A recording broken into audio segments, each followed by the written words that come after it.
Star Odyssey Chapter 3173 to Chapter 3225. Previously, no matter how much the starry sky in Lu Yin's heart was released, it could not spread far. At most, it could cover his surroundings. Now, he knew that he could cover a very, very far area, including the above heaven sect. The starry sky in his heart welcomed an explosion. He did not know what this explosion meant for him, but he knew that his power had transformed. This was the support of countless people, allowing him to transform. Lu Yin looked into the distance. At this moment, he was not only recognized by the Genesis space, but also by the Wood spacetime, the Void God spacetime, the Lost Clan spacetime, and other parallel spacetimes. Guardian beasts, prison dragon, ancestral turtle, divine eagle, and ancestral mang. Lu Yin waved his hand, and outside the above heaven sect, the prison dragon bared its fangs and brandished its claws. The ancestral turtle reluctantly raised its head, and the divine eagle and ancestral mang's phantoms appeared. Although these two disliked Lu Yin, it did not prevent him from using them. After all, they were progenitors. Now, more progenitors were added, leaving everyone speechless. Far away, the cheap fish slapped Xianxia's head angrily. Unfair, unfair, it's those two again. Why is it them again? I want to beat them up, beat them up. Xianxia felt wronged. What are you talking about? The cheap fish slapped its tail. Girl, you are too disappointing. Let Lord Fish cultivate until you reach that kid's level. Otherwise, you don't deserve to be Lord Fish's mount. Xianxia looked at it pointing at Lu Yin and said bitterly, how can I? Useless. Time, you just lack time. As long as you have enough time, Lord Fish guarantees that you will catch up to that kid. The atmosphere in the Genesis space reached its peak. Everyone was shocked and cheered, as if they had seen the scene of a human pointing his sword at the starry sky. Lu Yin opened his eyes. Today, it is for the Imperial Martial Arts. Since it is for the Imperial Martial Arts, I will sacrifice the flag. I will do it. With that, he stepped out and disappeared. This was the gift he had prepared for the Imperial Martial Arts. Countless people were confused. What did he mean? Where was Master Lu? He was going to sacrifice the flag? Who would sacrifice the flag? Ordinary people were not qualified. In the endless battlefield, on a planet in a parallel universe, countless people were listening to the broadcast. They couldn't see the screen, as there was only one screen in the entire parallel universe. They weren't qualified to see it, but they could listen to the broadcast from the people who were watching the screen. They were similarly excited about the above heaven sect's martial edict, and they were also excited about Lu Yin. In the crowd, an old man was leisurely sipping his tea. His gaze pierced through the endless void and landed on the screen of light. His eyes were cold and sinister. He was Mo Shang, and the higher Lu Yin had climbed, the more he didn't dare to show his face. The everlasting tribe had once invited him to join, and he had been tempted to join. However, the everlasting tribe was increasingly unable to resist the above heaven sect, and they had even been forced to hide in the first zone of calamity. How could he join them under such circumstances? However, he still believed that there was a limit to one's power. When an era was too bright, what awaited it was destruction. The sect above heaven was like this in the past. Now, the sect above heaven was not far away. He was willing to wait until the heaven above heaven's eye was destroyed. He would wait until the day Lu Yin died. He would never give up on the eye of heaven, and he would definitely obtain it. Master Lu is mighty. A loud shout caused Mo Shang to frown. Everyone around him was cheering, and they were extremely excited. Only those who had lived in the endless battlefield could truly understand what Lu Yin had brought them. In the past, the endless battlefield had been a grindstone of life and death, and their lives had been filled with despair. Now, they had returned to normal, and they no longer had to worry about being mysteriously killed on the streets or encountering the everlasting tribe. The everlasting tribe no longer had to worry about which region had a war to avoid. All of this had been brought about by Master Lu. Mo Shang was displeased by the revelry of countless people. He raised a finger. It was too noisy, and he needed to quiet down. Suddenly, his expression changed, and he turned around. Someone was staring at him. Mo Shang's eyes narrowed. Lu Yin? Luyin smiled at him. Old Mo, long time no see. You're really good at hiding. Mo Shang immediately attacked, not at Luyin, but at the people around him. He didn't want to fight Luyin, and he could only run.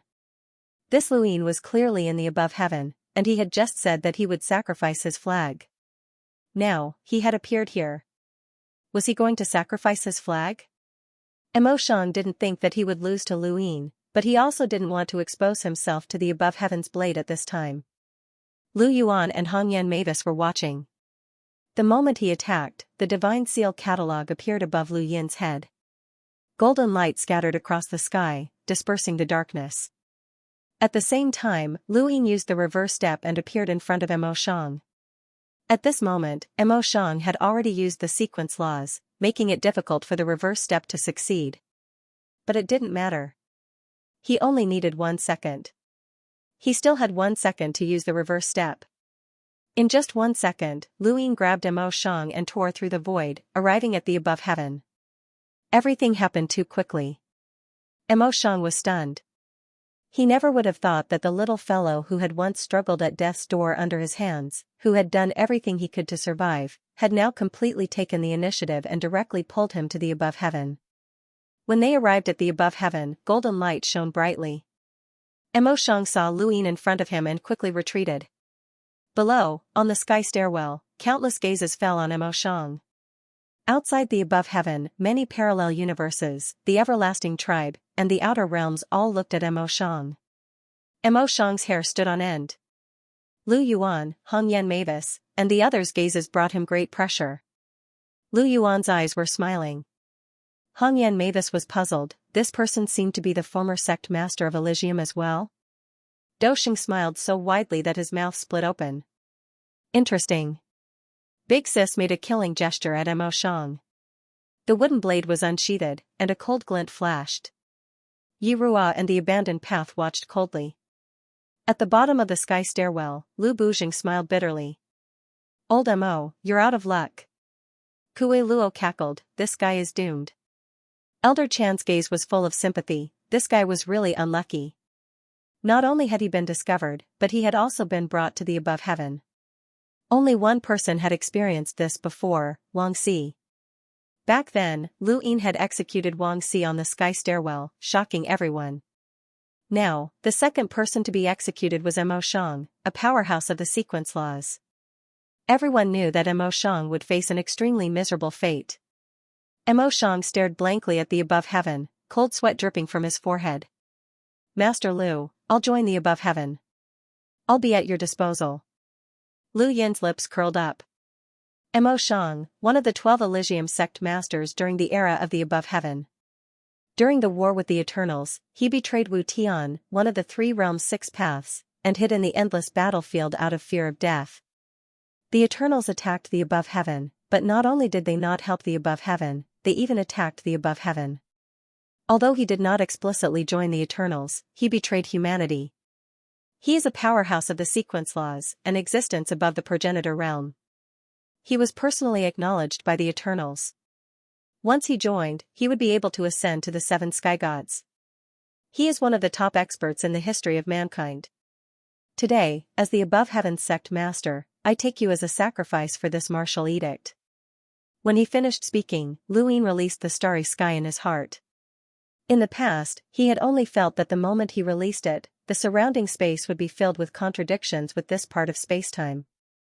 The 2 spacetimes would repel each other, forming the lines of a void world. Now, this feeling still existed, but it had expanded greatly and was released according to Lu Yin's will. He did not directly encompass the entire above heaven. Like before, he only released it in the surroundings. The land and the starry sky in his heart appeared, and Lu Yin visualized it at the same time.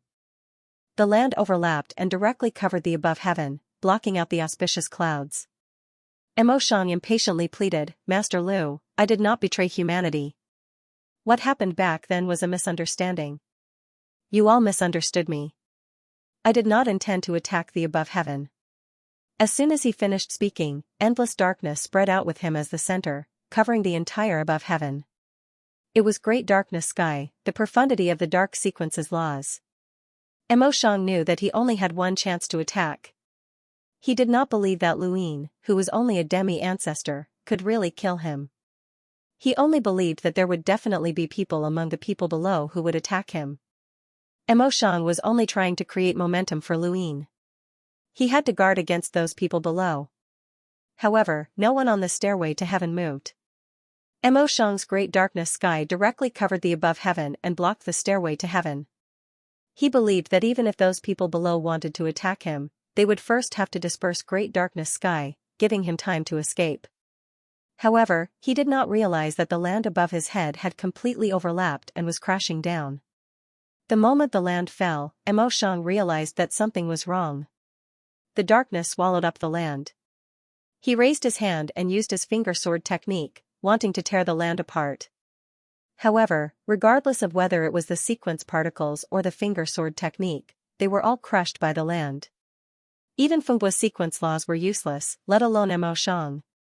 He was an expert of the sequence laws, but he definitely could not reach the level of the 7 sky gods.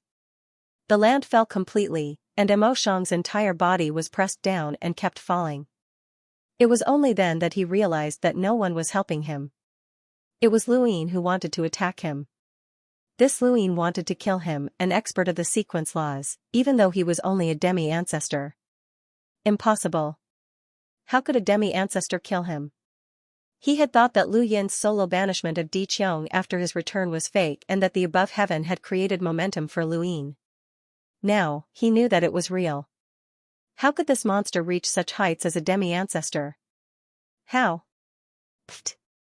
Mo Shang spat out a mouthful of blood, and his face turned pale. He looked at Luin and said, "Deprive him of his senses."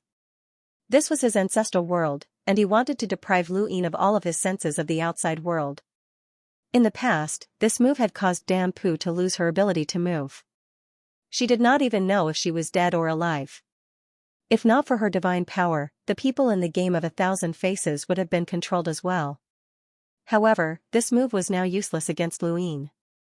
The divine seal catalog shone brightly, and living beings appeared on the land. An even more terrifying pressure descended, and Mo Shang screamed as his arms were crushed. His sequence particles were pressed down, and his entire body was being suppressed. He recalled that this was a method of the primogenitor, and he had read about it in ancient texts. Luin had actually taken the primogenitor's path? This land could suppress everything. Master Lu, spare me. I beg you, spare me. I'm willing to serve the above heaven and the human race. You need my strength to fight against the Eternals. Please, Master Lu, my strength is useful, and I can contribute to the human race. Mo Shang wailed. Luin shook his head. He still had a blade in his cosmic ring that could kill Mo Shang.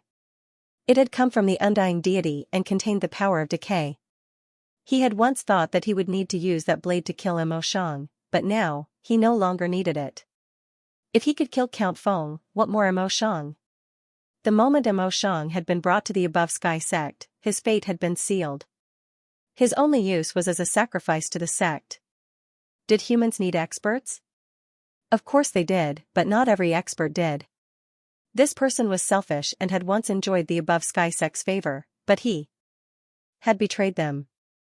He was a human, but he did not care about humans.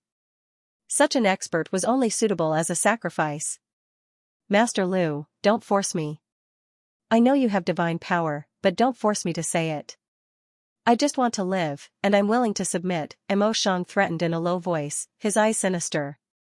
Luin sneered. You can say it all you want. Who doesn't know? Mo Shang was stunned. Everyone knows? Why do you think I became the above sky sect's pathmaster?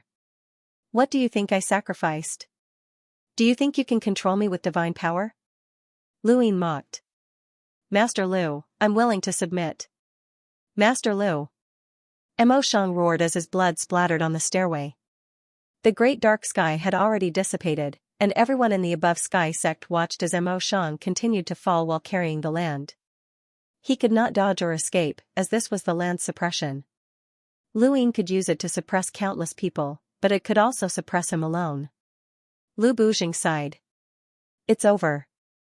Old Mo, the grudge between us has completely disappeared. Boom! There was a loud explosion as the land disappeared, and Mo Shang's entire body crashed into the above sky sect. His limbs were shattered, and his body was bent at an irregular angle.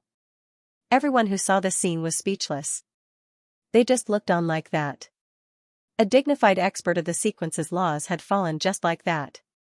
Luin looked down at old Mo.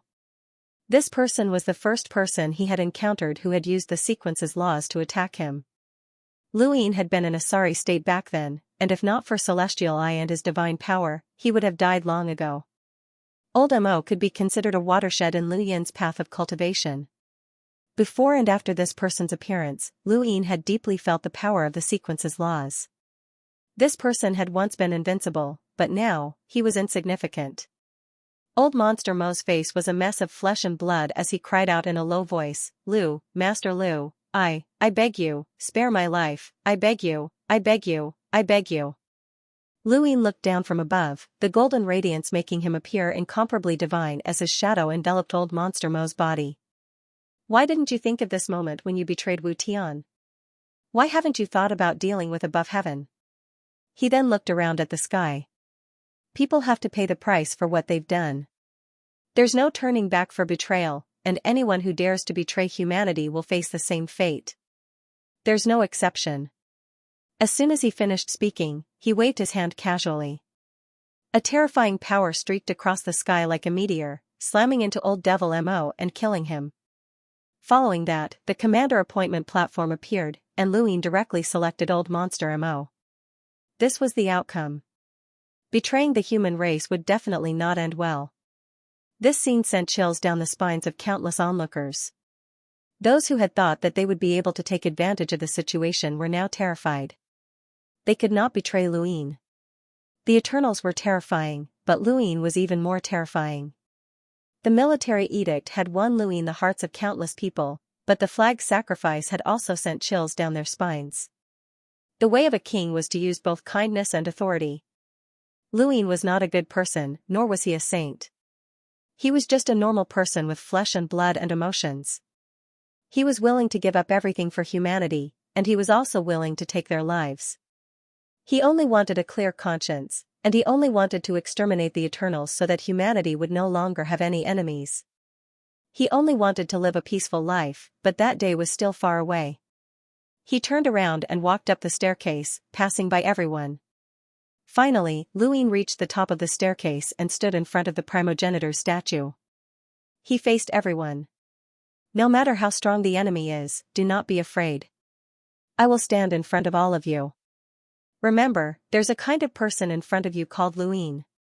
Endless cheers rang out from the many parallel universes. They saw one person standing in front of everyone, blocking the disasters. That person was called Luin, and Luin would always be in front of them. Countless people were infected by Luin, and they all became excited and spirited. Even people with cold personalities like Wendy Yushan and Shuade Knight suppressed their excitement. It was as if they could see the endless glory of humanity. That day, this person would still be standing there, leading everyone towards the light. The outer realm was silent as Lu Yin's ruling power was displayed to its fullest. They knew that humanity would no longer be in a state of disunity, and they would follow this person into the unknown. Even if it was a bottomless abyss, they would jump down with him. The most terrifying thing was that this person was still very young, very young. The following generations and generations would all submit to him. The first calamity zone was terrifyingly quiet. Di Qiong and the others did not say a word. At this moment, Luin gave them a lot of pressure. He Wuxian regretted his decision. He should not have given Luin the chance of 100,000 years. He should have dealt with Luin the first time they had met, but it was too late now. Do you still remember how the once glorious era of heaven above earth ended? The ancestor's voice rang out, attracting everyone's attention. The ancestor's gaze swept across the ancient god and the others. Because of arrogance. Progenitor, which of the 3 realms, 6 daos, 9 mountains, and 8 seas isn't invincible? Heaven above earth did not accept outsiders, and all the races came to pay homage. How glorious was that? They lost because of their arrogance. They did not know that the Eternals were secretly plotting against them. They did not believe that there was an enemy, so they lost. What about now? When Luin rose up, did any of you really care? The ancestor looked at the forgotten ruins god. The stage? He has already torn down the stage you built. He has already reached a height that none of you can reach, even if he is only a half-ancestor.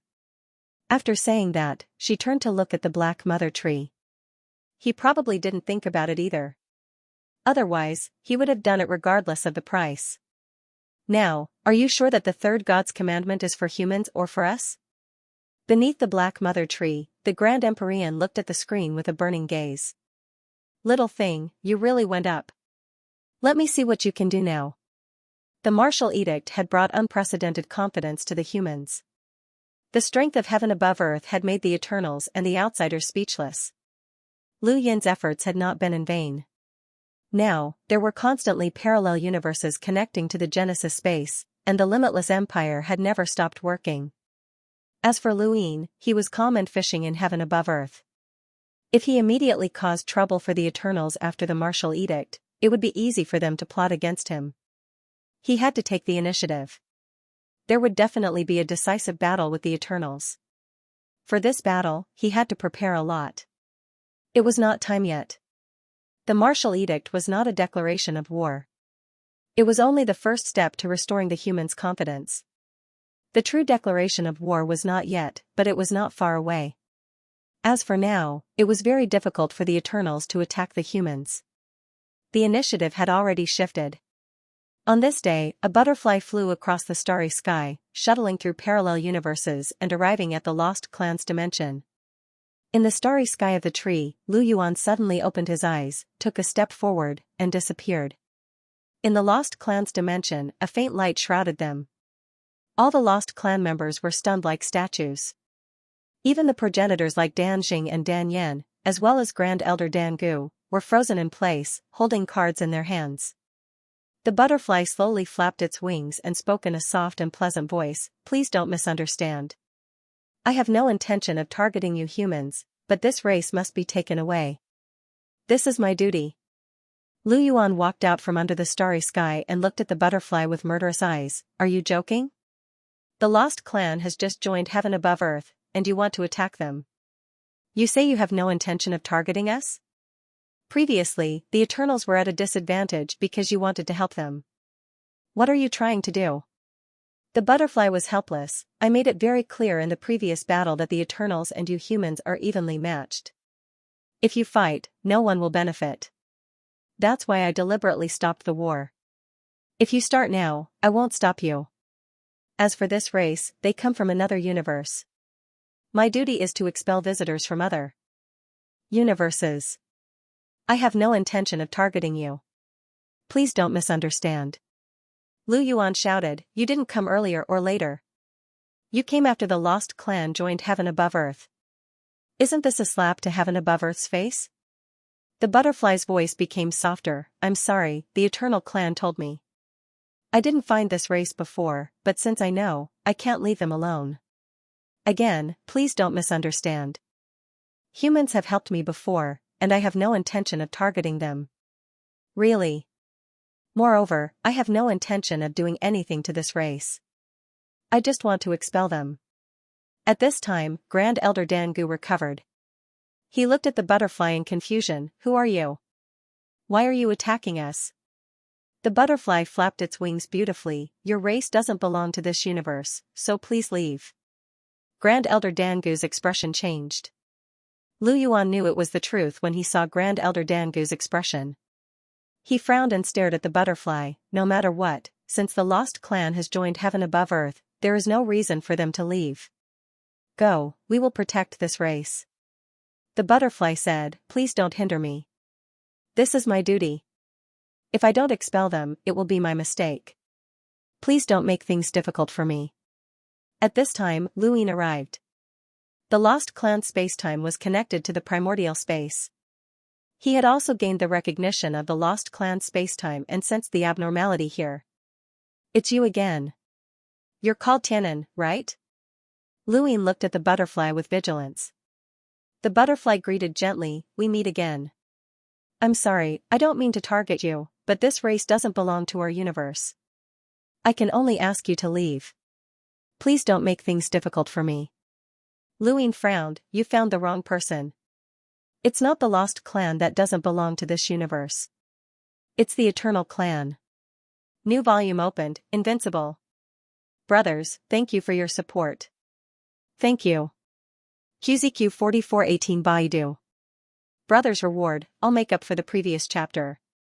Thank you. Lu Yuan was taken aback by Elder Gu's words, and he gave Luin a strange look. Was he lying through his teeth? Even great Elder Gu admitted it. The butterfly was also stunned for a moment. Well, I'm sorry, but I'm very sure it's this clan. Please don't make things difficult for me. Luin looked at the butterfly seriously. I'm not making things difficult for you. It really isn't them. It's the Eternals. It's this clan. No. Please don't make things difficult for me. I'm not making things difficult for you. In fact, I'm happy to help you. If the Eternals don't agree to be expelled, I'll help you. Sorry, it is indeed this clan. Absolutely not. They're the Eternals. I'm very sure of it. I'll help you drive them away. Lu Yuan was speechless. He was domineering, and even a rascal at times, but he was far from being comparable to this kid. Where did he learn to lie through his teeth and throw dirty water at him? He felt that it was too much to force others to believe him when they didn't believe him. The butterfly felt that it was impossible to communicate. Please don't make things difficult for me. I'm from this race. Luin retorted, what makes you think that it's the lost clan? Where's the evidence? Butterfly paused. I can feel it. Luin shook his head. Look, the word feeling is too abstract. How can it be convincing? I'm certain that the Eternals don't belong to this universe. I can feel it too. Do you believe me? The more abstract it was, the easier it was to manipulate it. If it were anyone else, why would the butterfly hold back? It would directly take away the lost clan. However, it was rather troubled by Luin, mainly because Lu Yuan was also at the primordial realm. Human, what is your name? Butterfly asked. Luin replied naturally, call me Seventh Bro. Great Elder Xiangu's face twitched. The butterfly did not know how to respond. Human, I bear you no ill will. It is my duty to expel those who do not belong to this universe. If you insist on giving me a hard time, I might drag you down with me. My name is Grace, and there is another called Heaven's Punishment. It specializes in punishing creatures who do not obey its rules, especially this race. If they do not leave, it will appear. It is not as easy to talk to as I am. Luin clasped his hands behind his back. Everything has to be reasonable. Find evidence that the lost clan doesn't belong to this universe, and I'll help you banish them. Otherwise, listen to me and investigate the Everlasting Clan. They definitely don't belong to this universe, and I can confront them. The butterfly said helplessly, Human, if you incur divine punishment, you will regret it. Luin covered his forehead. Yes, I also think that I will regret it, but if you can't produce any evidence, how can I hand the lost clan over to you? You see, your duty is to expel people who don't belong to this universe, but you didn't do it properly. How about this, I'll point you in the right direction. There's a guy from the Eternals called Funghua. His power is called the Defense of the Nine Heavens. He said he doesn't belong to this universe. Why don't you go and take a look? Butterfly was surprised. The God of Defense of the Nine Heavens? Is that what that person said? You think I'm making it up? How disrespectful. Also, call me Seventh Brother. I'll go and ask the Eternal. Humans, this race doesn't belong to this universe. They must be expelled. I'll come again. I hope you won't make things difficult for me. Otherwise, divine punishment will come. With that, the butterfly turned and flew away, taking the light with it. When the light disappeared, all the lost clansmen returned to normal. Lu Yin's face darkened. His face darkened. This butterfly was also troublesome. It had interfered in the previous battle, and now it was here again. Although it was the Eternals who had told it about the lost tribe, since it had been used by the Eternals once, it could be used again, just like the star toad. The Eternals really had many tricks up their sleeves. "Gentlemen, let me take you to a place," Elder Dangu said to Lu Yin and Lu Yuan after the butterfly left. The two of them silently followed Great Elder Dangu to a relatively large but shabby building made of unknown materials. The building was filled with the scars of time, with all sorts of weapon marks and battle scars. There were even black stains on the walls that Lu Yin and Lu Yin knew what they were. As soon as they entered the building, they smelled an unpleasant odor of decay. Elder Dangu walked in front of them with a complicated expression. There were courtyards, attics, corridors, and even a small bridge with flowing water. However, the water had long since dried up. No matter how they looked at it, this building was uninhabited. "This is the place where we lived on our way to this universe." Elder Dangu looked back at Lu Yuan and Lu Yin with sorrow and bitterness, as if he was reminiscing about something. "When we came here, our lost clan only had 3,262 people. I don't know how much time has passed, but it has been at least several years. For several years, not a single person spoke. Everyone lived here in silence, just like a shell.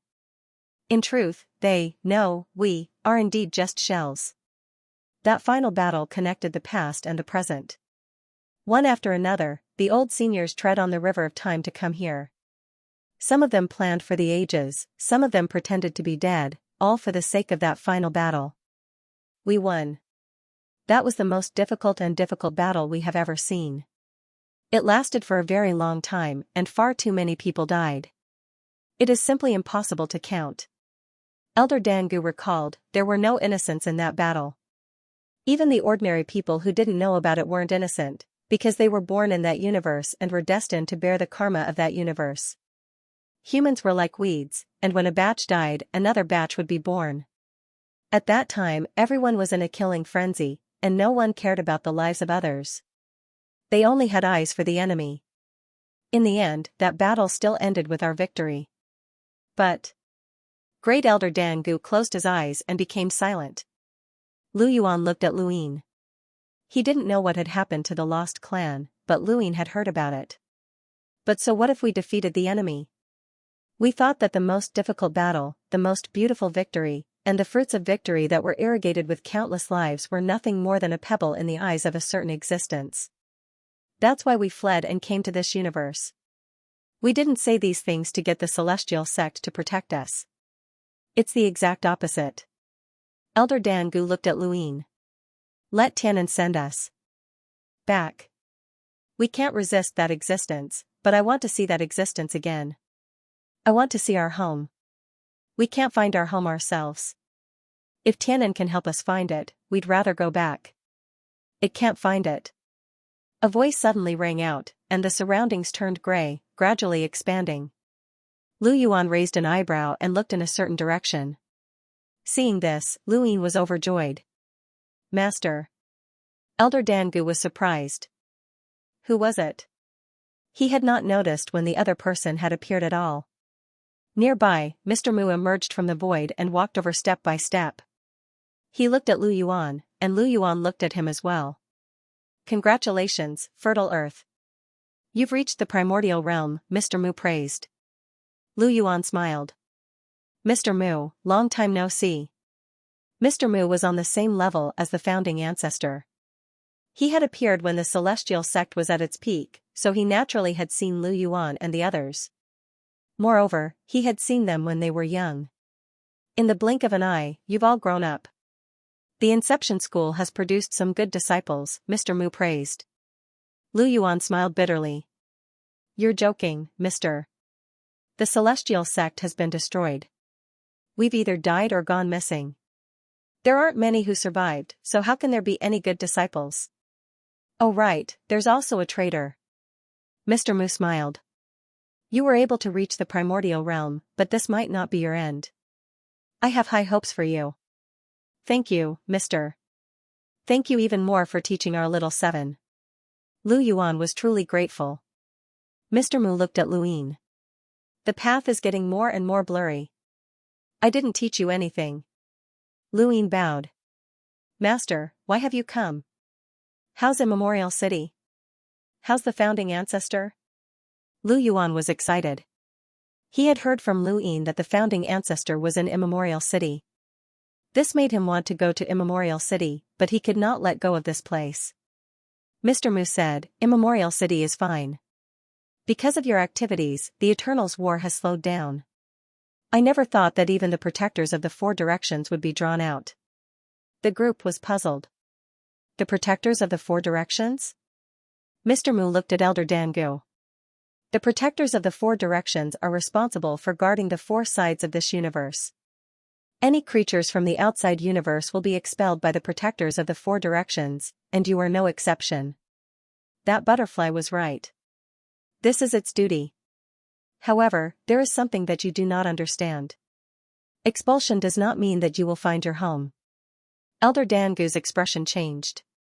What do you mean? Mr. Mu said, expulsion means that you will be thrown out of this universe. This is done out of fear for you and the above heaven sect. If you were an ordinary creature without much strength or background, then it would not be expelled, but rather killed. The protectors of the four directions are responsible for cleaning up all creatures that do not belong to this universe. They can either expel them or kill them. They do not have the ability to help you find your home. They only belong to this universe, and they only exist in this universe. Elder Dangu's expression darkened. He had thought that he could use the butterfly to return to his home, but if the butterfly could not help him return, then what right did he have to leave?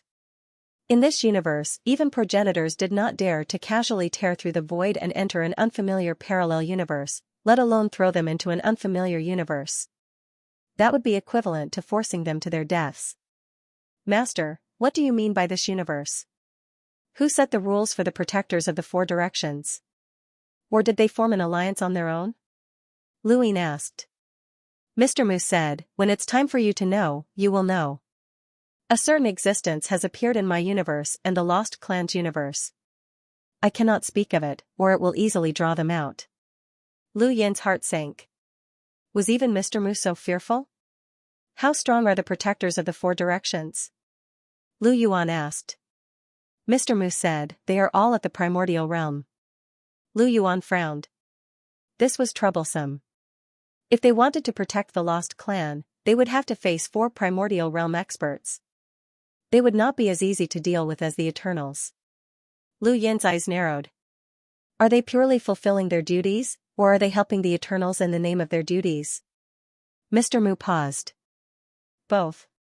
Killing intent flashed through Lu Yin's eyes. As expected, the butterfly had said that it wanted both sides to stop fighting during the first battle of Disaster Realm, but it was actually helping the everlasting race.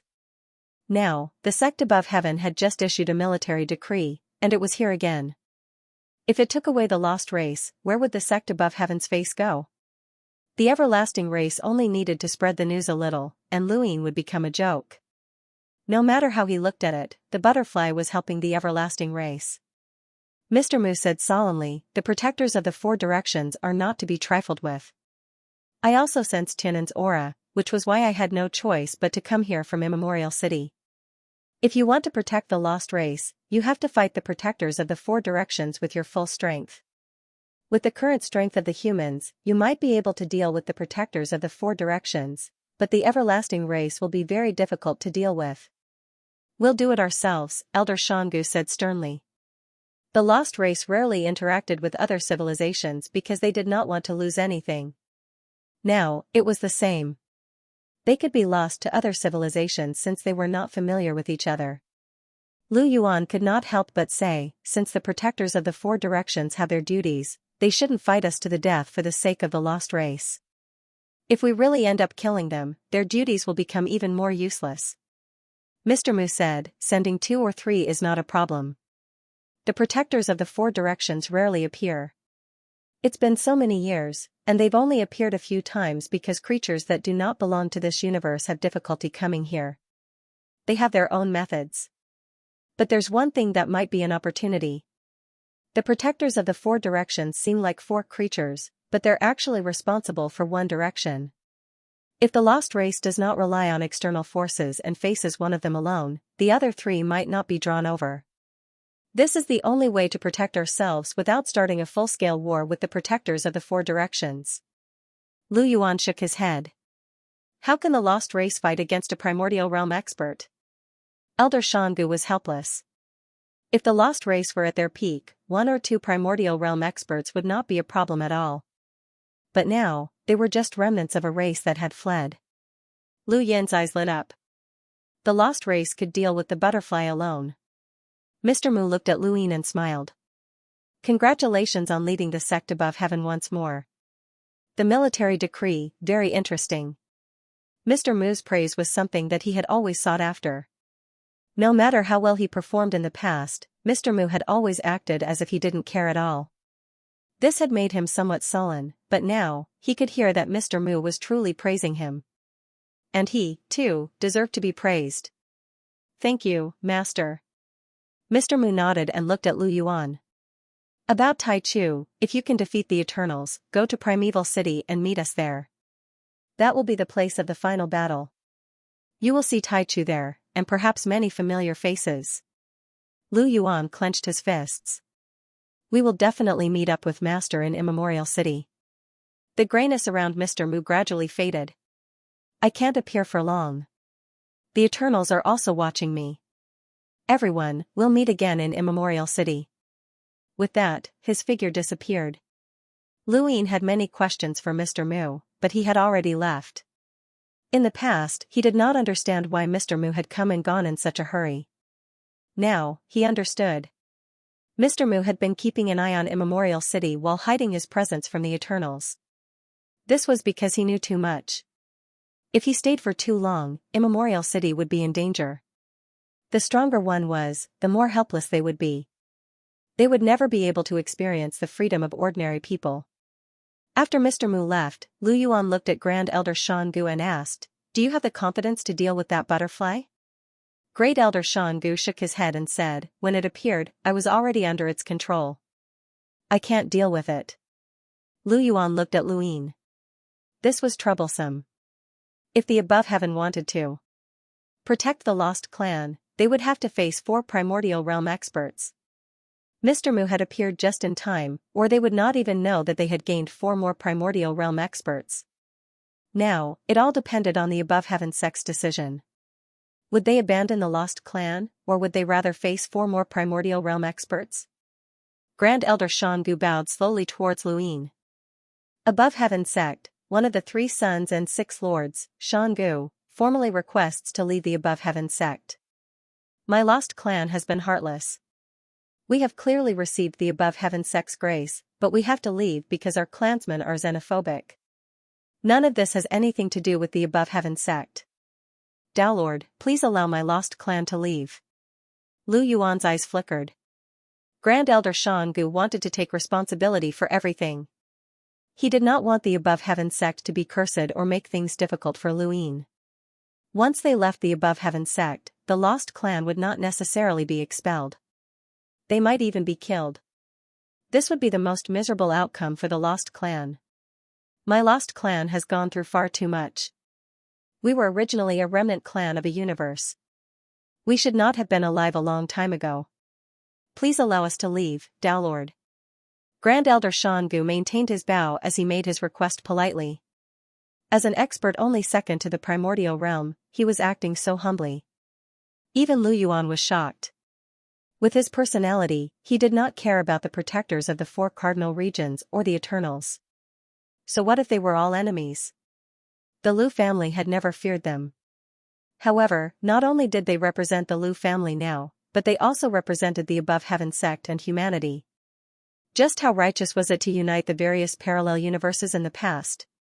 Now, he could not shatter humanity's hopes of defeating the Eternals for the sake of the lost clan. Even Lu Yuan could not accept such an outcome. He was not afraid of death. He could lead the Lu family to their deaths, but he could not bury the entire human race. He could not help but look at Lu Yin. Lu Yuan knew that this decision was a great test for Lu Yin. Once he abandoned the lost clan, there would definitely be a thorn in Lu Yin's heart. It might affect his future cultivation. This might also be the Eternal's goal. In particular, once he abandoned the lost clan, what would the other parallel universes that were allied with the above heaven sect think? It would be a devastating blow. Whether he gave up or not, it was impossible. The Eternals would not allow the Lost Clan to leave the Above Heaven sect. They would definitely tell the truth. There was no need to rely on luck. Lu Yin's expression was solemn. I, Lu Yin, as the Tao Master of the Above Heaven sect, formally reject this request. Lu Yuan was calm. He was not surprised. Great Elder Shangu was in pain. He bowed even deeper. Please allow the Lost Clan to leave. This is the fault of the Lost Clan. It should not be borne by everyone in this universe. Please consider the big picture. Lu Yin raised his hand, wanting to lift Great Elder Shangu up. Great Elder Shangu did not move. He maintained his bow. Please allow the Lost Clan to leave, Tao Master. Lu Yin looked at Great Elder Shangu. Do you know that once we leave the Above Heaven sect, the entire Lost Clan will disappear completely? That butterfly was obviously asked by the Eternals to make trouble for me. If we sacrifice the Lost Clan, the next one may be the Void God universe or the Wood universe. No one can say for sure. Great Elder Shangu sighed. Since it has not appeared for so many years, the guardians of the four directions must have their scruples. Tao Master, please consider the big picture. The humans of this universe should not pay the price for our mistakes. We are just a group of deserters who are afraid of death. Lu Yin laughed. Who is not afraid of death? Great Elder, don't be in a hurry to run away. Let's discuss. Maybe there is a way for you to deal with that butterfly alone. Great Elder Shangu was helpless. If there was a way, I would not be like this. Here, Tao Master, let go. Lu Yin stared at Great Elder Shangu. If I can upgrade your Heavenly King card, do you think you can block that butterfly? Great Elder Shangu looked up and stared blankly at Lu Yin. What did you say? Lu Yin repeated, I have the ability to upgrade your Heavenly King card. Can you block that butterfly? Great Elder Shangu's eyes widened. How? Just ask if you can block the butterfly. Lu Yin urged. Great Elder Shangu straightened up and thought seriously. I can't win, but it can't take me away. Lu Yin smiled. Then it's done. On the other side, the butterfly, Grace, arrived at the first zone of disaster and shone down. Heavenly Sovereign Battler watched the butterfly fly over his head and did not stop it. He knew that the butterfly could not kill him, but he could not stop it either. He could only spit. The butterfly's arrival attracted the attention of the entire first zone of disaster. Great Heavenly Sovereigns opened their eyes and looked up. Eternals. On the Black Mother Tree, the sole true God was almost at the same height as the butterfly. You failed? I have to give face to the Above Heaven sect, the butterfly said softly. The sole true God laughed. Then what's the duty of the four guardians? The butterfly flapped its wings. You told me about the lost race during the Above Heaven sect's Martial Conference because you wanted to use me to attack the Above Heaven sect. I can't refuse, but the Above Heaven sect's Tao Master also told me something. Is there someone in the Eternals called Fengbua? The sole true God nodded. Yes, he is one of the Eternals' 3 pillars and 6 boundless. However, he is not in the race most of the time. Where is he? I want to see him. He's already dead. The butterfly was surprised. Dead? When? The sole true God said, not long ago, he died at Lu Yin's hands. Didn't he tell you? The butterfly was silent for a moment. This Fengbua doesn't belong to this universe. The sole true God smiled. He doesn't belong. I brought him here. Why? During the first divine admonition, the race lacked manpower. He contributed the most to the destruction of the second continent. You are ignoring the four guardians. The four guardians' duty is to expel or eliminate creatures that don't belong to this universe. The prerequisite is that the creature is in this universe. I brought him here. If you discovered him and wanted to expel him, I wouldn't stop you. However, you didn't discover him. Now I know. But Fengbua is also dead. The butterfly fell silent again. Eternal, do you think I will believe that Fengbua died at Tao Master Lu's hands? The sole true God said, whether you believe it or not, this is the truth. If you are willing, you can investigate. As long as you can find Fengbua, the Eternals won't stop you from expelling him. Similarly, I hope that you can expel the lost race as soon as possible. I will find Finbua. Remember, don't try to use us. Otherwise, Tianfa will come looking for you. The butterfly flapped its wings and disappeared. The sole true god calmly watched without speaking. Below, the Grand Empyrean frowned. The conversation between the sole true god and the butterfly had not been hidden from her. She realized that she still knew too little about this universe. The four guardians?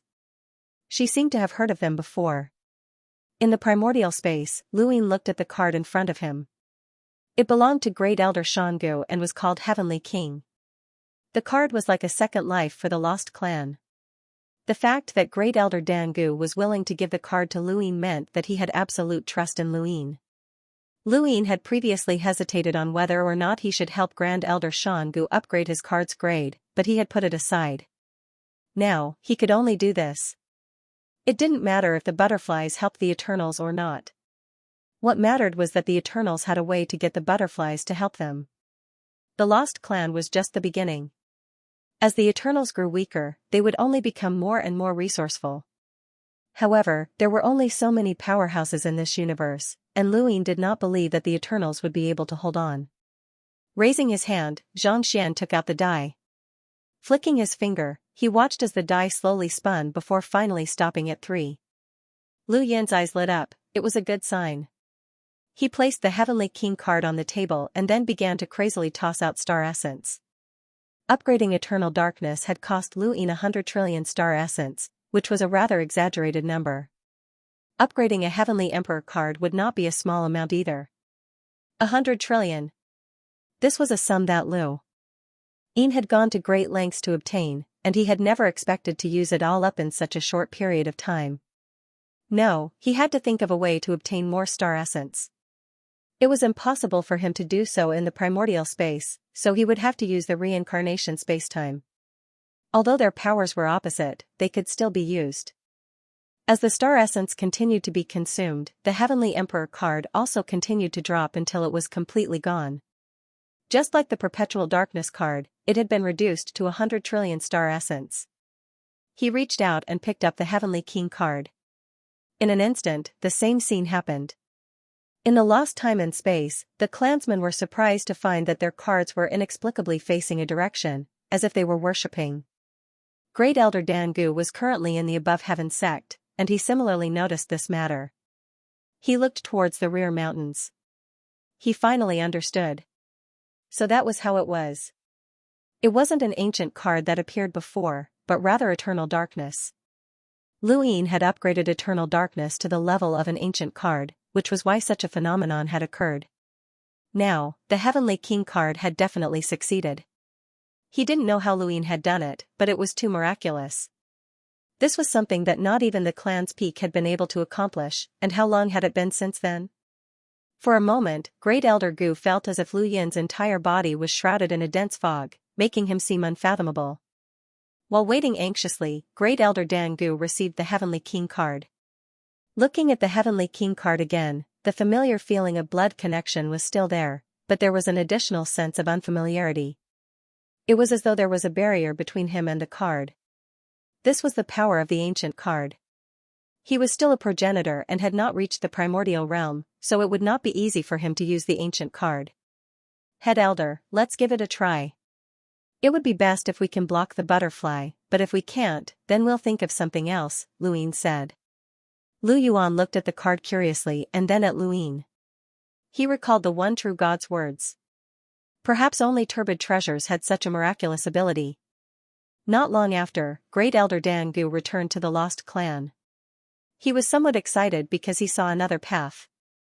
Since Luin could upgrade his card to the level of an ancient card, could he do it again? Luin didn't give this answer, but he didn't reject it either. This allowed Great Elder Dangu to see a ray of hope. It was because the Lost Clan, which was once at their peak, had existed for a long time. The ancient card was precisely the card that had revealed a corner and dealt a blow to that existence. If there was another card like that, it might not be impossible to resist. This was just the Lost Clan, and there were various civilizations in this spacetime as well. With Lu Yin's ability, what could he not do? For a moment, Great Elder Dan-gu looked at Luin in a different light. Not long after Great Elder Dan-gu returned to the Lost Clan, the butterfly came again. This time, Lu Yuan did not appear, and Luin went instead. He wanted to see how Great Elder Dan-gu would block the butterfly. Tianan, if you want to throw our clan out, then come and try. No one will help us, but we won't let you do whatever you want to us. Great Elder Dan-gu looked at the butterfly, and his tone was completely different from before. This time, it was filled with hope. The butterfly flapped its wings. Dao Lord Lu, what's the attitude of your above heaven sect? Please don't make things difficult for me. Luin raised his brows. I won't make things difficult for you. Do as you please. Thank you. You're someone who understands the big picture. The butterfly was grateful, and its voice was very pleasant. Lu Yin's lips curled up. I also thank you for helping the Everlasting Clan find trouble with me. Also, call me Seventh Bro, I didn't help the Everlasting Clan. I owe the Everlasting Clan a favor, and you humans owe me as well. My attitude towards you is the same. Luin asked, what about Fingbua? Did you banish him? The Everlasting Clan said that Fingbua is dead, and that he died at your hands. Luin mocked, how laughable. Do you believe that yourself? A dignified powerhouse of the sequence laws. Died at the hands of a half-progenitor like me. Moreover, I just said that Fingbua doesn't belong to this universe, and the Everlasting Clan says that Fingbua is dead. You only target the Lost Clan, but why don't I see you targeting the Everlasting Clan? I'm really sorry. I'll definitely give you humans an explanation for Fengbua's death. Now, please deal with the Lost Clan first. According to Mr. Mu, the Lost Clan had to deal with Tianan alone if they did not want the protectors of the Four Directions to act. Regardless of whether they could stop them or not, the protectors of the Four Directions would not act against the Above Heaven sect. Moreover, if the opponent was only the Lost Clan, only one of the protectors of the Four Directions would act. At this moment, the butterfly's gaze was fixed on Dan-gu. In the Lost Clan, only Dan-gu was worthy of her attention. Aside from Dan-gu, the other ancestors of the Lost Clan, including Dan-jing and Dan-yen, were not present.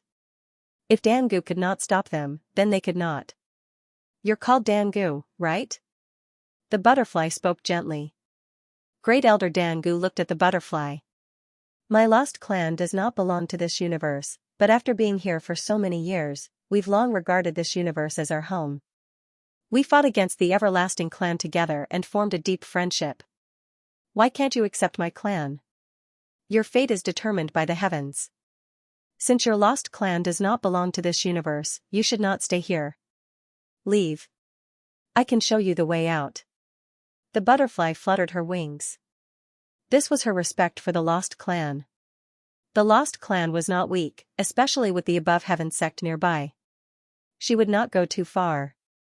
Great Elder Dan-gu's eyes flashed. Is it the way back to our home? The butterfly was helpless. I'm sorry. I don't know where your home is, so I can't show you the way. I can only show you the way out of this universe. You've pointed out the direction. Where is the end? What kind of starry sky awaits us? Do you know? Great Elder Dan-gu asked. The butterfly did not answer. Her meaning was clear. It was simple, she did not know either. Her duty was to eliminate creatures that did not belong to this universe, not to help them find a way back. As for whether they lived or died after leaving this universe, it was not within the Guardian's consideration. Luin suddenly thought of Mr. Mu. Mr. Mu clearly did not belong to this universe, which meant that the Everlasting Clan was at a disadvantage. Since he had mentioned the Lost Clan, he naturally would not forget about Mr. Mu. When he thought of this, Luin looked at the butterfly and his eyes flashed with killing intent. The Guardians were definitely enemies. Some people were awe-inspiring righteous and separated public from private interests, but others were protective of their own shortcomings. Luin was obviously the latter. He would give a certain degree of fairness to strangers and protect their dignity, but he would protect the people around him even more. Mr. Mu was obviously the closest to him, as he was his master. Regardless of whether the Guardians were helping the Everlasting Clan or not, even if they were just fulfilling their duties, Luin would not allow them to attack Mr. Mu. Furthermore, it seemed that the guardians were more inclined to side with the everlasting clan. The butterfly had made it sound good, saying that they would give an explanation to the humans. But how? It was just an excuse to attack the lost clan. Elder Xianxia sighed. It looks like you don't care about us. No matter what, we're guests from afar. Is there no way for us to stay? The butterfly's voice was as gentle as ever. I've already said what I need to say. If you insist on staying, I can only take action. I'm truly sorry. Lord Lu, let me remind you that there are 4 existences like me. If you humans insist on protecting this clan, we might become your opponents. Lu Yin's eyes narrowed. Are you threatening me? No, it's a reminder, a kind reminder. I really don't want to become your enemy. Sorry.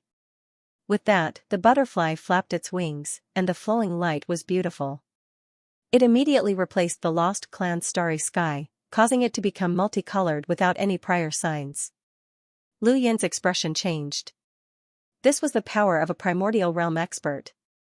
There were no signs of them attacking, but they could instantly change the lost clan's starry sky. A primordial realm expert might not necessarily be much more powerful than a progenitor, but they had an advantage, which was that they could not get close to their opponents. This was why sequence law realm experts would directly lower their heads before a primordial realm expert. When the light flowed, the lost clan's starry sky came to a standstill. It was like a beautiful painting that enveloped the entire lost clan, making it impossible for anyone to move. Lu Ying could move, but the butterfly did not attack him. He could not move either. Perhaps the butterfly did not attack him because it did not give him a reason to attack, or perhaps it was giving him an opportunity to attack. However, Lu Ying did not need to do anything. Even Ancestor Lu Yuan had not come. The Heavenly Emperor card hovered above Grand Elder Xianxua's head. 3 statues stood there vaguely. Their appearances could not be seen clearly, but they possessed mountainous presences that crushed the starry sky and faced the butterfly directly. When the butterfly's light came into contact with the 3 statues, it actually collapsed, unable to approach them. Lu Yin's eyes widened. The light caused the starry sky to flow, but it was unable to approach Grand Elder Xianxia. What did the 3 statues represent? They definitely did not possess such power in the past. Had they changed after being upgraded to ancient cards? The butterfly was surprised. Is this the power of a primordial realm expert? How can you be a primordial realm expert? Grand Elder Xianxia looked at the butterfly calmly. Why not? If it weren't for that, how could my clan have come to this universe? The butterfly flapped its wings less frequently, and the surrounding starry sky returned to normal. The light dissipated, and it was very beautiful. You've surprised me. Since you're primordial, I might not be able to do anything to you, but please reconsider. If I leave, Tianfa will replace me. Its power is focused on killing, and even a primordial would find it difficult to resist. If it attacks, the chances of your race surviving are slim. It is not afraid of any creature, nor will it negotiate with any creature. Elder Xianxia looked at Lu Ying. Lu Ying asked, is Tianfa stronger than you? The butterfly said, I'm Tianan, and I represent the heavens. It's Tianfa, and I represent the heavens. Lu Ying frowned. Dealing with the lost clan should be your business. Our above heaven sect didn't interfere, so why is Tianfa here? The butterfly was surprised. How do you know? Normally, no one can understand us. Even your ancestors, we tried our best to avoid them. They might not understand us. The only ones who can understand us are creatures that don't belong to this universe but have come to this universe. You humans have such creatures? Lu Yin's expression was natural. I guessed. Even Great Elder Gu glanced at him. The butterfly was helpless. Lord Lu, please understand that expelling those who don't belong to this universe is a responsibility to our universe. If other universes travel to our universe as they please, it will bring unimaginable disasters. Lu Ying agreed. If the protectors of the 4 cardinal points were really doing their duty and not participating in the conflicts of the universe, then he had no reason to be hostile. Even if he protected Mr. Mu, Elder Xianxia and the others, it wasn't hatred. But were they really not participating in the conflicts? At least for now, they were more inclined to believe the Eternals. Moreover, Lu Yuan and the others had said that the butterfly had come to the primordial space and brought disaster to the first continent. Afterwards, the progenitor ordered it to retreat. Lu Ying trusted the progenitor more. The fact that the progenitor ordered the butterfly to retreat meant that he didn't want it to stay in the first continent. Lu Ying would consider it from the progenitor's point of view. The butterfly's motives might not be as simple as it appeared.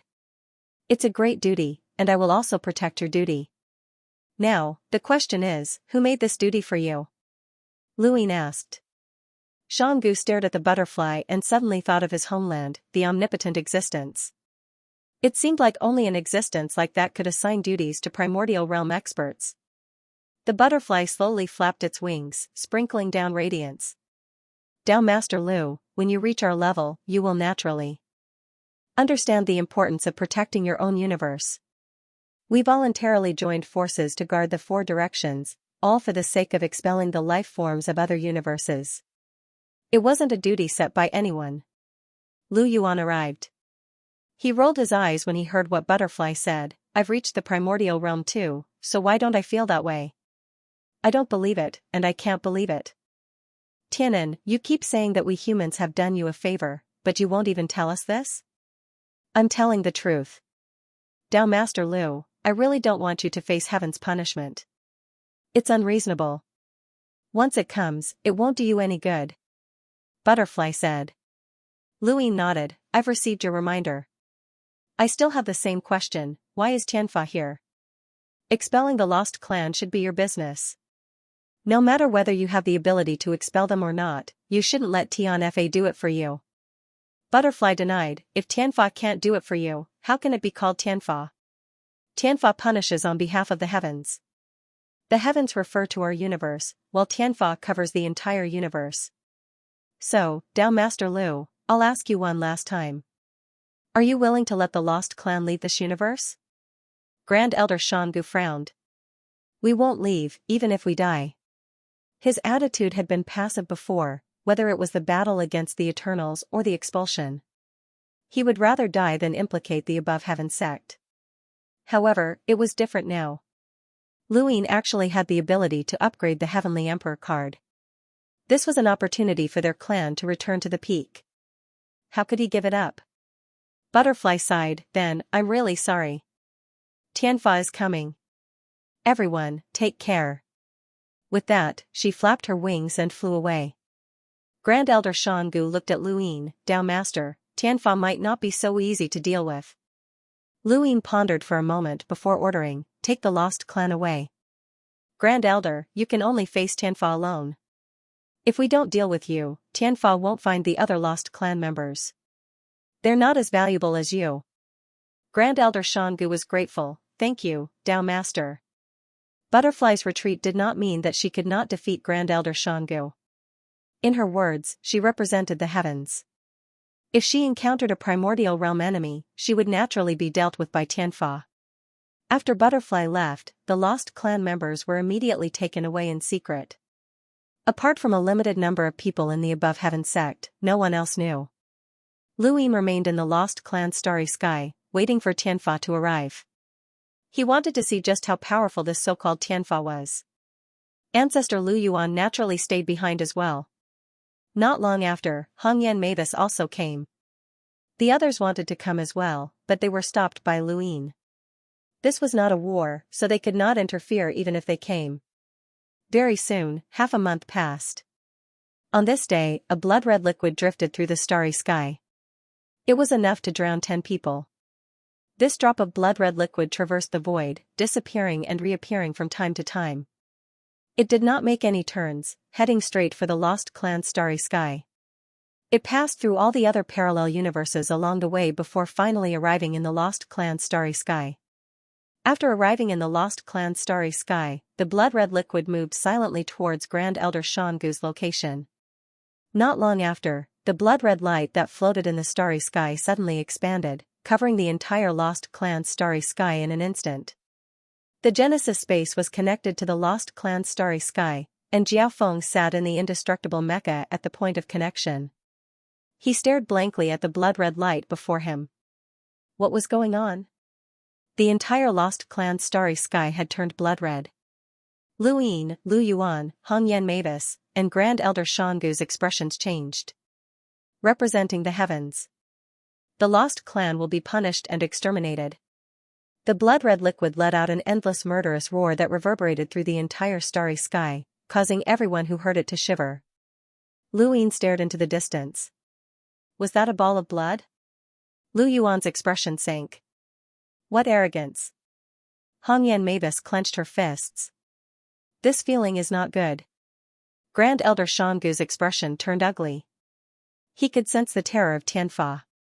The entire starry sky had been dyed blood-red, which was completely different from butterflies. Grace. This heavenly punishment only came to kill. Lu Yuan shouted, Tianfa, is it? Your duty is to expel creatures that do not belong to this universe. Tianfa said the same thing, but you want to exterminate them? In the starry sky, the blood slowly moved towards them. Tianfa only comes to kill. Those who stand in our way will be killed without mercy. After that, a cold light rose from the soles of everyone's feet. Lu Yin and the others lowered their heads. Under the endless starry sky, rays of blades slashed from bottom to top, heading towards Grand Elder Shangu. Although Lu Yin and the others were within the range of the blades, they were not cut by the blades, but they had no doubt that once they attacked, these blades would also slash towards them. Grand Elder Shangu hurriedly took out the Heavenly King card, and 3 statues appeared, isolating the void and trying to block the blades. The endless blades slashed towards Grand Elder Shangu, but they were blocked by the 3 statues and were constantly offset. The surrounding void was constantly shattered, revealing the void world and spreading out. Lu Yin and the others could only retreat, hoping that Grand Elder Shangu could block Tianfa's blades. The blades were endless, and the power of the Heavenly King card was constantly being consumed. In desperation, one of the statues moved, slowly raising its hand and aiming at Tianfa. Grand Elder Shangu's mouth was bleeding. This was an attack that he should have been able to release, even if he did not draw the enemy into the card. This was something that only those who had reached his level in the Lost Clan could do. But that was referring to the previous Heavenly King card, which belonged to the progenitor realm. At this moment, this card had reached the level of an ancient card, which was equivalent to using it while he was at a higher level. He would also have to bear serious consequences. The statue raised its hand, and inexplicably, a huge palm seemed to appear in the starry sky, enveloping the entire starry sky. Lu Yin and the others saw it and were shocked. What kind of combat technique was this? Lu Yuan frowned. What an overbearing hand. Grand Elder Shangu slowly bowed. Xian King of Heaven and Earth, please make your move. Xian Tian Indestructible Hand. After that, the palm that enveloped the starry sky suddenly appeared, blocking the starry sky that was shrouded in blood, and grabbed towards Tianfa. Tianfa was a mass of blood-red liquid, and its expression could not be seen. When the Xian Tian Indestructible Hand grabbed it, under the starry sky, endless blades soared into the sky and slashed at the Xian Tian Indestructible Hand. The entire starry sky of the Lost Clan trembled. Where the origin space was connected, the people of the Limitless Empire were stunned. They saw the endless stars shatter, saw the blades replace the entire starry sky, and saw the huge hand that covered the entire starry sky. What kind of battle was this? As one of the pillars of the Limitless Empire, Jiao Feng believed that his 12-ring mecha was enough to fight against an expert of the sequence laws. Even in the entire above heavens, he was a powerhouse who was one of the few. But at this moment, he saw how insignificant he was. Did the above heavens have such an enemy? Thinking back, the above heavens had been too merciful in the battle of the Limitless Empire. If they had attacked the Limitless Empire, who would have been able to block it? The entire Limitless Empire would have been gone. The blades and the palm collided endlessly in the starry sky. Grand Elder Shangu's face paled. This was the attack of an ancient card that surpassed his level, and it was a 7-star card. Even among the primordial realm experts, it should be a relatively powerful attack, but Tianfa had blocked it with just the blades. The palm gradually dimmed, but the blades were still endless. In the end, the palm shattered. Hong Yan made a sigh. That hand is very powerful, but it's a pity that it only borrowed the power of the statue. It was a legacy left behind by a predecessor. If the owner of that hand was here, the result would be different. Lu Yuan sighed. I believe Xiangu's words now.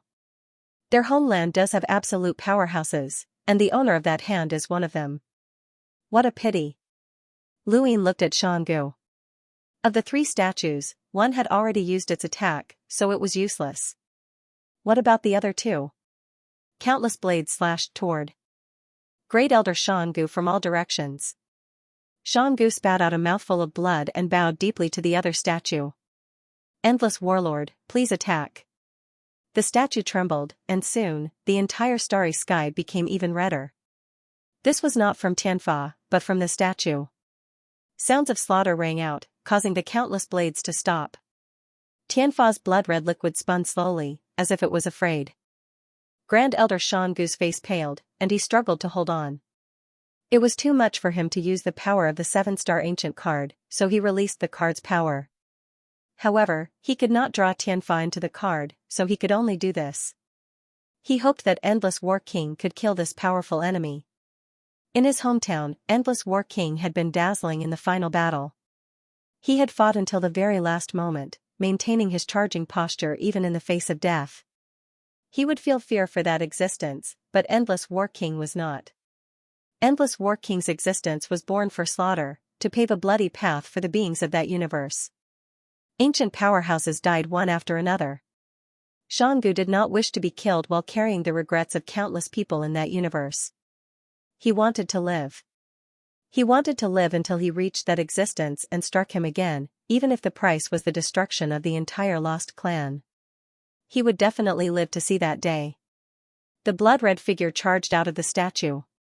It was unclear, but the moment it appeared, it gave Lu Ying and the others an indescribable feeling of excitement. It was as if this person's appearance represented the most intense battlefield, the most primitive slaughter. The blood-red figure charged towards Tianfa fearlessly, as if nothing could stop it. Slaughter style. The void froze and shattered as the blood-red figure swept past Tianfa. The blade was unstoppable, leaving a crack in Tianfa's blood-red liquid. Lu Yuan sighed, it's not a sequence law, or else it would not be able to approach the primordial realm. Just the will left behind in the statue is enough to unleash such killing power. This person was extremely powerful when he was alive. He was at least in the primordial realm. Hong Yan Mavis sighed, it's a pity that we couldn't meet such a person. Lu Ying frowned. Such a person should have vanished in front of that existence as well. How was Tianfa? They all looked on. The blood-red figure dissipated, and the Emperor card flickered in and out of existence. Grand Elder Xiangu could not hold on any longer. Tianfa's blood-red liquid gradually recovered, and then it was as if it had never been attacked. Under the starry sky, countless blades continued to slash towards Grand Elder Xiangu. It was truly endless. Lu Yuan could not help but want to intervene. Great Elder Gu's attack alone was useless. You've resisted heaven's law. As punishment, you shall suffer the pain of 1,000,000 blades. Heaven's law's voice rang out. It was terrifyingly low. Although Great Elder Gu did not make a move himself, he was also in a difficult situation. Facing the heavenly punishment, if it was not for the upgrade of the card, he would not even have the strength to resist. Now that he thought about it, Butterfly Tianan was right. She had been very polite. As for Sky Law, it only represented slaughter. Greetings, Regent of the Third Stronghold. Please make your move. Grand Elder Dan Gu bowed deeply to the third statue. In an instant, the Heavenly King card spun rapidly. Lu Ying and the rest widened their eyes. The order of their attacks should be more powerful than the previous one. Just how strong was this royal regent? At this moment, the blade stopped once again.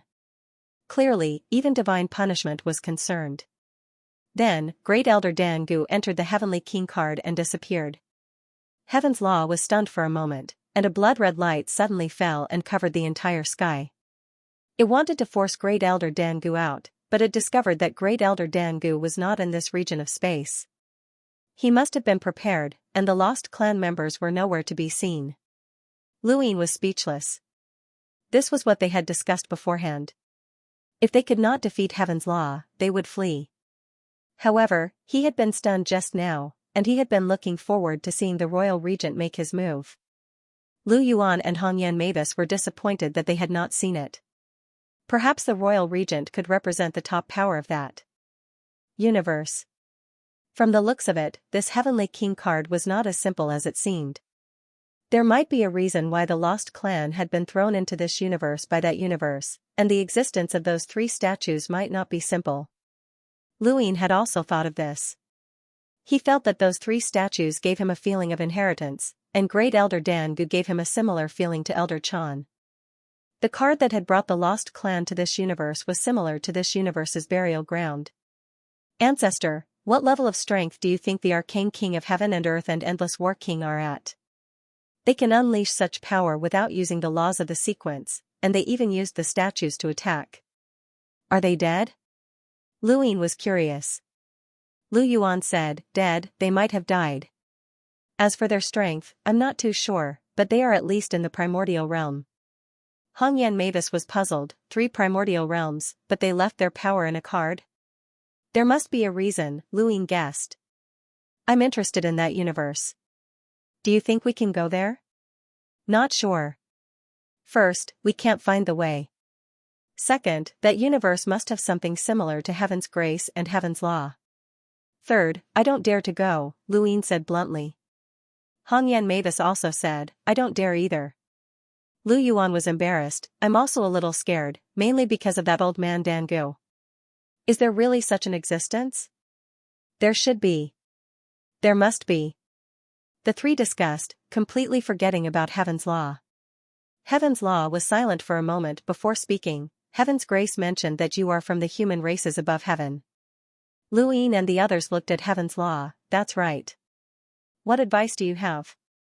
Heaven's law's voice was filled with cold killing intent, what about the lost clan? I don't know, Luin replied. Are you trying to stop me? We're just passing by, Hongyan Mavis said. Lu Yuan raised his brows, what, is this your path? You can't walk? Heaven's law's blood-red color grew thicker, those who stop Heaven's law will also suffer Heaven's law's punishment. Lu Yuan sneered and stepped forward, how bold, daring to threaten our above heaven. We're not stopping you, we're just watching the show. If you have evidence, then bring that butterfly and cause trouble for us. If not, then scram back to where you came from. We're from this universe through and through. Luin continued, if you dare to threaten us again, don't blame us for being impolite. Hongyan Mavis's face sank, I think you're asking for a beating. Heaven's law wasn't used to it. It had always been the one threatening others, and it hadn't expected to be threatened as soon as it spoke. Human, don't try to provoke the punishment of the heavens.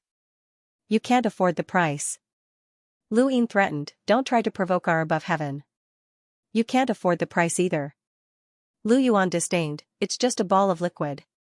Do you want to go to heaven? Sky Law was silent for a moment before she left. Before she left, she said, don't try to protect that clan. If I find out that your above heaven sect wants to protect the lost clan, the guardian of the 4 directions will kill all of you. After Heaven's law left, the blood-red color in the lost clan's sky completely receded. Hongyan Mavis was afraid, this clan. It's very powerful. I shouldn't be able to beat it. Lu Yuan couldn't help it, you definitely can't beat it. The laws don't allow you to get close. Those endless blades will tear you apart. Hongyan Mavis was dissatisfied, it'll be different when I break through to the primordial realm. Luin looked at Lu Yuan, ancestor, can you beat it? Lu Yuan thought for a moment, I don't know. It hasn't completely exposed its strength. Luin narrowed his eyes. This was the most troublesome. The everlasting race had thrown him a great enemy, and he didn't know the strength of the enemy at all. At the connection between the lost clan sky and the primordial space, Jiao Feng breathed a sigh of relief.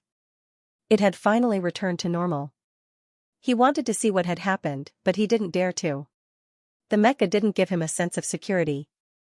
This was something he had never felt before. Soon, the abnormality in the lost clan sky spread. Under the everlasting race's influence, the lost clan was abandoned by the above heaven sect, and the news of Shangu's escape quickly spread throughout the 6 Directions Society. This was also the everlasting race's goal. Regardless of whether the guardian of the 4 Directions Society would attack the above heaven sect, the lost clan would definitely be destroyed. Once the lost clan was destroyed, the above heaven sect's influence would instantly become a joke. The lost clan connected to the above heaven sect couldn't be saved, and one of the 6 lords of the 3 sons, Grand Elder Xianxia, had been abandoned by the above heaven sect. What would the others think? As time passed, more and more people learned about this matter. Many people didn't believe that the lost clan was in trouble and deliberately went to the lost clan sky, but they didn't find a single lost clan member. Although the news spread more and more, after the previous lesson, even some meddlesome people didn't dare to casually slander the above heaven sect. They just watched the situation develop. Not long after, Grand Elder Xianxia appeared and openly came to the above heaven sect. Although he only stayed for a short time, it was enough to shut everyone up. Grand Elder Xianxia hadn't been abandoned by the above heaven sect. Otherwise, why would he come?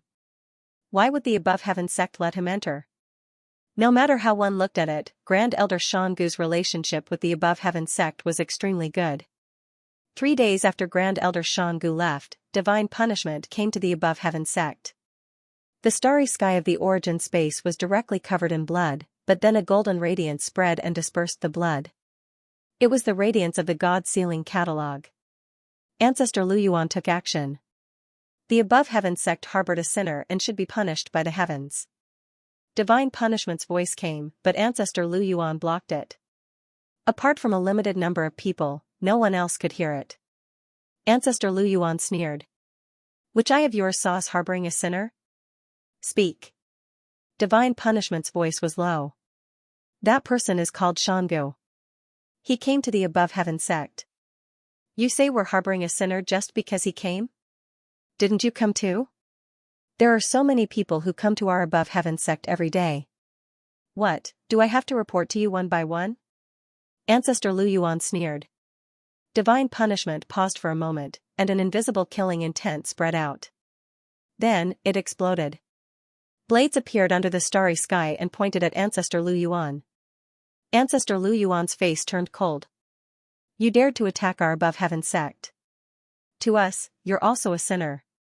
Your above heaven sect should be punished by the heavens. Nonsense, take out the evidence. Do you think our above heaven sect is easy to provoke? After a moment of stalemate, divine punishment left. It didn't fear the above heaven sect, but it wouldn't be easy to take them down. Ancestor Lu Yuan returned to the above heaven sect. Lu Yin stood at the back of the mountain and watched. It really wants to attack. Patriarch Lu Yuan said, I can tell, but it has its misgivings as well. That butterfly said something about her representing the heavens and that heavenly punishment is representing the heavens. I think she wants heavenly punishment to take action while she hides behind. Lu Yin also felt that the protectors of the 4 directions might not be as they seemed. Butterfly had sought out Lightning Master Jiang Feng and wanted him to receive heaven's grace, but he had rejected her. If the protectors of the 4 directions only had this duty, there was no need for them to bestow favors on anyone. In Lu Yin's opinion, this favor was a form of roping them in. They were living creatures with intelligence, so there was a conflict of interest. As long as there was a conflict of interest, this matter would be easy to handle. A few days later, rumors of the lost clan being chased by enemies and the heavenly sect not willing to help spread. This was also the work of the Eternals. This time, they were telling the truth. The lost clan was indeed being chased by powerhouses and the heavenly sect could not help. However, when Great Elder Xianxia reappeared in the heavenly sect, the rumors disappeared again. Regardless of whether the rumors were true or false, the fact that Great Elder Xianxia was still alive and the heavenly sect did not have any abnormalities was enough. This time, less than 2 days after Great Elder Xianxia left, Tianfa arrived and was chased away by Patriarch Lu Yuan once again. Soon after, Great Elder Dangu appeared again. Heavenly punishment arrived a day after his appearance, and they were getting closer and closer. Lu Yin did not know how Tianfa could track Great Elder Xianxia. He only knew that if this continued, Great Elder Xianxia would be caught sooner or later. When Tianfa came to the Genesis space for the 4th time to track Great Elder Xianxia, Great Elder Xianxia had only left for less than 10 hours. This time, Patriarch Lu Yuan attacked without hesitation.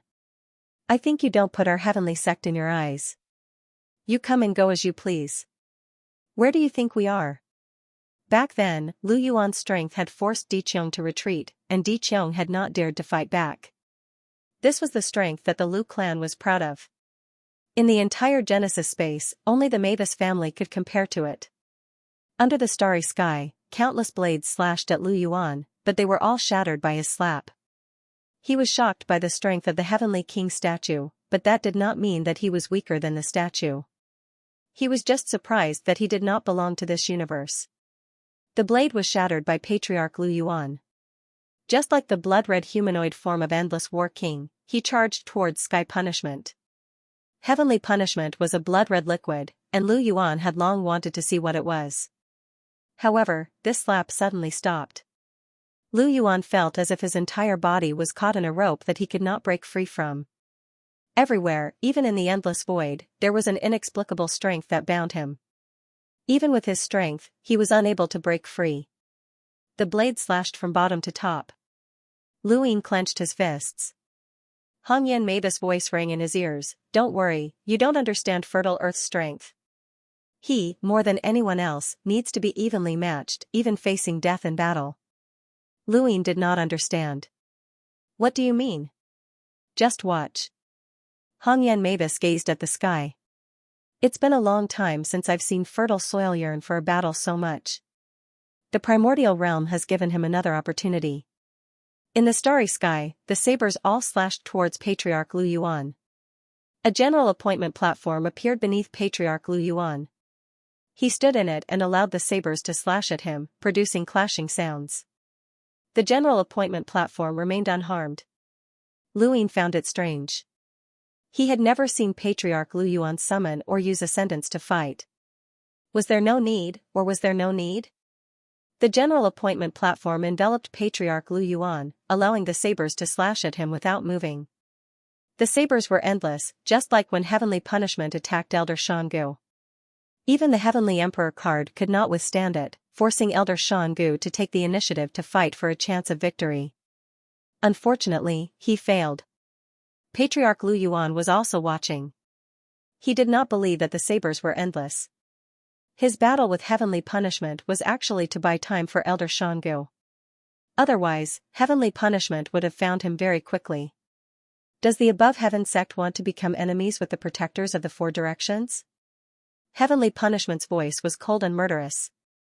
Lu Yuan sneered. "What a joke. You've come to the Above Heaven sect several times to show off your strength. The Eternals sent you, right? Now, the humans are saying that the Above Heaven sect's edict is a joke and that the Eternals found a random expert to suppress us. You're the expert that the Eternals found. You're working with the Eternals to crush the will of the humans. Even if we have to fight to the last man, we won't beg for mercy." Heavenly Punishment's voice grew deeper. Heavenly Punishment is punishment on behalf of the heavens. It has nothing to do with the Eternals. You know very well that we're easy to trick. Don't think that you can leave so easily today. What protectors of the Four Directions? I think you're in cahoots with the Eternals. It's just a name change. Come. Lu Yuan bellowed as a terrifying power gushed out from him, tearing apart the firmament of the universe. This power made Lu Yin's eyelids twitch. It was bigger than him, and the Patriarch's power was even greater than his. As expected of the Patriarch. But what about the ancestral world? What about the sequence laws? Why had he never seen the Patriarch use them? A part of the universe was torn apart, as if he had broken free of something. Lu Yuan stepped out of the general appointment platform and smashed through the endless sabers. He charged towards Heavenly Punishment with an unparalleled momentum, as if he wanted to tear Heavenly Punishment to shreds. Heavenly Punishment faced Lu Yuan, and his voice was terrifyingly low. As expected of the 6 paths of the 3 realms. You broke the earthen blade. Next, I will punish you on behalf of the heavens, Heavenly Spear. As soon as he finished speaking, a spear slowly condensed in front of him. It moved at an extremely slow speed. Logically speaking, the moment the spear formed, Lu Yuan would have already charged over. However, not only did Lu Yuan fail to do so, but he also seemed to be standing in place. He wanted to charge forward, but he couldn't move at all. His expression changed. The power of time. You use time as a chain to trap me. The earthen blade uses the void as a chain. The heavenly spear uses time as a chain. You can't escape. This is your punishment for resisting the punishment of the heavens. If you don't die, I hope you'll remember this lesson. With that, the spear condensed and stabbed towards Lu Yuan. Lu Ying took a step forward and was about to attack, but Hongyan Mavis pulled him back. Don't be hasty. The fertile earth won't be defeated so easily. The spear wasn't fast, and even ordinary people could see it clearly. However, Lu Yuan couldn't avoid it. At his level, he could easily step into the power of time. Time and space weren't enough to trap him. However, it wasn't time that was trapping him, it was time. Time cannot be reversed. Hongyan Mavis was apprehensive. Time was a kind of power, and time was a kind of result. When one was trapped by time, even if one broke free of time, the result wouldn't change. During the trip to the Mirage Domain, Fenghua hadn't dared to jump into the river of time even at the brink of his death. If he did, the trap of time would be far more terrifying than death. This spear contained enough power that even divine punishment was confident that it could kill Lu Yuan. Lu Yuan didn't panic in the face of this attack. Instead, he closed his eyes, as if he didn't even plan on resisting. Lu Ying trusted both Hongyan Mavis and Lu Yuan, but no matter how he looked at it, this spear didn't seem weak at all. What was the ancestor trying to do? Just as the spear was about to pierce Lu Yuan, the Divine Seal catalog suddenly appeared and swept the spear away from the side. Divine Punishment didn't say a word and simply disappeared, leaving the Genesis space. Lu Ying relaxed, the ancestor was fine. Hongyan Mavis was puzzled, why was this happening? Not many people had seen the battle between Lu Yuan and Divine Punishment, as it had only been to delay Elder Shangu's escape. When Lu Yuan returned to the Above Sky sect, Hongyan Mavis was puzzled, why didn't you take that spear? Lu Ying didn't understand, take it? Normal people wouldn't be able to take it. Lu Yuan replied, it's not the right time. What's wrong, ancestor? Lu Ying asked. Lu Yuan looked at Lu Ying, Little 7, do you think that the Divine Seal catalog is my innate gift? Lu Ying was stunned and thought about it, there are currently 2 known types of innate gifts. The first type can't be inherited by bloodline. Perhaps our ancestors never had such an innate gift, so it's a self-awakened gift. The second type can be inherited by bloodline. Many people have been researching the second type, but they haven't been able to figure it out. How can an innate gift be inherited? Lu Yuan nodded, that's right, how can an innate gift be inherited? This involves the most primitive mysteries of a creature's birth, and I can't give you an answer. However, all innate gifts that can be inherited have one thing in common, almost all of them come from the same family. Even if they've declined, they still have a glorious past. Lu Ying nodded. The source of an inherited innate gift must have given birth to a powerhouse, and not just any powerhouse. At the very least, they must have reached the level of a law sequence and touched upon the mysteries of this universe. My Lu family's innate gift was created by me. My ancestral world is called the Fertile Realm, and it doesn't have any offensive or defensive abilities. When it was first born, it didn't help me at all, and I was ridiculed by a bunch of people. Hongyan Mavis continued, of course you were ridiculed. Your behavior was the worst back then, and when the news spread that your ancestral world couldn't help you, the ones who laughed the loudest were Shening and Zhu Meng. Zhu Meng was rolling on the ground laughing. Lu Yuan sneered, laugh all you want. I was very angry back then, and the louder they laughed, the angrier I got. Only Master praised my ancestral world for being unique and that something incredible might appear in the future. Because of Master's encouragement, I cultivated all the way until I reached the level of a law sequence. My law sequence is growth. Lu Ying was confused. Growth? Lu Yuan clasped his hands behind his back, no matter how you look at it, growth is a useless law sequence. However, for some reason, no matter how much I tried to get closer to strength or destructive power, the law sequence I comprehended was still growth. I couldn't get rid of it even in my dreams. Because of this law sequence, I was ridiculed again. Hongyan Mavis glanced at him, it was laughter, not ridicule. We were also worried about you back then.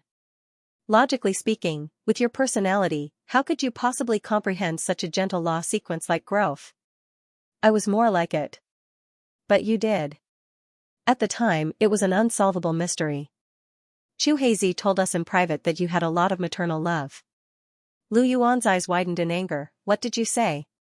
Hongyan Mavis laughed. It wasn't me, it was Chu Heizi. Lu Yuan gritted his teeth. That black bastard dared to say that about me. How come I didn't know about it? Hongyan Mavis rolled her eyes. Who would dare to tell you? If I did, wouldn't the world be turned upside down by you? Don't you think that Blackie has been hiding from you for a while? Lu Yuan trembled with anger. That black bastard. I knew that bastard was two-faced and had a venomous tongue, but he still pretended to be obedient. If you have the ability, say it to my face. That wretched person, when I see him again, I'll tear his mouth apart. Lu Yin was speechless as he recalled the words on the floor of the wooden house in the Mirage domain.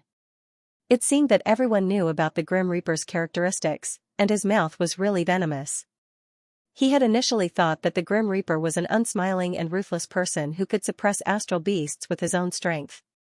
Now, however, that image of the Grim Reaper had collapsed in his heart. The Grand Empyrean seemed to have thought so as well. Even when Lu Yuan told her that the Grim Reaper was going to attack her from behind, she still hadn't believed it. The Grim Reaper was too good at pretending. Lu Yuan finally caught his breath. Just wait. I don't believe that bastard will die so easily.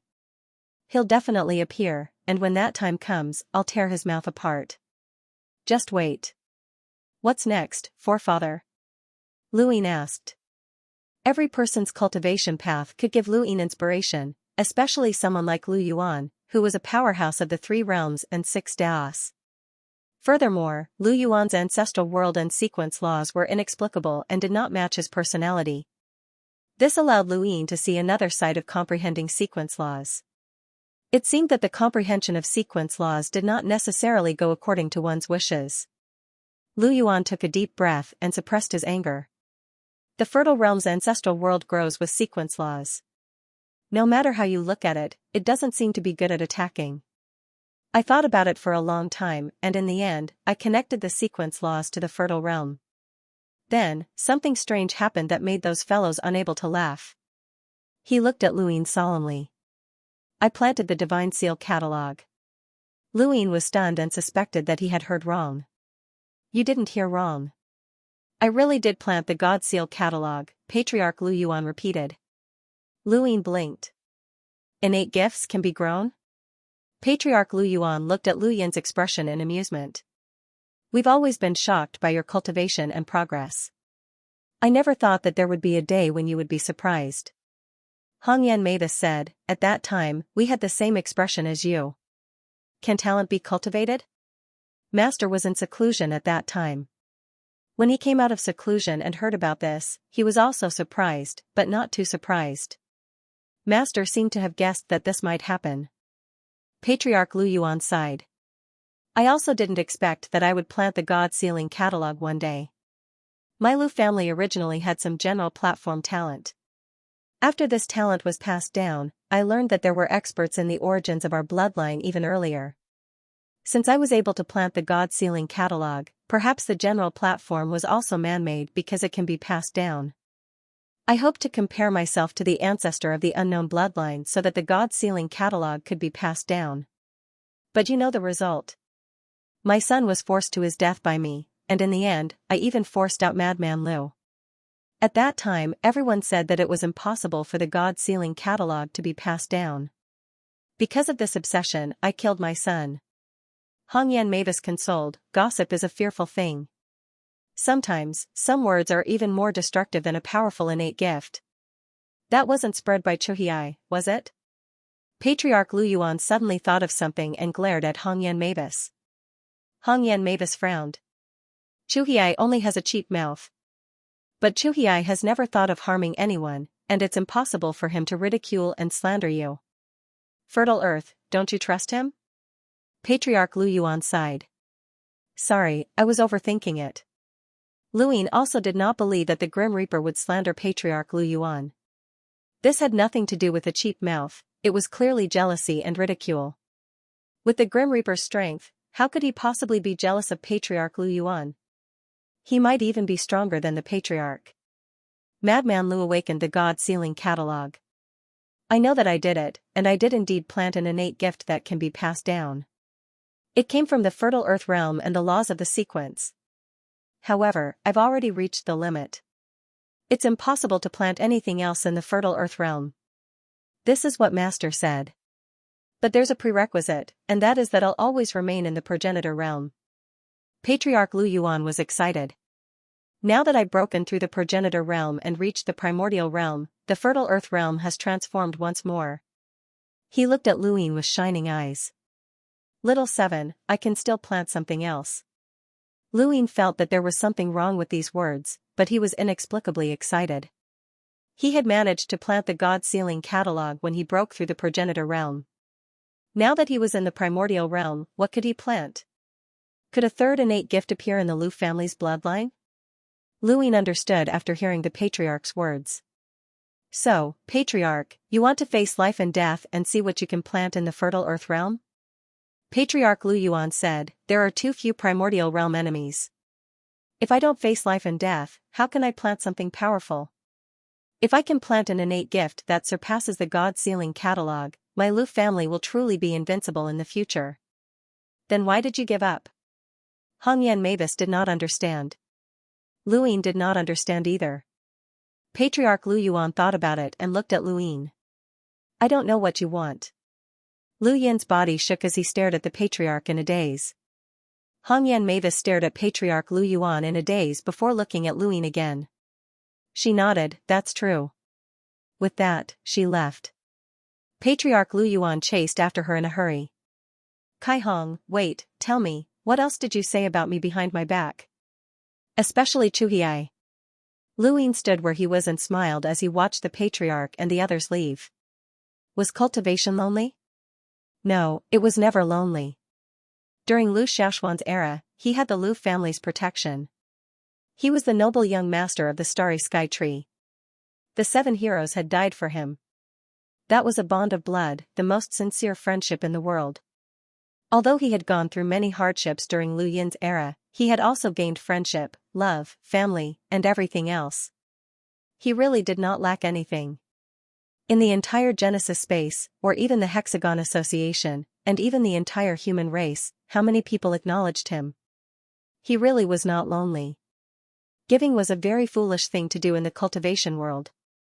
Sacrificing himself for the bigger picture was equally foolish, but for these people, Luyin was willing to do it.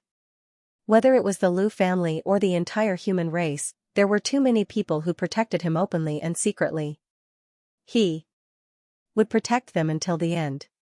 Tianfa would not let Great Elder Shan go off and continued to pursue him. Butterfly Tianan had also come to the Celestial sect once and solemnly warned them not to help Shangu escape. However, Patriarch Lu Yuan scolded him and said that the Celestial sect had never helped the Lost Clan. The protectors of the 4 directions were useless, and they blamed them for not being able to capture the Lost Clan. Butterfly Tianan had no choice but to leave. No matter how unfavorable the rumors were to the Celestial sect, Great Elder Shangu would always appear at the crucial moment to destroy them. The Lost Clan and the Celestial sect had always had a good relationship. On this day, Taibai Jinxing came to the Celestial sect and requested to see Luyin. Luyin was surprised. Taibai Jinxing had agreed to join the Celestial sect because she wanted to protect her hometown. After joining, she had stayed in the sect for a while before going to the Starfall Sea. She had never participated in the Celestial sect's external affairs unless the everlasting race invaded the Starfall Sea. Why was she here? Luyin received Taibai Jinxing. Taibai Jinxing was still indifferent. Greetings, Headmaster. Luyin grunted. Why are you here? Taibai Jinxing raised her hand, revealing a cosmic ring and a drop of blood. There was a line revolving around the drop of blood. Someone handed this to me, but I can't open it. I think that person wants to borrow my hand to hand it to you, Headmaster. Luyin took the cosmic ring, and at the same time, he took the blood that was being protected by the revolving line. Looking at the line reminded him of someone, He Wuxian. When He Wuxian attacked, he used the line to trap the enemy. Luyin used a bit of force, but he was unable to crush the line. He continued to increase his strength, and with a final sound, the line shattered. No wonder Tai Bai Jinxing couldn't open it. Lu Yin had used enough strength to surpass an ordinary progenitor. With Tai Bai Jinxing's strength, it was impossible for her to open it. He used the blood to open the cosmic ring, and there was only one thing inside, a stargate. It was another stargate, but where did it lead to this time? I'll take my leave. Tai Bai Jinxing bowed. Lu Yin looked at her. Has Luo Shan come looking for you recently? Tai Bai Jinxing paused. Yes. Lu Yin had only been asking casually, but he hadn't expected Luo Shan to really come looking for Tai Bai Jinxing. That guy had deep feelings for her. He just wanted to talk to me. Nothing else. I asked him, and he said that he's not a spy. Lu Yin looked at her. Do you believe that? She looked at him. I do. Lu Yin didn't say anything. She continued, Luo Shan has a strong sense of purpose and doesn't have any compassion. He can kill anyone and take their life, but it's precisely because he has a strong sense of purpose that he knows what he wants. What he wants is to dominate the human race, not survive with a bunch of monsters. If the human race loses to the Eternals, he can either become a corpse king or live alone. To him, that's more painful than death, so he can't be a spy. There's one more thing. Tai Bai Jinxing hesitated. He's never lied to me. Lu Yin wasn't interested in the relationship between Luo Shan and Tai Bai Jinxing. Where is he? Although Elder Chan, Mu Xia, and the 9th grade Lotus Venerable had been wronged in the list of spies of the Eternals, Wu Hen was indeed a spy. Who could guarantee that Luo Shan was not? Luo Shan hadn't appeared again after that time. Tai Bai Jinxing shook her head. He didn't tell me. He's never lied to you? Lu Yin was suspicious. He doesn't lie to me, but he also doesn't tell me. He's on guard against anyone, including me. Lu Yin didn't know how to describe Luo Shan. Wasn't he tired of living like this? But perhaps it was precisely because of this that he had been able to survive until now. He and De Heng had betrayed their master and were selfish. This person couldn't be trusted, but it was also unlikely that he was a spy. If you see Luo Shan again, tell him that I'll give him a chance to prove his innocence, provided that he appears, Lu Yin said. After Tai Bai Jinxing left, Lu Yin looked at the astral gate in front of him. Who gave it to him? What was behind the astral gate? He wasn't afraid of an ambush from the Eternals. The Eternals only had Patriarch Shi and Patriarch Lu Hao. If he went to the other side of the astral gate, he would definitely bring Patriarch Lu Yuan with him. The Eternals wouldn't be able to kill him. The most likely enemy was the human spy who had been hiding among the Eternals. Hui Wu was only one of them. There had always been a spy among the 7 sky gods. Mr. Mu was certain of this, and it was because of this spy's reminder that they could deal with the Eternals. This was especially true when they tried to kill the sorcerer god. If not for the spy's reminder, they wouldn't have known that the sorcerer god was hiding in Victor's body. They wouldn't have been able to kill him. Could it be the spy? Lu Yin invited Patriarch Lu Yuan and stepped through the astral gate with him. The moment they stepped out, they saw a dark starry sky. Far away, they could vaguely see a huge object. Lu Yin looked into the distance, and his pupils shrank. Was that Xiwang? He had seen Xiwang when he was fishing in the River of Time. After that, he had merged with the Elder God's body and gained some understanding of Xiwang. Xiwang's poison was always a threat to humans. Once the Eternals extracted too much Xiwang's poison, even sequence law powerhouses wouldn't be able to withstand it. Lu Yin wanted the poison of time to neutralize the Ice Master, Moon Immortal, and the others, but he didn't have the chance. He hadn't expected this astral gate to connect to the parallel universe where Xiwang was located. Someone appeared in another direction and slowly approached. Lu Yin and Lu Yuan looked at the newcomer, and their expressions changed. It really is you. The person who appeared in front of them was Black Wushan. 3 pitch-black lines rotated in Black Wushan's eyes as he looked at Lu Yin and Lu Yuan. I've been waiting for this day for a long time. Lu Yin looked at Black Wushan. Who are you? Black Wushan looked at Lu Yin. You don't need to know who I am. I don't belong to your universe. Otherwise, I wouldn't have been able to fool the one true God. Lu Yin was shocked. You're not from our universe? You don't need to know where I come from, and there's no need to know. Do you know the one in the distance? Black Wushan pointed. Lu Yin said, Xu Wang. Black Wushan was surprised. You know? Why did you bring us here? If Su Wang is here, it'll be easy for the Eternals to discover him.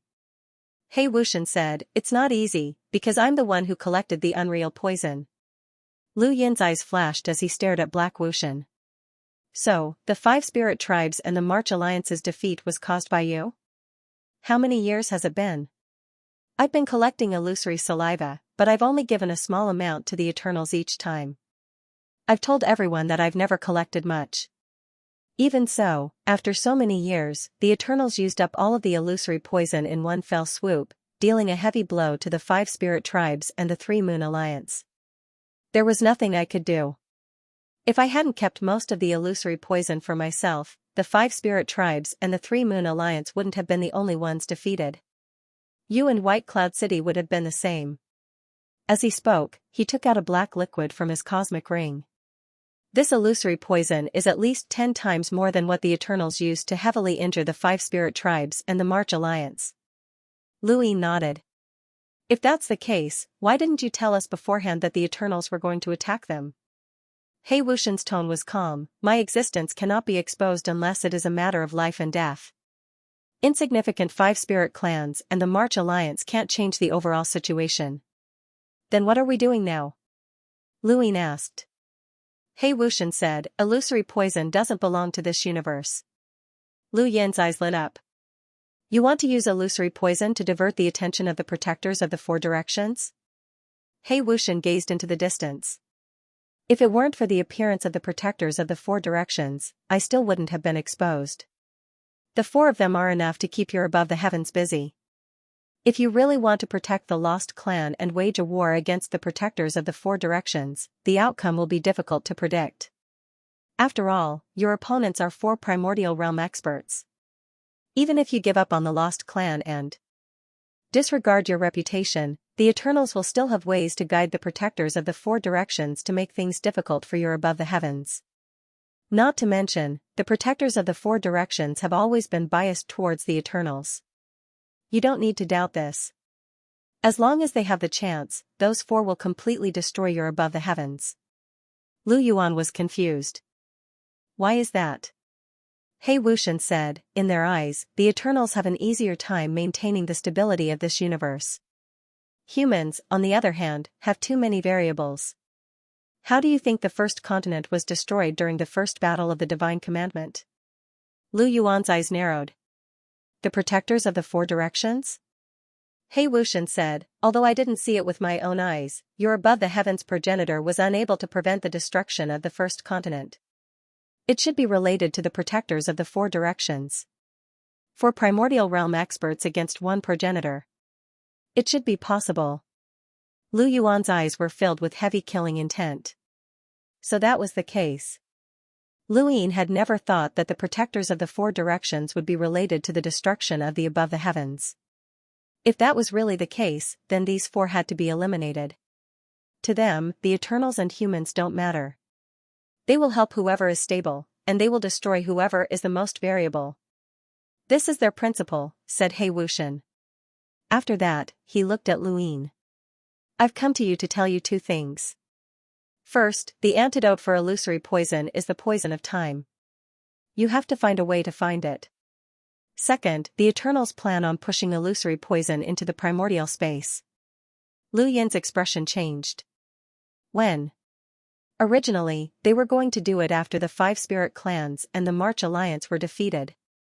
However, they didn't expect you to invade the zone of calamity first. Actually, it doesn't matter. The Eternals guessed that you would invade the zone of calamity, and they were prepared to end the battle in a draw. They were even prepared to sacrifice something in exchange for the smooth execution of the plan to push illusory poison into the primordial space after that battle.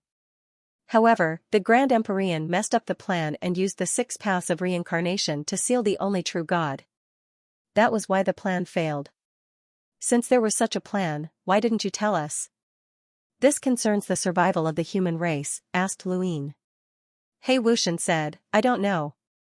You're certain that the seven gods' heavens are helping the human race, and the Eternals guessed the same. That's why there are many things that I don't know. The others might not know either. The only ones who truly know are the predecessor, the ancient god, and Bai Wuxian. He then looked at Luin. I had many opportunities to kill you, but I gave you the chance to escape. You should be able to tell. Luin sighed. Where can I find the poison of time? Bai Wuxian shook his head. I don't know. I'll tell you everything that I can, but there are some things that I won't help you with. I'm not doing this for you, but for myself. I have my own plans, and if this matter wasn't so troublesome, I wouldn't have appeared. I also hope that you won't expose my existence. We don't have much time. If you have any questions, hurry up and ask. Luin had long since known that the poison of time was the antidote to the poison of falsehood, but he couldn't find the poison of time. Aside from the time, there was one other thing that could neutralize the poison of falsehood, and that was the fog within the mirage. That was the fog of time, and its effects were probably even better than the poison of time. However, not being able to enter the mirage was even more of a problem. Does the Eternals have a way to enter the mirage? Asked Luin. Bai Wuxian was puzzled. Why are you asking about the mirage? There used to be a way to enter, but not anymore. The method is very simple. You just have to tear through the void and crush a signpost. The signpost comes from the mirage, and the dust will automatically enter the mirage's spacetime. You just have to follow the dust in. It's that simple? Luin was shocked. Bai Wuxian replied, it's not that simple. The stones are very difficult to find. Some are real, and some are fake. Luin was puzzled. Aren't the stones a map that points to the mirage? No. What do you mean by real and fake? The mirage is a mystical place. Legend has it that the Qing Luo sword saint broke through to the primordial realm in the mirage, which attracted countless people who wanted to enter and fight over the stones. Because of this, a large number of fake stones appeared during that era. They were as hard as real stones, but they couldn't enter the mirage. As a result, no one was able to find real stones after that. Even the Eternals had a hard time finding them. Luin frowned. He had 2 stones on him. He originally had 3, but he had given one to Mr. Daheng. He had thought that the stones needed to form a diagram to enter the mirage, and if he had known this earlier, he would not have given it away. However, Mr. Daheng clearly did not know about this method, or he would have tried it long ago. Sometimes, although the method was simple, it was very difficult to think of. How do you differentiate between real and fake stones? Luin asked. He could not just crush the stones one by one to test it out. Entering the mirage required finding the right time, and it could not be done randomly. Bai Wuxian was surprised. It seems like you have a stone. Yes. Luin did not hide it. Bai Wuxian said, very few people know how to differentiate real stones from fake ones, but you're lucky that I can do it. I'm one of the few people who have entered the mirage before. Out of the Eternals' 10 or so top experts, less than half of them have entered the mirage. He then took something out of his cosmic ring and tossed it to Luin. Luin caught it and saw that it was a square-shaped crystal. There's a speck of dust inside. When I first entered the mirage, I caught it when the stone was crushed into dust. Not everything in the mirage can be used as a signpost, and it's very difficult to find one. Rely on this speck of dust to get close to the stones you have. If you can trigger this speck of dust, then it's real. Luin was delighted. Thank you. There's no need to thank me. Hong Yan Mei, this appearance allowed the Eternals to know that you've been to the mirage, so there's no need for me to remind you of some things that you shouldn't go to. However, as someone who has been there before, I still have to say that time is not omnipotent. There are some realms that you can't reach even if you have an eternal life. The time you spend in the mirage is just not connected to the river of time that we exist in, but it doesn't mean that there isn't any flow of time. The one true God once said that there should be a river of time that exists above all of our knowledge. The river of time in the mirage represents our universe, or perhaps even more universes. The river of time represents all living things, and the universe that exists since the birth of the universe. The universe here does not refer to our universe, but rather the multiverse that encompasses the myriad worlds. The time you spend in the mirage will always exist in the river of time because you will never be able to escape from time. This was the first time Lu Yin had heard of such a theory. While he had been fishing in the river of time, he had also thought about it. Since he had made progress in the mirage domain, how could time not exist? But now, it seemed that everything was related to time. It was just that he had not been able to reach a higher level of time. Lu Yin remembered Black Wushan's reminder. One more question. When you went to the mirage, was Fengbo there? He Wushan said, the mirage domain isn't small. If you have the ability, you can travel all over the mirage domain. If you don't, you can only wander around a limited area. If there's a river, there's a shore. The shore is divided into two sides. When I went there, I didn't see Fengbo. It was no wonder why the Eternals hadn't helped Fengbo deal with Hongyan Mavis. If there had been another powerhouse from the seven sky gods, how could Hongyan Mavis have survived until now? Time's up. I have to go. We'll talk again when we have the chance. He Wushan was about to leave. Lu Yin was worried. If we let Grand Elder Xianxia come here, won't the Eternals know that you're the one who leaked the location to us? He Wushan tore through the void and stepped out. I'm not the only one who knows about this place. After saying that, his body disappeared. Lu Yin and Lu Yuan stared at the empty space in front of them. Do you believe it? Lu Yuan asked. Lu Yin pondered for a moment. There's nothing to be suspicious about. At the very least, everything he said so far matches what I know. Plus, he spared me many times, giving me 100,000 years to warn him about the Eternals' plan and the situation in the Mirage domain.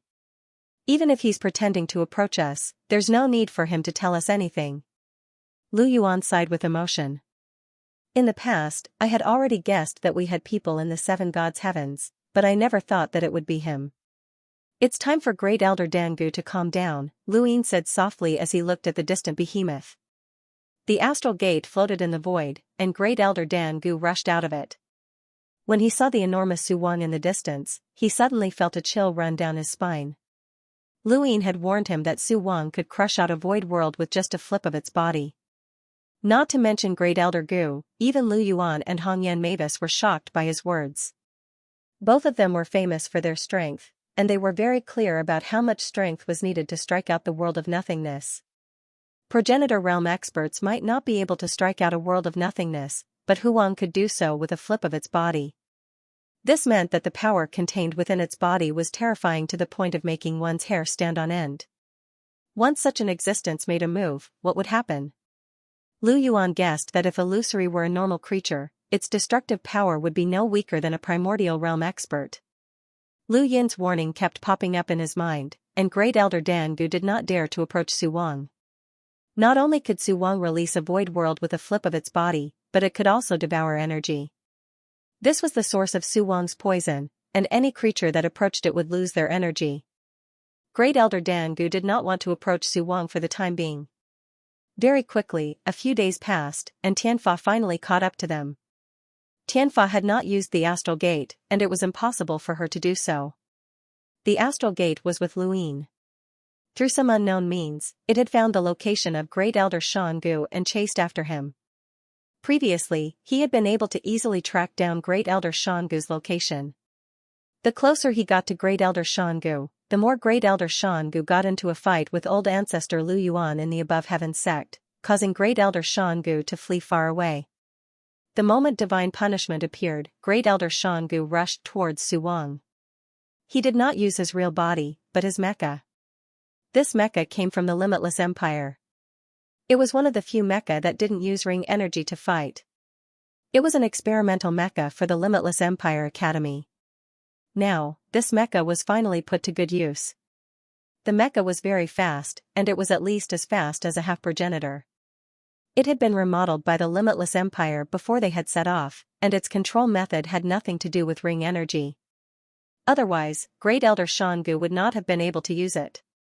Tianfa watched as the mecha charged towards Su Wang, and it naturally saw Su Wang as well. Its blood-red liquid began to boil. A creature from another universe?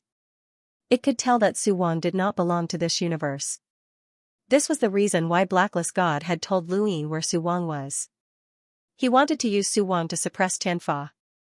Blacklist God was confident that he could do this.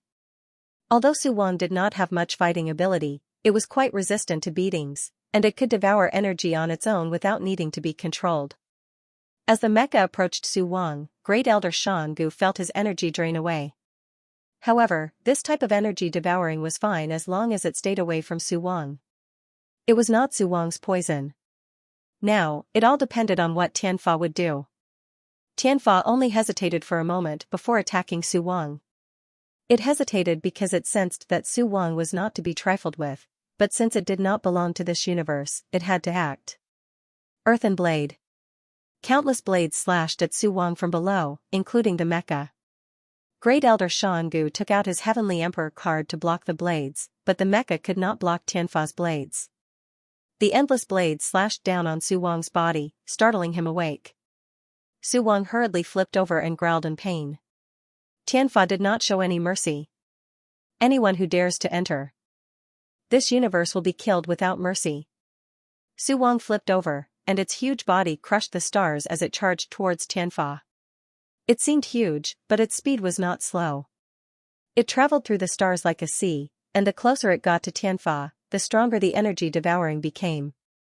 Its angry roar filled the sky as it opened its mouth to bite at Tianfa. Tianfa growled, "Laws cannot get close to me.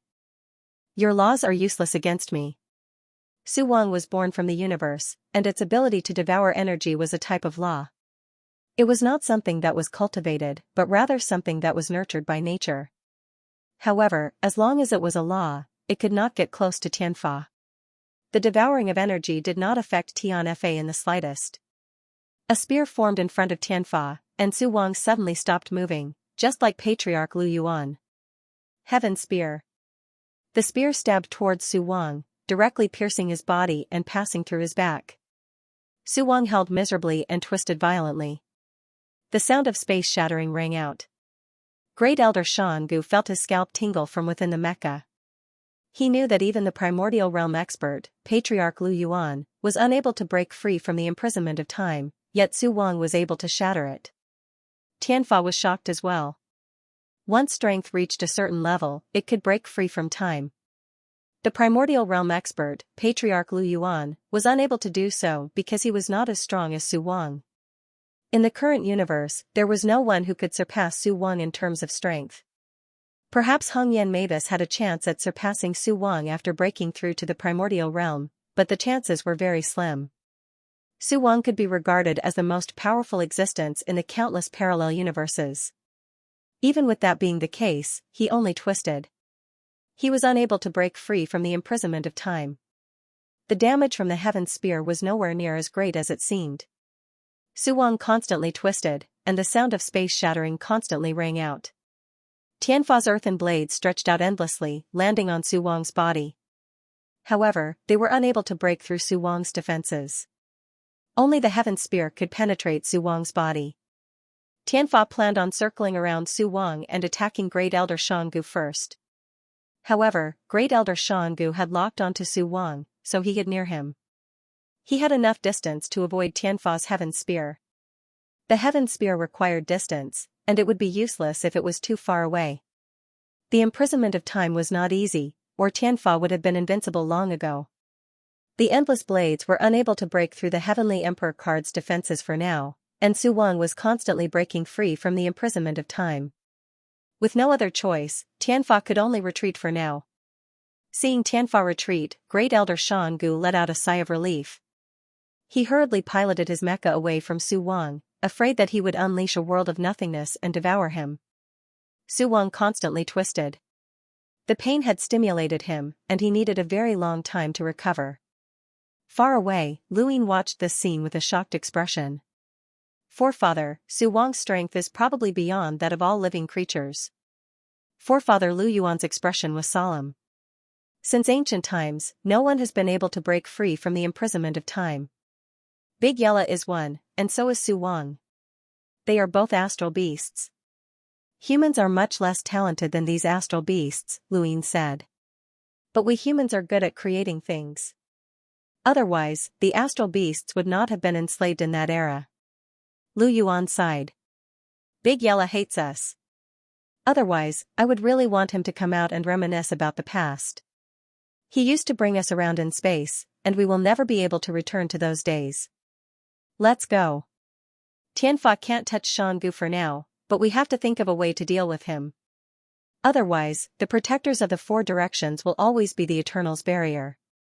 6 Directions Society, Reincarnation Spacetime. Inside a restaurant, many people were looking at a table in the corner with strange expressions.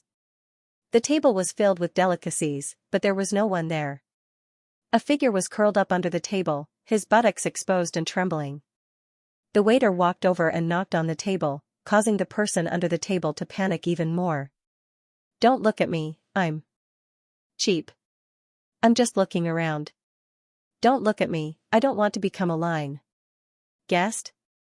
Are you all right? The waiter was puzzled and squatted down to look under the table. The person curled up under the table was Xianxia. He was dressed in plain clothes and hugged 2 banners, trembling non-stop. Go away. Don't look at Grandpa Jiao. Go away, Xianxia urged. The waiter was put in a difficult position. Guest, everyone is looking at you. Xianxia was startled and stole a glance outside. Inside the restaurant, dozens of tables on 3 sides were filled. At least 100 people were looking at him, trying to stifle their laughter as they discussed. Xianxia wailed, they're all looking at Grandpa Jiao. Do they have nothing better to do? Just eat. Why are they looking at Grandpa Jiao? Grandpa Jiao wishes you all a long life. The people around him laughed even louder. The waiter tried to stifle his laughter. Guest, are you being chased by your enemies? Don't worry, our restaurant's boss is very powerful. No one dares to come in and cause trouble as long as you're still in the restaurant. Xianxia sighed helplessly. Waiter. Hey, I'm here. You're someone who has seen the world.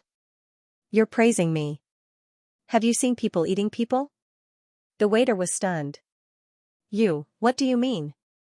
Xianxia hugged his banner and sat on the floor in despair. His eyes were lifeless. I'm going to be eaten. The waiter did not know how to reply. Guest, the other guests are eating. Please don't say such things. Xianxia stretched out his hand and naturally grabbed the roasted leg of an unknown creature on the table. He took a bite. It's delicious, waiter. Guest, I'm busy here. Can you come out first? Thank you. QZQ 4418 Baidu Zhang Daming Brothers tip, I'll give it to you. Thanks.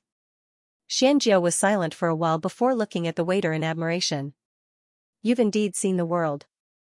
You're as steady as Mount Tai. The waiter was speechless. That's not very worldly. Let me introduce you to a woman. She's very pretty and gentle. I'm her Grandpa Jiao. As long as I say the word, she'll definitely marry you. It's just that there's a love rival. I don't know if you dare to face her. The waiter blinked. Our boss is very nice to me. He's not afraid of love rivals. You've really seen the world. My niece is called Starsabil. That's a good name. Uncle, please come out first.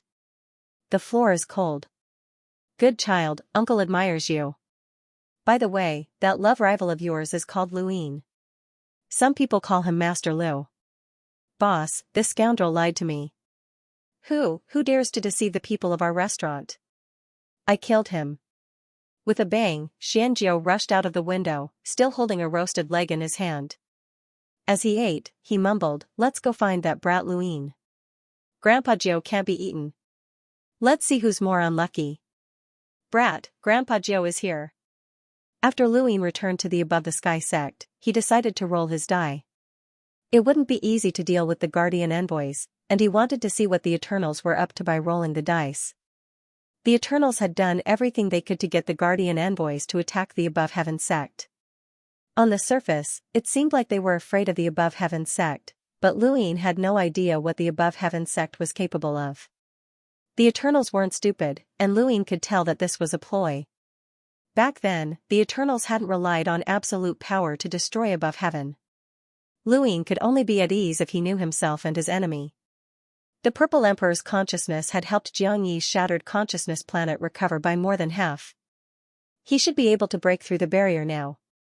This time, he would not merge into the bodies of the 7 sky gods, the 3 sky gods, and the 6 boundless gods to prevent himself from being targeted by the one true god. It would be best to merge into the bodies of the eternal race's progenitors and see the situation in the first calamity zone. Looking up, the die appeared. Shaking it, he tapped it with his finger. The die spun slowly before finally coming to a stop. He tapped it again, and a useless item fell out. 10 days later, Luin rolled the die once more. He had rolled it 4 times before, but it didn't yield a 6. Once, twice, thrice, and 4 times, there were still no 6 dots. He was quite unlucky. 10 days later, there were still no 6 dots. Such a situation was rare, and Luin refused to believe it. Finally, the die stopped at 6, and his consciousness appeared in the dark space. He looked into the distance and saw a dark and deep space. There was a dim ball of light in the distance that was far weaker than his own. Lu Yin's consciousness traveled through the void, and he soon saw a slightly brighter ball of light. He estimated that this ball of light was at the progenitor realm. However, there was a barrier between the light cluster and him. Lu Yin's consciousness rushed forward and crashed through the barrier, merging into the ball of light. When he opened his eyes, he was greeted by the familiar landscape of the first realm of calamity. His memories quickly surged into his mind, and he raised a hand. He had never thought that he would actually merge with a heavy ghost's body. Zhong Gui was one of the captains of the True God Guard. The first time he had appeared was when he attacked the Above the Sky sect. Coincidentally, the Lu family had been brought back. He had been captured by Patriarch Lu Tianyi and had been imprisoned in the Death Chi of the Eternal Kingdom. When Di Qiong had attacked the Eternal Kingdom, Lu Yin had wanted to use Yi Bo's identity to enter the zone of calamity. He had had no choice but to bring Zhong Gui and dual swords back to the Eternal Kingdom. Heavy ghosts weren't humans, and Lu Yin had received reports about them. The Sky Sect had interrogated them, but they hadn't said anything. At this moment, his memories told him that a heavy ghost was a person, but one with an extremely tragic fate. He had originally been an ordinary person, but he had been captured by a cultivator. That cultivator had used insects to attack others and fed humans to the insects. The heavy ghost had experienced an extremely tragic childhood and had luckily survived. However, that cultivator had been devoured by the insects and died without even leaving behind a single bone.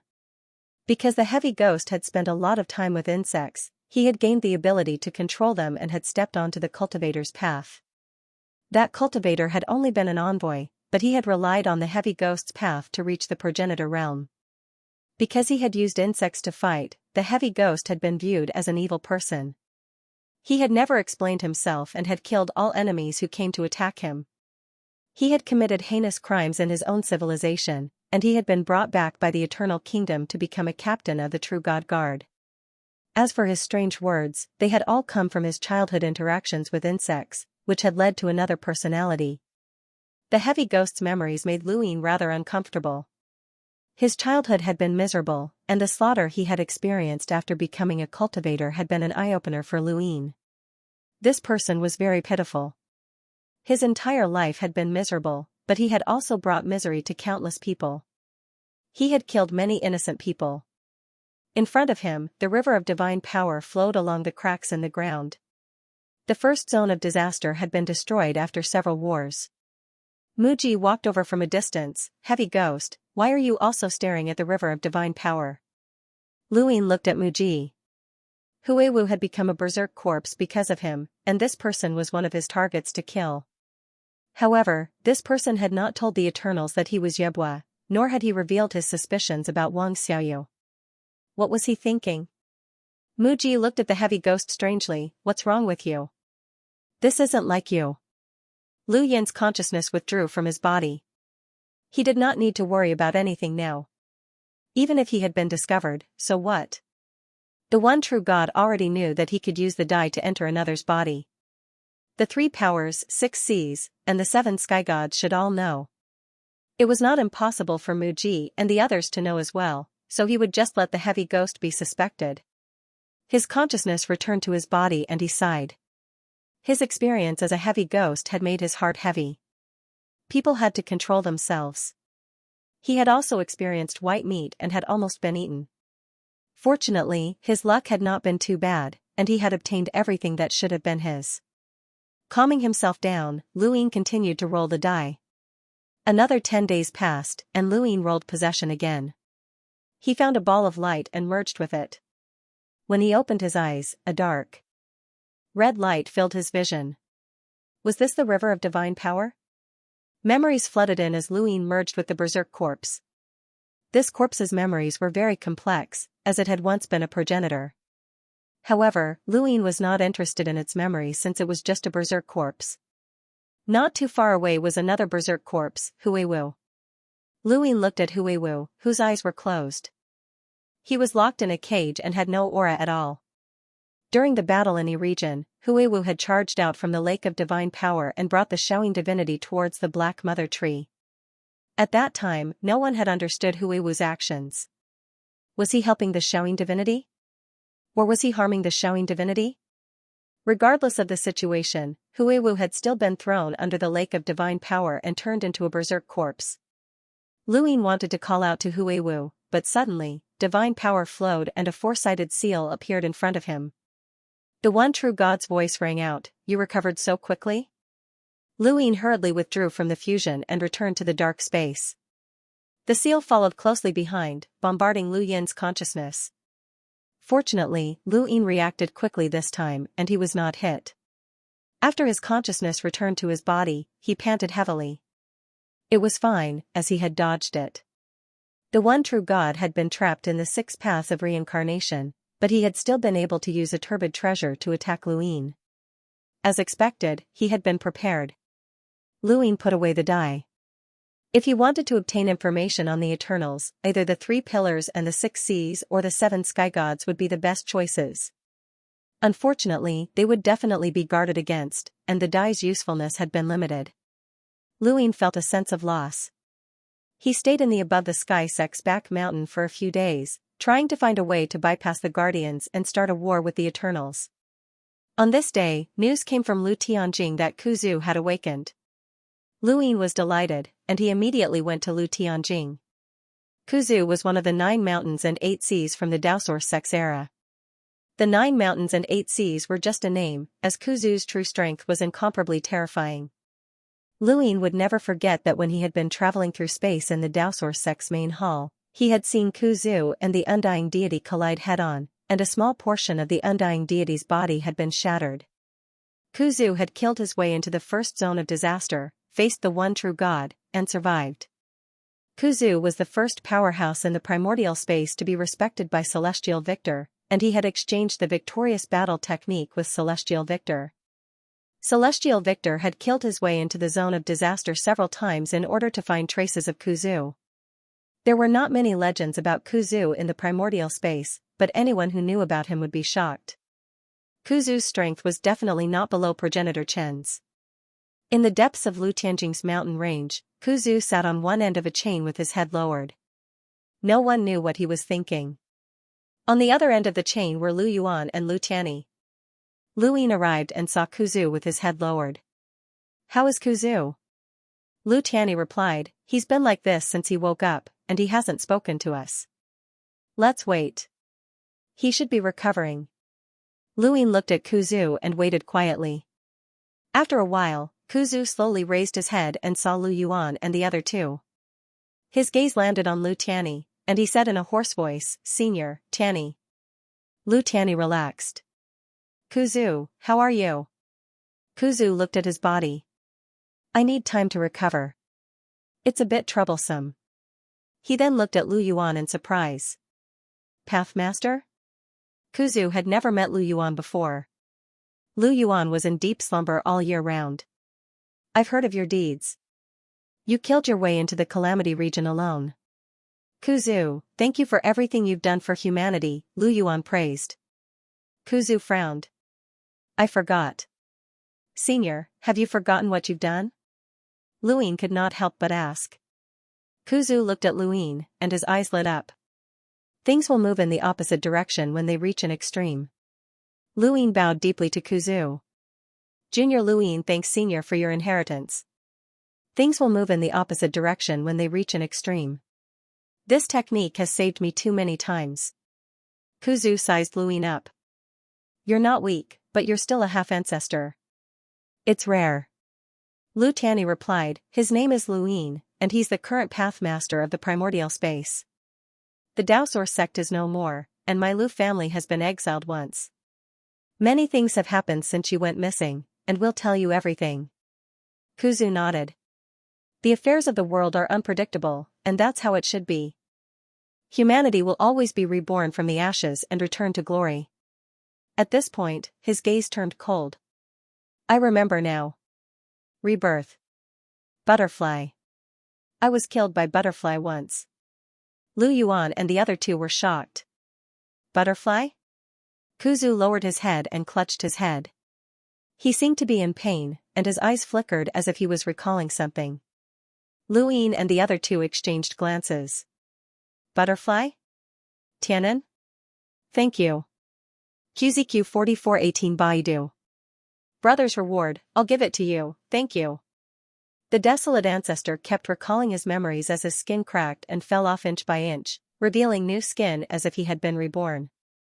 He suddenly looked up. I was killed by a butterfly once in space and used the mountain sea battle technique to break out of the cocoon. Although I survived, I lost some of my memories. Yes, that's it. What kind of butterfly? Lu Yuan asked anxiously. A huge butterfly with a gentle voice. I don't remember what she said. I only know that I was in a bad state at that time and was on the verge of death. I don't know why a butterfly appeared and tried to kill me. I used the mountain sea battle technique, which can only be used once to break out of the cocoon and escape death. That butterfly, it's a butterfly killed me once. Lu Yin's expression was gloomy, but his voice was gentle. A huge butterfly was definitely a blessing from heaven. Did that butterfly carry a light that shines in space? Desolate ancestor suddenly looked at Luin. You've seen it before? Luin clenched his fists. Senior, we should plan how to kill that butterfly. Luin and the others were the first to see the desolate ancestor when he woke up, followed by Dosheng and Shiwei. News of the desolate ancestor's awakening did not spread because he was killed by Butterfly Tianan. So far, only a few people knew that the desolate ancestor was in Lu Tianjing. Butterfly Tianan might have thought that the desolate ancestor was dead, so she was still pretending in front of the humans. In reality, she was even worse than Tianfa. Tianfa slaughtered on the surface, while Butterfly Tianan secretly killed human powerhouses. So that's how it is. Let the Eternals take all the grace. Although the lost tribesmen had gone missing since the Heavenly Sect's Imperial Tournament, Elder Gu had appeared several times, so there were not many waves. The Eternals' propaganda among the humans could not compare to the Heavenly Sects. Wei Rong was the best at this. Everyone was waiting for the Heavenly Sect to launch a decisive battle against the Eternals.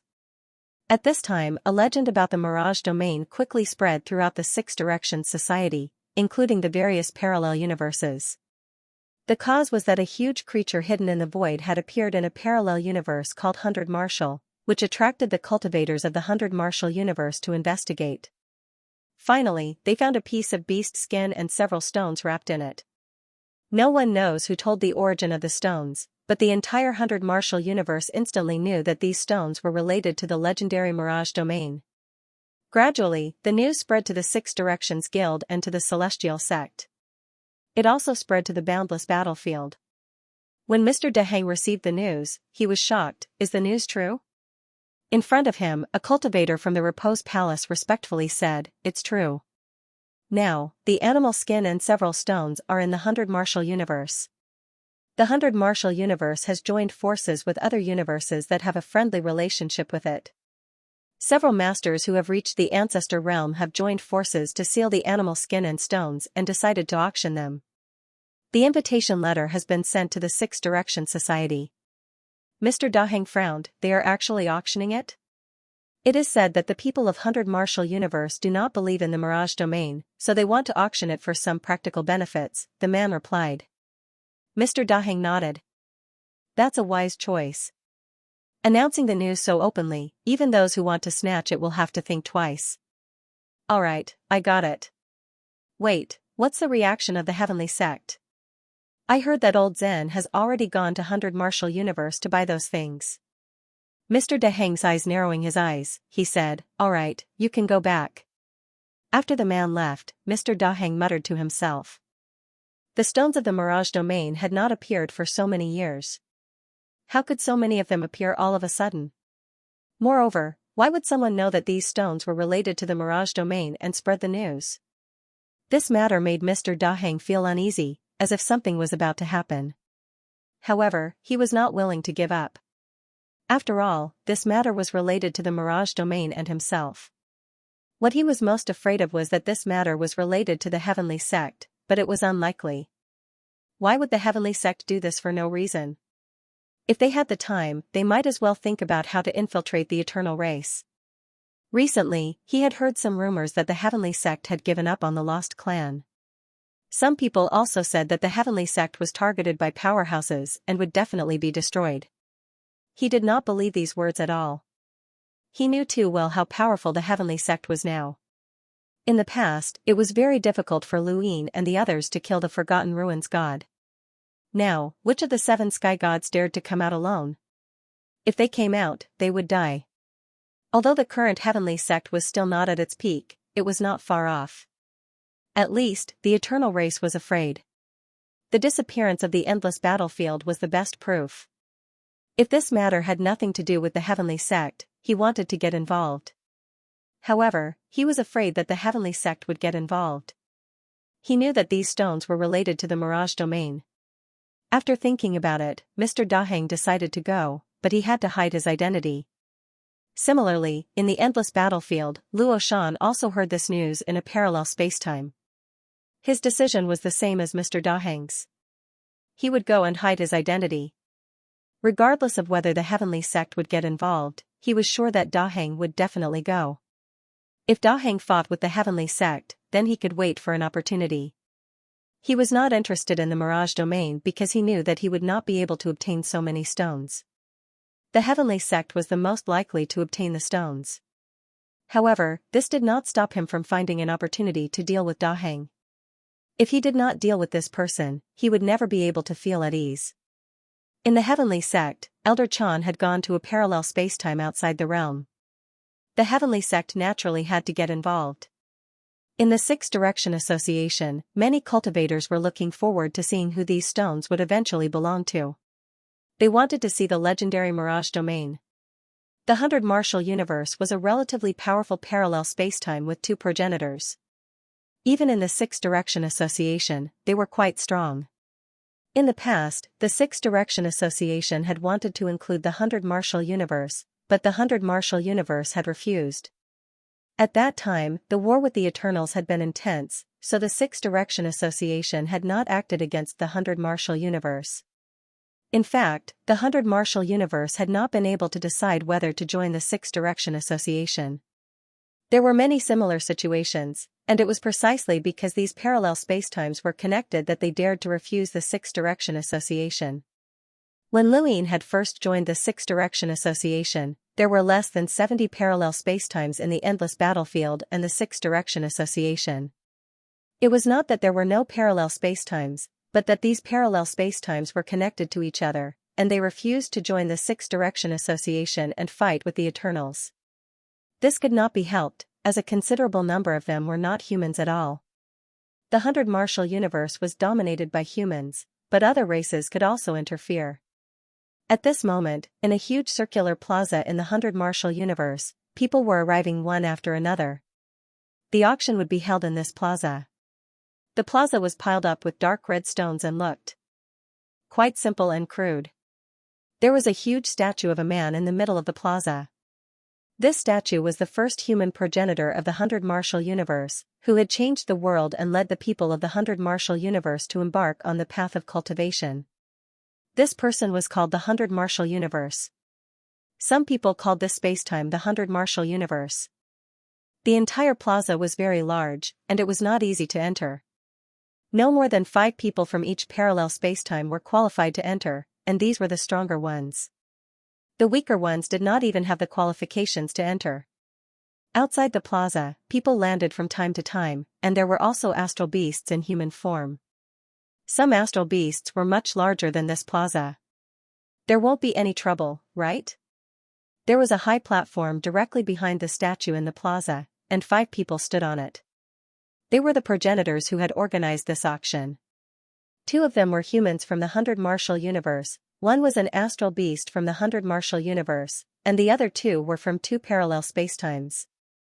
It was because of these 5 progenitors that they dared to hold this auction. Otherwise, they would not dare to face the many powerful parallel spacetimes outside. It shouldn't be. We have already sent invitations to those powerful spacetimes. As long as they don't cause trouble, we should be fine with our strength.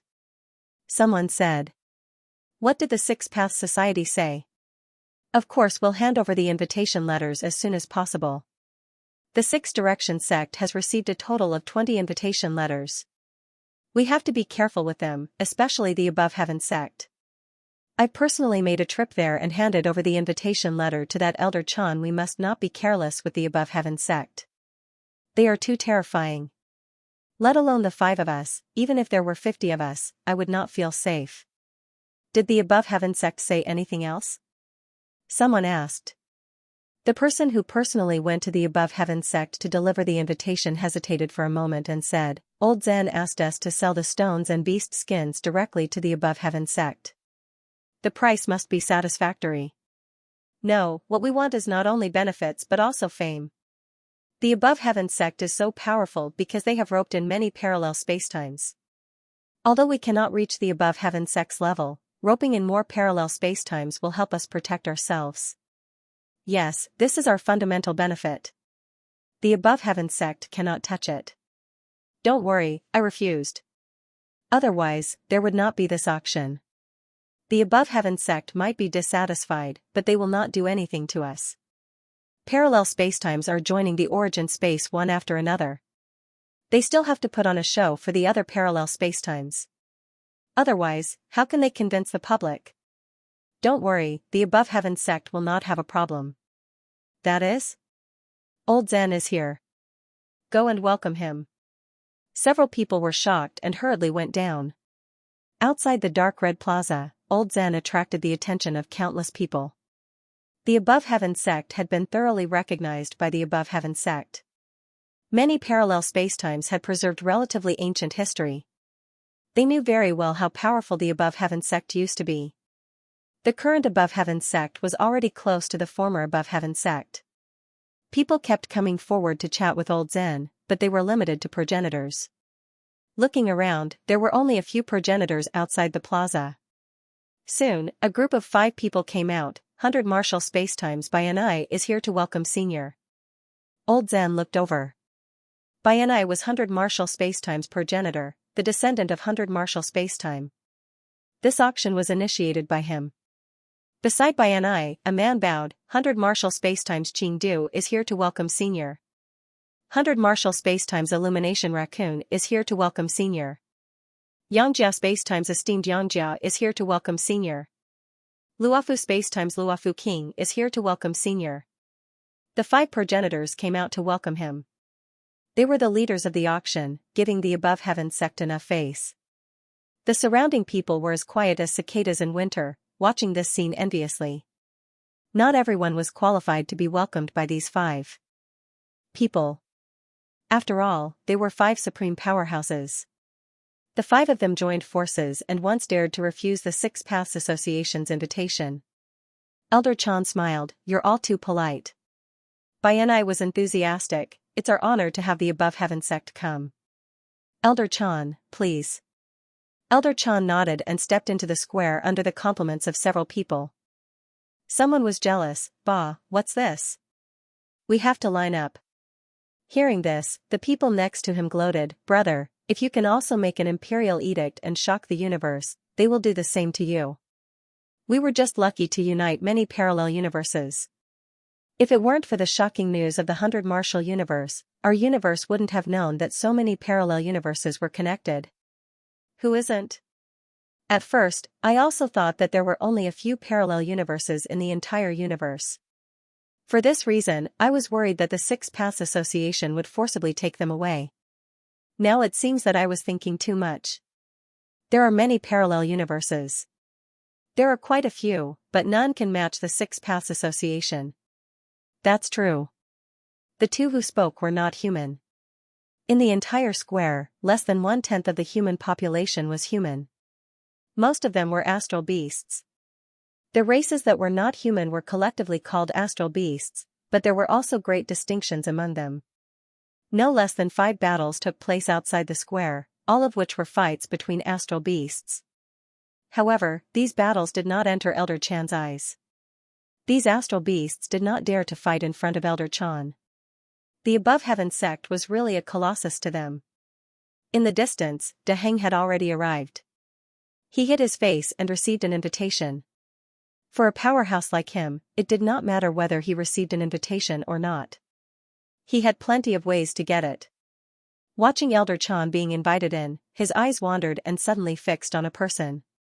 That person looked at him at the same time, and they looked at each other. Luo Shan. The two were from the same sect and recognized each other at a glance. Luo Shan frowned. He had tried his best to disguise himself, but he was still recognized by De Heng. There was no other way. His disguise could not fool De Heng, and De Heng's disguise could not fool him. The two did not speak and silently entered the square. There were many creatures coming from further away, and there were countless creatures outside the square. They did not ask to enter, but to see how many parallel universes would be attracted and what would happen here. After all, the above heaven sect was concerned about the Mirage domain. Lu Yin had arrived, and he was wearing a mask. Even San Qing and Lu Hao couldn't recognize him, let alone anyone else. It was so lively. Following the line, he slowly entered the dark red plaza. He glanced around and easily found De Heng and Luo Shan. These two couldn't discover him at all. Other than them, there were a few other experts here, but none of them were anything special. Would the Eternals come? In the dark red square, on the high platform behind the statue, Elder Zen had been invited here. Gentlemen, it's not convenient for me to participate in the auction from here, Elder Chan said with a smile. His eyes could see the entire square, and he had the best view. Bayanai laughed, Senior, if you want to reveal your identity to participate in the auction, there is no problem at all. If you don't want to reveal your identity, there are other ways to participate in the auction. Esteemed Master Xianxia apologized, if it is possible, we are willing to send all of these things to the above heaven sect. However, Senior, please forgive us. It is not easy for us to survive in parallel universes. Sometimes, we need some things to cheer ourselves up. Elder Chan raised his hand and stopped him. I understand, but I have a question I want to ask. He looked at Bayanai. Don't you plan to participate in the battle between the above heaven sect and the Eternals? Bayanai and the others looked at each other. They knew that the above heaven sect would ask this and thought of an answer. Of course, we will participate. If the Eternals appear, we will fight to the death. If the above heaven sect and the Eternals fight, our 100 Martial universe will definitely send experts to participate. So will our Xianxia universe. So will our Luofu universe. Elder Chan smiled. Words were words, but actions were another matter altogether. They only wanted to protect themselves and hoped that the Six-Party Association would fight to the death with the Eternals. They didn't consider what would happen to humanity if the Six-Party Association lost. They thought that they couldn't change the situation of the war, so they could stay out of it. Little did they know that the rise and fall of this universe was related to everyone, even an ordinary person who didn't know anything. The Six-Party Association tried to force some parallel universes into the endless battlefield. Some universes succeeded, such as De Kong, but many others failed. They gathered together to fight against the Six-Party Association. However, sometimes they couldn't be blamed. No one wanted to put their hometown in the endless battlefield, which was a millstone of life and death. It could only be said that only by changing the general trend could one change the hearts of people. Why are they here? King Luofu suddenly stood up and exclaimed, his face changed drastically. Bayanai was puzzled, who is here? Elder Chan looked at the entrance of the square. At this moment, several people were entering. He was attracted at a glance because these people's appearance was more conspicuous. It was not that their appearance was strange, but they looked like ordinary people. They were too normal, so normal that it was abnormal. Generally speaking, when traveling in the universe, cultivators would more or less have some self-defense equipment, which made them look like they had been through years of killing. These people, on the other hand, were like sheep that had accidentally wandered into a pack of wolves. They were completely defenseless. But Elder Chan knew that it was them that made King Luofu's face change drastically. Because at first sight, Elder Chan felt a strong sense of crisis. Xianxia stared at the people at the entrance, his eyes cold. That's the second life. Qingdu and Zhao Li's faces changed. Baiyanai also remembered, second life? Why are they here? Trouble. Elder Chan was curious, what's wrong? Is there a problem with those people?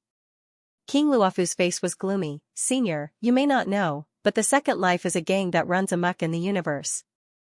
They are very powerful, and are the most feared extraterrestrial powerhouses. They do not follow the rules, and are completely bandits. Unfortunately, no one can do anything to them. The first time they became famous was when they stole a supreme treasure from a helmsman in a parallel universe. They slaughtered the entire helmsman and shocked that helmsman.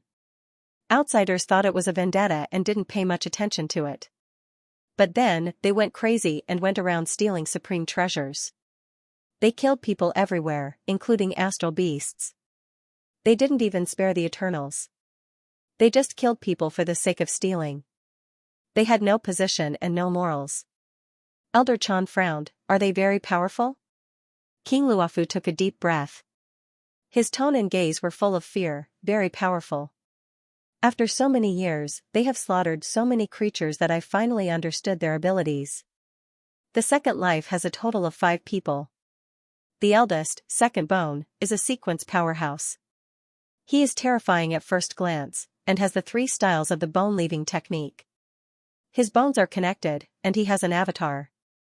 He is extremely powerful, and is confident that no one can break through his avatar's defenses. The second Moat, is also a sequence powerhouse. He has the ability to copy other people's battle skills. He is very difficult to deal with. Usually, when the eldest doesn't appear, she will deal with the strongest enemies with ease. The Second Gang, is not a sequence powerhouse, but he has unparalleled physical strength. No one has ever broken through his defenses. There was once a sequence life form that fought the Second Life, and the other 4 didn't even need to do anything. Second Gang alone killed that sequence life form, and he became famous in that battle. The 4th, Second Kindness, can be considered the brains of the Second Life. He is very smart and can quickly predict danger. In the past, the parallel universes of the Outer Realms joined forces to encircle and annihilate them once. The 6th Path sent out a 9th-grade Venerable Lotus to capture them all in one fell swoop. It was a surefire ambush, but in the end, no one was even seen. I heard that Second Kindness sensed danger and retreated. In fact, the parallel universes had been preparing for that ambush for a very long time. Even if there were traitors, they wouldn't have been able to expose them. They were only able to escape because of Second Kindness. As for the 5th, King Luofu looked at the others. They looked at each other and shook their heads. No one knows how strong the 5th is, because she has never made a move, not even once. Elder Chan's eyes flashed, perhaps she has, but you don't know. Baiyanai agreed, we think so too, but we can't find any traces of her making a move. She is very difficult to deal with. I didn't expect them to come. They have guts. Zhao Li exclaimed. King Luofu looked at Elder Chan, then looked down. Aren't they afraid that this is another ambush? Since they dared to come, they must have come prepared. Elder Chan, what do you think? Baiyanai asked. Elder Chan said, when Venerated Lotus participated in the ambush, was it her own will, or was it the 6th Path Society's instruction? The 6th Path Society's instruction. King Luofu was very certain, because the war with the Eternals was fierce at that time, the departure of one expert would have a great impact on the 6th Path Society. Even so, Venerated Lotus still came because the second anima was too vile. Although they attacked the Eternals didn't care. More humans died at their hands, including the astral beasts. They are a group of inhumane beasts, Qingdu said in a low voice. Elder Chan's gaze swept across the square. The Tao Master was here, and the situation of the second anima would definitely reach his ears. How to deal with it would depend on the Dao master.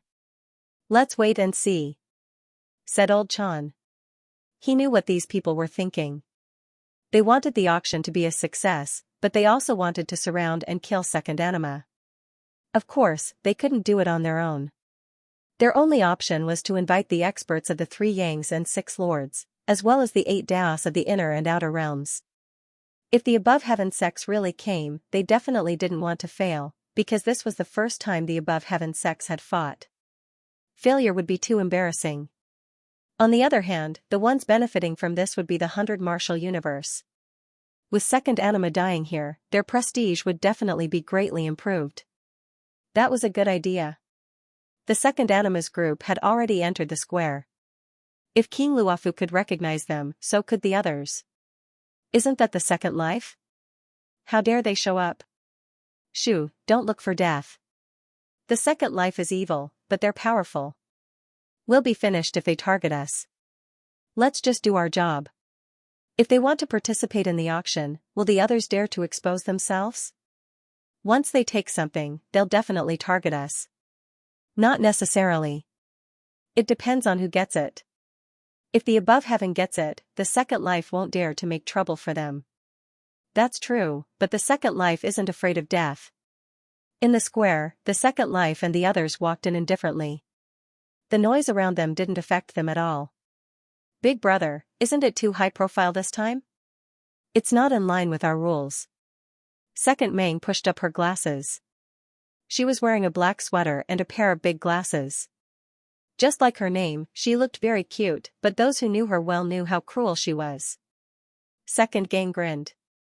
What's there to be afraid of? Who would dare to attack us? As long as fifth sister isn't here, we'll be fine. It's better to be careful. After all, the above heaven sect is here. Second Bone's face was solemn. It was indeed risky to come here. The above heaven sect's martial arts decree terrified them, but they wanted to enter the Mirage Field more. They had robbed a lot of things over the years and learned a lot. They knew more about the Mirage Field than most people. They knew that the Mirage Field was magical. There might be hope for them to break through there. Once they did, the above heaven sect and the Eternals wouldn't be able to do anything to them. Their wish hadn't changed from the beginning. They wanted to become the most terrifying existence in the universe. It didn't matter if their hands were stained with blood. As for their stance, it had nothing to do with them. They didn't care about humans or the Eternals. As for disguises, they couldn't do it. There were too many of them. Once they appeared, they would definitely be discovered. It was better to be high profile and make others wary. Big brother, this isn't like you. You'd rather rob the items after they've been obtained than show up at the auction. Second Meng didn't understand. She looked at the gentleman behind her. He was Second Kindness. He wore a monocle and liked to look at his pocket watch. Fourth brother, was it your idea? Second Kindness looked up. The items can only be obtained here. Once they're taken away, they'll never be obtained again. Why? Second Meng didn't understand. Second Kindness glanced at her. Just do it. Don't ask so much. Second Cutie bared her teeth. The second Bone looked around. There were too many eyes focused on them. He didn't know what kind of powerful individuals were hiding in the shadows, and how many people from the high and mighty above heaven sect came. He really was looking forward to it. He had been fighting in the dark for so many years. He also hoped that one day, his name would spread throughout the entire universe. It was meaningless to just scare these trash. He wanted to walk to the same height as the above heaven sect and the eternal race. That would be interesting. This was also the reason why he did not hesitate to come here. Danger, definitely, but they had their trump cards.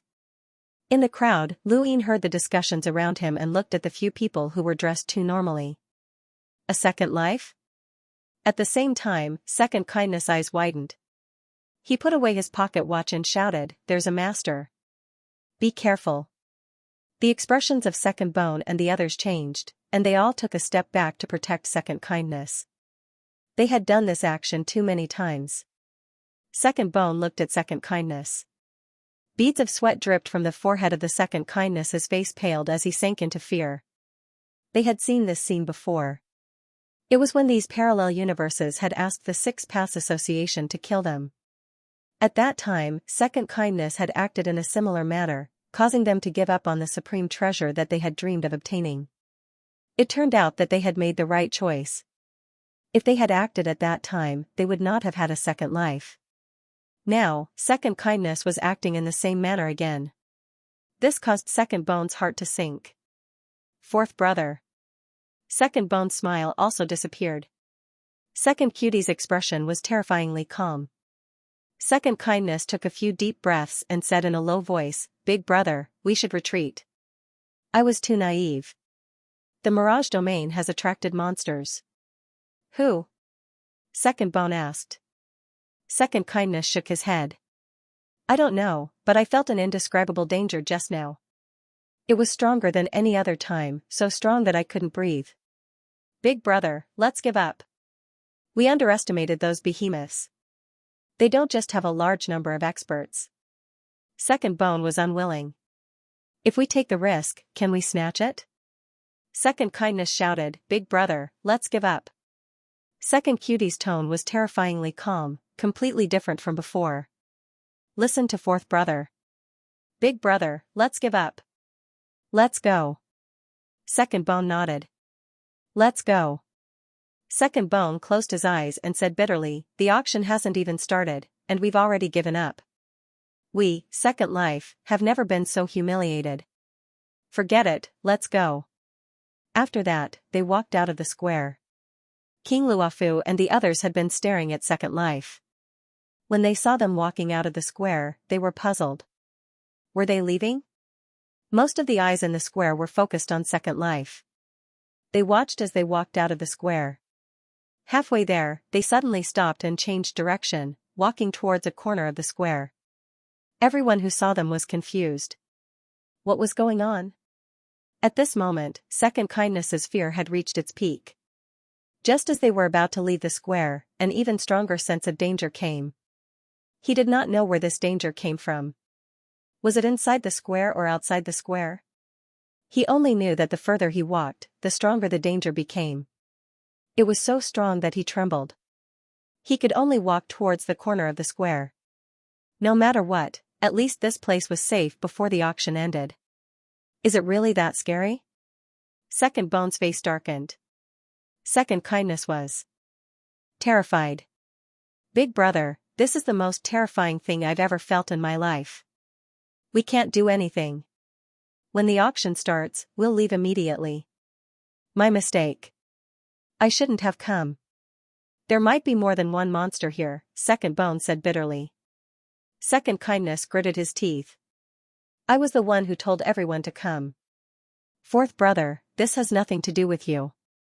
I was the one who told you to help me get what I wanted. So many years of experience have made me arrogant. I thought I could compete with those giants, but they all have their own monsters," Second Bone said helplessly. "No need to say anything. Just stay in the corner quietly. No matter what, as long as Fifth Sister is fine, we'll be fine. We're not weak." Second Mang was calmer than anyone else. The square quieted down. Luin looked at them with interest. Were these guys here to make fun of him? They wanted to leave after coming, but they didn't seem to want to leave.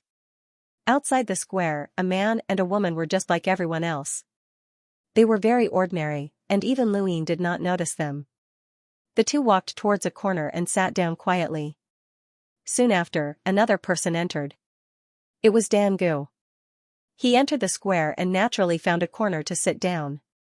He sat right between De Heng and Second Anima, which were quite far apart. Dan Gu sat in the middle, so the three places weren't too far apart. However, they didn't pay attention to each other. Everyone who came here hid their auras as much as possible. They wouldn't make a move until the item was revealed. Gradually, more and more people entered. Second Anima was obviously the most popular. Some people wanted to kill them immediately, but they didn't dare. As time passed, the gate to the square closed, indicating that no one else could enter. It also meant that the auction was about to begin. "Elder Chan, I'll be hosting the auction now," Bayanai said. Elder Chan nodded. Bayanai walked off the platform and arrived below the statue, looking at the entire square.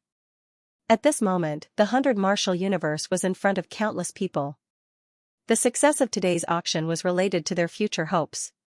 He knew that there were too many powerhouses below, many of whom he couldn't afford to offend. All he could do was pray that nothing too serious would happen. Thank you, everyone, for taking the time out of your busy schedules to attend this auction. Everyone is well aware of the final item of today's auction. Before that, there are a few items that I hope will pique everyone's interest as much as possible.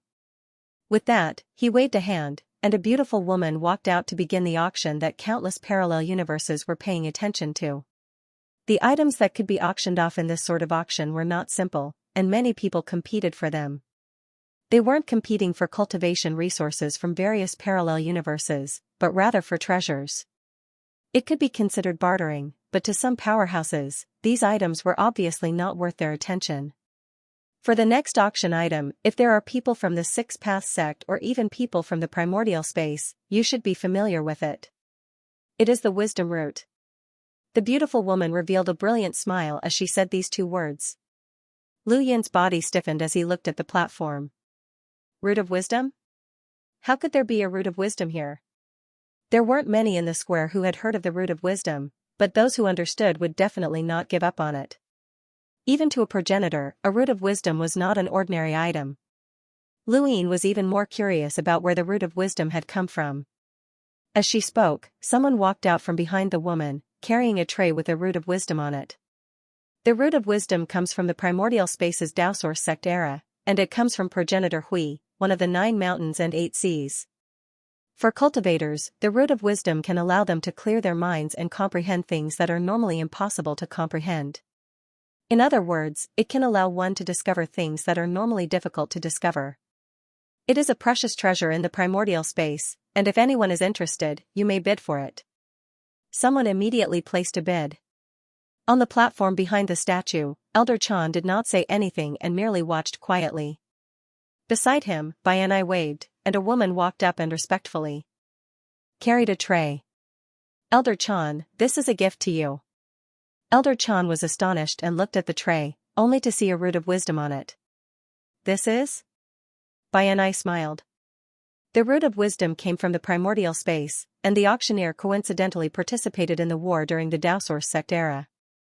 Of course, it was to help the Fifth Mainland. That person obtained the root of wisdom, but he didn't know what to do with it, so he kept it until now.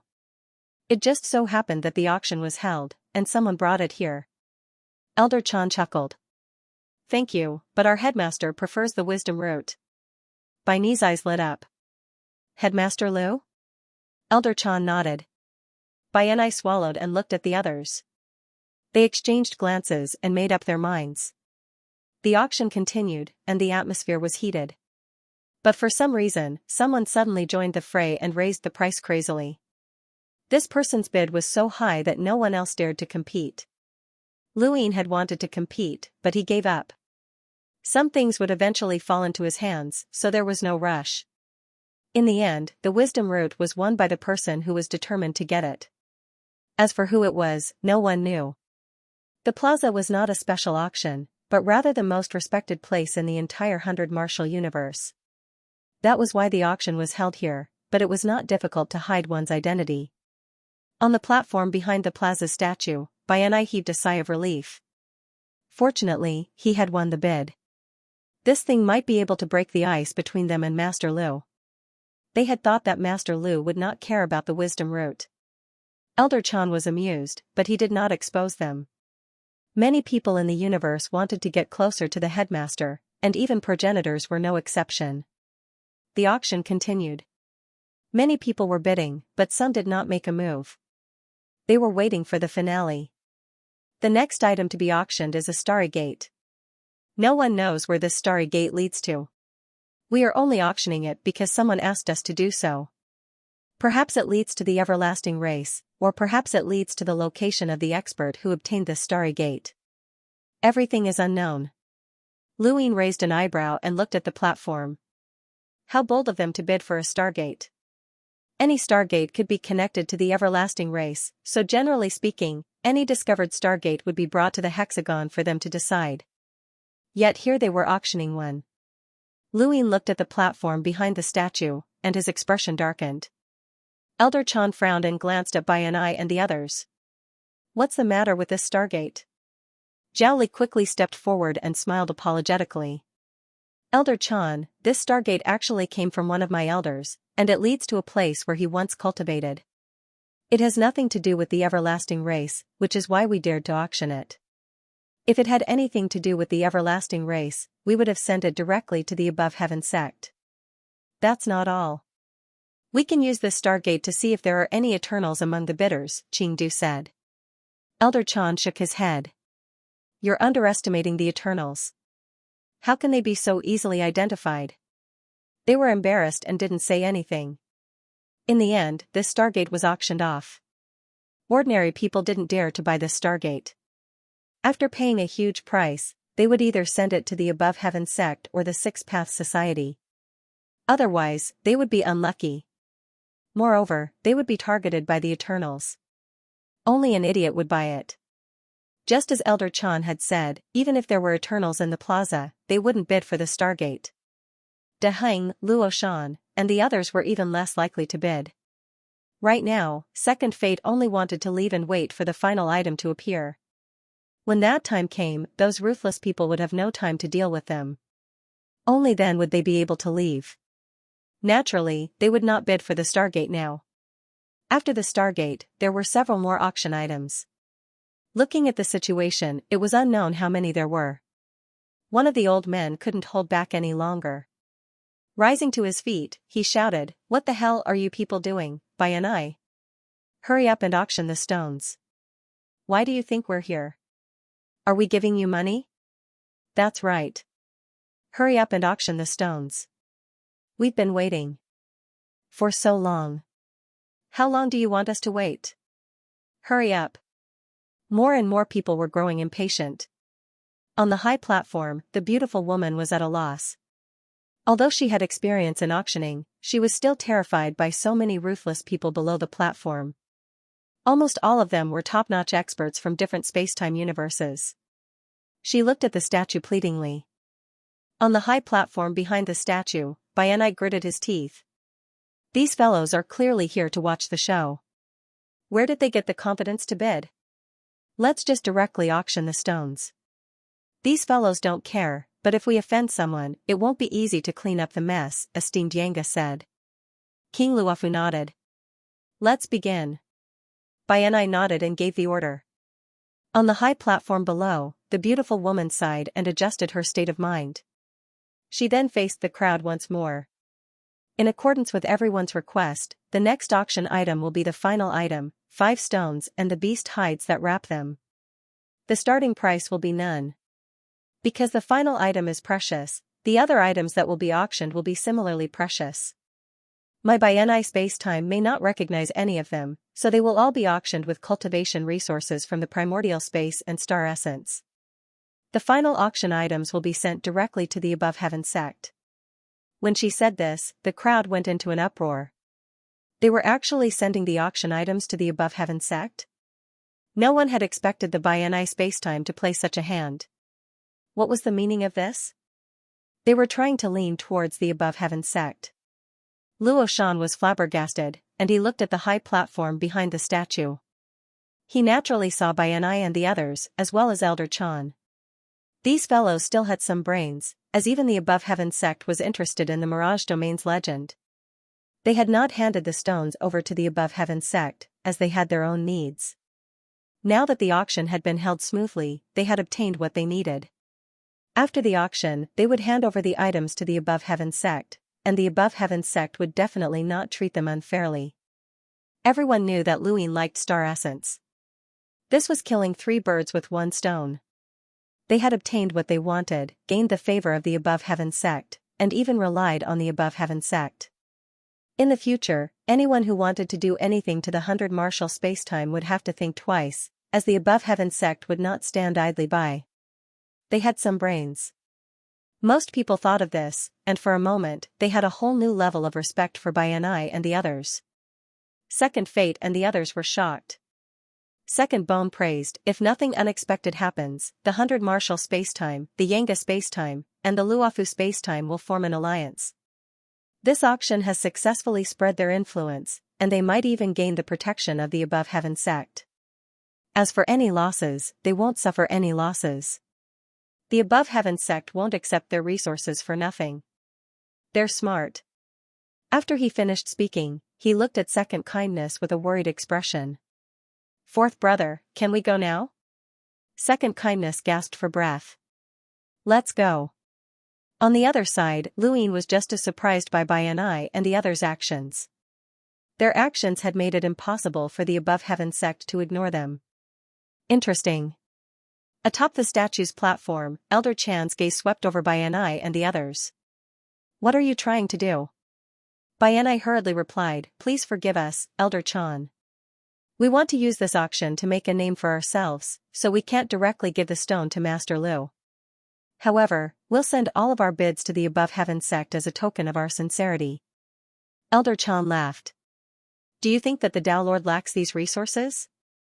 King Luofu respectfully replied, Master Lu naturally doesn't lack them. This is just our sincerity. Aside from that, I don't know what else could possibly catch Master Lu's eye. Elder Chan smiled and did not say anything else. This was survival. Some people were born with high positions, while others had to use various methods to reach that position. There was no mistake, as Bayanai and the others had already done enough. However, things might not go as they wished. Below, the auction had already begun. A supreme treasure like mine would be worth at least 50 million star essence in the origin space. You have the nerve to take out 50 million? This is a supreme treasure that can block attacks from powerhouses. It's worth at least 100 million. Do you think it'll be 100 million just because you say so? If you can't, I'll leave my head here. Ever since the origin space was connected to the Hexagon Society, everyone has more or less understood the value of star essence. Mine is worth at least 200 million. Mine can be exchanged for 258.43 million. How did you calculate your 430,000? It's none of your business. The auction did not start, and chaos ensued. However, everyone knew that the true powerhouses had yet to make a move. The four from Second Fate were already walking towards the exit of the plaza. Luin looked up at the platform and suddenly took a step forward, reversing the flow of time. Everything around him froze. Luin arrived at the platform and looked at the entire plaza. No one could move, and no one could see him. Luin sneered. There were at least 5 sequence laws experts present, and all of them could touch the power of time. How could they not sense that he had reversed the flow of time? Fine, since you want to pretend, I'll let you pretend to your heart's content. Luin waved his hand, and 5 stones flew out from the tray. One flew towards De Heng, one towards Luo Shan, and one towards Second Fate. He casually tossed the remaining 2 away, leaving the beast hide where it had been. Luin took another step forward and left. Everything returned to normal. What had just happened in an instant for those who couldn't touch the power of time. In an instant, all the stones had been shot out. De Heng subconsciously caught the stone. How could this be? Luo Shan also caught the stone and looked at De Heng. Another stone flew towards the exit of the plaza, and Second Bone caught it. Not good, an absolute powerhouse. Not everyone who had reached the sequence laws would be able to see Luin reverse the flow of time, but Luin was certain that there was someone present who could see him use it, or even break through it. He had a feeling that this was the case. The other 2 stones fell towards the other auctioneers, and for a moment, the plaza fell silent. Then, there was an angry roar that caused the auction to take an unexpected turn. Put it down. Someone snatched the stone and tried to flee, but he was stopped by someone else. Not far away, a woman lashed out with a whip towards De Heng. Hand it over. De Heng clenched his fists. There was something wrong with this auction, but this stone was the same as the one he already had, so he had to get the other stones. As far as the eye could see, the whip broke, and the woman was shocked. Sir, Before she could finish, she was sliced apart by the sequence laws, and blood splattered across the ground. Someone else tried to snatch Luo Shan's stone, but they were also killed by Luo Shan. De Heng looked at Luo Shan, and Luo Shan looked back at him. Let's work together. Alright. At the exit of the plaza, Second Bone threw the stone away. They would not participate in this competition. But for some inexplicable reason, another stone flew towards them. Second Kindness abruptly turned to look in a certain direction, where Luyin was looking at them. Second Kindness' eyes narrowed, and he felt his scalp go numb. Brother, let's go. No one would be able to leave easily. On the platform behind the statue, Bayanai and the others had expected this to happen. They didn't care, nor did they have the power to do so. They could only place their hopes on Elder Chan. They had sent all the proceeds from the auction to the sect above with the intention of using the sect as a deterrent. However, they hadn't expected that even the sect above could not suppress the madness of these people. Elder Chan watched calmly, with no intention of interfering. The statue shattered, and Bai's face fell, but he didn't step in. He couldn't stop them. There were terrifying masters below. He looked at Elder Chan and found him staring at Second Life, who was about to escape. Want to leave? Elder Chan's voice reached the ears of the four from Second Life. They all looked at the statue platform. The sect above? Take the stone and the hide, and you'll be dealt with lightly. Otherwise, the sect above will send out the inner and outer paths to kill you. Elder Chan's voice was low and filled with murderous intent. Since the first time Second Life had taken action, they had been threatened far too many times. In the past, others had threatened them. Now, they were the ones threatening others. It had been a long time since they had experienced the feeling of being threatened. Now that they were being threatened, they had no choice but to be cautious. The sect above was an absolute behemoth. The Eternals had originally been able to suppress humanity, making it difficult for them to contend with them. However, the suppression had been too strong, and the sect above had emerged. This was how Second Life saw it. They didn't care whether it was the Eternals or humanity that ruled the universe. They only cared about each other. Regardless, the sect above had taken shape. Although the inner and outer paths had not been fully replenished, they had more than 10 sequence principal masters. The 5 from Second Life only had 2 sequence principal masters. What did it feel like to be hunted down by more than 10 sequence principal masters? Just thinking about it made their scalps go numb. Second Kindness looked at the statue. You're dealing with the Eternals. Do you have time to trouble us? Elder Chan smiled. Then let's send out the 3 suns and 6 lords or the 3 realms and 6 paths to kill you. That's fine too. His words sent chills down Second Life's spine. The inner and outer paths were terrifying, but in terms of numbers, the 3 suns and 6 lords or the 3 realms and 6 paths were absolutely powerful. Second Life had once faced an ambush from a Lotus Venerable, but they hadn't been willing to take the risk, let alone an expert stronger than that. Even though they were confident, the Above Heaven sect was currently in control of the human race's situation. With a single call, hundreds would respond to them. Furthermore, they were notorious and wanted to be killed by everyone. Under such circumstances, it was quite troublesome for them to be chased down by the Above Heaven sect experts. Okay, we agree, but we need to get rid of one person first. Second Kindness suddenly looked at the corner. Where is he? He was looking for Luyin, as it was Luyin who had thrown the stone at them, which made him feel an intense sense of danger. Now, he wanted to attack Luyin not only to get rid of future trouble, but also to test the Above Heaven sect. He wanted to see if the person who had attacked them was someone from the Above Heaven sect. If they were, they would rather take the risk of being hunted down by the Above Heaven sect than stay here. It would be obvious that the Above Heaven sect was playing with them.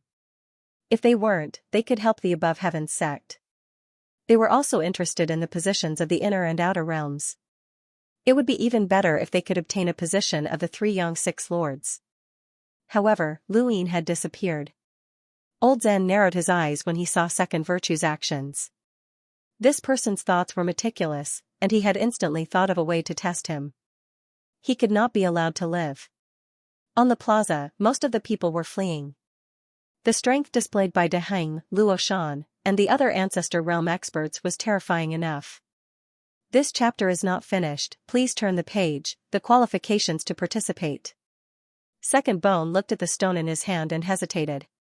Should he leave or stay? Big brother, let's go. Second Virtue made a prompt decision.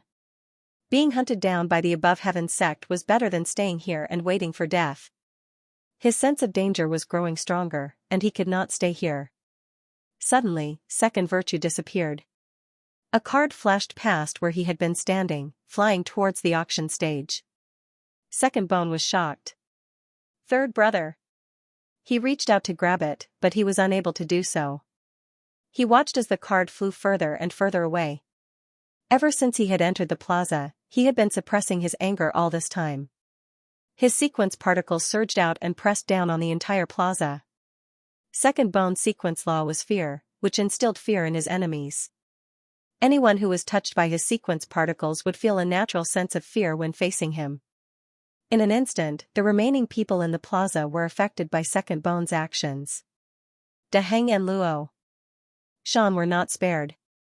In a corner, Lu Yin had been observing the entire situation. The card that had taken Second Bone away was the Heavenly King. He had asked Elder Dangu to take action and forcefully keep Second Anima alive. This second anima was not weak, which was a pleasant surprise. It would be enough to delay him until Tianfa arrived. From the very beginning, no one had expected second anima to appear, just like how Luin had not expected that there would be two unknown factors in the plaza. The man and woman's expressions had not changed from the moment they had entered the plaza. Even when a chaotic battle broke out, they were still the same. The more normal they seemed, the more abnormal they seemed. They were the reason why Luin had forcefully kept Second Anima alive. The waters in this plaza were a little deep. At this moment, Second Virtue could not leave either.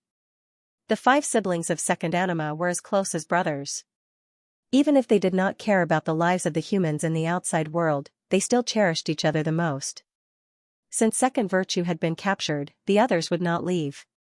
On the stage, Daheng waved his hand, using the law of lightness to cut through the void and close in on the beast hide. However, it was not easy for him to get close. Luo Shan, who had originally agreed to work with him, had attacked him. The Sovereign King arrow pierced through the void and appeared in front of Daheng, avoiding the law of lightness attack. This was Luo Shan's law of lightness, pass. Daheng pushed the arrow away and turned to stare at Luo Shan. What are you doing? Luo Shan's expression was indifferent. I thought that there were some experts here, but now it seems that you have the highest chance of obtaining the item. Now, all that's left is the fight between you and me. Daheng was furious.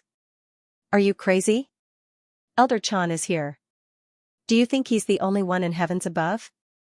I had no choice but to act. Who scattered the stones? Who can ignore time? Luin is here. Luo Shan acted as if he did not hear anything and grabbed at Daheng. Sovereign King Force violently tore through the void and opened a door to a world of nothingness. This was Luo Shan's ancestral world, the Sovereign King realm. Daheng was furious. This bastard. The situation in the plaza was uncertain, and this was his only chance to act. He had not expected to be obstructed by this person. At this moment, the Heavenly Emperor card floated out. Daheng and Luo Shan both saw it and exclaimed, Shangu? Third brother. The second bone emanated the law of sequence. Daheng stared coldly at the second bone and raised his hand. The law of lightness cut through the void. The second bone wrapped around his arms and grabbed each other's joints. He pulled out 2 white bones from his body and used them as a shield. The law of lightness cut through the white bones and split them in 2. The second bone was shocked and narrowly avoided the attack. Where did this expert come from? Coincidentally, he had come into contact with Luo Shan's ancestral world. This chapter is not finished. Please turn the page. This was because the ancestral world was devouring everything around it and was about to banish him to a world of nothingness. This chill made his scalp go numb. Another expert. Big brother, lower. Second kindness voice came in time, and the second bone subconsciously lowered his body. Above his head, a law of lightness cut through him and headed for Luo Shan. Daheng wanted to use the second bone as a shield while actually attacking Luo Shan. Second kindness warning caused the second bone to lower his body in time, which also alerted Luo Shan. Luo Shan avoided the law of lightness, and his gaze was cold. "De Heng, you're still so despicable." De Heng sneered. "When it comes to being despicable, who can compare to you, Luo Shan? I understand now.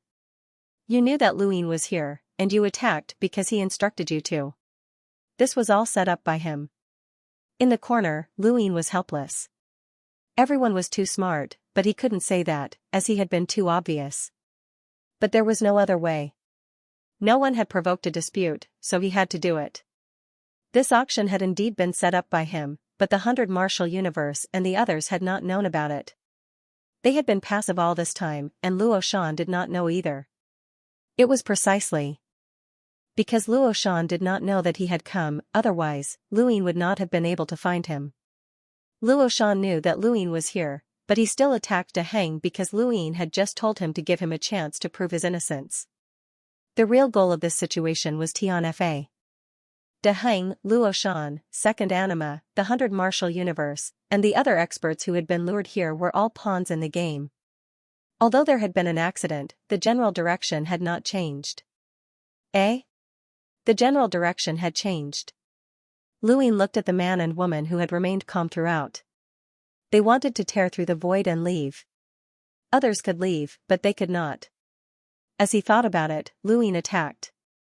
An infinite inner world appeared, and the lines of power collided. When things reached an extreme, they would move in the opposite direction. He aimed a punch at the man and woman.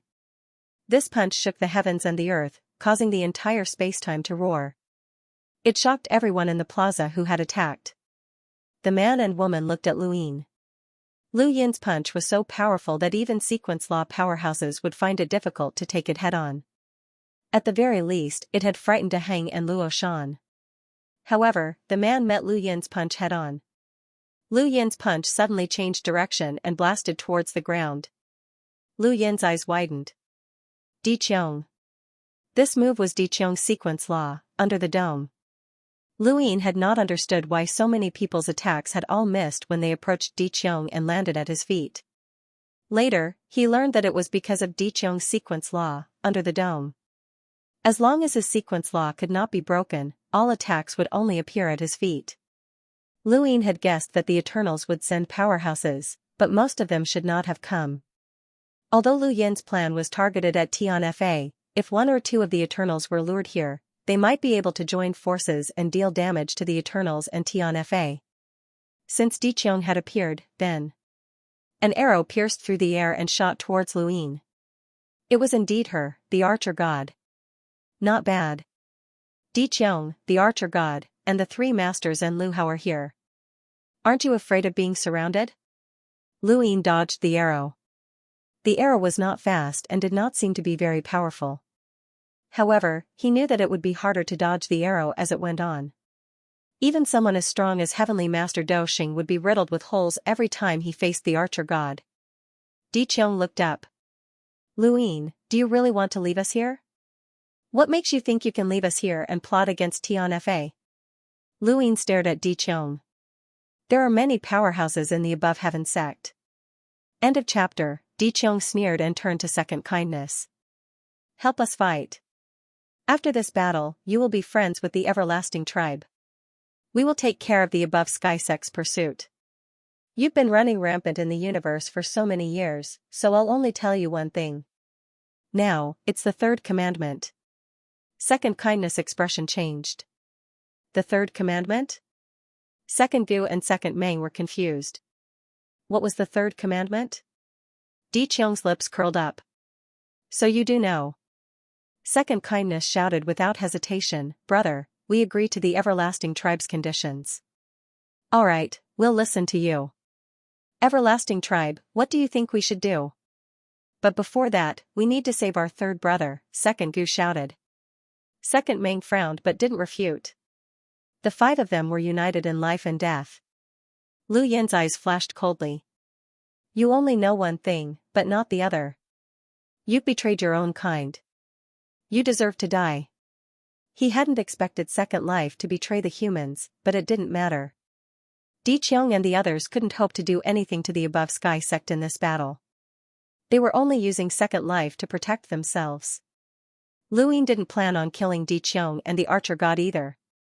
Divine punishment was about to arrive, and there wasn't enough time. Compared to Di Qiong and the Archer God, the real threat was still divine punishment. The Archer God raised his arrow, aimed at the Emperor card, and fired. Di Qiong shouted, "Second Life, kill that young man." He was obviously referring to Lu Ying. Second Gu and Second Meng both looked at Lu Ying and attacked at the same time. One pulled out a skeleton from his body, causing it to crack open and form a human skeleton. The other rushed towards Lu Ying from behind. Lu Ying's expression was cold. They deserved to die. He clenched his fist and punched out once more. This time only the Second Life, Di Qiong, and the Archer God were in that direction. The void cracked under the force of the punch. The humanoid skeleton beside the second bone hurriedly stepped forward to block Lu Ying's punch. Second Mo followed closely behind, revolving the sequence laws around her. She raised her fist and punched out. She had copied Lu Ying's battle technique, and she wanted to return the punch. However, when she raised her fist, her arm was torn apart, and blood splattered everywhere. Second sister. Second Gu was shocked. The human skeleton in front of him was shattering inch by inch. Lu Ying's punch was too powerful, and he couldn't withstand it. Second Meng was shocked. "I can't copy this monster's power." As soon as he finished speaking, both of them were sent flying backward by Lu Ying's punch. Blood flowed out of their wounds as they flew toward Di Qiong. Di Qiong's eyes turned cold. He was astonished by Lu Ying's strength, but the two of them were still masters of the sequence laws. Even if they worked together, they still couldn't withstand a single punch from Lu Ying. Boom! Second Gu and Second Meng fell not far away from Di Qiong and the others. They coughed up blood again, and their faces were pale. Lu Ying stared at Di Qiong and Archer God. On the high platform, De Heng and Luo Shan attacked the Heavenly King card at the same time because it was the closest to the beast skin. On the high platform behind the statue, Elder Zen watched quietly. He was powerless to do anything about the battle below. After all, he was not a sequence law adept. As for Bayanai and the other four, it was even more impossible for them to make a move. It was already not bad that they didn't leave. Di Qiong pointed his spear at Lu Ying and said, "It's been so long, but the experts from the Above Heaven sect are still not here. Tian Fa should be here soon. I'm really curious about how you plan to deal with Tian Fa, but I don't have time to play with you. Lu Ying, go to the third region of Calamity and take Wu Tian away if you can." A stargate appeared beside him, and he was about to leave. No matter what, if they were surrounded by the experts from the Above Heaven sect, they would be in trouble. Since Lu Ying dared to deal with Tian Fa here, it meant that he had a backup plan. They didn't want to be killed by this backup plan and take Tian Fa's place. Lu Ying used the reverse step and rushed towards Di Qiong. Pages of paper appeared around Di Qiong, and they were his ancestral world's martial god manual. Lu Ying's reverse step came to an abrupt halt as he had been stopped by the martial god manual. Di Qiong raised his spear and smashed it towards Lu Ying, piercing through the void. Lu Ying visualized the land where his heart was and released the starry sky at the same time. The land and the visualized land overlapped, and the plaza instantly darkened. Di Qiong looked up and narrowed his eyes.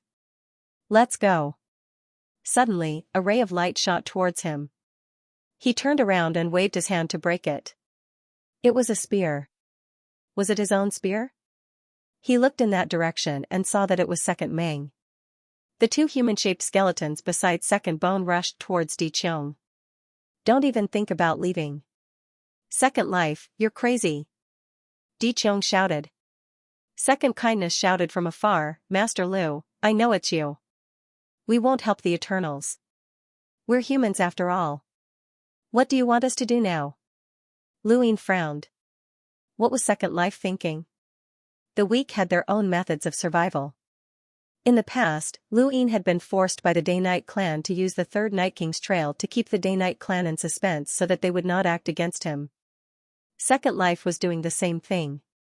They had agreed to help the Eternals because they wanted to find out who the card that had taken away Second Gang belonged to. If it belonged to the Eternals, then they would help them deal with Luin. If it belonged to Luin, then they would pretend to help the Eternals, but in reality, they would get close to the Eternals and attack them to show their loyalty. They knew that it was impossible to bring Second Gang out. Whether or not Second Gang could survive depended on the person who had taken him away. The arrow god of the Eternals had attacked the card, which meant that Second Gang was on Lu Yin's side. They would naturally attack the Eternals as well. Being able to see the situation clearly without taking a side was how Second Life had survived. Although it was complicated, Lu Yin still understood that Second Life was evil and deserved to die. It was like a bug that lived in a dark corner, but even bugs had their own way of survival. No need. Let them go, Lu Yin said.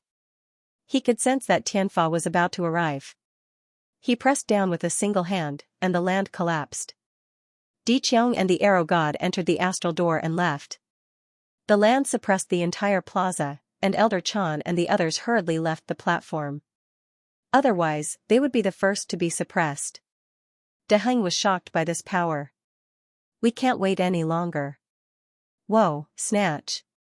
A shadow appeared on De Heng's shoulder and knocked away the Emperor card. Luo Shan's sovereign aura had no effect on the shadow. The shadow was the Star Toad. De Heng needed to go to the Mirage Domain to find the stone, and the Star Toad had instructed him to go there. He had heard of an ancient legend that the Mirage Domain had a path to immortality. However, it knew nothing about the Mirage Domain. A long, long time ago, it was very close to the Mirage Domain, but it could only watch helplessly as the Mirage Domain was snatched away by the human ancestors and fixed in the origin space.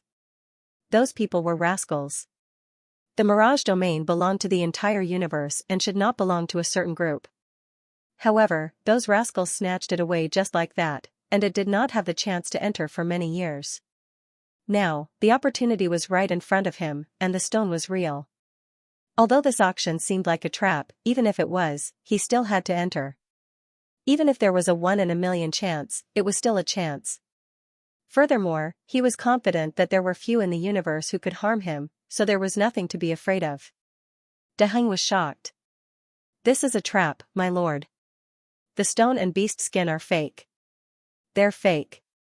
The Star Toad grabbed the beast skin and stone, and his eyes widened when he looked at them. Fake? Was it real or fake? Lu Yin looked up. Tianfa was here. He looked at the Heavenly King card, and Great Elder Dangu walked out from it. He tore through the void, opened his hand, and crushed the stone. Far away from the plaza, a blood-red liquid descended and rushed towards the plaza. Tianfa arrived at the plaza just in time to see Great Elder Dangu tear through the void and leave. The Star Toad was the closest, and when he saw Great Elder Dangu's actions, his eyes blazed. It's real. It's the Mirage Domain. Wait for me. He rushed in immediately. De Heng was excited. It was really the Mirage Domain? Lu Yin had used the Mirage Domain as a trap, which was a huge price to pay. He rushed in as well. Luo Shan hesitated and turned to leave. Lu Yin took a step forward and rushed in. Second Gu rushed in without hesitation. Third brother, wait for us. Second Meng and Second Shan rushed in together. Tianfa sped up and rushed in as well. It would not let Great Elder Dangu go. Just as the void crack was about to disappear, a figure rushed in from the corner. It was also a woman. Her name was Second Violet. After the second purple immortal entered the spatial rift disappeared. The plaza quieted down. Aside from Elder Chan, Bayanai, and a few others, there was no one else. Of course, there were also corpses all over the ground. The river of time flowed. How many years had passed? How many seasons had passed? Everyone who entered the Mirage Domain would refresh the time node of the Mirage Domain. Great Elder Dangu fell down with the Heavenly King card on his head. Because the void was torn, the surrounding time fog would be pushed away in an instant. Therefore, those who had just entered the Mirage Domain would not touch the fog for a while as long as they did not move. Great Elder Dangu knew how terrifying the fog was, but he still rushed in resolutely because he had Hongyan Mavis's grass with him. The second to drop was naturally the Star Toad. At this moment, the Star Toad was very small and was only the size of a palm. It hugged the beast's skin like a toy. After falling into the Mirage Domain, it saw the river of time flowing beside it and the bamboo forest in the distance.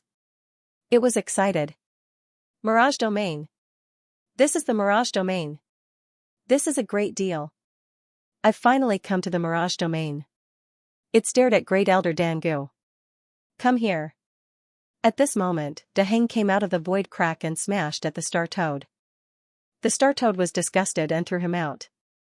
He fell not far away, but this was the Mirage Domain, which was filled with time fog. Although the place where Daheng fell was not far away, there was still fog. He let out a horrible scream, which was extremely terrifying and gave the star toad a fright. The star toad and Dangu both looked at Daheng. At the same time, Second Gu, Second Mang, and Second Kindness all fell. They were lucky and did not hit the star toad, but they were only a few meters away from it. As soon as they fell, they heard Daheng scream. They looked over and saw a scene that they would never forget in their lives. Daheng's entire body kept changing. Some were old, some were young, some were withered, and some were glossy. Daheng was a sequence law powerhouse. He released sequence particles to resist the surrounding fog and crawled into a place without fog with difficulty. At this moment, his abdomen had become a skeleton, which made people's scalps tingle.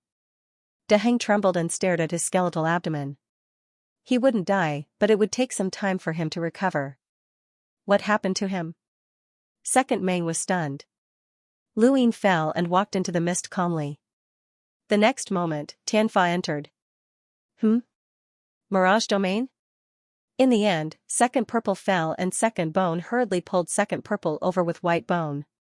Otherwise, Second Purple would have smashed into the star toad's head.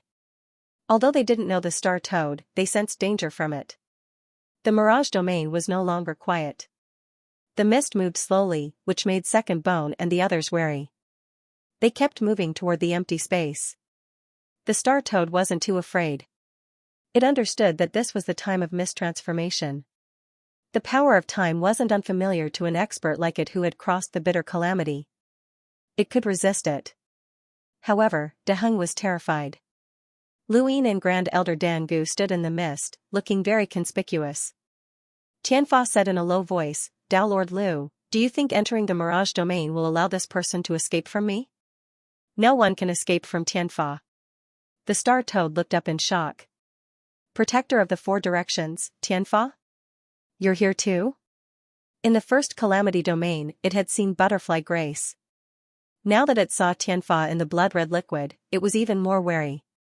Tianfa's blood-red liquid moved and seemed to be looking at the star toad. It's you. We've met before. The star toad grinned, revealing a fawning smile. He swung his lotus leaf and said, "Yes, I've seen you before. You go about your business, don't worry about me."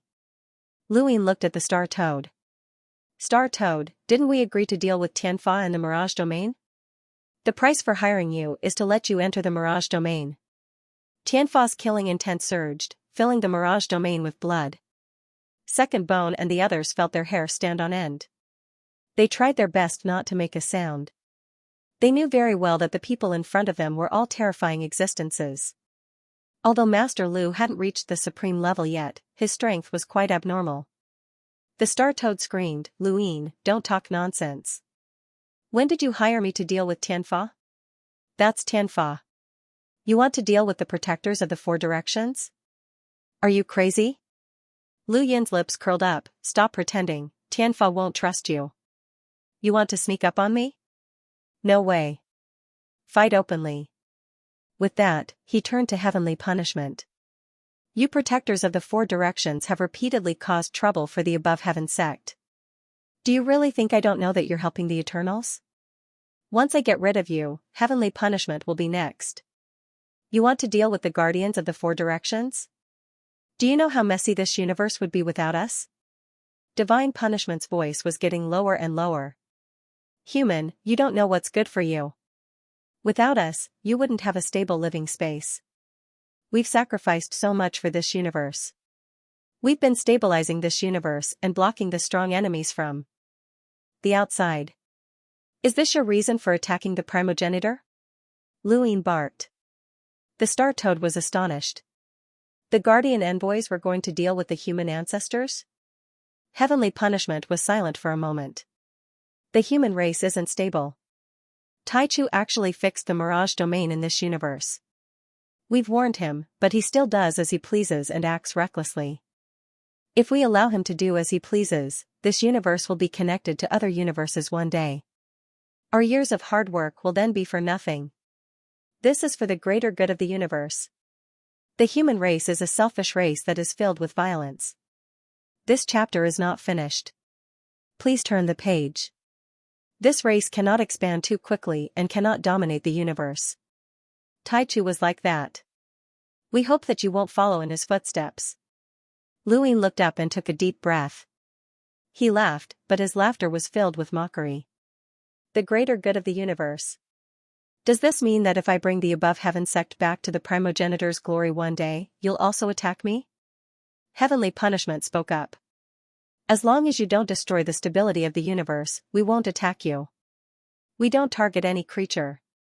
The human race is too unstable, so we pay more attention to it. However, if you're different from Taichu and we can see that, you can continue to exist. What if I bring the human race to the point where it can truly dominate this universe? Luin asked. Heavenly punishment paused. One of the duties of the four protectors is to expel creatures that don't belong to this universe. Another is to stabilize this universe and the human race. Race my ass. Luin punched at heavenly punishment. An endless inner world appeared, and the lines of power collided. When things reach an extreme, they will move in the opposite direction. The punch blasted toward divine punishment. The mountain of blades in front of divine punishment was shattered by the power of the punch, but it also blocked the power of the punch. Attacking us? It seems that you're the same type of person as Taichu. In that case, the above heaven sect will have a new master. Heavenly punishment attacked, and the blades extended endlessly. At the same time, Luin couldn't move. The void was like a chain that forced Luin to endure the attack. Luin clenched his fist. When things reach an extreme, they will move in the opposite direction. At the same time, the battle force of the Palm Realm covered the surrounding void, causing it to crack. Great Elder Shangu attacked. Heaven and Earth Mystic King, please use the indestructible hand. A huge hand broke through the void and grabbed at heavenly punishment. A spear appeared in front of heavenly punishment. Heavenly spear. Even Lu Yuan would find it difficult to break free from the chains of time, let alone Shangu. The spear broke through the indestructible hand and turned towards Great Elder Shangu. The Star Toad watched from the side, unable to interfere. These were the protectors of the four protectors, and if one was provoked, four would come. From what it had heard, Taichu had been killed by them. It was no wonder that the Eternals had been able to silently invade the first mainland. It knew very well how powerful Taichu was, but even he had been killed. It didn't want to provoke four primordial realm powerhouses. Second Bone and the others waited quietly in the distance, waiting for the outcome of this battle. Hongyan Mavis walked out of Mount Supreme beside Luin. She was the only expert that Luin had brought to the Mirage to deal with heavenly punishment. If they had to deal with heavenly punishment, they had to be on guard against the Eternals as well. Lu Yuan had stayed behind to deal with the ancient gods and prevent the Eternals from attacking the above heaven sect. Hongyan Mavis naturally wasn't enough to deal with heavenly punishment. The true choice was the Star Toad. Luin had set up the Mirage to lure the Star Toad over. Without the Star Toad, they had no one to deal with heavenly punishment. Hongyan Mavis punched the sky split. It's time to settle Master's grudge today. Taichu deserves to die. He went against the rules of the universe, and you disciples shouldn't have stayed either. Since you attacked us, we'll destroy the above heaven sect once we get out. From now on, the above heaven sect will no longer exist in this universe. Let's talk about that after you get out alive. Hongyan Mavis was incomparably powerful. She raised her fist, and her power formed a terrifying rumbling sound, causing the Mirage domain to tremble. Second Bone and the others watched with trepidation. If they were hit by this fist, they would definitely die. The power of Hongyan Mavis' punch was earth-shattering, but heavenly punishment had no intention of dodging it. This chapter is not finished. Please turn the page. However, the punch actually disappeared as it approached heavenly punishment. Hongyan Mavis was confused. How could this be? No one could understand, not even the star toad. However, it was certain that heavenly punishment had used a sequence law. There were countless sequence laws in the universe, and what one could comprehend depended on the individual. As for what heavenly punishment's law was, it was something that needed to be explored. Countless blades slashed towards Hongyan Mavis from below. The void chains that bound Lu Yin suddenly snapped, and he twisted his wrist to release the starry sky in his heart. He visualized the land and reassembled it. At the same time, the wordless heavenly book appeared, and golden light filled the mirage, bringing with it the power of life that pressed down on heavenly punishment. Heavenly punishment was astonished. Taichu's power. That's the primordial space's recognition. As the land pressed down, countless blades bloomed beside heavenly punishment like lotuses, slashing towards the land above. The endless blades continuously whittled away at the land. Back then, Fengbo had used his pagoda-shaped sword to resist, but heavenly punishment had used her blades to resist. Even a primordial realm expert could not ignore the destructive power of the seven sky gods. A primordial realm expert could create a huge gap between himself and a progenitor, but it could also be the same. An increase in realm did not necessarily mean that one's battle prowess would increase. A primordial realm expert could prevent the laws from approaching them. If Lu Yin could do this with the laws of the sequence, then his threat to heavenly punishment would be greatly reduced. However, he relied on his own strength and did not have the laws of the sequence. As a result, his threat to heavenly punishment was no different from Hongyan Mavis and the other three realms' six paths. Star Toad, what are you waiting for? Lu Yin barked. Star Toad was startled. Don't spout nonsense, Lu Yin. Why would I help you deal with the four protectors? I'm friends with them. I'll hire you. I won't do business that's guaranteed to lose. You don't want to reach the eternal realm? Lu Yin's words attracted heavenly punishment's attention. The eternal realm was a legendary realm that no one in the universe had ever stepped foot into, including the strongest person in history, Taichu. Star Toad was stunned. What did you say? The eternal realm? You think you're worthy of mentioning it? You're just a half-progenitor. What about me? Hongyan Mavis stared at Star Toad. I've been here for countless years. You could say that I've been here since the second continent shattered and explored this place thoroughly. If not for the ancestral world being taken away by the Eternals, I would have broken through long ago. Let me tell you, the path to eternal life is in this mirage. Star Toad raised its lotus leaf and stomped its foot. Do you think I'm an idiot? If there's the eternal realm, why isn't Taichu? Do you really think I'm stupid? I'm a businessman, the type that's guaranteed to make a profit. Hongyan Mavis countered the countless blades as she spoke to the Star Toad. That is not a path that humans should take. Before our civilization appeared in this universe, there was more than one civilization that existed here. That is a path that other species should take. We humans cannot take it. You are not a human. Who are you scolding? No, I'm not human to begin with. Are you serious? The Star Toad hesitated. It was sure that the Mirage Domain had a path to immortality. If one were to ask who understood the Mirage Domain the most, it would be Absolute Beginning and the others. Absolute Beginning and the others had fixed the Mirage Domain in the primordial space, which was absolutely shameless. Even the Guardian Envoys couldn't stand it.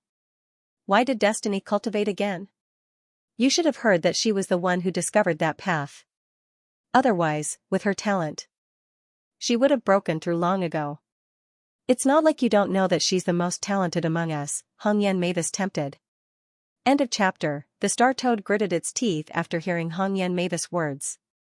It thought for a moment and then looked at the people under the endless blades, but it still refused. Don't try to tempt me. I'm definitely good friends with the four protectors, the kind that can even be sworn brothers. We don't even know how to do business, so why would I help you? What a joke. Hongyan Mavis sneered. Then you can look for it yourself. There are forbidden areas in the Mirage Domain, and even our master doesn't dare to step in.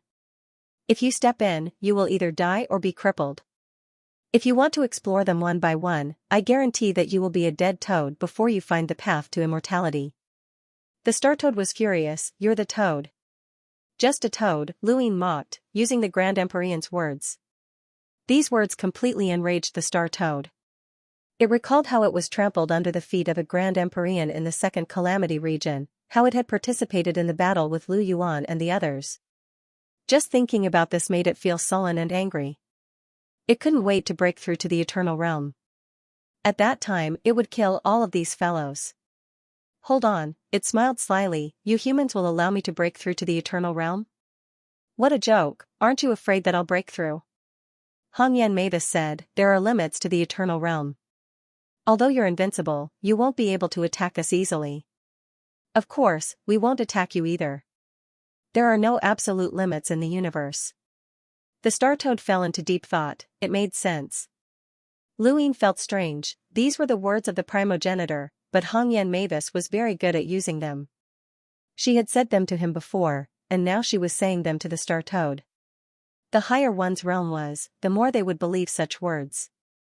Tianfa's voice suddenly rang out, even if you're on the right path, we'll make sure that you have nowhere else to go.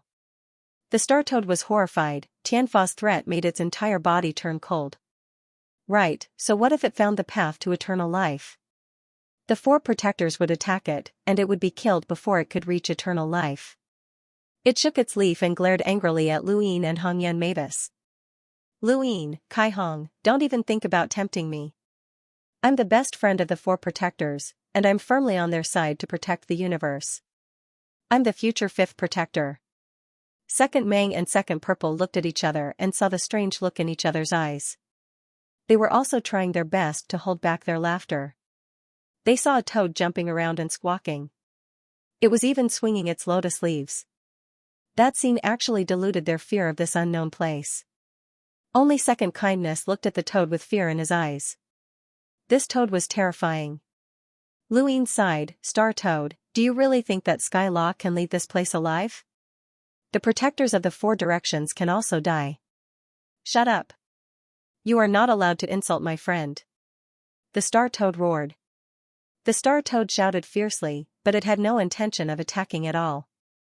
It simply allowed Tianfa and Lu Yin's group to exhaust each other. The Star Toad only wanted to stay as far away as possible. It didn't want to help Lu Yin's group, but it also didn't want to help Tianfa.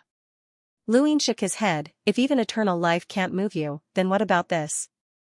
As he spoke, Luine stepped backwards and dodged the blade.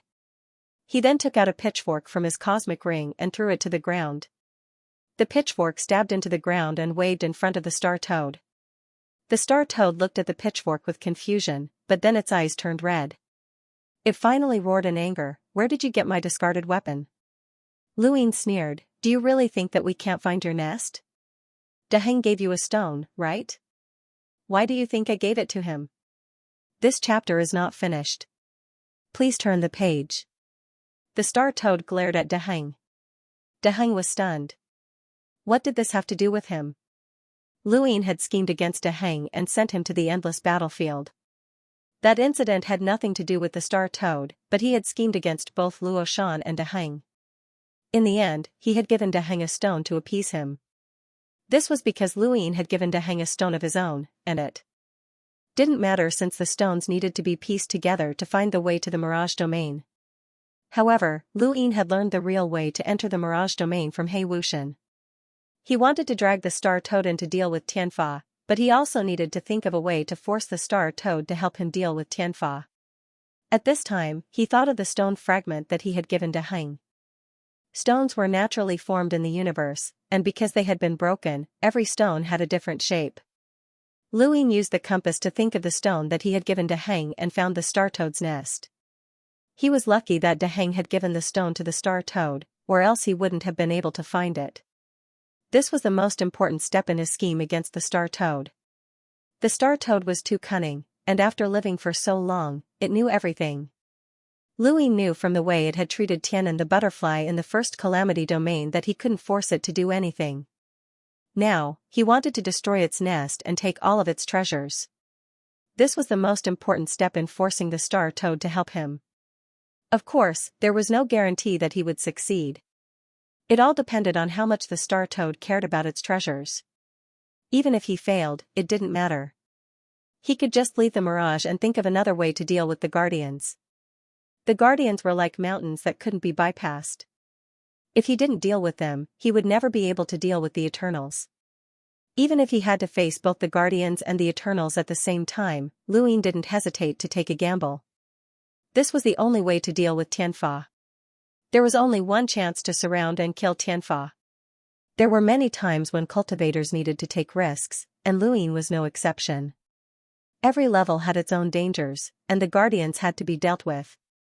They were dissatisfied with the humans, and they had plotted against the progenitors, killed the desolate ancestor, and forced the humans to stop the war. Luin couldn't forgive them for their actions. This was an encirclement, and Luin was prepared for an all-out war with the Guardians. Lu Yuan and the others were also prepared. The humans would face many difficulties, but they would eventually overcome them. The star toad went crazy when it saw the pitchfork. Its nostrils flared, and its body turned multicolored. With the pitchfork in its hand and the skull around its neck, it leapt towards Luin. "You thief."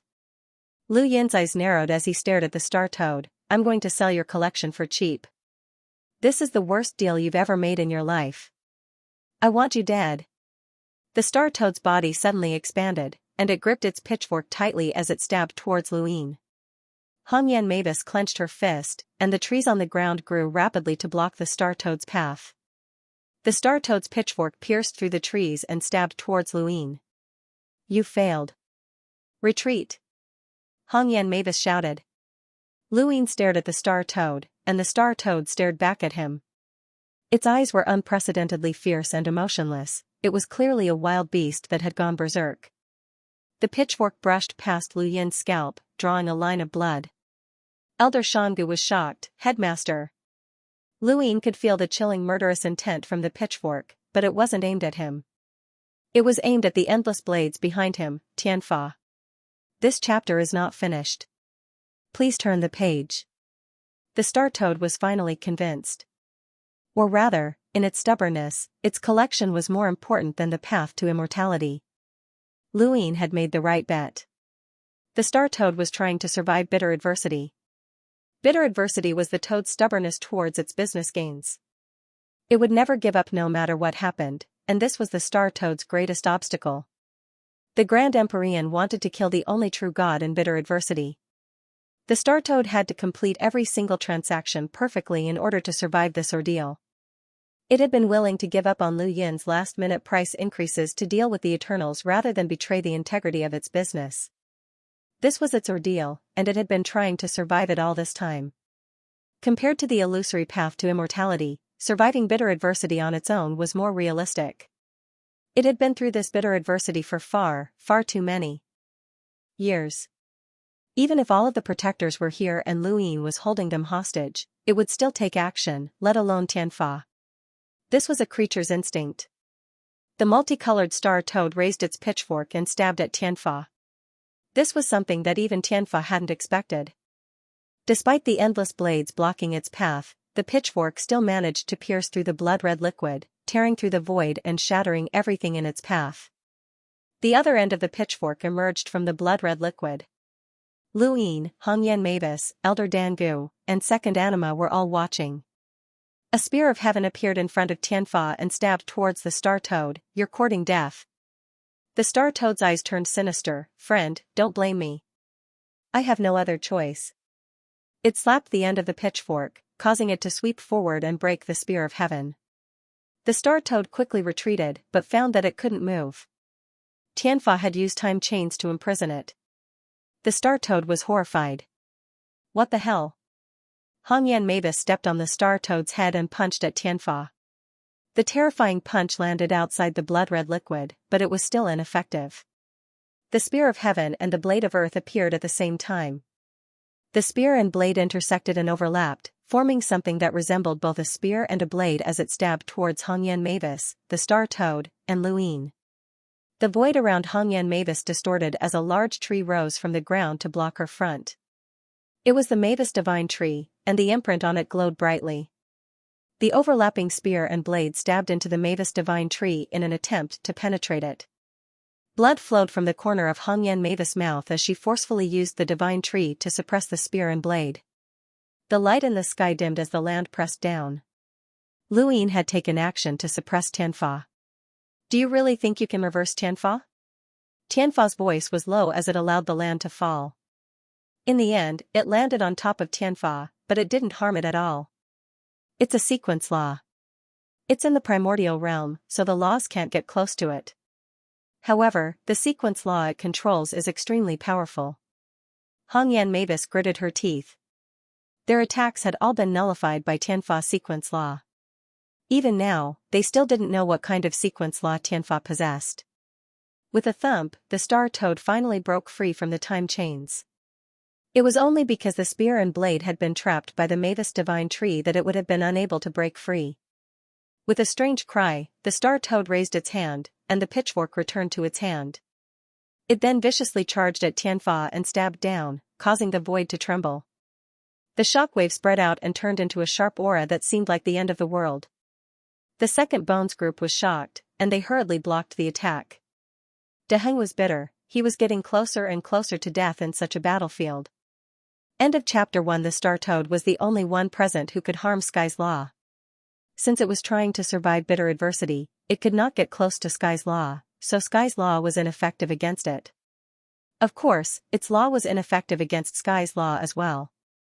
This was exactly what Luyin wanted. At the very least, he wanted to ensure that someone could harm Sky's Law. Otherwise, Sky's Law would be invincible, so how could they fight? The pitchfork stabbed into the blood-red liquid once more, causing the star toad to squeal and twist its pitchfork. Hongyan Mavis coughed up blood as the spear and blade pierced through the Mavis divine tree, causing her great damage. Endless War King, Slaughter Form. A blood-red figure emerged from the Sky Emperor card and charged towards Sky's Law. Luyin raised his hand and pressed down, using the same technique to suppress the land. This was his strongest technique, and if it could not harm the star toad, then his other techniques would not be able to do the same. The blood-red figure, Slaughter Form, and the falling land caused Sky's Law to become even more bloody. The star toad pulled its pitchfork out and fled, having a bad feeling about this. The next moment, an endless blood-red light swept out in all directions, forming a law that was almost visible to the naked eye. Luyin had only seen this level of law from the Grand Empyreans before, and he could still see it even without his celestial eye. The blood-red light burned the void as the Sky Emperor card's Slaughter Form, the land above, and the Mavis divine tree all disappeared. Hongyan Mavis landed and took several steps back, her face pale. This monster had such a terrifying law that she would not be able to resist without breaking through to the primordial realm. The star toad cried out, "Even I don't have that many law. These fellows really haven't lived all those years for nothing." The second Fates group was shocked. Such a majestic law made it hard for them to breathe, and they even had the urge to kneel. They were the second Fate's lawless members who had committed all sorts of crimes, but even they wanted to kneel and submit. This was the pressure that Sky's Law had given them. Luyin suppressed his breathing. Against this law, even the star toad could not approach Sky's Law. Sky's Law cannot be defied. All creatures here must die. With that, Sky's spear and earthen blade appeared from the blood red that filled the mirage domain, absorbing the boundless blood red. Every single spear and earthen blade turned red, a bloody red. Previously, there was only one heavenly spear, but now, there were so many of them that they filled the sky. Every single heavenly spear had the power to pierce through the Mavis divine tree. The endless number of heavenly spears was simply terrifying. Second Bone couldn't take it anymore. "My lord, we didn't attack you. Please let us go." They were also surrounded by the Spear of Heaven and Blade of Earth. Unfortunately, Tianfa did not care about their lives at all. Sect Master, enter the Heavenly King card. Grand Elder Xianxia said in a low voice. Luyin stepped backwards and headed towards the Heavenly Emperor card with Hongyan Mavis right behind him. The Spear of Heaven and the Blade of Earth descended, sweeping across the entire mirage domain.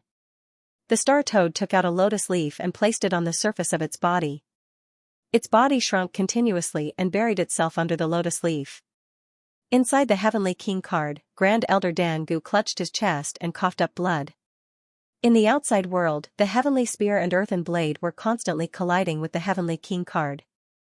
If the Heavenly King card hadn't been upgraded to the level of an ancient card, it would have been broken long ago. Even so, he couldn't hold on for long. Daheng looked on helplessly as the blade of earth slashed towards him. He waved his hand and used the law of lightness to send a huge attack towards the blade of earth, but it was cut in half. Daheng himself was also cut in half, unable to resist at all. Second Bone, Second Kindness, and Second Mo. The three of them pinned Second Purple beneath them, and Second Bone's avatar was also present.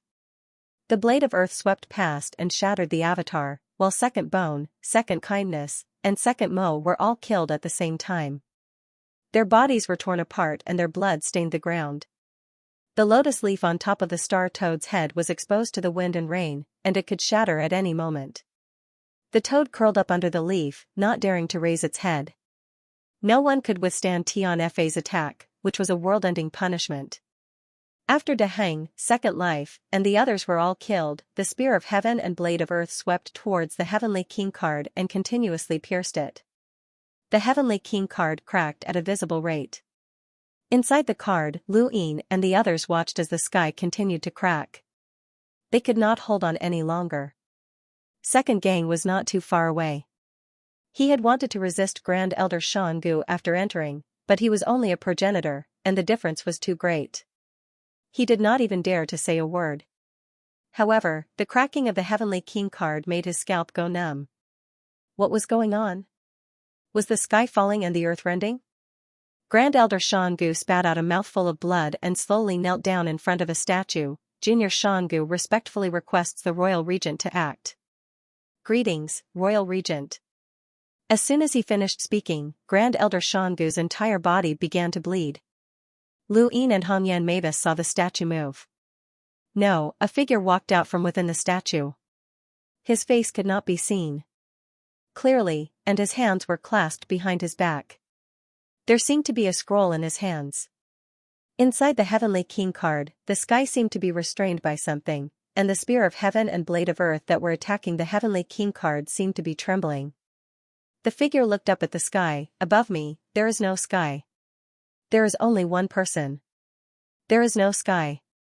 As soon as he finished speaking, the sky suddenly darkened. At the same time, outside the Heavenly King card, the sky above the Mirage domain also darkened.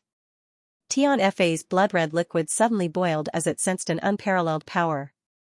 The Spear of Heaven and Blade of Earth frantically retreated, forming a huge mountain range around the blood-red liquid. The Star Toad looked at Tianfei through the lotus leaf. Why did the sky turn dark? What was that? It let out a strange cry and plunged into the ground, leaving only its buttocks behind. The world rumbled. Inside the Heavenly King card, Lu Yin and Hongyan Mavis also heard the rumbling. Grand Elder Shan Gu fell to the ground, and Lu Yin hurriedly supported him. Hongyan Mavis was shocked. What kind of powerhouse is this? If he doesn't let the sky be above him, then the foundation of this civilization is unimaginable.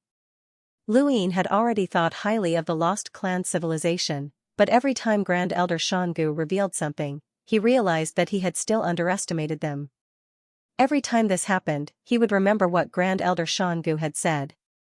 There was an unimaginable senior in their civilization, and there was also an existence that they could not resist. The rumbling stopped, and the darkness receded. Lu Yin looked at the statue in front of him and saw that it had returned to its original state. "The headmaster," Grand Elder Shan Gu said weakly. Lu Yin hurriedly looked over. "Senior Shan Gu, how are you?" Grand Elder Shan Gu's face was pale. "Fortunately, I won't die." "Headmaster, Tianfei is not easy to deal with. The Royal Regent is a top powerhouse, and even if he doesn't die, he will be severely injured." Hongyan Mavis hurriedly stepped out of her Heavenly Emperor card. Lu Yin looked deeply at Grand Elder Shan Gu. "Senior, rest well." He then hurried back to the Mirage's domain. When Lu Yin returned to the Mirage's domain, there was grass everywhere. He was familiar with this scene, as Hongyan Mavis had done the same thing to prevent Fingbua from escaping. This time, however, the target was Tianfei. "Attack, he's not far from death," Hongyan Mavis shouted. Lu Yin looked into the distance and saw that Tianfei had shrunk by more than 10 times. It was now the size of a fist, and the earthen spear and Spear of Heaven and Blade of Earth were gone. He was frantically attacking the void in an attempt to escape. Lu Yin reversed his steps and punched at Tianfei. This was the first time Lu Yin had actually struck Tianfa with his fist. His fist felt warm, and the moment he made contact with it, he suddenly saw a mountain of corpses and a sea of blood. Lu Yin was stunned. What kind of scene was this? The fist-sized blood-red liquid was almost scattered by Lu Yin's punch, and Hongyan Mavis reached out to grab him. You really want to defy Tianfa? No one can defy Tianfa. You will pay a terrible price that is even more terrifying than death. Humanity will have no future. You're all finished. Tianfa roared. Hongyan Mavis slapped out with a huge force that sent Skylaw flying. Lu Yin checked the direction and used reverse step to appear in the direction that Skylaw had been sent flying. An endless amount of his inner world appeared, and the threads of power collided with each other. When things reached an extreme, they would move in the opposite direction. The closer Lu Yin got to Tianfa, the stranger he felt. When he punched out, Tianfa brushed past his fist and rushed into the distance. Lu Yin's punch was ineffective once again, but it was still a sequence law. Even if Tianfa only had a few particles left, Lu Yin's punch was still ineffective. Lu Yin also understood what was going on. It's acceleration. He stared in the direction that Tianfa had fled, and his lips curled up. Your sequence law is acceleration, but it's not speed. Instead, it accelerates the loss of your opponent's destructive power. If it takes a second for my punch to hit you, then let me finish it in less than 1/100th of a second. By the time my punch reaches you, it will have already lost its power. Acceleration is not for yourself, but for others. It increases the speed of battle techniques. It's over. Having said that, Lu Yin once again stepped into reverse time and chased after Tianfa. Without a sequence law, Tianfa could not stop Lu Yin's time. Lu Yin looked down at Tianfa from above, opened his palm, and pressed down. Land suddenly descended, and no matter how Tianfa tried to escape, it would be suppressed by the land as long as it could not escape the Mirage's domain. Even if it wanted to escape to the domain's forbidden area, it would not have enough time. Lu Yin's parallel time was enough to stop the flow of time. You humans have caused a disaster. Your race will be wiped out, and you will lose the chance to continue your species. You will die a horrible death. The blood-red liquid was crushed by the land, and a mournful wail rang through the world. It was enough to make one's scalp tingle, and only after quite a while did the wail disappear. In the distance, the star toad poked its head out of a lotus leaf. It's over? Lu Yin panted heavily as he hovered in the air. Hongyan Mavis exhaled. It was over. The primordial realm experts and the 4 protectors had finally been killed. On the other side, Second Amethyst poked its head out from under Second Bone and the others' corpses, biting its lip as it breathed in the stench of blood. It had to be useful, it had to be useful. Hey, we won. You really are vicious to be able to kill the 4 protectors. I didn't even see anything. The star toad put away its lotus leaf with a pained expression and intentionally called out. It had nothing to do with Tianfa's death. Lu Yin looked at it. Thank you, Star Toad. Star Toad was startled by Lu Yin's gratitude, and it glared at him. Hey, why are you thanking me? Don't be so courteous, you'll get me killed. No, it's none of my business whether I know or not. Hongyan Mavis smiled sincerely. If you hadn't forced Tianfa to use its laws, it would have been able to escape. I wouldn't have been able to stop it. You were the one who forced it, and you were the only one who could hurt it. You didn't go easy on it. This was the truth. If it had only been Lu Yin and Hongyan Mavis, the 2 of them wouldn't have been able to force Tianfa into a corner, much less injure it. Although the decisive power had come from the regent, who had been invited by Elder Dangu wouldn't even have had the chance to ask the regent to help if it hadn't been for the Star Toad. Tianfa could have left the Mirage, and Hongyan Mavis wouldn't have been able to stop it. The Star Toad shrieked, "Don't talk nonsense. How did I fight? It has nothing to do with me. Don't accuse me, it's wrong and immoral." Lu Yin was grateful. "Don't worry, I'll pay you." Lu Yin, don't talk nonsense. What hire? You're crazy. What, you don't want your nest anymore? That's mine, not the price for hiring me. Then what price do you want? Just say it. I don't want it, I wasn't hired by you. You're even worse than Xianxia. Don't hurt me, I beg you, don't talk nonsense. You still don't want your nest. The star toad was desperate, and it pointed its trident at Luin. Kid, don't go too far. If you provoke me, you won't have a good time. I'm Kuai, and even you and Kai Hong together can't beat me. Hongyan Mavis was displeased. It's just a toad. The star toad went berserk, charging at Hongyan Mavis with its trident. Luin shook his head. It was impossible for the star toad to escape. Ignoring the threat it posed to Tianfa, even moving its trident would count as participating in the battle. How could he let it escape? Hongyan Mavis disdainfully. Hongyan Mavis was disdainful. The star toad wasn't weak, but even if she didn't use the sequence laws, she would still be able to defeat it. Suddenly, the fog stopped. The wind stopped. The river of time seemed to have stopped as well. The entire mirage domain changed, becoming like a painting. Everything was still, and only Luin and the others could move. The star toad froze in midair. Its mouth slowly opened as it stared blankly into the distance. Hongyan Mavis slowly turned around and saw heavenly punishment, which was originally supposed to be scattered. The blood-colored liquid actually gathered from all directions and condensed together to form a person, a blood-colored silhouette. Luin saw it as well, and he stared at it blankly. No way, it hasn't been resolved yet? Primordial realm. That should not be the case. It was not impossible to kill primordial realm experts, so why was Tianfa still alive? He subconsciously wanted to make a move, but he found that even though he could move, his speed was very slow, as if he was trapped by countless ropes. It was very difficult. Hongyan Mavis clenched her fist and wanted to punch the bloody figure, but the movement of her fist seemed to have slowed down by 10,000 times. The star toad hugged its pitchfork and wanted to flee. Damn it, it had seen a primordial realm expert die before. Primordial realm experts were not immortal, and even though their realm surpassed the progenitor realm, their battle prowess still depended on the being that had broken through to the primordial realm. The path did not mean invincibility or immortality, so why was heavenly punishment still alive? It couldn't win, it definitely couldn't win. It was over, and it decided to stay in the mirage domain for the rest of its life. The bloody figure slowly condensed, and it raised its hands to take a look before moving its legs and twisting its neck. It seemed very unfamiliar. In front of him, although Hongyan Mavis' punches were slow, it was obvious that she was going to punch. The bloody figure stared at Hongyan Mavis, and Hongyan Mavis stared back at him. The bloody figure smiled and raised his hand, condensing a strange blood-red sword. There was a blurry image on the hilt that couldn't be seen clearly.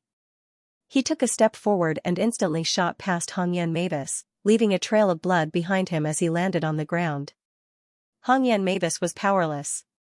She lowered her head and saw that a huge wound had appeared on her body from bottom to top. One strike, just one strike, and Hongyan Mavis had been heavily injured. She couldn't even resist. Lu Yin's eyes narrowed. Impossible.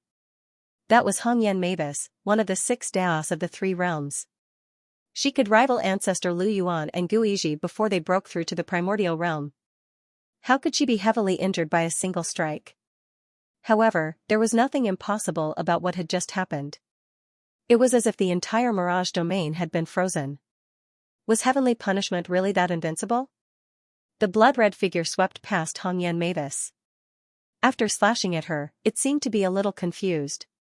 It looked at the blood-red sword before looking back at Hongyan Mavis. It waved its hand and slashed again. This time, the sword slashed horizontally, leaving a huge horizontal wound on Hongyan Mavis' back.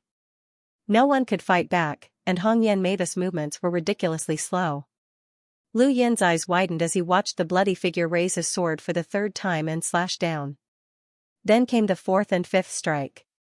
He growled, "Stop." The bloody figure turned to look at Luin. As for Hongyan Mavis, she collapsed. She had been slashed 5 times and had almost been torn apart. The moment she fell to the ground, she couldn't believe it. How could someone be so strong? Even against her master, she shouldn't have been so powerless. Who was this?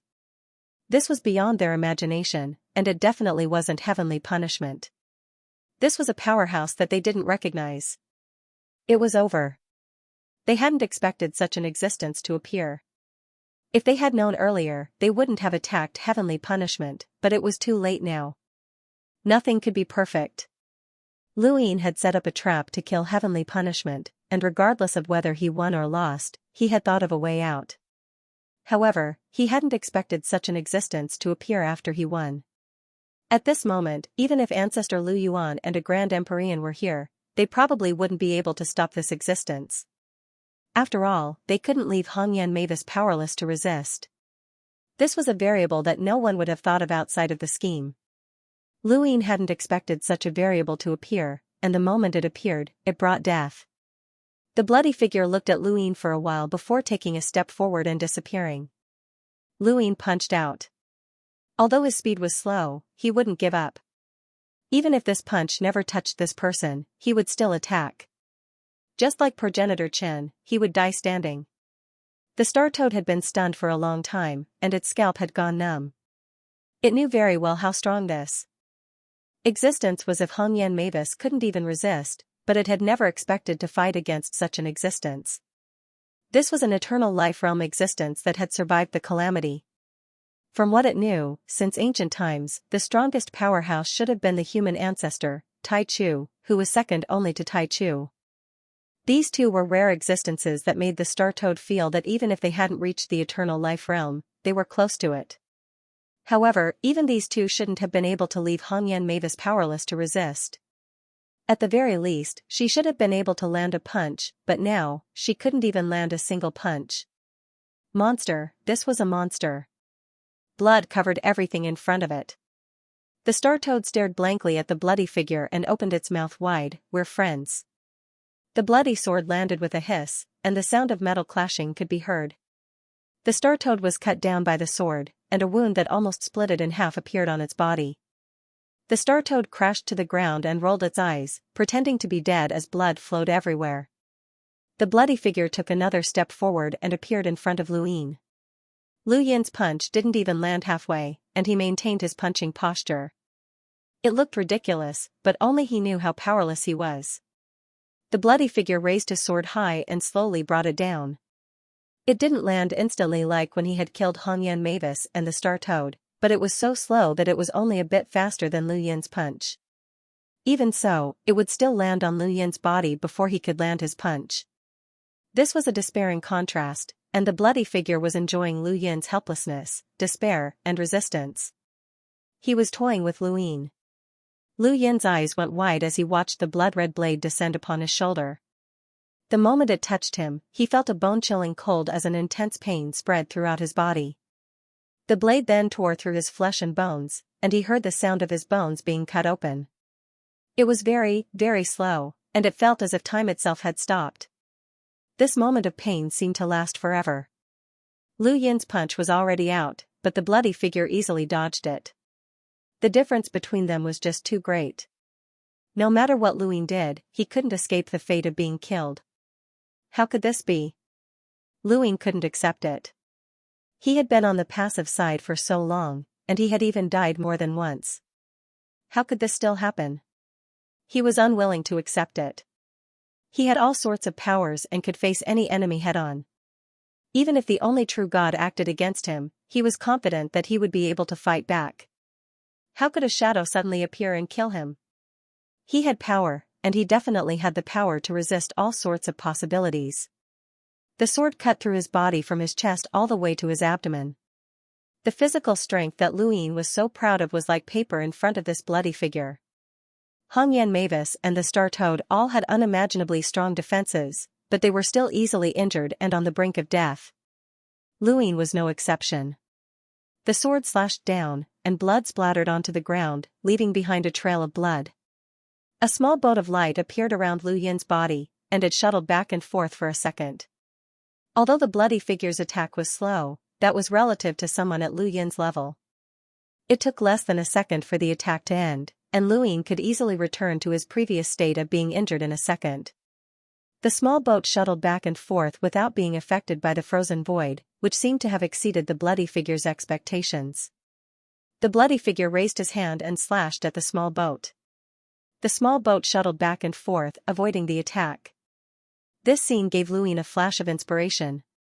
flowing light didn't just chase after time through space, it also devoured much of the time that wasn't contained by the river of time. It was a time that was independent of their cognitive universe, and this bloody figure clearly couldn't affect that time. In that case, if he wanted to attack this blood-red figure, he would have to transcend this universe. But how? A second later, Lu Yin's injuries were completely healed, and the blood-red figure returned to his sword raised high. Although he was confused, he didn't care. If one strike wasn't enough, another would do the trick. However, as the sword fell, the blood-red light dissipated from the tip and spread to the entire sword, then the arm, and finally the entire figure. The figure looked around in confusion, and his gaze finally landed on Lu Yin's face. They looked at each other, and before he disappeared, he made a gesture for silence. He seemed to be smiling. The blood-red light disappeared from the mirage. Everything returned to normal. The mist slowly drifted, and the river of time flowed. It was as if everything that had happened here was just an illusion. Lu Yin quickly ran over to Hongyan Mavis, Sr. Hongyan Mavis was lying on the ground, her body dyed red with blood. Lu Yin quickly helped her up, Sr. Hongyan Mavis looked bitter. Sorry, I couldn't help you. Lu Yin shook his head, no one expected this. Hongyan Mavis looked at the sky in a daze. I didn't believe what you told us about the lost clan. There's no such thing as an omnipotent existence. Even when Master was at his peak, he wasn't omnipotent. We disciples can still resist. Now I believe you. She looked at Lu Yin with a serious expression. We've made a mistake. Lu Yin had the same feeling. That wasn't Tianfa. Tianfa, punishment on behalf of the heavens. That might have been Tianfa, Hongyan Mavis said. Lu Yin felt bitter. Tianfa? The corpse god had been waiting for so many years, creating the hell of the giants, Tianfa, and the omnipotent existence that the lost clan spoke of. All signs pointed to such an existence behind this boundless universe. An existence that could easily erase humanity. This wasn't good news. Lu Yin and Hongyan Mavis looked over and saw that it was the Star Toad. He had been injured by a single strike, and it hadn't been a light one. Underground, the Star Toad's short legs trembled as he looked at Lu Yin and Hongyan Mavis. Look at what you've done. Lu Yin looked at the Star Toad and asked, are you seriously injured? Nonsense. The Star Toad was about to curse, but he suddenly felt a chill run down his spine. Hey, what are you doing? Lu Yin stood up. You've helped the Everlasting Clan more than us, haven't you? That's for business. Today, I'll make a business deal with you as well, and buy your life. With that, Lu Yin used the reverse step and rushed towards the Star Toad. He wanted to use this opportunity to kill the toad, as he had wanted to do so for a long time.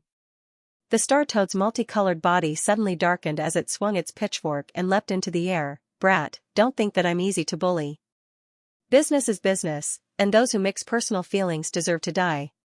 It then stabbed its pitchfork towards Lu Yin. Even though it seemed to be heavily injured, Lu Yin still felt a sense of crisis. The dead toad was pretending to be dead, so its injuries weren't as serious as they looked. At this moment, Hongyan Mavis couldn't help Lu Yin. He wasn't confident that he could kill this toad in a duel. Thinking of this, he suddenly stopped. It's a losing deal. Let's not fight anymore. The Star Toad swept past Lu Yin's side in an instant, and its body instantly turned gold. This chapter is not finished. Please turn the page. The Star Toad's eyes narrowed into crescents. You're wise, Boss Lu. Lu Yin smiled. Of course, we're comrades. The Star Toad glared at him. Hey, kid, can you not bring that up? Tianfa's death has nothing to do with me. Are you trying to pin the blame on me? Lu Yin stared at it. Just tell me if you did anything to Tianfa. The Star Toad gritted its teeth, wanting to stab Lu Yin with its trident, but it wasn't confident. While it had passed bitter adversity, it was at an absolute disadvantage in the transcendent progenitor realm. It had only reached the primordial realm because of its special race. In terms of strength, it couldn't compare to the current 3 realms and 6 daos. Even if it reached the primordial realm, it still couldn't compare to the 4 guardians or the ancient gods. Passing bitter adversity didn't give it any advantage either. The only way to surpass everyone was to pass bitter adversity and reach the eternal realm. It glared fiercely at Lu Yin. It knew that no matter what it did, this brat would still draw the ire of the four guardians onto itself. Since that was the case, it turned to Hongyan Mavis. What happened to the path to the immortality realm? Where is it? Tell me. Hongyan Mavis sneered, you think you're worthy? The Star Toad was furious. I risked my life to help you deal with Tianfa, and you're going back on your word? You were forced to do so. The conditions weren't met at all, Lu Yin said naturally. Hongyan Mavis quickly followed up, but I can still tell you. The Star Toad wanted to continue cursing, but it froze when it heard Hongyan Mavis' words. Its attitude immediately changed, and it put on a naive look. Go ahead. Hongyan Mavis' gaze turned cold. Promise me one thing, and I'll tell you. Don't worry, I'm not asking you to deal with the Guardians or the Eternal Realm. Guizhi and the others are something you can do easily. The Star Toad grew wary. What is it? Hongyan Mavis said, no matter who asks you about Tianfa's death, you're not allowed to say a single word. The Star Toad opened its mouth and looked at Hongyan Mavis in a daze. You're too cunning. Lu Yin was flabbergasted. He hadn't even thought of such a condition. Hongyan Mavis was too cunning, and she was trying to force the Star Toad to their side. I won't agree. Impossible, absolutely impossible. If the Guardians ask me, there's no way I won't say anything. The Star Toad immediately refused. Hongyan Mavis sighed, then there's no other way. You should know that you rejected our offer of the path to immortality in exchange for helping us deal with Tianfa. It was only when Little Seven used your collection to force you that you agreed. Am I right, Little Seven? Lu Yin looked at the Star Toad seriously. Business is business, and I can't help you. That's right, I won't touch your collection, and it'll still be yours. As for the path to immortality, it's not fated with you. But you still have a way out. The Star Toad stared at Lu Yin. Lu Yin grinned, force us. The Star Toad rolled his eyes. Although Hongyan Mavis was heavily injured and Lu Yin was a half-step ancestor, there was still something off about this situation. This brat had actually dared to directly face him, someone who was trying to cross the bitter adversity, and had even dared to use him to scheme against Tianfa. The Star Toad suddenly thought of something and pointed its pitchfork at Deheng's corpse. You already knew that I was the one who sent Deheng to the Six Direction Society.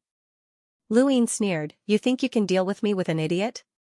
Toad, aren't you underestimating me? The Star Toad gritted its teeth, itching to revive Deheng before killing him. This bastard had been completely toyed with by Lu Yin. This chapter is not finished. Please turn the page. The Star Toad would rather not enter the Mirage domain than participate in the killing of Tianfa, especially since that blood-colored figure had truly terrified it. It knew that this matter had reached the heavens. Forget it. That's enough.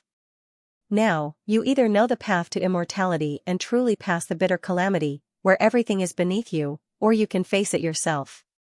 If Tianfa dies and you take action, the protectors of the four directions will be able to find out, and we can even reconstruct the entire process. You won't be able to escape. Of course, no matter which path you choose, your collection will still be yours. I know where it is, but I won't touch it. You can move it yourself, and you can choose which path to take. The Star Toad felt aggrieved. This was too much of a scam.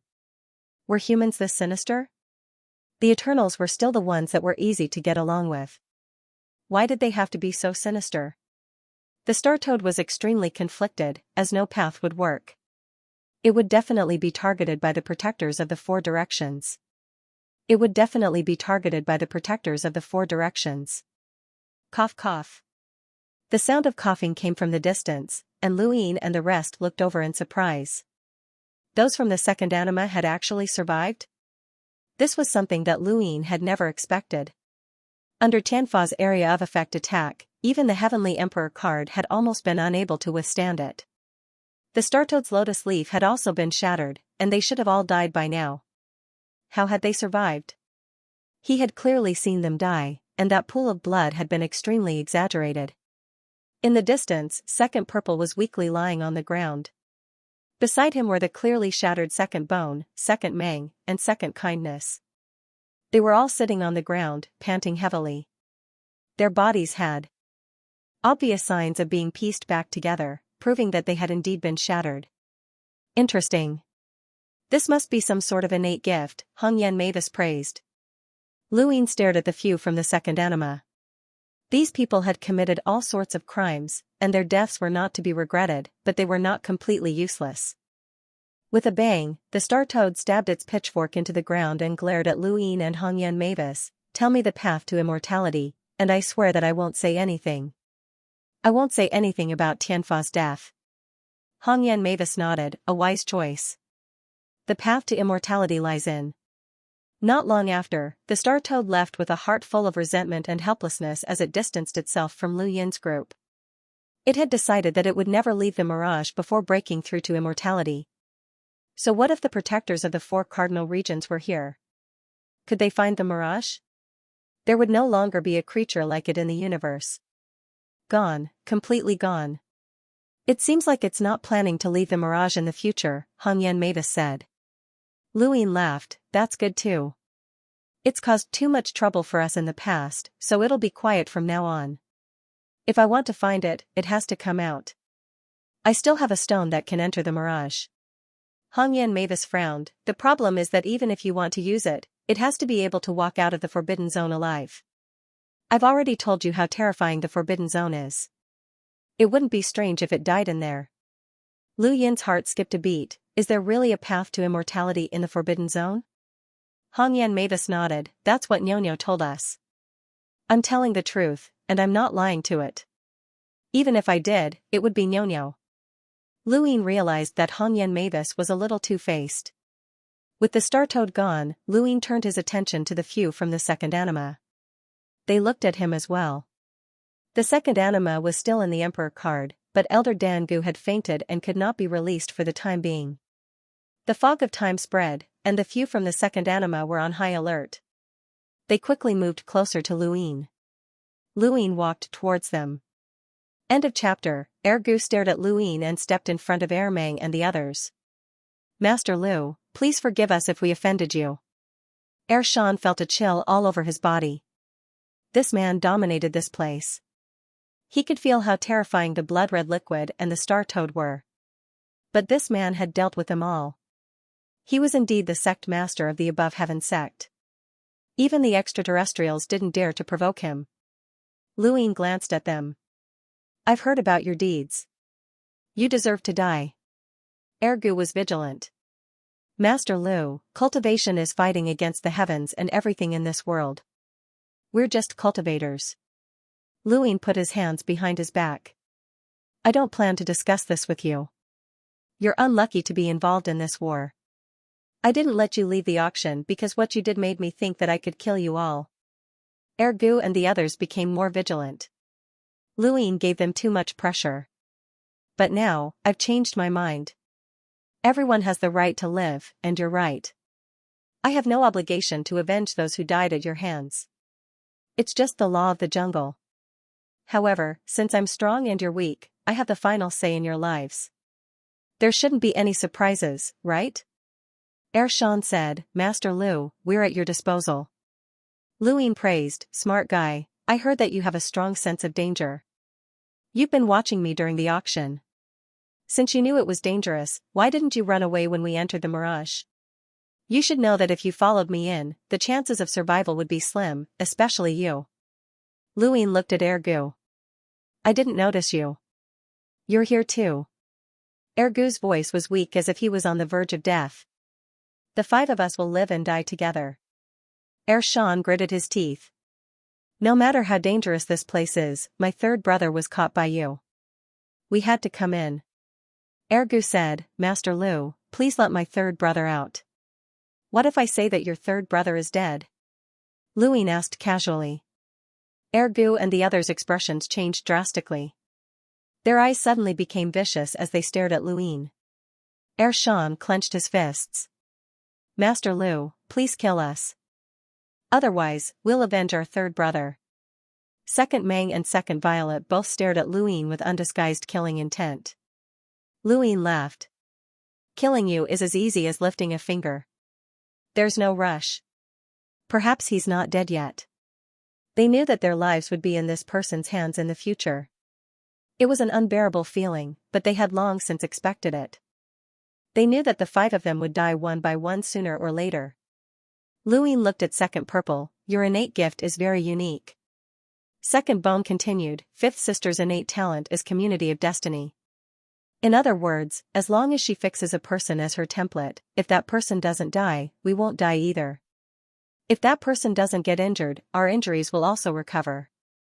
Luyin was astonished. There's such a talent? Does it work on anyone?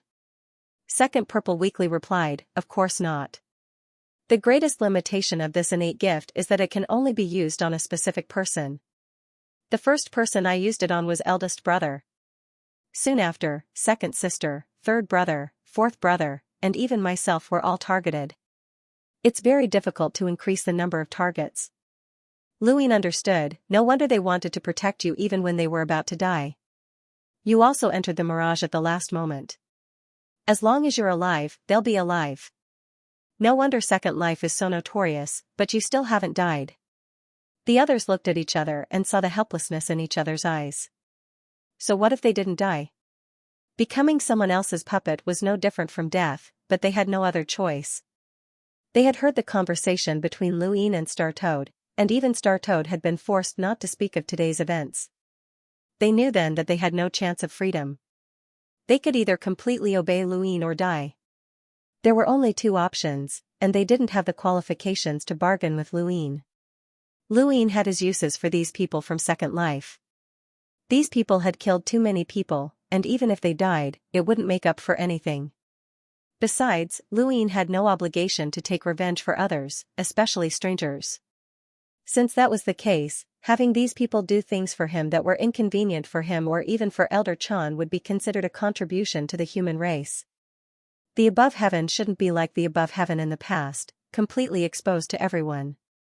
Back then, the above heaven had been extremely dazzling, and thousands of races had come to pay homage to it. However, because it had been too bright, it had been destroyed by the Eternals. Right now, Luyin needed the above heaven to be dazzling on the surface, but he also needed a blade in the shadows. Second Life was just the beginning, and he would continue to add hidden experts. He had already thought of his next target. These hidden experts would have a title, Zongan. Once they entered the mirage, they wouldn't be able to leave so quickly. Previously, Luyin had regretted that he hadn't been able to cultivate Ruin's consciousness to the point where he could easily use it. Now, he could only hope that time would be able to heal the damage to his consciousness planet. The Violet Emperor's consciousness had helped his consciousness planet recover quite a bit, but it still hadn't fully recovered, and it still needed time to heal. After some time, Elder Dangu woke up. Although he hadn't died, his injuries had been too severe. The Royal Regent's power had severely injured Tianfa, which had shocked Luyin and the others, but it had also exceeded the limits of what Elder Dangu could unleash. From now on, the Heavenly Emperor card is considered useless, and I can no longer use any of the statue's power. Otherwise, my fate would be even worse than today's, Elder Dangu said bitterly. Luyin comforted him, it's fine. Once we get out, I'll help you upgrade it to the level of an ancient card. Elder Dangu's mouth fell open. Was it that easy? He couldn't refute that. Since when did ancient cards appear as easily as cabbages? But I'll say this in advance, you guys will pay for your own resources. The amount of resources I'll use to upgrade your Heavenly Emperor card is equivalent to half of my wealth, Luyin reminded him. Elder Dangu smiled and nodded. Then, Dowlord, can you upgrade it to a higher level? Luyin glanced at Elder Dangu. Yes. Elder Dangu's eyes lit up. First of all, you have to prepare your own resources. There aren't many, and I'll start with a few quadrillions of star essence. Elder Dangu was speechless. A few quadrillions was a number that made his heart tremble. Second of all, do you have any experts who can use this card? If I'm not wrong, Elder Dangu, you'll never be able to step into the primordial realm. Lu Yin's voice was bleak. Elder Dangu couldn't even use the Heavenly Emperor card, and even if he switched to Aurora, he wouldn't be able to fully unleash its power. Even if he could connect to the primordial universe and breathe in that breath, he wouldn't be able to withstand the third step into the primordial realm. He had no fate with the primordial realm. Elder Dangu didn't mind. I know that I won't be able to step into the primordial realm. Actually, ever since I escaped to this spacetime, I knew that the primordial realm was out of my reach. But Tao Lord, you've given me another path. Although I'm not in the primordial realm, I can still unleash the power of one. Thank you, Tao Lord. Lui nodded. Recuperate well. You still have to face the remaining three. Divine punishment was perhaps the strongest of the four protectors. After all, it represented the heavens, and it couldn't be done without some strength. At the very least, Luin felt that heaven's grace paled in comparison to it.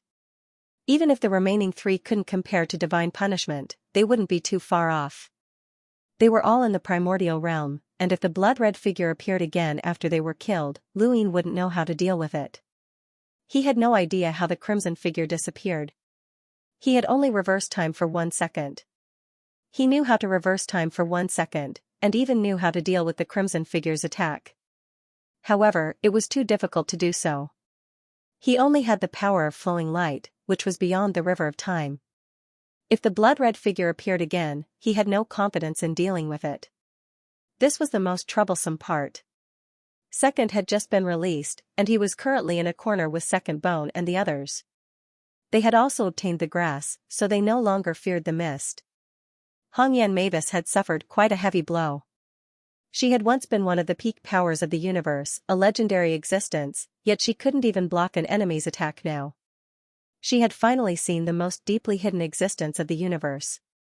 Little Seven, do you think the ones who attacked Master were really the protectors of the four directions? After staying in the mirage for a while, Hongyan Mavis found Luin and asked about it. Her injuries would recover in the mirage. Lu Yin's gaze was complicated. They could surround and kill divine punishment, but with the progenitor's strength, would the protectors of the four directions be enough to deal with him? Not necessarily. Even the current above the heavens had the strength to directly face the protectors of the four directions, let alone when the 3 realms and 6 paths had been glorious. Back then, even if the 3 realms and 6 paths hadn't acted, the strongest existences in the 9 mountains and 8 seas should have been able to fight against the protectors of the 4 directions, such as Progenitor Chen and the Desolate Ancestor. There should have been experts like Progenitor Chen back then. However, the progenitor had mysteriously disappeared, and the first continent had been destroyed. This was a mystery of that era, and it remained a mystery even now. Luin had met the progenitor, but he hadn't told him the reason. It wasn't until Black Wushan told Luin that the protectors of the 4 directions had surrounded the progenitor. But was that really the case? Luin felt that things weren't that simple. Senior, don't think too much about it. Let's take it one step at a time. After I lost my memories, I went from an ordinary person to where I am today. I used to think that the frost wave weave was huge, that the outerverse was huge, that the innerverse was huge, and that the entire 5th continent was huge. But with every step I took, these worlds were surpassed.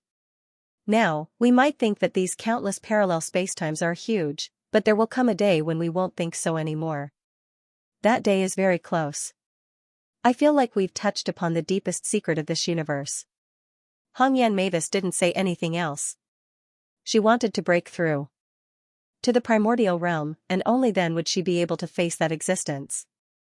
Her master had once warned them not to break through to the primordial realm unless it was absolutely necessary. Now, Hongyan Mavis felt that it was time. That blood-red figure had caused her to feel an indescribable panic. It wasn't fear, but the helplessness of seeing an unbelievable secret. This was something that could only be suppressed with strength. She would break through to the primordial realm. After an unknown amount of time, Hongyan Mavis had mostly recovered from her injuries, and Elder Dan Gu had long since recovered as well. Although he couldn't use the statue's power, he could still use the Heavenly Emperor card to resist a primordial realm expert. Second Life and the others had also recovered, but they couldn't leave the mirage and could only stay with Luin. One day, a golden light flashed by, and Luin, Hongyan Mavis, and Elder Dan Gu hurriedly chased after it. It was the Star Toad. The toad had gone to the forbidden area, where legend had it that the path to immortality was. Hongyan Mavis didn't even know if it could make it out alive, but now it had. Luin was very curious about what the toad had gone through. The Star Toad's back was facing Lu Yin's group as it stared blankly at the river. The copper coins around its neck were scattered, and the wound left behind by the bloody figure was still bleeding. No matter how one looked at it, the toad's condition seemed to have worsened. Its back seemed a little bleak, as if it had suffered some kind of blow. "Toad, are you all right?" Hongyan Mavis probed. The toad's body swayed and leaned forward, as if it was about to fall into the river. Lu Yin subconsciously wanted to push it away. Lu Yin, Hongyan Mavis, and Elder Dangu tacitly didn't warn them. Although the toad was useful, its death wasn't necessarily a bad thing. Lu Yin had wanted to kill it several times already. Unfortunately, the toad only swayed a little and didn't fall into the river. "Kai Hong, you're shameless."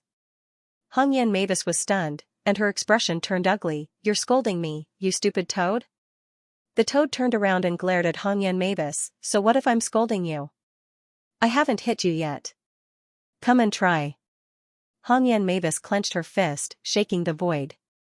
The toad gritted its teeth and glared at them. "There's no path to immortality in that shitty place." On the contrary. Lu Yin's group was curious. On the contrary what? The toad's expression turned bitter. "Instead, I saw my great-grandmother who died a long time ago. She wanted me to reunite with her, saying that many elders were waiting for me. She liked me a lot." Lu Yin blinked. "What the hell?"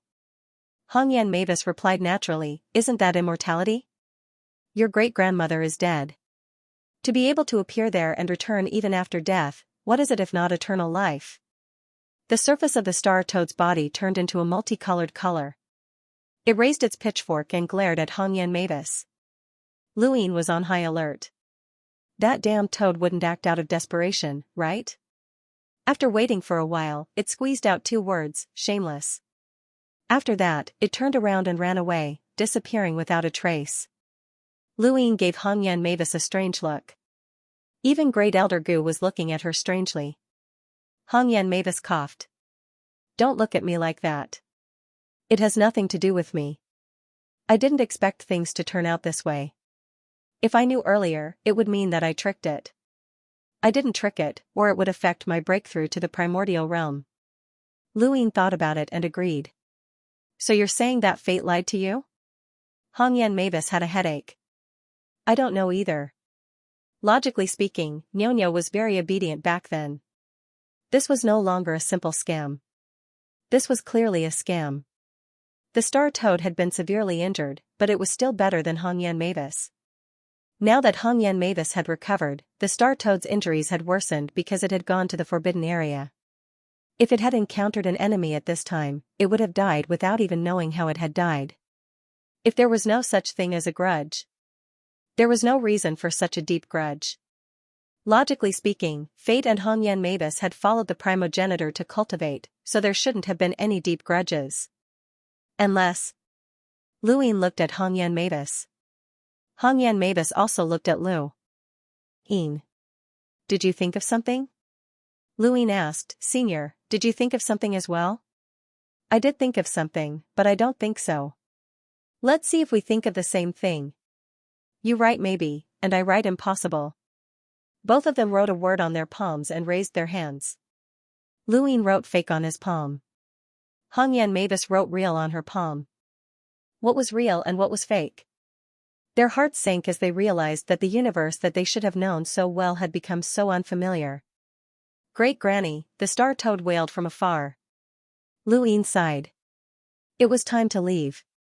He could do it again anyway. In the main hall of the above heaven, Lu Yin took a sip of the tea that Zhao Ran had brewed for him. Bai and I and the other 4 stood in front of him. The 5 of them kept quiet out of fear, not daring to say a word or sit down. Lu Yin put down his teacup. The auction went smoothly. "Congratulations." Bai and I hurriedly bowed. Fortunately, we had the support of the above heaven. Otherwise, we wouldn't have been able to hold the auction. The item would have disappeared before the auction even started. Lu Yin laughed. "It has nothing to do with me. Besides, I was the one who caused the trouble in the end." "You must be joking, sir." "That has nothing to do with you. You didn't even go to our auction." Qingdu smiled. Bai and I was stunned and looked at Qingdu in surprise. What did he mean? Lu Yin had gone to the auction and attacked Second Life and the others. This was publicly known, and they weren't stupid. How could they not have seen it? They had come this time for two reasons. First, they wanted to give the wisdom root to Luin, and second, they wanted to ask for forgiveness. After all, they hadn't participated in that battle, and they hadn't thought that Luin wouldn't be at the auction house from start to finish. This idea was foreign to them. What difference did it make whether Luin was there or not? Baianai didn't know, and neither did honored Master Xianxia or the Luofu king. But why would Qingdu say this? This was clearly separating Luin from the auction. Why would he do this? Why was he so sure? Baianai looked at Luin and saw his faint smile. Suddenly, a thought flashed through his mind, and he looked at Qingdu with disbelief. Was this all part of Luyin's plan? Qingdu looked at Baianai. Isn't that right, brother Baianai? Baianai narrowed his eyes and looked deeply at Qingdu. Qingdu winked at him. Baianai sighed. Yes, Master Lu has never been to the auction. Luin looked up and sized them up. I know why you're holding the auction. Humans are ambitious. I can help you, but you have to do me a favor. Baianai bowed. Please speak, Master Lu. Luin replied, find someone qualified to represent you and become one of the 8 outer Daos of the above heaven. Baianai was stumped and put in a difficult position. The 8 outer Daos were not weak, and they had seen the scene of Emperor Xiaowu. Whether it was the Emperor of the Limitless Empire or Heir Ji of the Disaster Expedition, none of them were easy to deal with. These people all had the strength to face off against the second anima. There were too many parallel universes in the outer realm, and these parallel universes had no experts besides the second anima. Where would they find someone to join the above sky sect? Luin didn't care if these universes wanted to ally with him. He wasn't that overbearing, but dealing with the Eternals was an unchanging plan. Whether or not these people joined forces, they had to participate in the war against the Eternals. In fact, he hoped that these alien civilizations that posed no threat to him would join forces. He didn't need the above sky sect to manage them, and he could mobilize experts to participate in the war with a single word. It would be a pleasant surprise if he could find someone qualified to become one of the 8 outer Daos. Regardless of whether or not he could find them, the above sky sect had no time to worry about them. Baianai and the others took their leave. Old Zen smiled.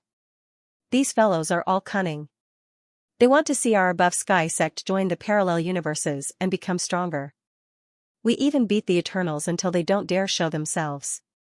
Tao Master, Emperor Xiaowu showed us the powerful side of humanity, but it also awakened some people's ambitions.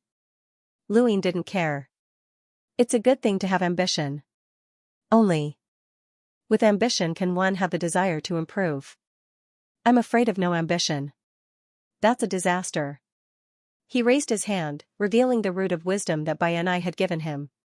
He had bought the root of wisdom from the auction house at a high price, hoping to get closer to Luin.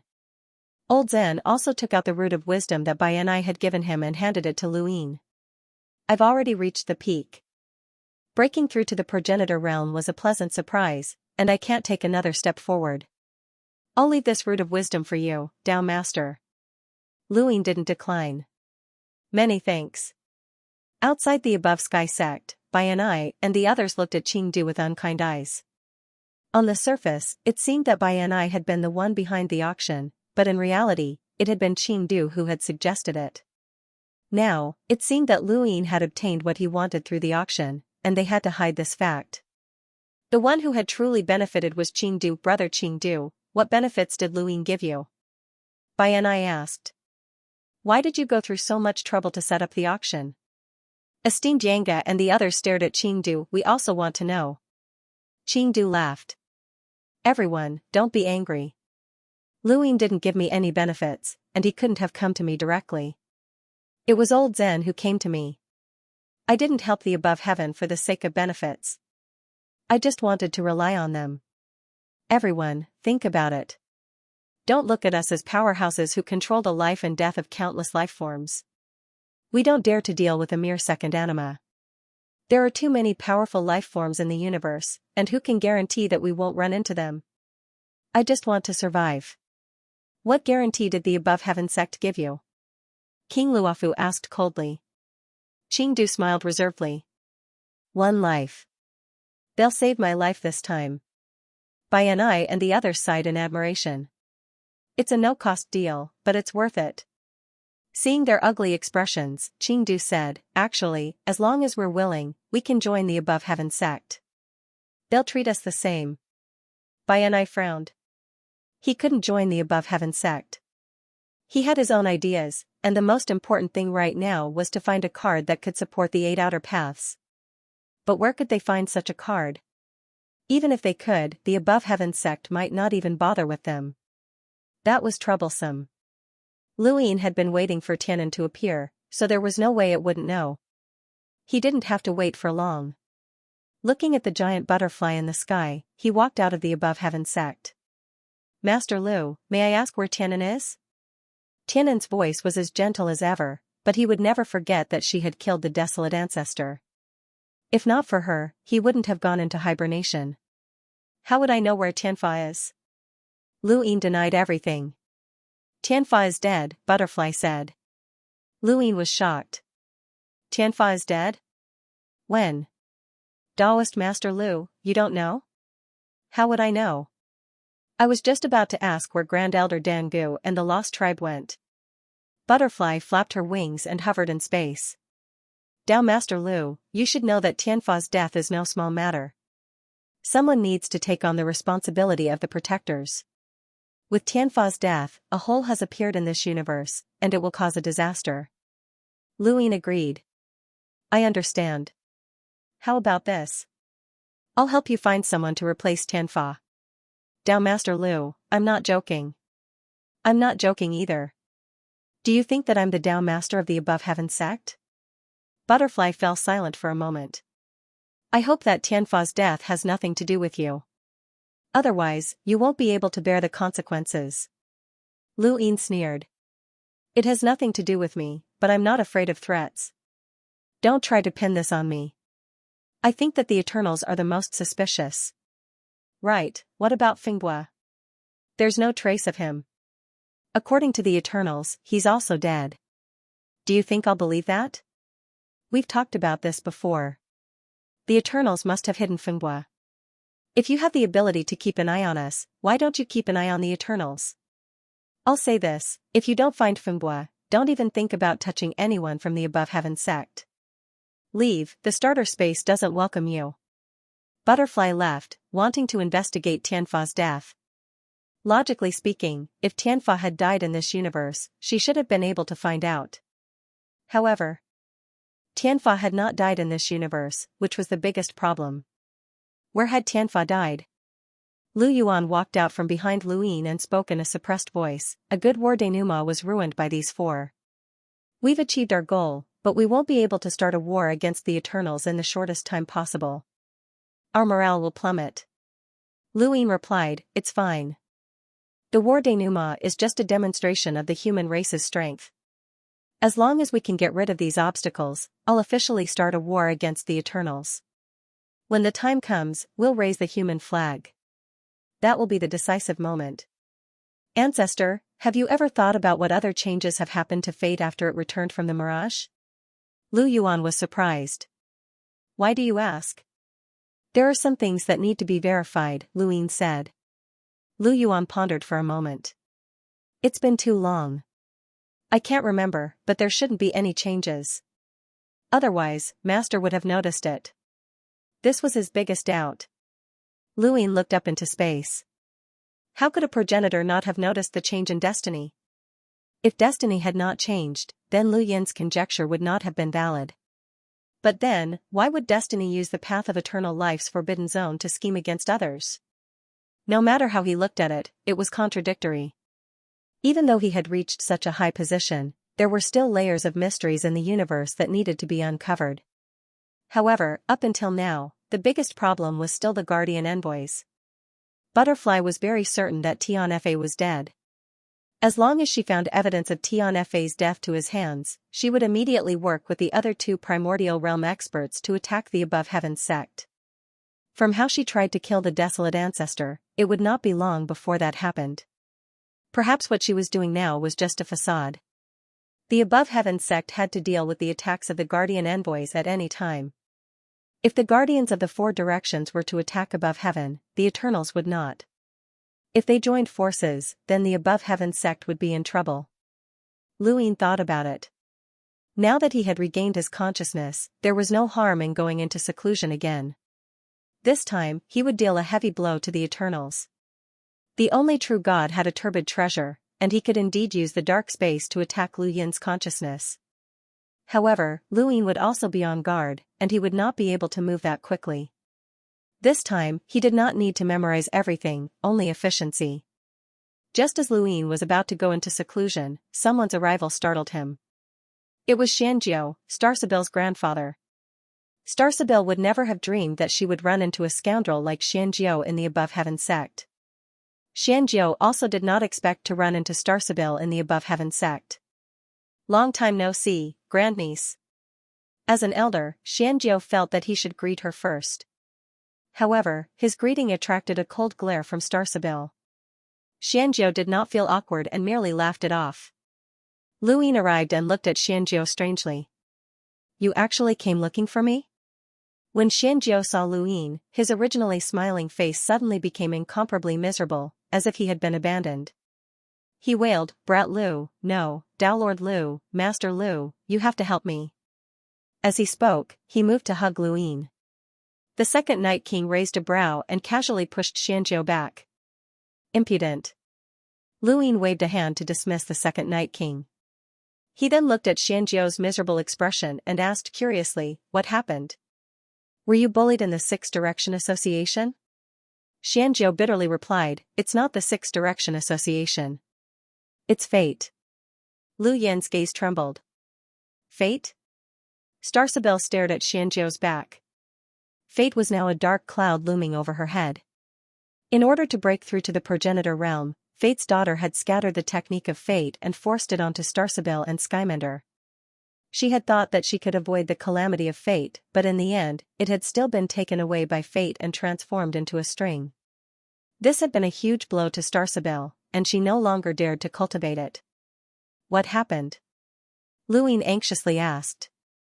Xianxia was helpless, and he sighed deeply. I was despicable. I clearly knew that I shouldn't cultivate it, but I still cultivated the Shantian mirror. In this generation of the Starsabil sect, I was the second person besides senior brother Zhu to successfully cultivate the Shantian mirror. But after I succeeded, I felt that something was wrong.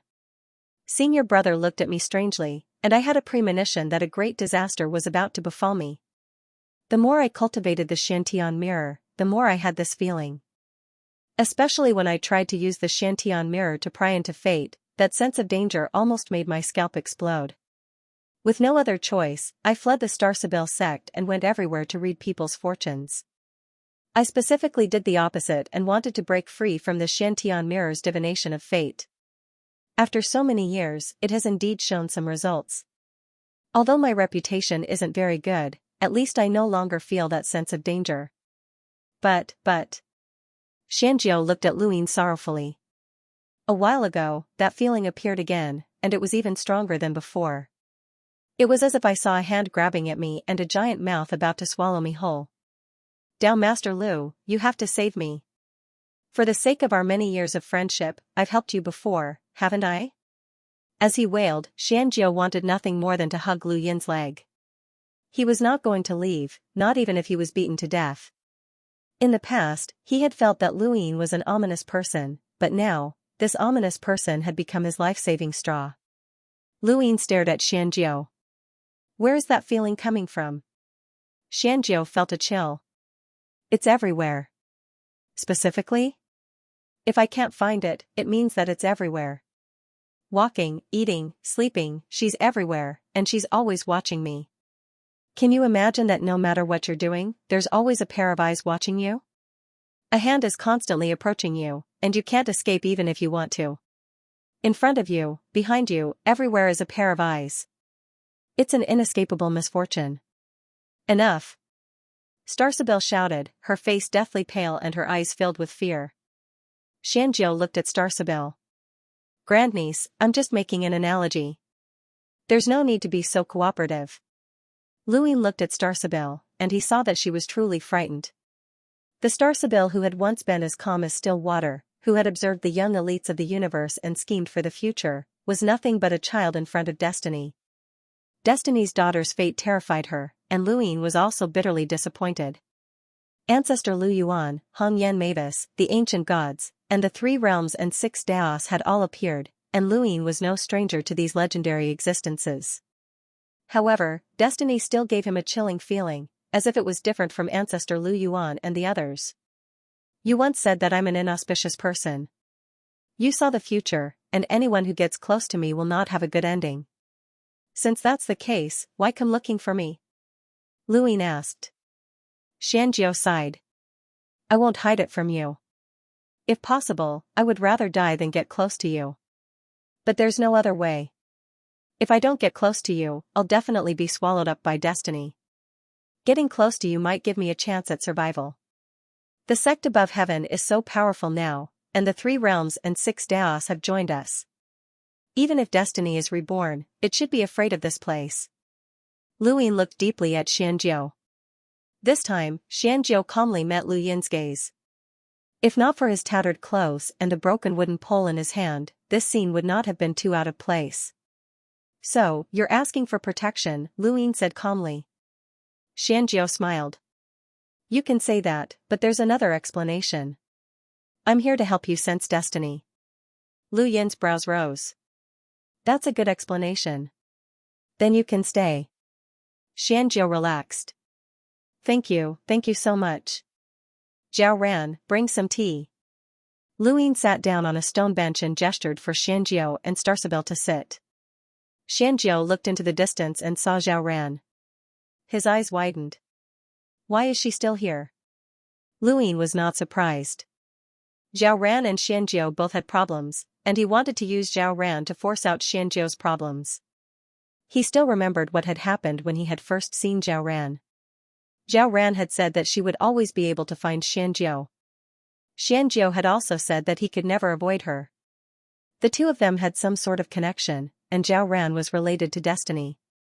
Luyin could see the laws of Destiny manifesting on her body. Ah, it's you, kind fortune teller. Zhao Ran was very happy to see Xianxia.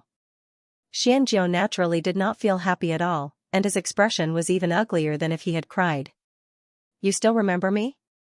Zhao Ran apologized.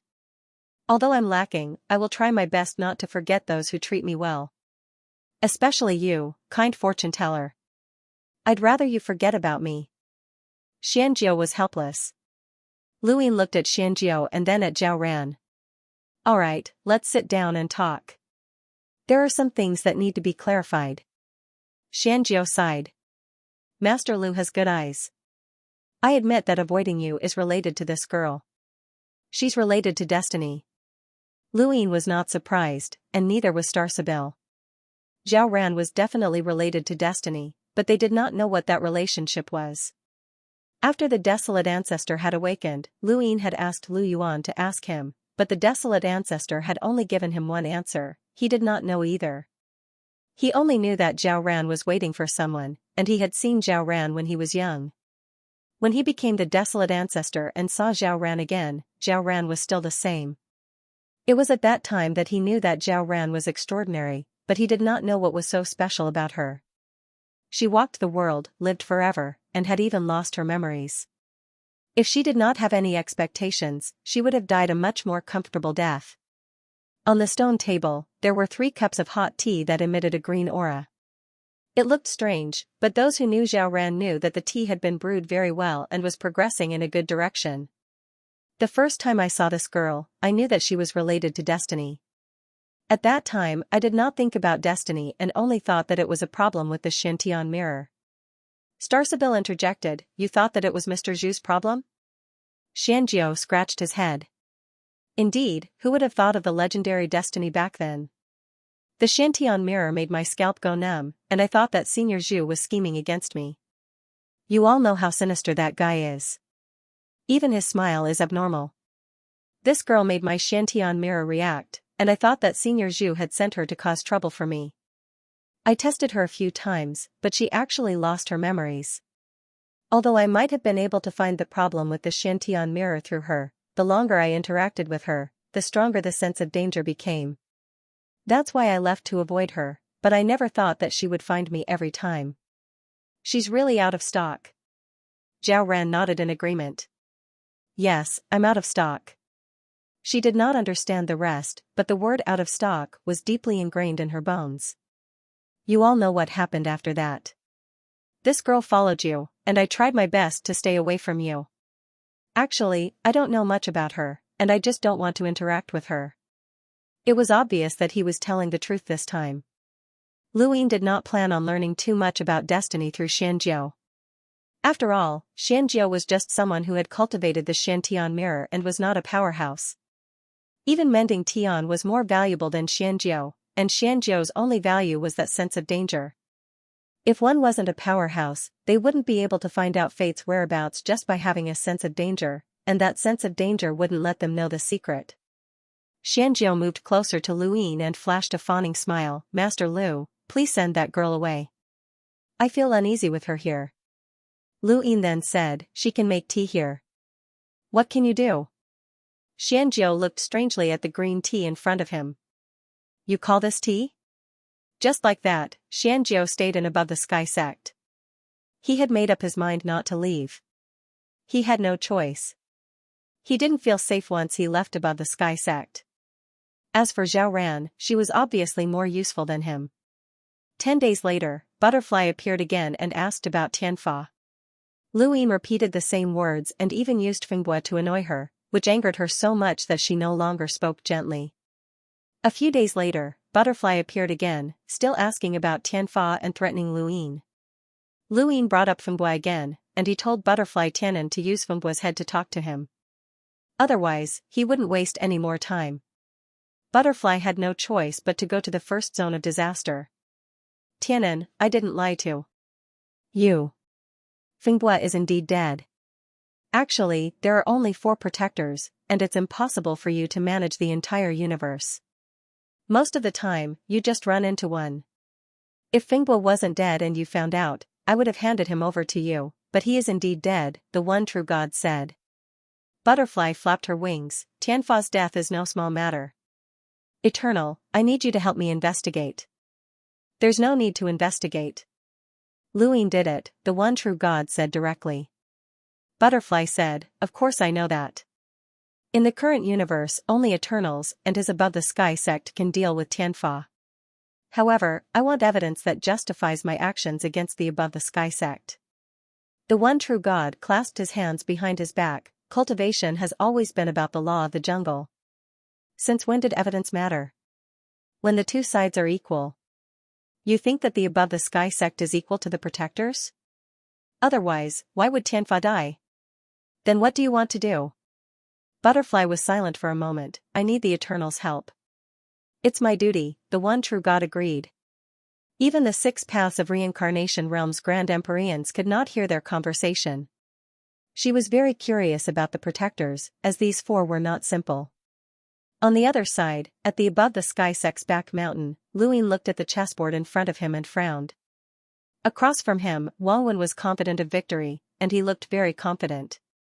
How is it, Chess Pathmaster? I've won this round again. Lu Ying praised, as expected of the smartest person in the Outerverse. Your chess moves seem to be tight, but in reality, they are all linked together. Your moves can change endlessly, but they are still the same. I'm impressed. Wang Wen was pleased. That's right. When it comes to cultivation, even 10,000 of me can't compare to you. But when it comes to chess, hee. Chess Pathmaster, you still need to learn. Lu Ying shook his head. Alright, I've lost. Wang Wen put down his chess piece. The existence of the Protectors puts our Above the Sky sect in a passive position.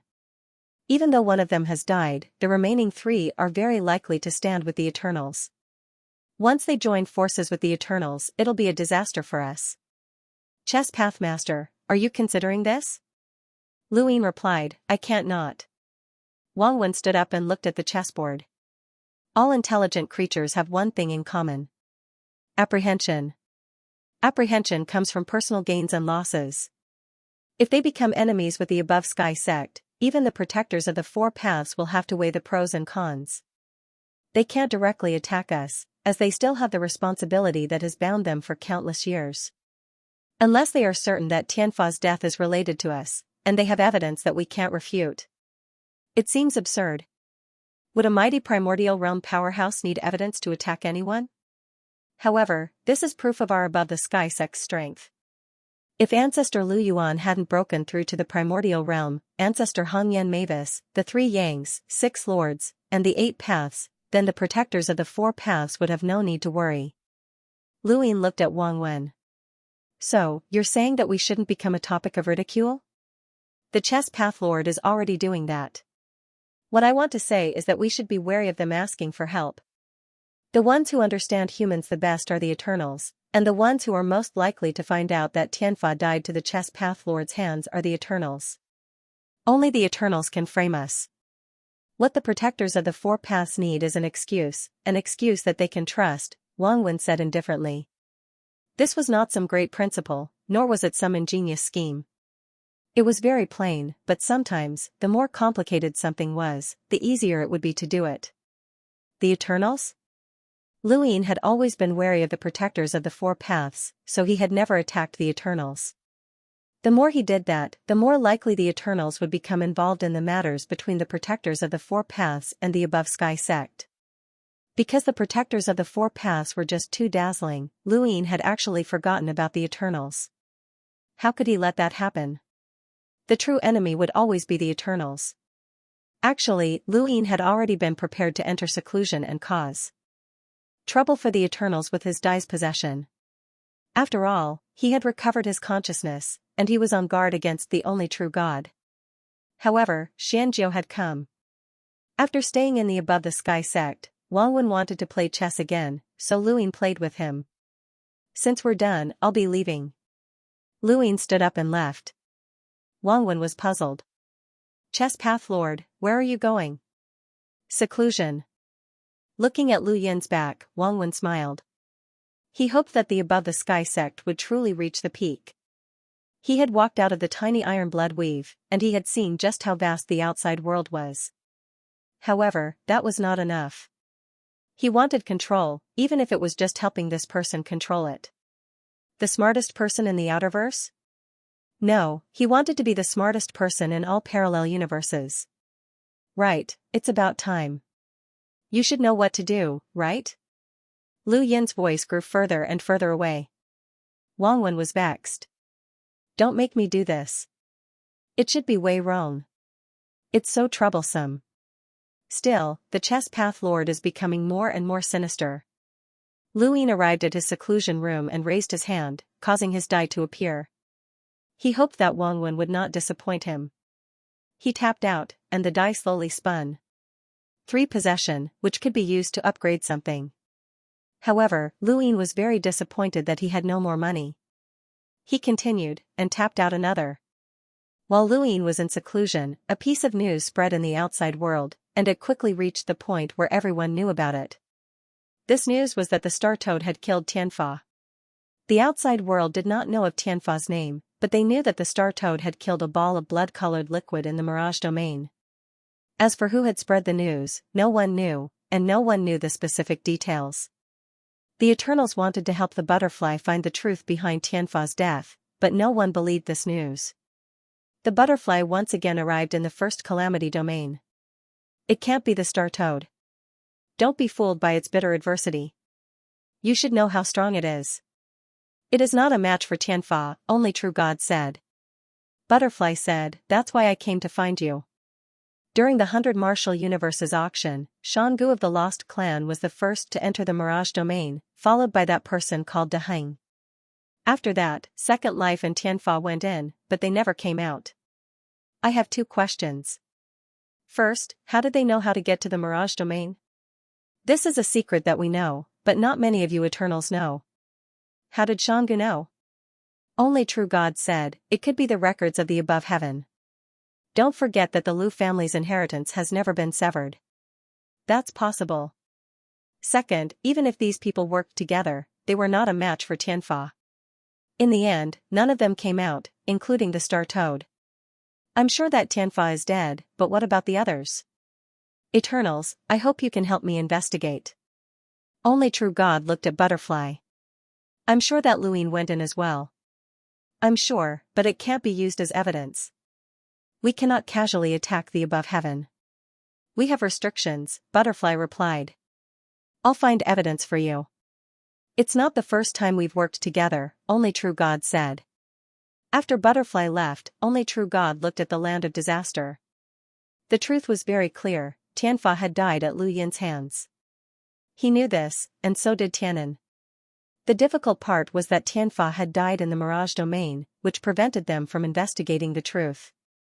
The protectors could not casually attack the above heaven, or they would have done so long ago. They needed a reason to destroy the above heaven. Today is Freewine's birthday. Thank you, brothers, for your support. On this day, Luin watched as the die slowly stopped at 6 pips. His eyes lit up, he had finally rolled it. In the dark space, there was an extremely bright ball of light in the distance.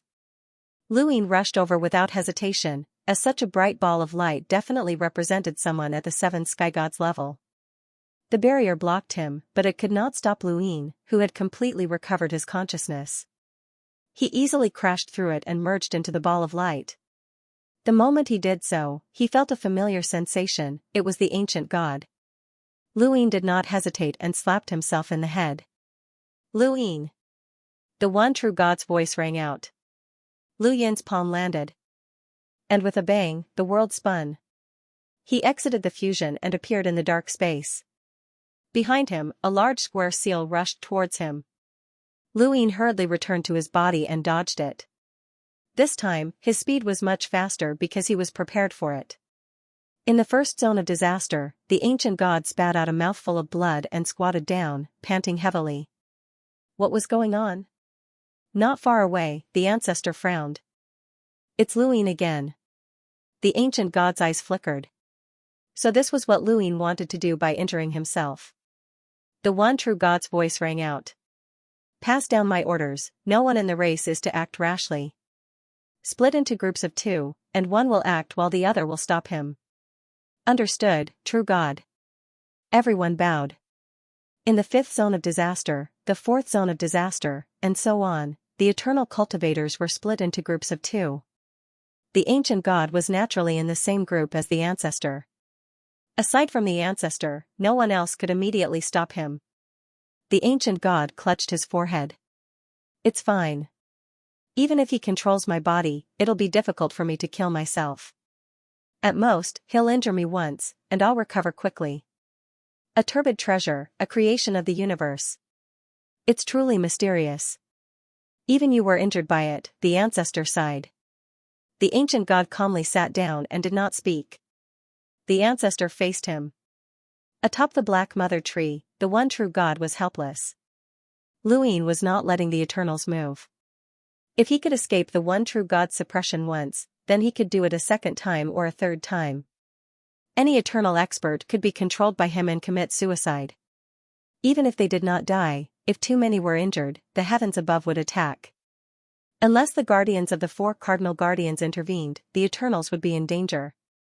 A single turbid treasure was enough to put the Eternals at a disadvantage. He could only hope that Bai Wuxian would be able to find evidence that Luin had killed Tianfa, which would allow the protectors of the 4 cardinal protectors to legitimately attack the above heaven. In the above heaven, Luin opened his eyes. It was another ancient god.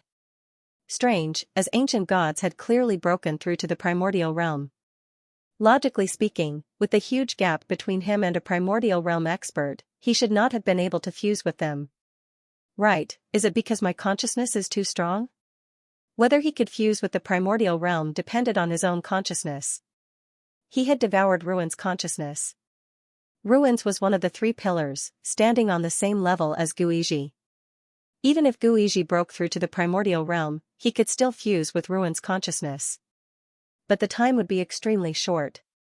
In other words, even if the one true god did not interrupt him, he would not be able to stay in the ancient god's body for long.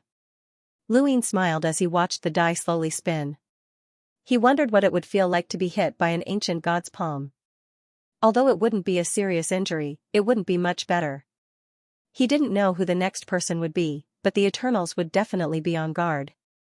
It didn't matter. His goal was to prevent the Eternals from interfering with the death of Sky Law. Right, there was still Bai Wuxian, but she still hadn't appeared. Lu Ying frowned, as he had completely forgotten about her. There was also the last of the three masters.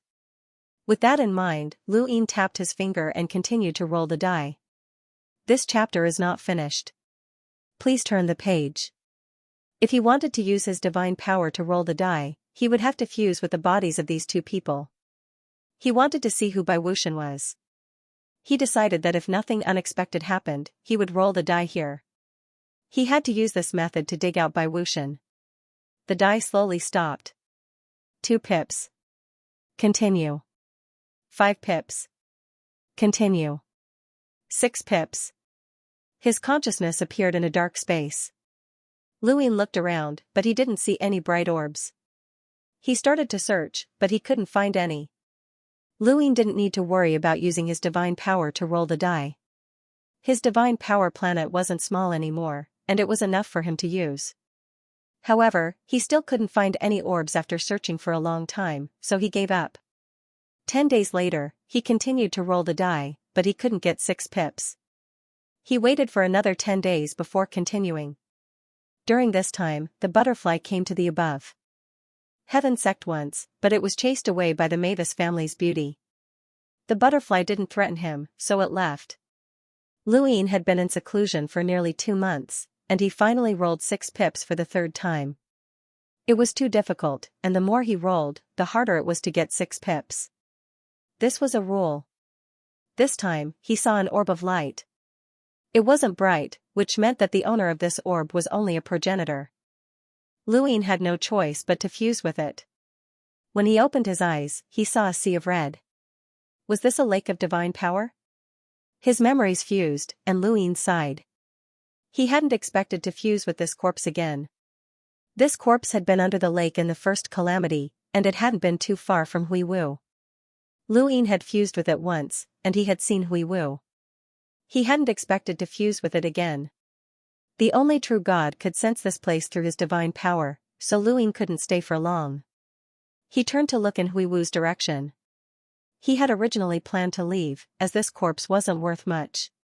Suddenly, his gaze changed.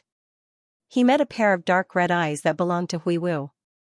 They should have been turbid and had lost their intelligence, but at this moment, even though these eyes were dark red, they were extremely clear. That's right, it's clear and bright, the kind that has wisdom. The eyes were the windows to one's soul, and Lu Ying was certain that these eyes represented intelligence and clarity. Hui Wu was intelligent. Lu Ying was stunned for a moment before he returned to the dark space. The 4 seals followed closely behind, trying to suppress him. He hurriedly fled back into his body and avoided another attack. As long as he was fast enough, the only true God would be helpless. Lu Ying raised his hand and continued rolling his die. He still wanted to fuse with that corpse and see what was going on with Hui Wu. It would be even better if he could fuse with Hui Wu. Hui Wu could have escaped the Eternals, but he had chosen not to. Mu Ji had exposed him when she returned to the first calamity, and he had been thrown into the lake of divine power to be transformed into a berserk corpse. During the battle of the first calamity, he had brought the Shaoying divinity to the Black Mother tree for unknown reasons. After that battle, he had been thrown into the lake of divine power once more. It didn't matter if he was a spy or not, as long as he was transformed into a berserk corpse, everything would be fine. But now, Lu Ying was certain that Hui Wu hadn't been transformed into a berserk corpse.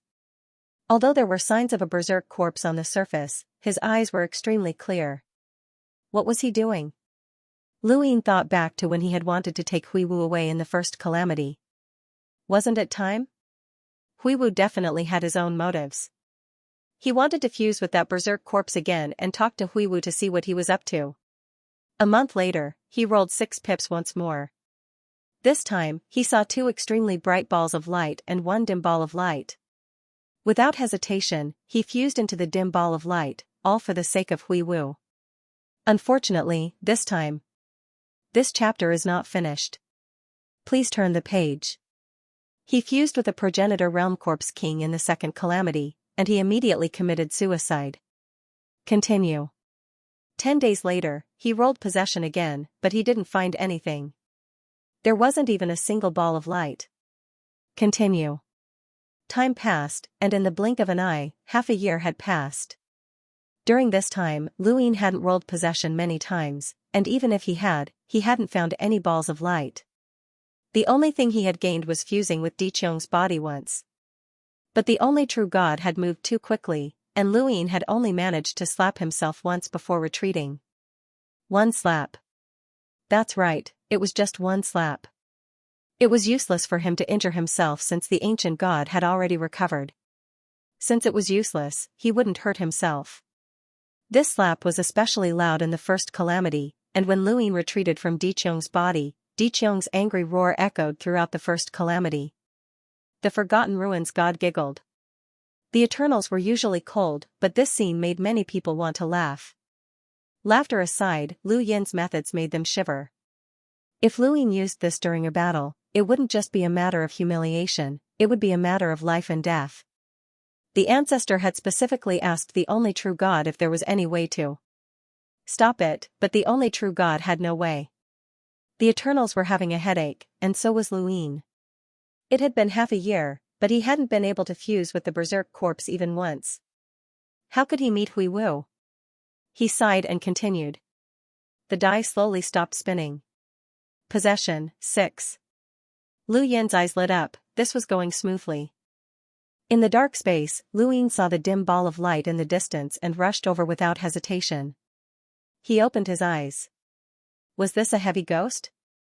And it was a heavy ghost? There weren't many Eternals who could cultivate divine power, so Luin had to repeatedly fuse with another person.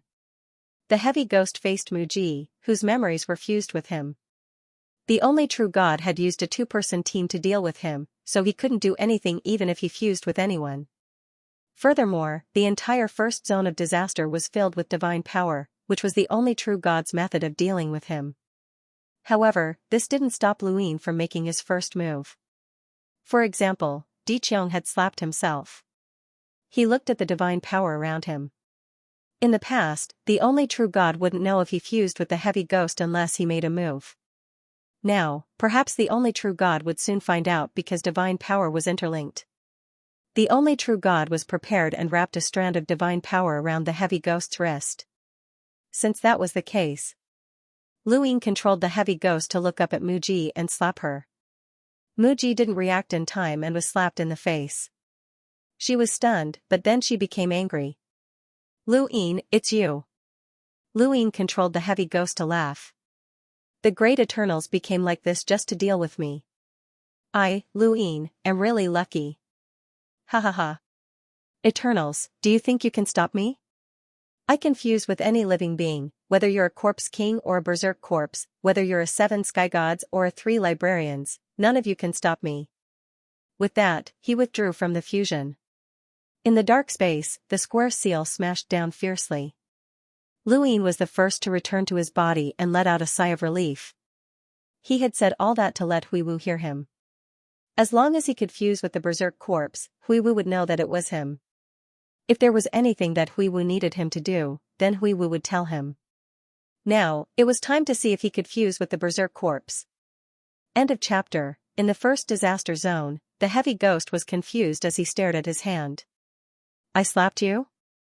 Muji, are you serious? This is a slap of love. Muji was furious. If he did not know that the heavy ghost was under Lu Yin's control, he would have killed this guy.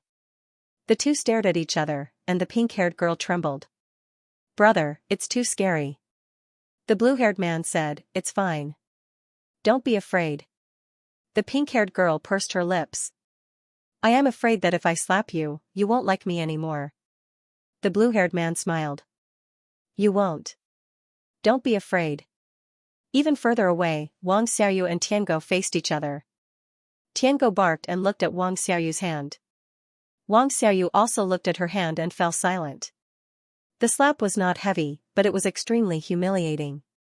Lu Yin's actions had truly disgusted the entire Eternal race. The Grand Empyrean had a strange expression. This Luin was truly strange.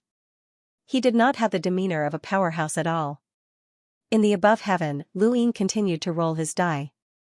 He had disgusted the eternal race, and their revenge had come quickly.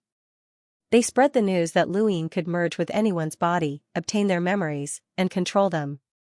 For a moment, everyone who knew about this felt a chill. Who did not have shameful memories? Who did not have secrets? Lu Yin's methods made everyone afraid. However, the above heaven responded quickly.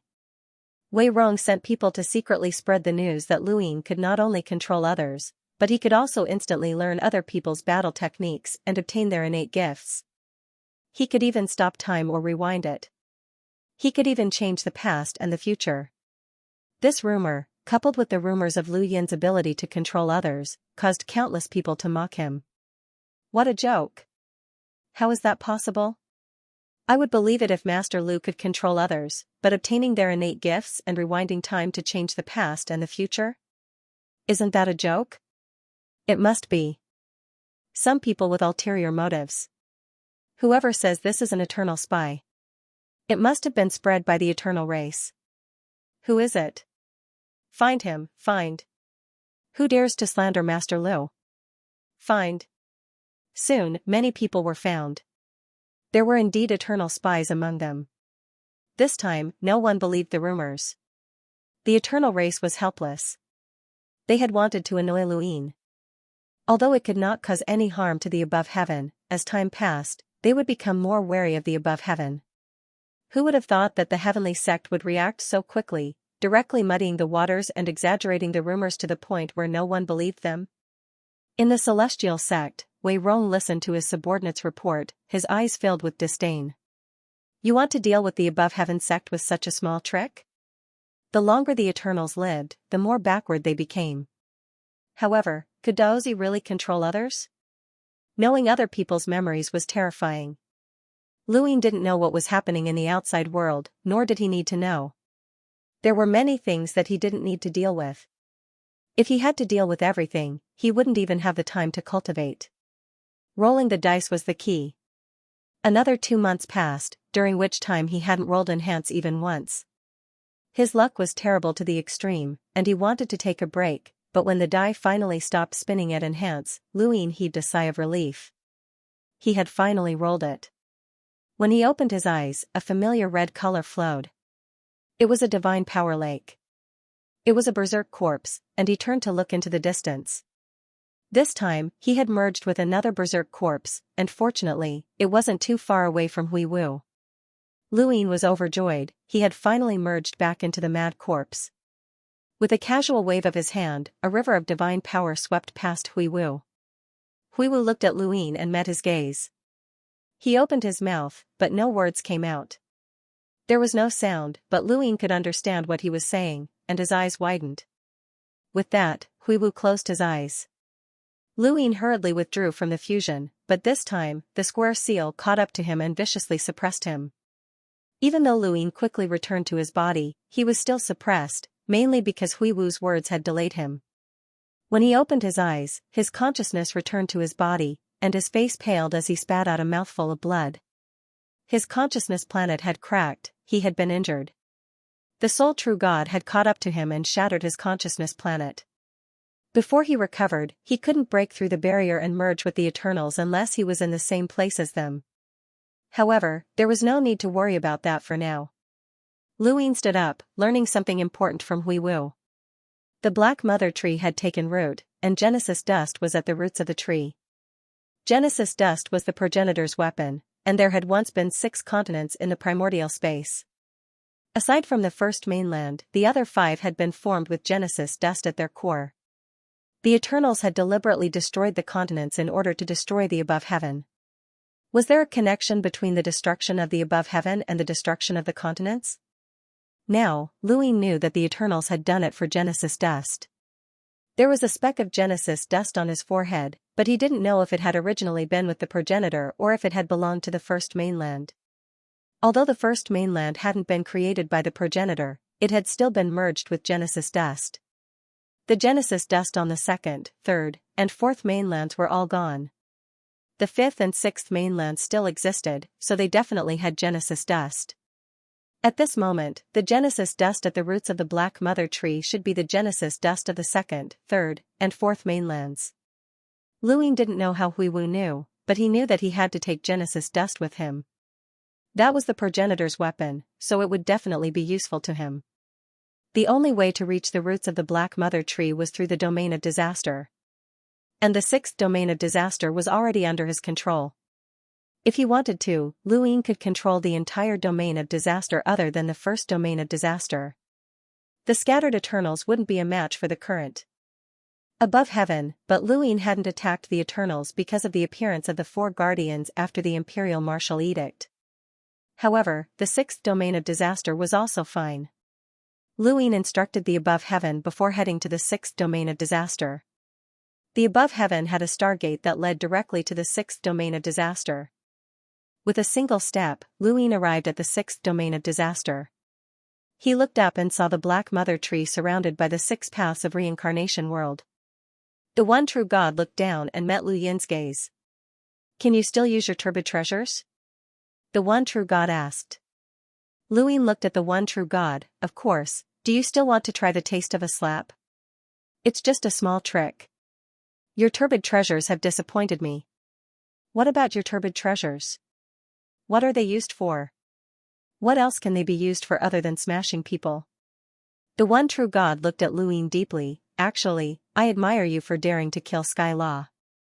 Luing raised his brows. "I don't need you to admire my lowly methods. I didn't kill Sky Law and I don't have the ability to kill Sky Law. Sky Law is not here, only you and I. The guardians of the four directions are the greatest enemies of the humans. They have never underestimated the ambitions of the humans.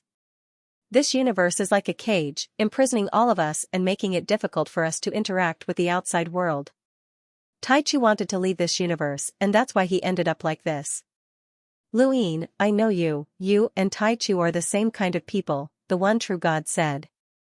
Luing looked at the one true God. "I am indeed the same kind of people as the primogenitor, but it's not because of the ambition to leave this universe, it's because of the inheritance of our race." "What about you? To you, the Eternals? What are they? Tools? What is this universe to you? Don't you want to leave?" The one true God laughed. "No one has ever asked me this before. I can tell you clearly that the Eternals are just tools to me. As for this universe, there are no restrictions on me." Luing narrowed his eyes. No restrictions meant that he could leave at any time. He could, but the primogenitor could not. In other words, the Eternals could, but the humans could not. The one true God clearly wanted to turn the humans and the guardians of the four directions into enemies, but Luing did not need to do anything because they were already enemies. From the moment the guardians of the four directions had tried to kill the primogenitor, this hatred would never be resolved. Skylaw had killed Kuzu, and Luing had tried to kill Tianfa. In the end, either the guardians of the four directions would die, or the above heaven would die. There was no third option. Light scattered, and Butterfly flew into the sixth disaster zone. Luing looked over and frowned.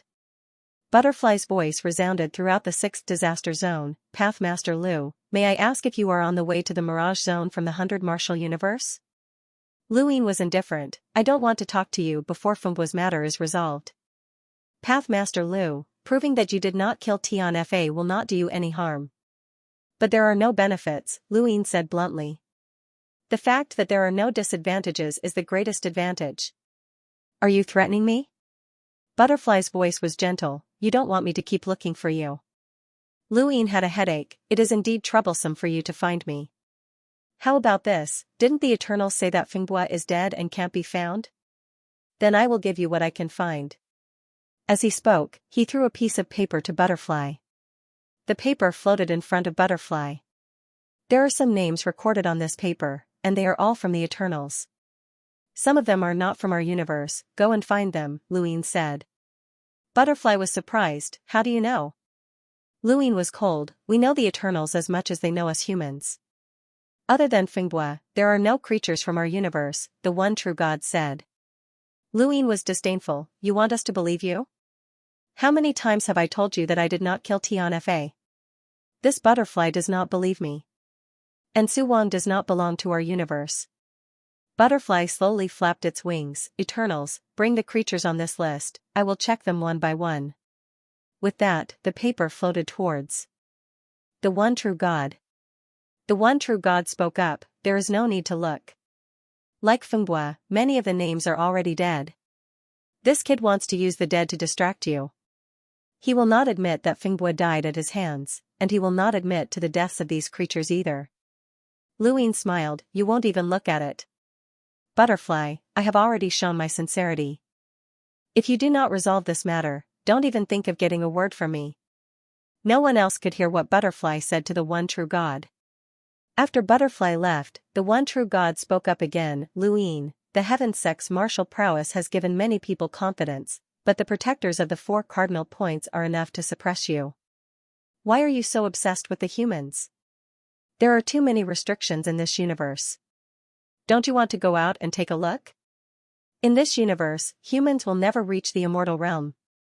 Outside the universe, there are immortal civilizations that are beyond imagination. Creatures are born from the universe, so they have to adapt to the universe. The essence of living creatures is change and adaptation. Luin asked, then what were you before you changed and adapted? The one true God did not answer. Sector 6 fell silent.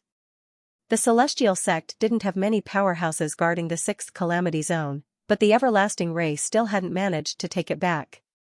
This situation made Luin realize that the 6th calamity zone wasn't important to the everlasting race.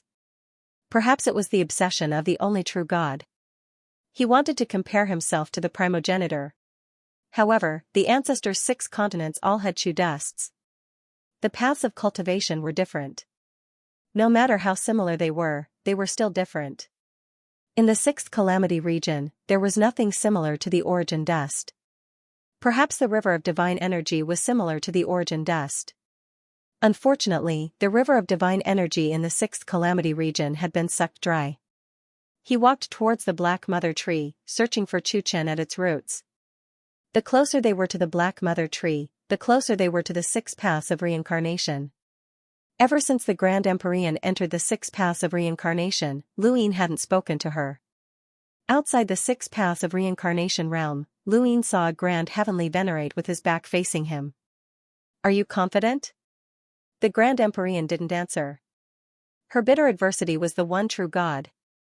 Only by killing the one true God could she pass her bitter adversity. All her hopes were placed on the Xiaoying divinity.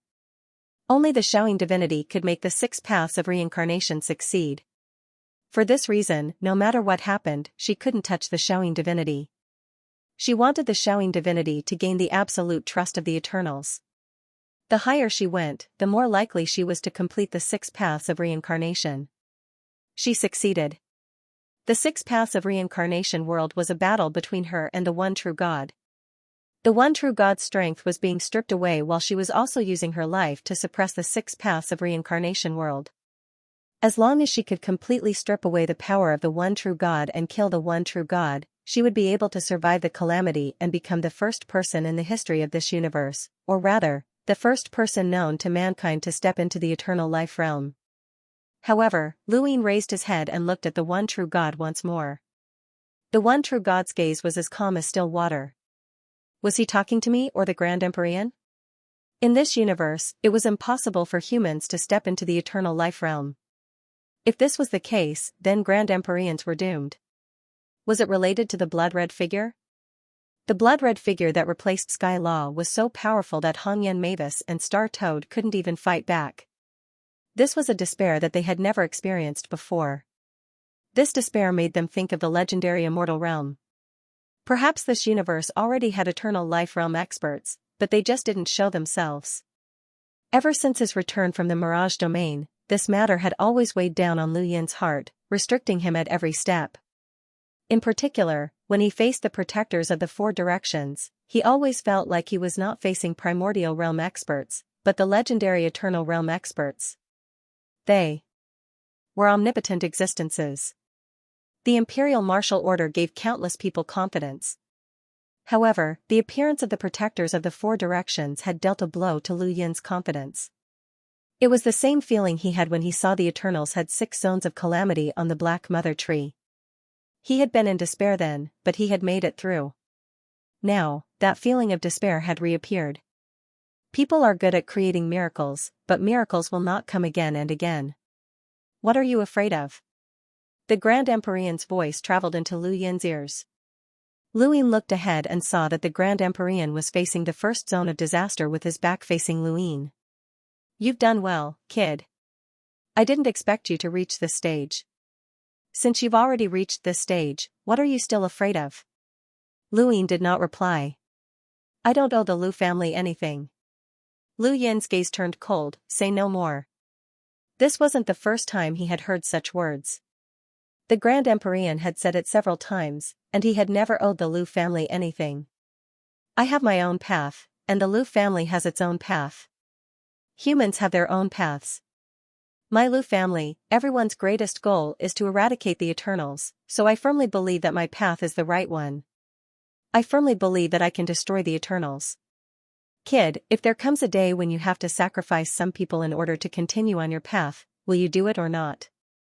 Lu Yin looked at the Grand Empyrean's back. There are thousands of paths. At worst, I'll just change to another one. There are many paths to walk, but you can't find one. You can only brace yourself and continue on.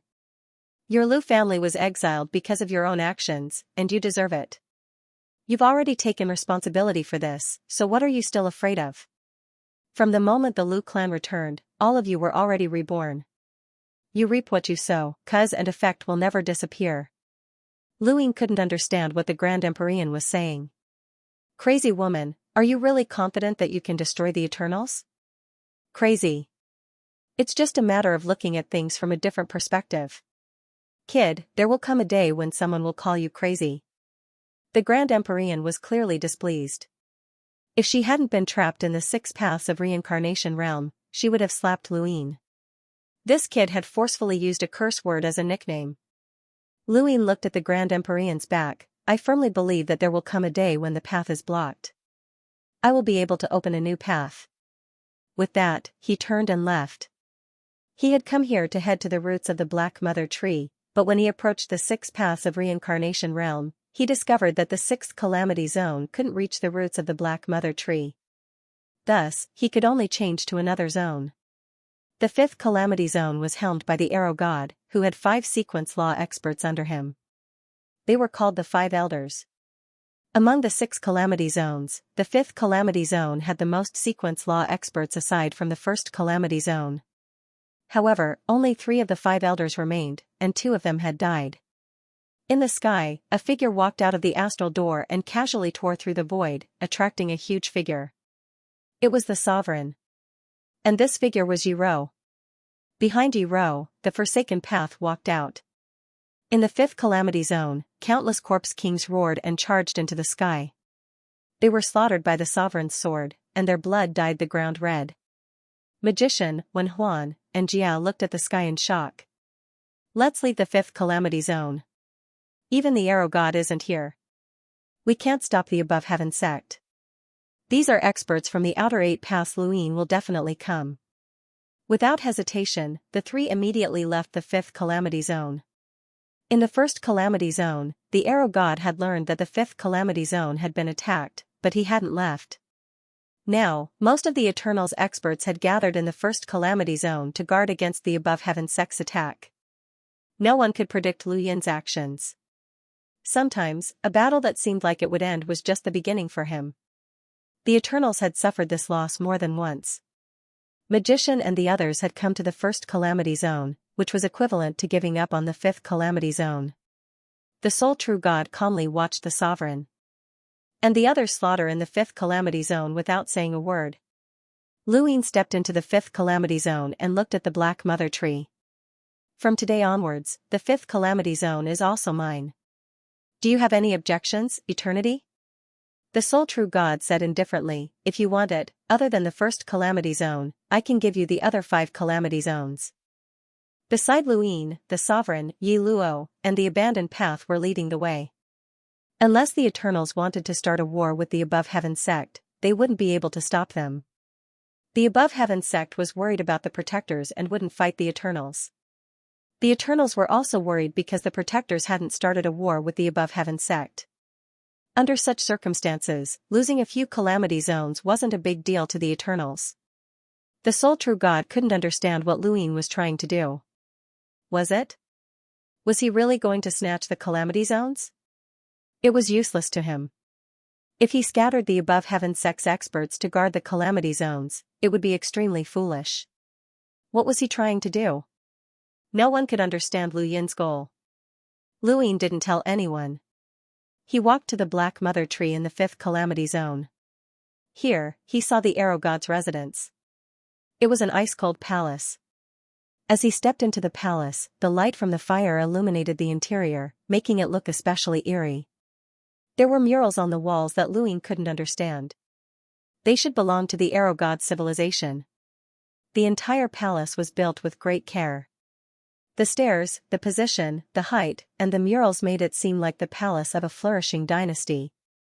Luin had once been the Great Yu Empire's royal regent, and his civilization's heritage could be fully displayed in this palace.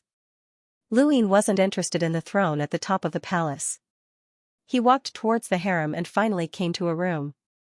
This room was the only place in the entire palace that had a different color. The entire palace was built in a dark gray color, but this room was pink. Luin had never expected to see pink in the Eternals. At the same time, in the 1st Calamity Zone, the Arrow God suddenly stood up and was about to return to the 5th Calamity Zone. The ancestor looked over. "What do you want to do?" The Arrow God coldly replied, "Go back. You'll be courting death if you go back," the ancestor said. The Arrow God didn't hesitate to take out his astral door and step out to return to the 5th Calamity Zone. Di Qiong frowned. If the Arrow God was concerned about the 5th Calamity Zone, then why wouldn't he be concerned about the 3rd Calamity Zone as well? Wu Tian was in the 3rd Calamity Zone. Was he really going to give Wu Tian to the Above Heaven sect? Di Qiong wouldn't agree. Since that was the case, he might as well defeat the Above Heaven sect in the 5th Calamity Zone. Just as he was about to leave, the one true God's voice rang out. "Don't act rashly." Di Qiong faced the Black Mother Tree and respectfully said, "My lord, Wu Tian is still in the 3rd Calamity Zone. Let him be." Di Qiong was stunned and couldn't help but look at the ancient god. Wu Tian had been unwilling to leave the 3rd Calamity Zone several times, and there had to be a reason. Di Qiong didn't know why, but the ancient god definitely knew. Since the one true god didn't allow Di Qiong to move, it meant that he didn't care about Wu Tian. This meant that the one true god should know as well. Even though Di Qiong wanted to understand, he could only sit down in front of the one true god's orders. Aside from the Arrow God, no one else headed to the 5th Calamity Zone. Within the palace in the 5th Calamity Zone, Luin pushed open the door to a warm princess room. It didn't look like it was in the Calamity Zone at all. He stepped out, but suddenly, a cold killing intent appeared behind him. Luin turned around and saw a cold glint from the Arrow God. She actually dared to come here. With a clang, the arrow was cut in half. It came from the abandoned path, who blocked Lu Yin's path. The Arrow God, Yi Luo, walked out from the other direction. "You came here alone. Do you want to die?" Luin looked at the Arrow God, his eyes filled with cold killing intent. No one had ever said such words to the 3 masters and the 6 masters. It had always been the Eternals who threatened others, but now, they were being ignored and threatened. The Arrow God hadn't experienced such a feeling in a long time. "Leave that place." The Arrow God's face was beautiful. She was the only one who would rather be a ghost under the arrow than a stranger. Her beauty was stunning, especially in this gloomy palace. She was like a princess in eternal slumber. Her crimson hair danced in the wind with determination. "Thank you. Desert dust is finished. Brother's reward, I'll give it to you, thank you." She had fought the Arrow God several times, and each time, her opponent had always been Do Sheng. Aside from the first time, when she had used her arrows to suppress the battle and shock everyone. In every subsequent battle, Luin had not paid much attention to her, as Do Sheng was more than enough to hold her back. This was the first real battle between him and the Archer God. Kill. With that order, abandoned path disappeared. He had been waiting for this moment for a long time. It was time to avenge the destruction of his civilization. Abandoned path appeared behind the arrow god and stabbed his broken blade towards her snow-white neck. Just as the blade was about to pierce her crimson hair, an arrow appeared in front of her. The arrow god gripped the arrow and deflected the broken blade, causing a soft sound to ring out. Abandoned path changed direction and stabbed from the other side. He was one step faster than his opponent, so he always had the advantage. However, he had fought the arrow god too many times and knew that it would not be easy for him to succeed. Fortunately, he was not alone this time. In another direction, Yiro crossed his arms and used his heaven and earth furnace. He had seen the arrow god's power before. During the battle in the second disaster realm, if not for Do Xing, no one had been able to stop this woman. The arrow god did not even look back as she blocked abandoned path's attacks multiple times. She stepped on her bow and fired arrows with her left hand. Arrow after arrow shot towards Yiro, and even though the arrows were not very powerful, they still caused Yiro's scalp to go numb. He knew that he could not block these arrows, but they had locked onto him, so he could only brace himself and receive them. The third and fourth arrows were all useless until the fifth arrow pierced through Yiro's body, causing blood to splatter everywhere. Back in the first disaster realm, the arrow god had used her fifth arrow to pierce through Void Master's body and suppress the entire battlefield. Her arrows were very strange. Abandoned path's expression turned ugly. His advantage of being one step faster had completely failed, and he had no choice but to retreat. It was the same thing that had happened the first time he had ambushed the arrow god.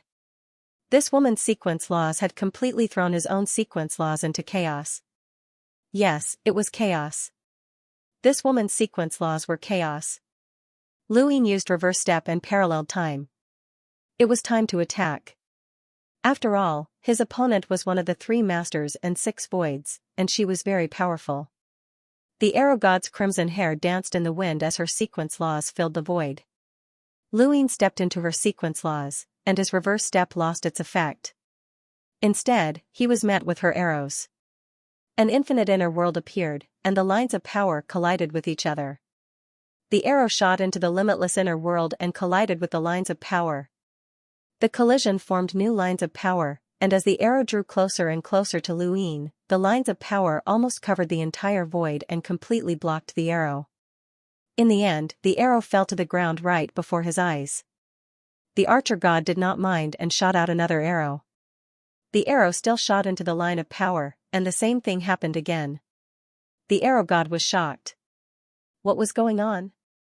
Behind him, the abandoned path's broken blade closed in, but the archer god's arrow slashed it open, forcing it to retreat step by step.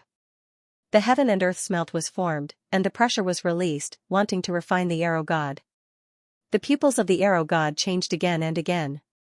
Finally, he used the eyeless transformation. Gripping the arrow tightly, he leaped out and pierced towards the heaven and earth smelt. With a loud bang, the heaven and earth smelt split apart. However, it did not split apart completely as it managed to withstand the blow of the eyeless god of archery. Another arrow fell to the ground. In front of Luyin's eyes, but he immediately absorbed the threads of energy and punched out. At that moment, divine power appeared on the arrow god's body, boiling with the power of the eyeless transformation. The arrow pierced through the furnace, but Luyin's punch arrived at the same time. The heaven and earth smelt could trap ruins, but it could not trap the arrow god. Ruins did not have a powerful physical body. If one wanted to break through the heaven and earth smelt, they would need a powerful physical body. The arrow god was a powerhouse who had cultivated the eyeless transformation, and she was strong enough to fight Do Xing in close combat. Not all of the arrows Celestial Champion Star had shot into his body were long-range attacks. Bang! The arrow god was sent flying by Luyin's punch, and even she could not break free from the suppression of power. Her body smashed through the palace and flew towards the skies of Fifth Calamity Zone. The sovereign had long since been prepared. He raised his sword and slashed down, the tip of the sword pressing down on the arrow god and smashing her into the ground. The arrow god wanted to break free from the inertia, but the force was too strong. She could only raise her arms in front of her and allow the sword to slash at her. She spat out a mouthful of blood as her body smashed into the ground. The sovereign gripped the sword hilt with both hands and stabbed it into the ground, wanting to pierce through the arrow god. Beneath the ground, the arrow god suddenly opened her eyes. surging divine power shot up into the sky and collided with the sovereign's sword. The sword pressed down, but it was unable to tear through the divine power. The arrow god took the opportunity to dodge, and her sword stabbed into the ground until the hilt disappeared. The abandoned path and Yi Xiaotian stepped onto the sovereign and charged towards the arrow god. Above them, land appeared and pressed down. Lu Yin teamed up with 3 experts from the outer 8 paths, which was enough to kill the arrow god. Dosheng had fought the arrow god more than once, so he knew that the arrow god's arrows were known as entropy arrows. Every arrow that was shot out would cause a person to go from orderly to disorderly. In other words, any power that tried to block an entropy arrow would become disorderly and unable to take shape. This was the truth of the entropy arrow. Thus, any power that tried to block an entropy arrow was laughable. The only way was to forcefully resist it. Dosheng, who had reached an extreme state, was the nemesis of the entropy arrow. However, there was more than one nemesis. Lu Yin's limitless inner world had once been unable to block the entropy arrow, but after his epiphany in the Mirage domain, he had used the limitless to encompass the limited, turning the limited into the infinite. In other words, his limitless inner world was now limitless, and the power lines collided without any pattern. His inner world was an irregular existence, and it was completely unaffected by the entropy arrow that turned everything into disorder. To put it simply, it was as simple as killing a master with random punches. It was that simple. After breaking through the entropy arrow, the arrow god's ILS transformation and divine power did not have much of an advantage over the other 3 powers. Yiju and Dizun both had defenses that could withstand attacks from the 7 sky gods, and Lu Yin was even more so. His strength was enough to threaten the 7 sky gods. If the arrow god appeared here without the help of the Eternals, he would undoubtedly die. A giant sword swept out, its sharpness threatening the arrow god even in his ILS transformation state. Yiju was extremely strong and possessed an inexplicable sequence law. Even the arrow god was wary of him. The Forsaken Path was one step faster, forcing the arrow god to continuously release sequence law to wear him down. Above him, the land pressed down. No matter how one looked at it, the arrow god was in dire straits. The sole true god watched from atop the Black Mother tree. If the Eternals moved, the Above Heaven sect would move as well. The Guardians had not yet started a war with the Above Heaven sect, so they had no advantage. However, it was impossible to kill the arrow god. Boom! There was a loud explosion as the 5th zone of disaster cracked open, just like the 2nd zone of disaster. The arrow god's entire body was suppressed by the land, and he was also attacked by Yiju and the others. He was completely motionless. Lu Yin and the others stood on the land and looked down. The arrow god's aura had disappeared. The Forsaken Path closed his eyes. It was over. He had finally gotten his revenge for the destruction of his civilization. Lu Yin frowned. Had it been that easy? Although they could indeed kill an expert on the level of the 7 sky gods if they worked together, it still felt like it had been too easy. The arrow god had been suppressed and targeted from beginning to end. He had not been able to resist at all, and it was as if he had rushed over to be killed. Lu Yin had once fought against Fenghua in the Mirage domain. Even though he knew Fenghua's strength like the back of his hand, he had still had to go through several bitter battles and epiphanies before finally killing Fenghua. The arrow god was one of the 3 pillars and 6 vastnesses, and his strength was definitely not below Fenghua's.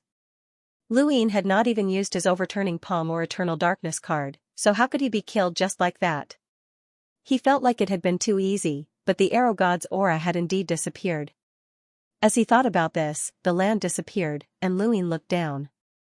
The arrow god's long crimson hair was disheveled, and he had collapsed on the ground. Fresh blood flowed everywhere, making him look like a painting of a beauty. He had not been crushed by the land, and he actually looked very beautiful. The Forsaken Path walked over. "What are you doing?" Lu Yin asked. The Forsaken Path did not even turn around. "Cut off her head and bring it back as a sacrifice." Lu Yin did not stop him. The arrow god had destroyed the Forsaken Path civilization, which was an entire civilization. The Forsaken Path had been an expert of the laws of the sequence, but he had been willing to hide in that part of the universe and live an ignoble life for the sake of revenge.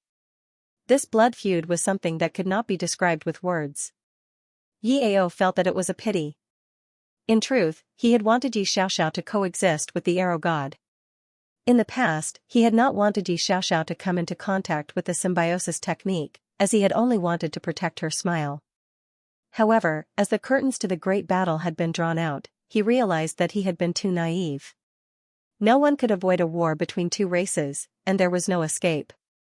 He wanted to give Xianxia the ability to protect herself.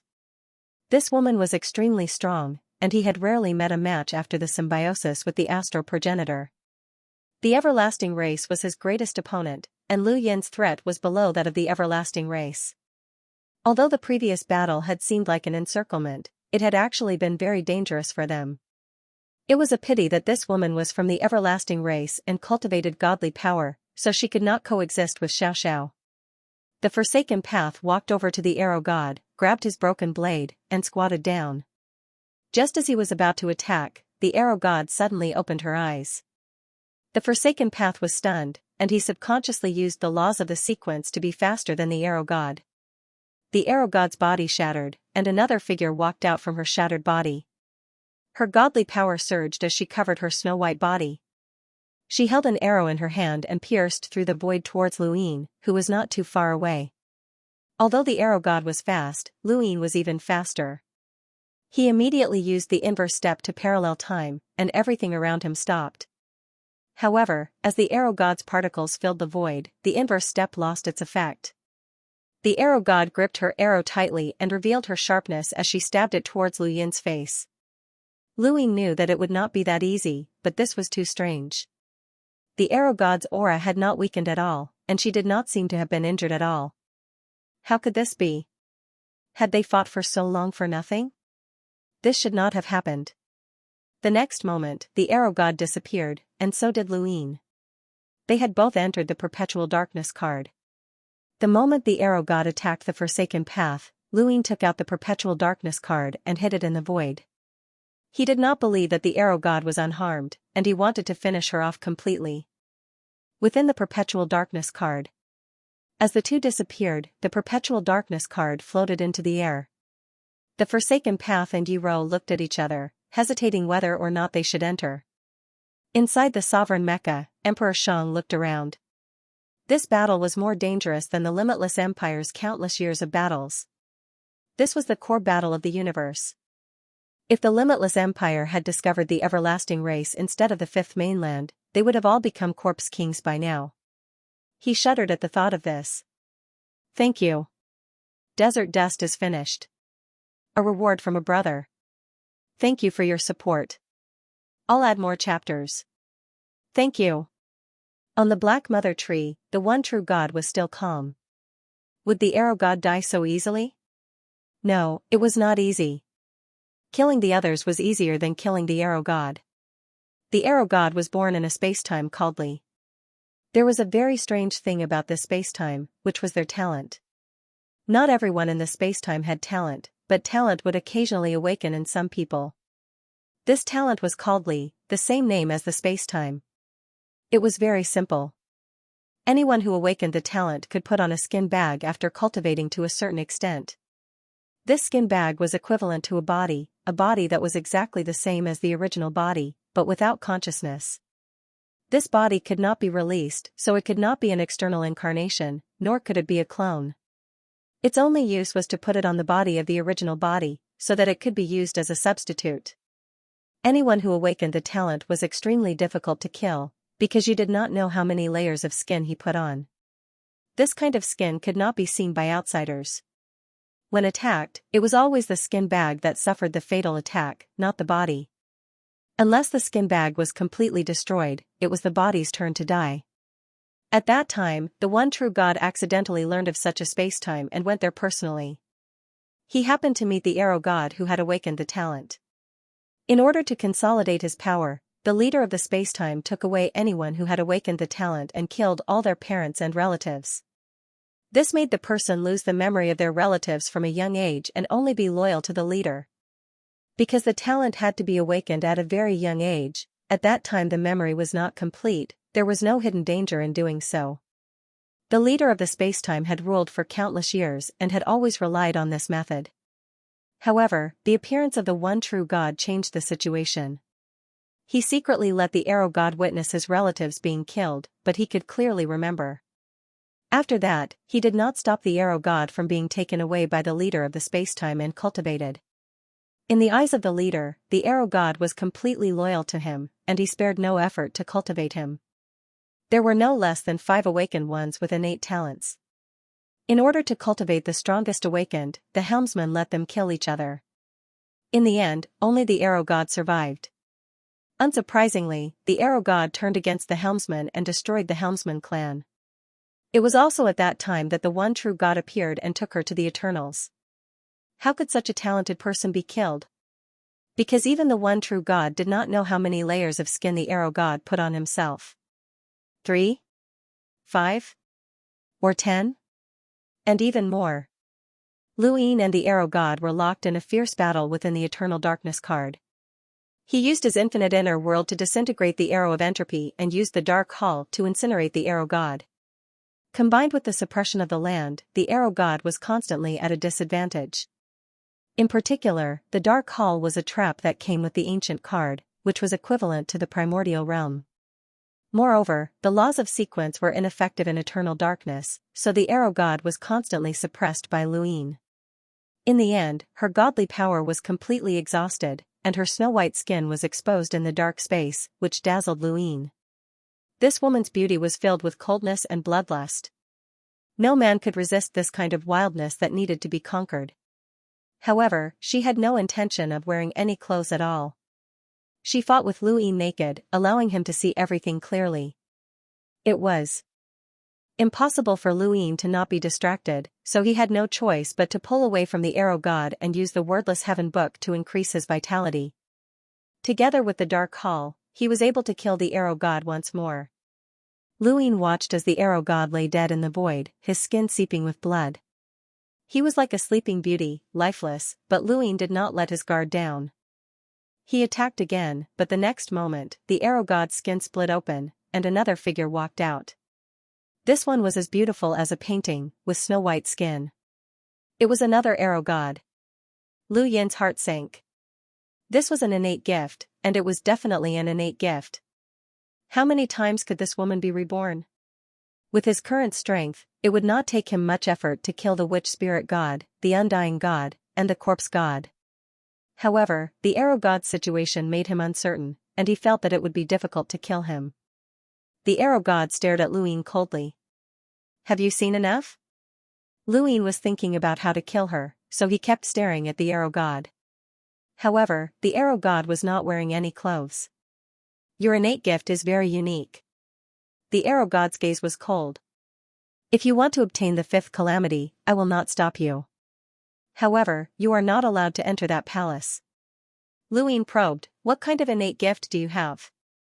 Also, please put on some clothes. The arrow god stared at Luin. My innate gift is enough to guarantee that I can be reborn dozens of times. You cannot kill me. Luin did not care. It's just dozens of times. Then I will kill you dozens of times. Arrows appeared on the arrow god's body and covered her body like clothes. I can leave this card world. Luin said, but you cannot escape the 5th calamity. That palace belongs to the Imperial Palace of Inner Spacetime. I kept it because of hatred. Everything in that room was built for me by my parents. It's the only place in my memories where I can feel my parents' presence. That place is of no value to you. The archer god spoke slowly. Luin was surprised. You're putting your love for your parents over your hatred for your enemies? The arrow god looked at Luin. Let me tell you something. It is valuable to you, but I have a condition. Luin shook his head. I will not let you go. Whether I die or not is up to me. My condition is that you do not enter that room. Luin had already scanned the room, but there was nothing of value. It was just like a little girl's room. The room was worthless to him, but to the arrow god, it was spiritual sustenance. Tell me. Do you agree to the condition? The arrow god asked. Luin nodded. Yes. The arrow god spoke coldly, the ancestor was not alone. Luin did not understand. What do you mean? The arrow god said, I've already said what I need to say. I will not betray the Eternals, but the ancestor was not one of them. However, I will not say too much. It is up to you to understand. With that, she used an arrow to tear through the void and escape from the card world, appearing in the land of calamity. The moment the arrow god appeared, Yiju and the Forsaken Path attacked at the same time. However, she did not have any intention of fighting back. With a wave of her hand, arrow gods tore through the void and spread out endlessly. Luine walked out of the card world and punched out. The arrow god was surrounded by chaotic sequence particles, but the punch dispersed them. The next moment, the land reappeared and continued to suppress the arrow god. The arrow god allowed the land to press down on her and allowed the emperor's sword to slash at her. The Forsaken Path and Yiju acted as if they did not see the attacks and forcefully endured the attacks. In the end, they risked their lives and rushed into the spatial crack. If an expert at the level of the 7 sky gods risked death to escape, it would be very difficult to kill her. The arrow god could be reborn, which was why she was not afraid of death. Such people were the most difficult to kill. She should be dead. The Forsaken Path looked at Luine. In that instant, they had left the arrow god with a wound. Her injuries were enough to kill her.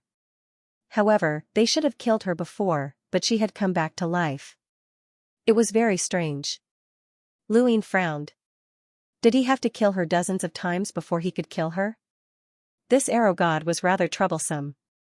In the future, he would have to rely on Victorious Celestial to hold her back. Luine turned to look at the palace, but his eyes flashed. He looked away and walked towards the Black Mother Tree. He continued to search for the path to the Mother Tree's roots. As for the palace, he did not go there again, as it was meaningless. He could use that room to lure the arrow god out again, but it might also force her to take revenge. Killing humans was not worth it. Furthermore, Luine considered himself to be a trustworthy person. The Forsaken Path was the Forsaken Path's most indignant. He had dreamed of killing the arrow god, but he had failed at such a good opportunity. The arrow god's rebirth had made him realize that if he relied on himself, there would be no hope. Only by following the Above Heaven sect could he kill the arrow god. The Forsaken Path's dissatisfaction from being forced to join the Above Heaven sect by Luine had vanished. The cultivation world was like this. It was normal for his civilization to force others, and it was normal for him to be forced by Luine. This was the cultivation world. Luine stood outside the 6 paths of reincarnation, disappointed that the 5th calamity region could not lead to the roots of the Black Mother Tree. "What are you doing here?" the Grand Empyrean asked. Luine replied, "To see if there's a way to destroy the Black Mother Tree." The Grand Empyrean was shocked, as he had not expected Luine to have such a plan. Atop the Black Mother Tree, the sole true god heard this and finally understood why Luine was so close to the Black Mother Tree. If the Eternals wanted to destroy the Mother Tree, would he want to destroy the Black Mother Tree as well? Luine was curious.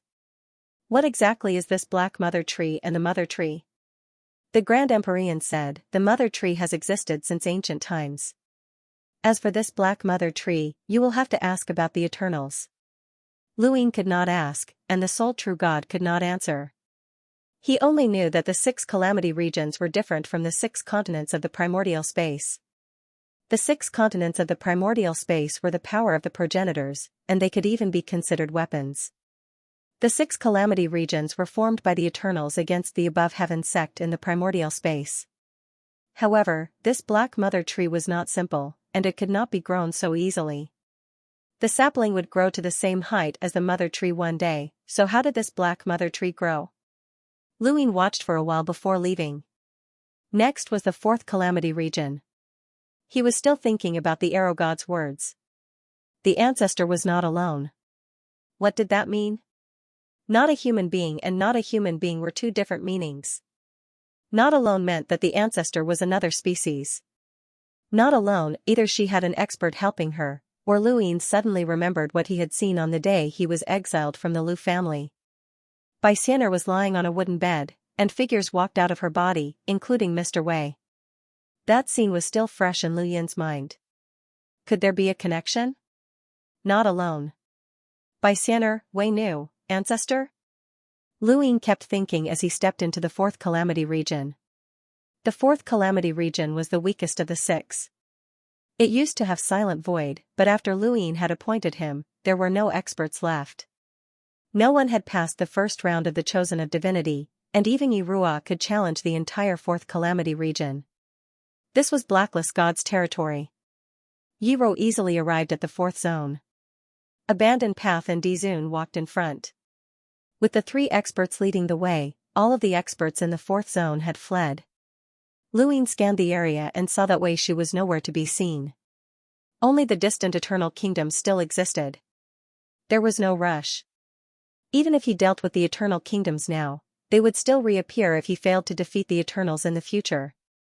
He had to deal with the Eternals first before destroying the Eternal Kingdoms. That would be a huge undertaking. Many people were born in the Eternal Kingdoms and knew that they belonged to the Eternals. They had to be separated and educated before they could return to the human world. This was not much easier than defeating the Eternals. Luin walked towards the Black Mother Tree and arrived at the Black Mountain Range that belonged to Blacklist God. However, he was disappointed to find that there was still no path to the Mother Tree's roots. It was not that the Eternals had sealed it off, but that the Mother Tree had grown on its own and could not allow anyone to pass through. Luin had thought of attacking directly, but the Black Mother Tree was as tough as the Mother Tree.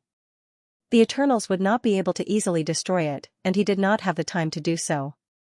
He could not let the Eternals see through his intentions, or else he would never be able to obtain Chu Chen's location. Next, the third zone. When he arrived, Di Qiong looked over and saw that Wu Tian was still in the third zone. He could leave immediately if he wanted to, but Di Qiong wanted to see if Wu Tian would leave or not. Luin had already taken the third zone. If Wu Tian did not leave, then there would be a huge problem. Luin was more familiar with the third zone. There was the Corpse King's tablet, the observation platform, and the tower that he had lived in when he was Nightshore. He passed by the tower that he had once lived in, but he did not look back as he walked towards the observation platform. Numerous Eternal Kingdoms surrounded the observation platform, and when Luin entered, he was surrounded by people who looked at him with fear and apprehension. These people who had been born in the Eternal Kingdoms looked at Luin with hostility, but he could not blame them. They had been born in the Eternal Kingdoms, and they looked at the Corpse King more warmly than they did him. Someone threw a rock at him, but it shattered before it could even get close. Luin stopped and looked at the person. It was a young man who was curled up behind the window of a house. It was obvious that he was living a good life, and his gaze was filled with hatred and disgust. This was the same gaze. Luin didn't say a word and continued walking towards the observation platform. Seeing that Luin wasn't affected by the attack, many people around him picked up rocks and threw them at him. Of course, these rocks shattered before they could even get close to Luin. Luin suddenly stopped, raised his hand, and pointed in a certain direction. He flicked his finger, causing a visible ripple to spread out and sweep across half of the Eternal Kingdom. A corner of the Eternal Kingdom was completely destroyed, leaving not even a blade of grass alive. This scene stunned everyone. Then, they fled in fear, not even daring to show their faces. That corner was filled with Corpse Kings. The Eternal Kingdom was a place where zombie kings and humans coexisted. It was one thing for the humans to throw stones at him, as these people knew that they belonged to the Everlasting Tribe. However, there was actually a Corpse King that was secretly attacking him. How could Luin tolerate this? After wiping out the Corpse King, Luin walked up to the observation platform. Wu Tian was still tied up on the martial observation platform. When Luin arrived, Wu Tian opened his eyes and met his gaze. Luin walked slowly. Li, Senior, thank you. Back then, it was Wu Tian who had brought him to martial firmament, allowing him to comprehend Canyong. That was how he had gained the qualifications to enter Primeval Battlefield and see the truth of Primeval City. Wu Tian was pleased. How many years has it been since someone as outstanding as you appeared? Even in our era, we couldn't compare to you.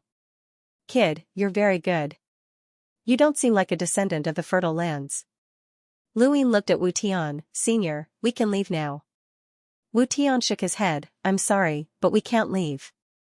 Luin didn't understand. Why? He had put on a show to get Wu Tian to leave, but Wu Tian had refused. As for Hui Wu, Lu Yin had also pretended to attack the first zone of disaster to give Hui Wu a chance, but Hui Wu had also refused. These people had no intention of leaving the everlasting tribe alive. Lu Yin didn't know Hui Wu's goal, but he had indeed helped the humans greatly by staying behind. He was the one who had brought the Shaoyin divinity to the Black Mother Tree, otherwise, the 6 paths of reincarnation might not have been able to set up this trap. The everlasting tribe wasn't stupid, and their goal was obvious. Even the Shaoyin divinity could tell that it was to force him to the Black Mother Tree. Hui Wu had also told Lu Yin where Chu Chen was. If Hui Wu was like this, then what about Wu Tian? What was his situation here? Wu Tian exhaled. Fate. Everything is fate. Lu Yin was confused. What is fate? Extreme evil. This is fate. As long as I'm here, this fate will not be drawn to the humans. He then looked at Lu Yin. Remember, don't be rash. The flames of humanity are endless.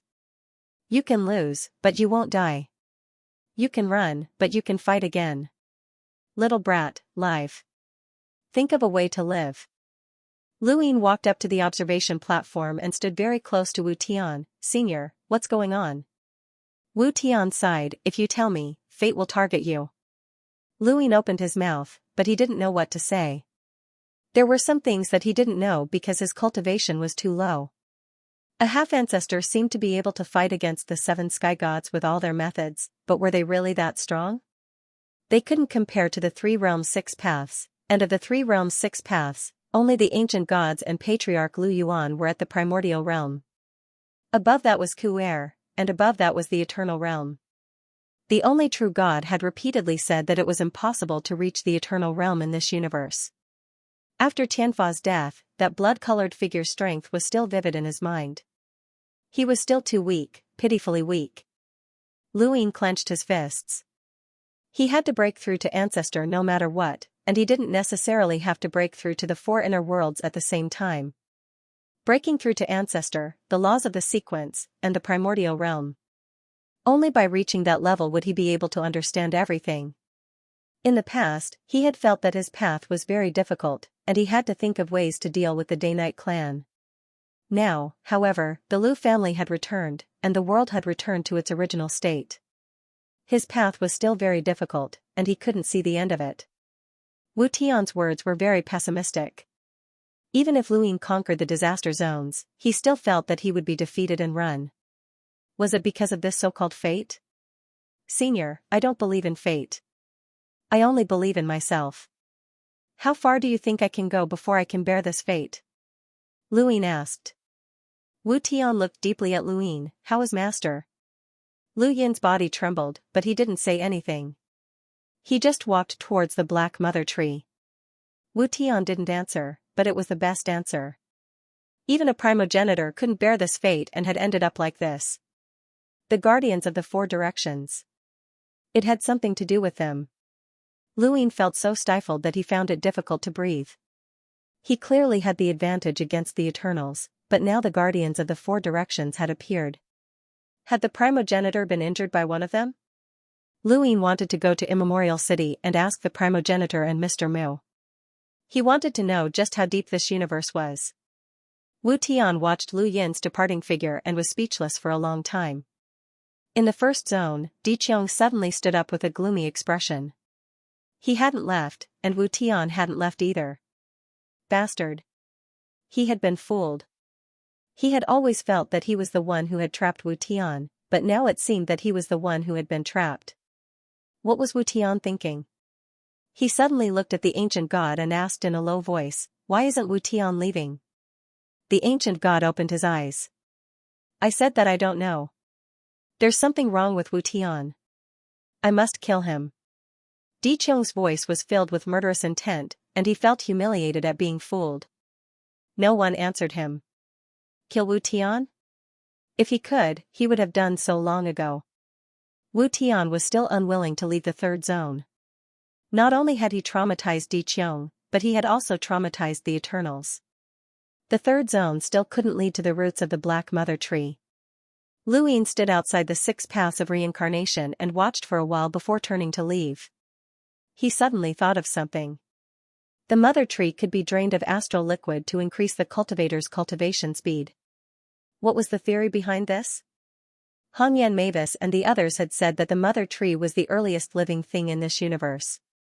The primogenitor might not have existed for as long as the mother tree. If that was the case, why would the mother tree be drained of its astral liquid? The astral liquid was the primogenitor's power. If the mother tree could only grow because of the astral liquid, it would have grown after the primogenitor, but that didn't seem to be the case. Did this mean that the mother tree could grow with the changes in the universe? For example, in the primordial space, the primogenitor changed the world and filled the primordial space with astral liquid to educate all living things. The mother tree could use astral liquid as nutrients and eventually grow to the point where it had astral liquid in its body. If the mother tree could do this, then what about the black mother tree?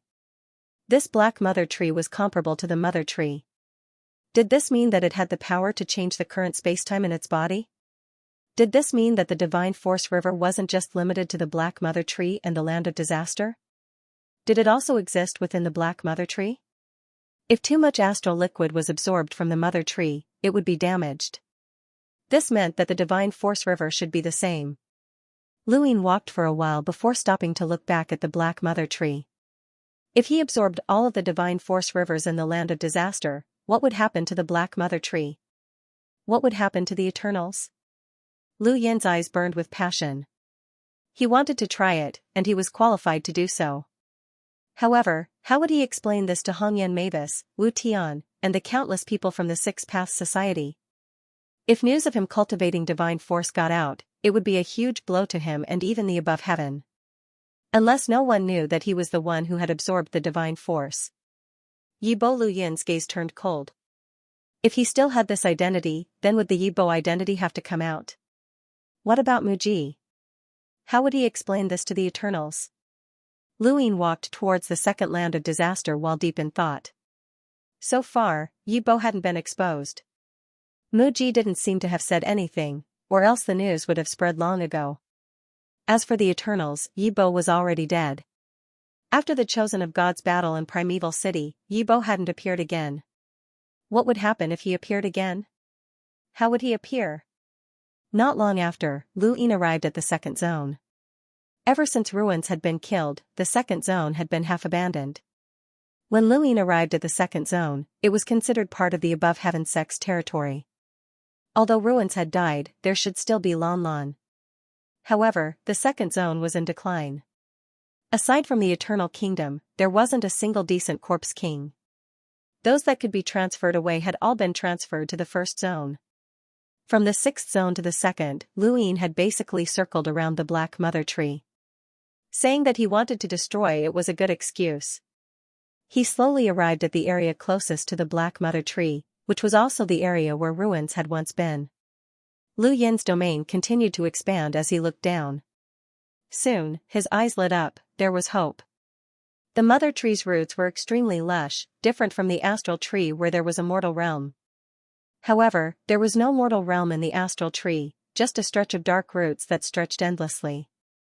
The other zones couldn't see through the roots of the darkness, but there was a gap in the second zone. The second zone was the closest to the first, and it was probably because the first zone was directly connected to the mother tree's roots that there was a gap in the second zone. Just as Lu Yin was about to descend, he suddenly turned around and saw a figure in the distance distort the void and slowly walk out. Yiro and the abandoned person appeared and looked at the figure. It was a very young man with handsome features that leaned towards femininity. His gaze was deep and there was a hint of a smile on his lips as he walked towards Lu Yin step by step. This person's appearance made Lu Yin and the others wary, as this person gave them a sense of danger.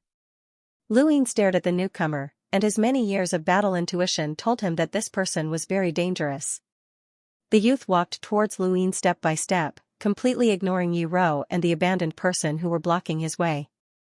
With a single step, the youth brushed past Yiro and the abandoned person. In front of him, a giant sword was stabbed into the ground from the Dizun Mecha. The Dizun Mecha was incomparably huge, and it towered over the second zone, blocking the youth's path. The youth looked up at the Dizun Mecha. Interesting, but I don't like being blocked. I'll give you a chance to stop. Emperor Shang stared at the young man from inside the Zune mecha armor. What an arrogant tone. If it was in the past, he wouldn't have cared. But now, after experiencing so many battles between the Above Heaven sect and the Eternal Race, he knew that some people looked insignificant but were extremely terrifying. There were more than 10 experts on both sides who could threaten him. This young man already made him uneasy, so he subconsciously blocked his path. Now. He looked at Luin. Luin waved his hand. Emperor Shang heaved a sigh of relief as he pulled out his sword. However, his gaze was still fixed on the young man. The youth smiled faintly at Luin. Nice to meet you. I'm Tianxia. Lu Yin's gaze turned cold, and he was rather surprised. Human? Tianxi's lips curled into a smile. Yes, human. Guardian of the Four Directions? Not bad. Luin hadn't expected that there would be a human among the guardians. Luin, Pathmaster Lu, right? Xianxia asked as he sized Luin up. Luin met his gaze. You are not from our universe. Xianxia nodded. Indeed. In this universe, the most ancient existence was the primogenitor. The primogenitor had taught the 3 realms and 6 paths, but he hadn't broken through to the primordial realm yet. The ancient god and ancestor Lu Yuan had only broken through recently. Since Xianxia was a guardian of the 4 directions, he must be a primordial realm existence. If he was from this universe, ancestor Lu Yuan and the others would have recognized him.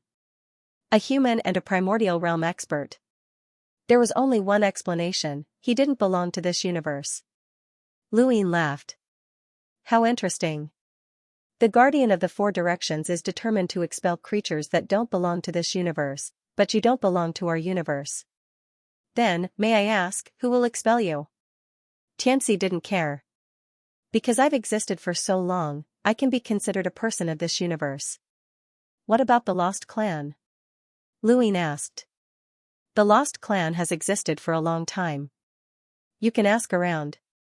The history of the Lost Clan is written by them. What about them? Xianxia said, Pathmaster Lu, there's something you don't understand. He looked at Luin and said slowly, the guardians of the 4 directions have their own rules. The rules are like a circle.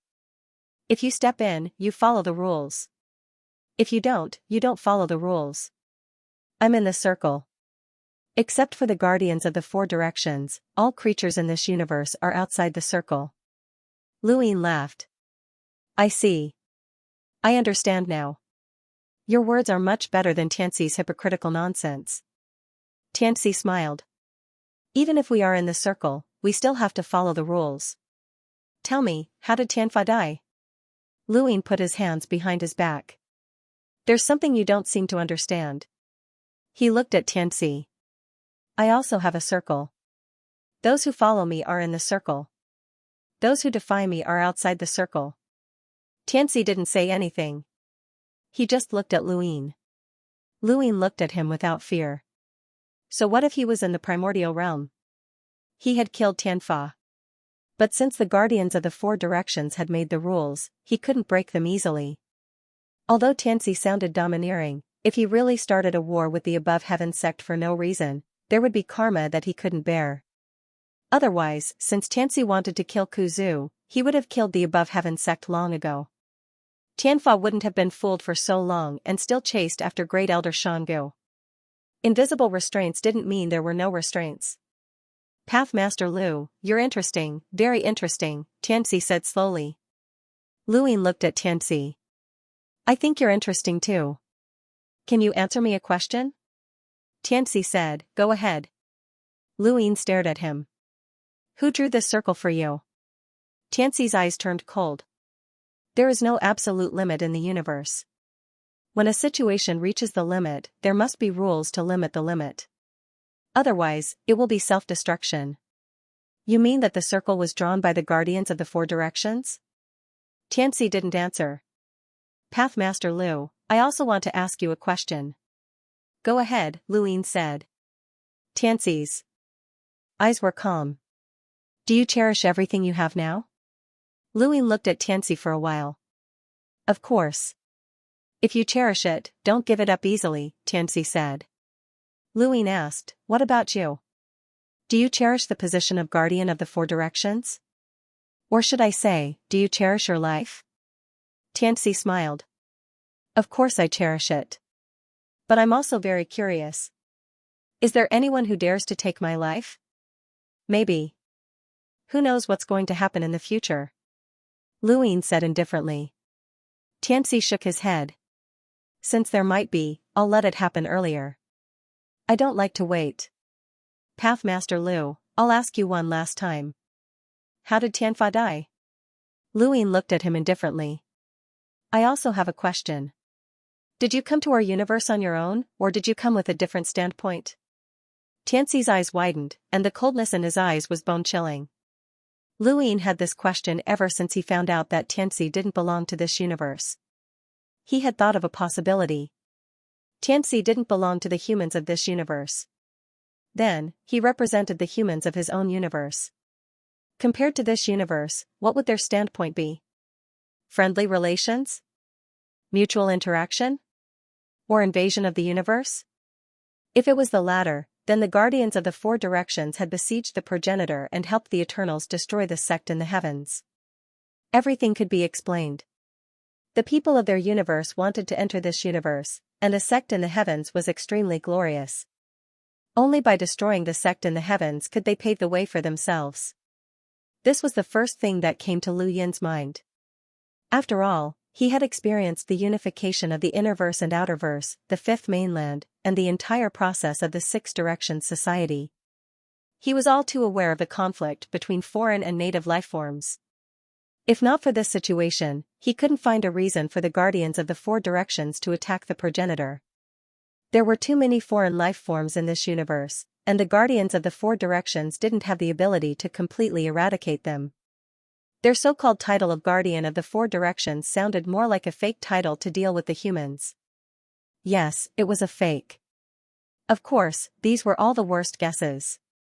Perhaps the truth was as they had said, and they really did have a duty to prevent foreign lifeforms from entering. They had also attacked the progenitor because they felt that the humans were unstable. Regardless of the situation, the humans and the guardians of the four directions were on opposite sides, just like the humans and the Eternals. It was only a matter of time before war broke out. Tianxi's handsome face looked even more feminine, and his voice was much colder. It seems like Tao Lord Lu doesn't intend to answer my question. In that case, we'll forget about the matter of Tianfa's death. We'll slowly investigate it. Now, it's time for me to fulfill my duties as guardian of the four directions. He waved his hand, and the void behind him tore open to reveal a region. It looked like a city, but at this moment, it was filled with mountains of corpses and seas of blood.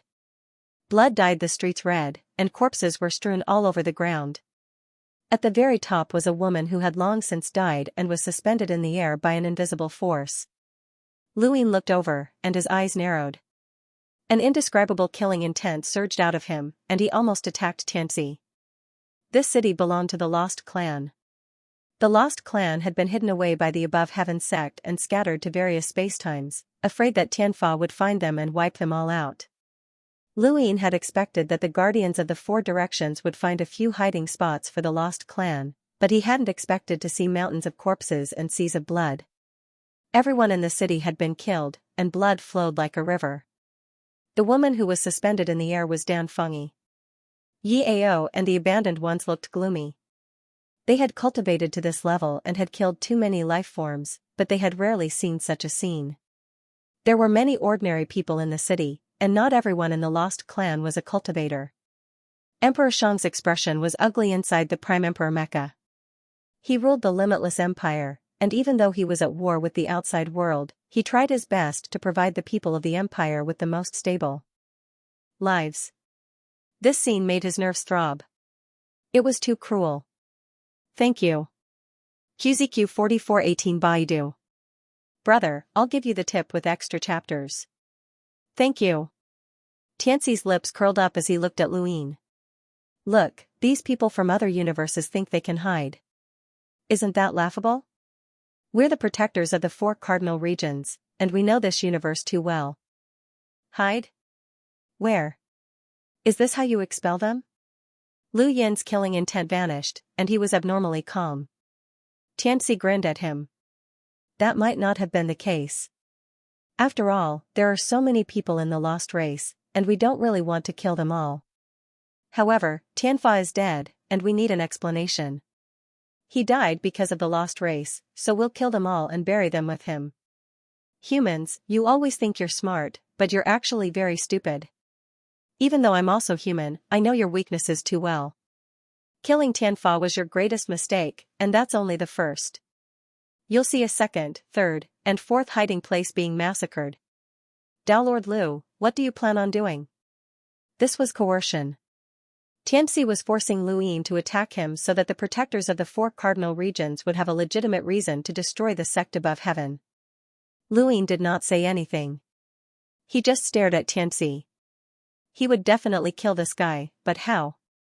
Once he did, Tian En and Tian Feng would definitely appear. It would be difficult for the sect above heaven to face 3 primordial realm experts at the same time, and it would be even more difficult to deal with the Eternals. Once they attacked, the outcome would be unpredictable. Ever since he embarked on the path of cultivation, Lu Yin basically had a 70% chance of winning every battle he initiated. He rarely risked a war between different races, but now, he was truly forced into a corner. Tianxi sneered and waved his hand, tearing the void apart once again. Lu Yin's expression changed, as he saw yet another city filled with bustling lost tribesmen walking about. Many lost tribesmen also saw Lu Yin, Tianxi, and the second season of disaster. This is the second one. Tianxi's voice rang out. In the distance, on the Black Mother tree, the sole true god closed his eyes. Human's greatest weakness was being emotional. If it were him, he would give up on the lost race, protect the sect above heaven, and slowly plan. With so many human experts, there would be plenty of time to deal with the crisis. In particular, once Lu Yin broke through to progenitor and reached an even higher realm, who would be his opponent in this universe? However, he knew that Lu Yin could not wait. These were humans, emotional humans. They were so emotional that they were dragged down by their emotions, unable to make the right choice. Tianxi was also a human. He understood humans too well. He was giving Lu Yin time to struggle, but the more Lu Yin struggled, the more painful it would be. If Lu Yin gave up on the lost clan, then Lu Yin would lose the hearts of the Six Paths Society. What Dao Master of the Above Heaven sect? What leader of the Six Paths Society? What leader of the Six Paths Society? What leader of the Six Paths Society? What leader of the Six Paths Society? His universe had paid a huge price in exchange for the qualifications to enter this universe. How could he allow the Above Heaven sect to rise again? They were the true masters of this universe. In the distance, someone entered the lost clan city and saw a mountain of corpses and a sea of blood. When he saw Dan Fengyi's corpse hanging high in the sky, he let out a mournful cry, "Little Feng." The person who came was Su Wuji. He was one of the few people who knew where Dan Fengyi was. He had come to meet Dan Fengyi several times and had already obtained the lost clan's permission to let the two of them be together. Who would have thought that the last time they met, they would be separated forever? Su Wuji rushed towards Dan Fengyi. Tianxi frowned. You're just an ant. My masterpiece is not something you can destroy. He then waved his hand, and a gale blew Su Wuji away. Su Wuji was pressed to the ground by the gale, and he spat out a mouthful of blood. He glared at Tianxi. It's you, you bastard. He released his void god power and attacked Tianxi. Tianxi's gaze was cold. You're courting death. Suddenly, he turned around and saw a card approaching him from behind. Tianxi did not move, and he allowed the card to suck him in. That card belonged to Danjing. Su Wuji leaped into the card. Lu Yin's heart sank. Not good. He did not have much time to think. The card cracked open, and Tianxi grabbed Danjing and Su Wuji's heads in each hand. He walked out of the void and looked at Lu Yin. Pathmaster Lu, one of them belongs to the Lost Clan and deserves to be killed. The other belongs to your Six Paths Society, and he dared to attack me. Do you think I should kill him or not? Danjing and Su Wuji were both progenitors, especially Danjing, who was a master of the sequence laws. Even so, he had been easily defeated by Tianxi in an instant. Tianxi's strength far exceeded theirs, and they had not even had the chance to retaliate. Dan Zhang's card cracked, and Su Wuji's head cracked open. Fresh blood flowed from his forehead, and he looked extremely miserable. His consciousness was hazy. Xiaofang, Xiaofang. Tianxi's gaze was arrogant, and he gave Luyin a choice. The dignified pathmaster of the above heaven sect was at his mercy. This person was already the symbol of humanity in this universe, and if this flag was broken, the humans in this universe would face a second blow. The above heaven sect had been destroyed once, twice, and would not have a third chance to rise again. Put them down. Lu Yin's tone was low. He rarely wanted to kill someone so badly. Night King Zhenwu, Reverend Xiaoyin, and Wang Fan had all done the same, and now, Tianxi was the same. Tianxi sneered. Answer me. How did Tianfa die? Lu Yin clenched his fists. In the first zone of calamity, Di Qiong, the arrow god, and the others all saw this scene. The second zone of calamity was adjacent to the first zone of calamity, so as long as there was no obstruction from divine power, they would be able to see it. Even the 3 high lords and 6 vast were not aware of the existence of the protectors of the 4 directions. Were they all at the primordial realm? The ancient god watched calmly. When the protectors of the 4 directions appeared, the third divine commandment would begin. Wang Xiaoyu lowered her gaze and looked at the divine power lake. Beneath the divine power lake, Hui Wu looked up and seemed to meet Wang Xiaoyu's gaze. Within the 6 paths of reincarnation, the Grand Empyrean frowned. In the second zone of calamity, Lu Yin slowly released his hand. Do you understand me? Tianxi praised, of course I do. I have to say that you are indeed an unprecedented talent in this universe. Lu Yin looked at Tianxi and said slowly, I'm talking about my personality. Tianxi raised an eyebrow, but he did not speak. Lu Yin was indifferent. None of the people I want to kill have ever survived. Not a single one. Are you threatening me? Tianxi mocked. He was a primordial realm cultivator, a protector of the 4 directions. Before Lu Yin could speak, a light shone in the zone of calamity, and the butterfly Tianan appeared. Tianxi, what are you doing? Tianxi's expression was normal. Fulfilling my duty. Stop. Our duty is to expel creatures that do not belong to this universe, not to start a war with humans, the butterfly Tianan said gently. Tianxi was disdainful. Start a war? What right do they have? Just because of Lu Yuan? Tianxi. Tianan, do you think humans can still be saved? Tianxi asked before Tianan could finish his words. The butterfly flapped its wings. What do you mean? Tianxi said indifferently, human nature is hard to change. The former absolute beginning was arrogant and enslaved. He enslaved the giant starry sky beast and looked down on us. He got what he deserved. Originally, we should have reshaped that era, but we could not bear to do so, so we did not interfere. That gave the origin space a chance to breathe. But now, look at what has become of the above heaven sect. They took in creatures from other universes, disrespected us, made fun of Tianfa, and even caused Tianfa's death. These were all done by humans. Their character is bad. They are not obedient and arrogant. If this continues, this universe will be destroyed in their hands. I don't want to see another absolute beginning. You are too kind, but you don't know that humans will only take advantage of your kindness. Ask this Taoist Master Lu, does he care about you? Has he ever understood your kindness? That's right. Not far away, an oval stone appeared. It was the last of the guardians of the 4 directions. Its name was Tianfeng, and it sealed on behalf of heaven. Tianfeng agreed with Tianxi. Human nature is bad. I have always wanted to seal the humans in this universe so that they can never get out of the cage. It is a punishment, but I have never had the chance. Tianxi, now is the time. Tianan was helpless. Will it be too cruel? Tianxi was dissatisfied. If you think it is cruel, you cannot do it. Look at the humans in this universe. How many wars have they started? Eternity, what do you think?